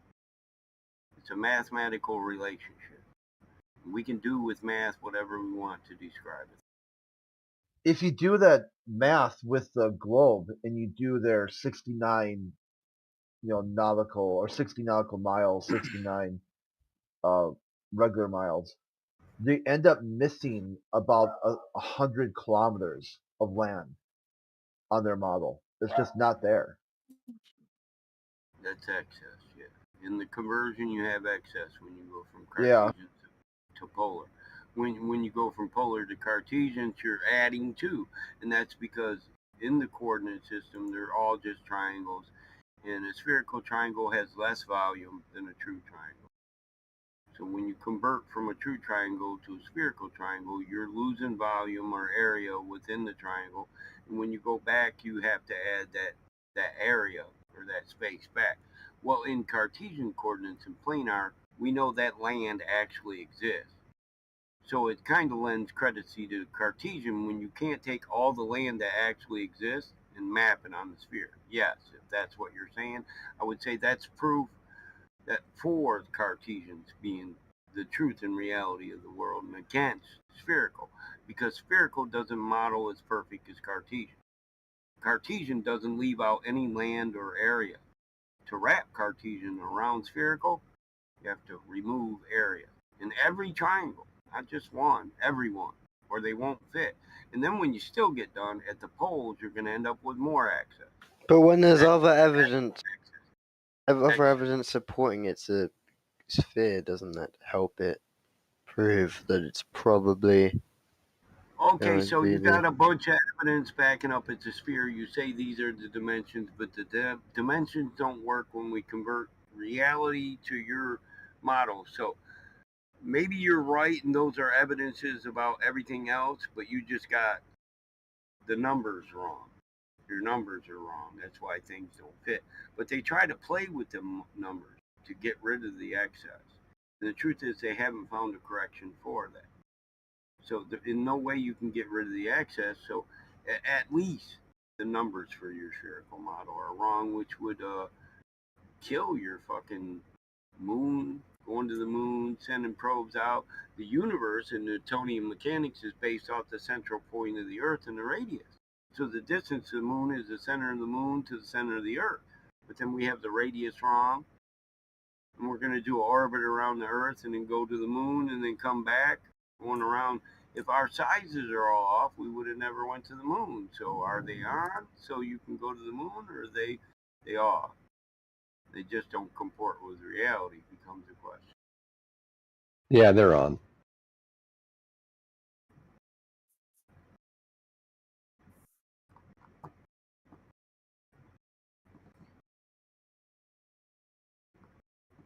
Where's the dude at Oktoberfest? Show me how gray Karen's hair is now. I haven't seen her in about a year. They're streaming it on Gem Panda. Are they? I think Yeah. I'll go to Karen's YouTube and watch. Cracks me up when people try to come in here and tell me about people I actually know and like or knew, like Bob Nadell. I met Bob. So to have other people tell you what they think about him when they never met him, it's interesting how you formulate an opinion on a person you don't know. I thought that was really good when Bob was in 24/7 on the live stream, and some dude started talking about thanks Bob, and it like, Yeah, holy and shit. I said, hey, I was still mod then. I actually got that in my liked video section. I said, hold on, Bob's here. He said, wait, what? I said, yeah, Bob's here, Globebusters. I was like, hey, Bob, you want to cover this? He said, yeah, Mike, I don't want to debate. I said, I'll mute everybody and you can just go through it. Yeah. It was hilarious too because the dude's like, that's not the real Bob. That's like that's how badly his worldview got broken. He's talking to the guy he was thanking, and to adjudicate the verbal destruction of his worldview, he had to say Bob was not Bob to maintain his delusional worldview. Yeah, Bob and Cameron both just laughed, dude. I know, it was hilarious. Like, what more do you need? You know, at what Yeah, point? It's the same. He said it. He said, I'm not into arguing, but this is the best place for an argument in here, so I'll just say what I say. I am Bob Nadell, and you guys can argue it when I'm done. That cracked me up. I was like, yeah, Bob's so laid back. He's like, fuck that, though. Yeah, I know. It's like at that point, it's like where do you go from that, right? If someone says, Yeah, like you're not who you are. I put Yeah. my real name on here, Crit, and they tell me I'm making fun of an astronaut. And I'm like, bitch, are you ridiculing my mother? That's my Christian name, bitch. My mama named me that. My name is Michael Jonathan Smith. My initials are MJS, Michael J. Smith. Who asked you? I'm not making fun of an Who astronaut. asked you? Listen, simple bitch, basic bitch. Nobody gives a fuck. So that's why I No walked one right gives a past your fuck about fucking your comment. name. Literally, Yeah, I really don't care. zero fucks. Are you that About to dumb get a to think life. somebody don't give a fuck about your fucks, honey? Nobody cares about your little airhead opinion. That's why you're normally quiet. I think they flounced. They squawked and flounced. Maybe someone booted them to see. Oh fuck, I don't care. I don't care if anybody asks my name, you No, that was dumbass. it. If you got something better to talk about, then talk about it. Otherwise, just shut your ditzy ass up, you airhead. No, I think they just wanted to yell for a minute and then leave the channel. Anyway, I'm not making fun of an astronaut when I use my real name. That's just my name. And I can give my name because you know how many Michael Smiths there are in the world? Good luck finding me. A lot. And if you do find me, who chases down a fucking king cobra to get bit? That becomes the question. I could give you my address and I'll never see one of you motherfuckers because you ain't got the heart to say shit in real life. Yeah, I remember you said before you got ill intent. You know, you got. You know, we'll see what happens. You come around here with ill intent. Exactly, man. All people are welcome. I won't hate anybody, but if you come around here with ill intent, well, we'll first politely ask you to go. You will get a chance to leave politely without problem. Yeah, it's like when we were going to plan the whole jamboree thing, like in 2019 or 2018. No globalists would show up. I mean, the only one who was really going to want to show up was Kosho. I'm like, well, how's that fair if a bunch like 15, 20 flat earthers show up and only one globalist shows up? Yeah, like Kosho's the only one there. We got to get him drunk. Yeah, it was like such a cringe. I go, the whole thing was twofold. It's like, number one, you guys had wanted to hire the globalists I was talking about, wanted to hire QE to sing at RC Meisty's wedding. What?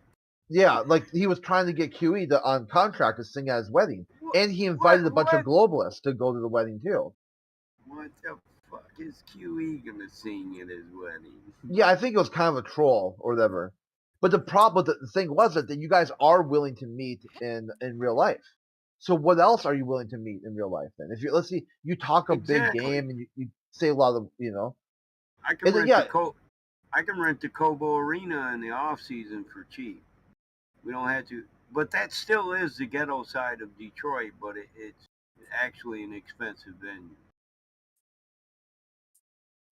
right above the tunnel to Canada.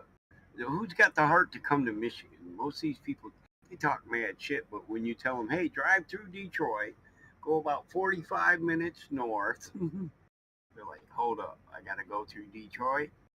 Well, yeah, sure. Most people don't want to kick it then.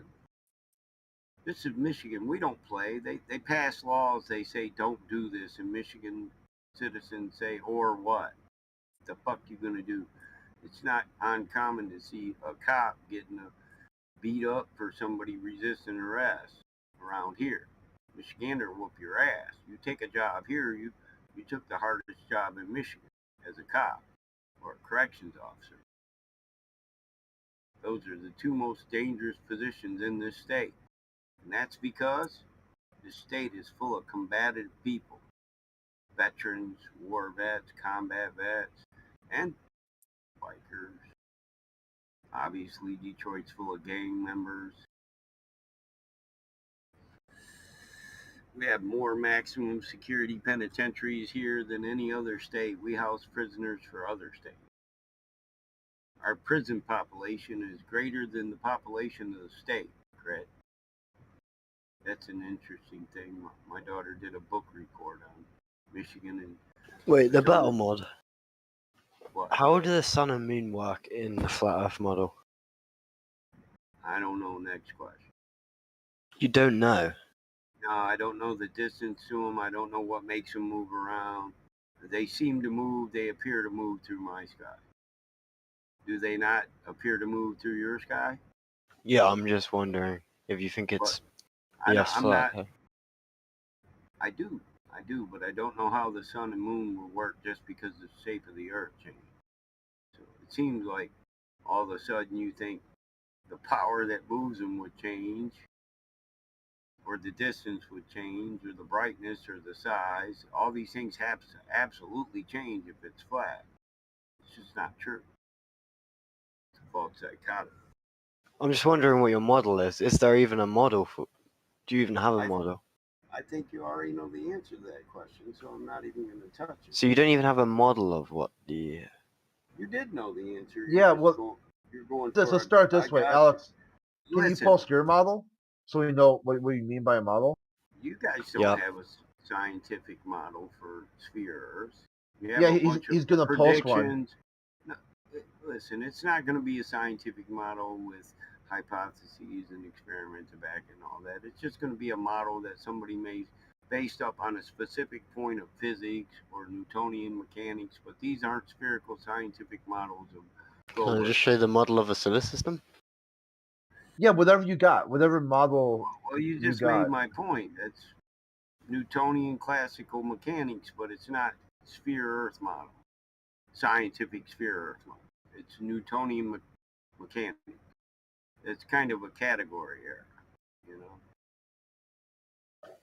Like if you post Copernicus's model or something, you know, like which one is he swinging on? Man, Or I is can post a coloring book with stars in the sky, and they'll call that a heliocentric scientific model. But the truth is, it doesn't even come close to science. Neither does Newtonian mechanics because it falls down at universal distances. It falls all apart. It doesn't work. And in Newtonian, they say that all mass, every particle attracts every particle. We know in quantum physics they don't. And if there is, it's a static attraction, okay? But then relativity explains as an effect of mass warping space-time and not an attraction In between quantum physics, we prove two gravity. different bodies. Is the beginning of your sentence supposed to start in the middle of mine? Isn't that just because the masses of the particles are so small? Well, like I said, there is no polar push with particle attraction, so there is no mass attracting mass. This is why Newtonian mechanics breaks down on a universal level, and relativity really doesn't comport or unify with Newtonian mechanics. You can assert it does, but when we get into it, we'll find it doesn't. Hey, Alec, you got that model coming or what? What do you mean, model? I just meant like the normal. You can Google it. You don't have a scientific model for heliocentric universe? Well, yeah, I could Google it, but I'm wondering what model do you use? What's your go-to model? Newton's. And then he'll get on here and talk relativity while he's using the Newtonian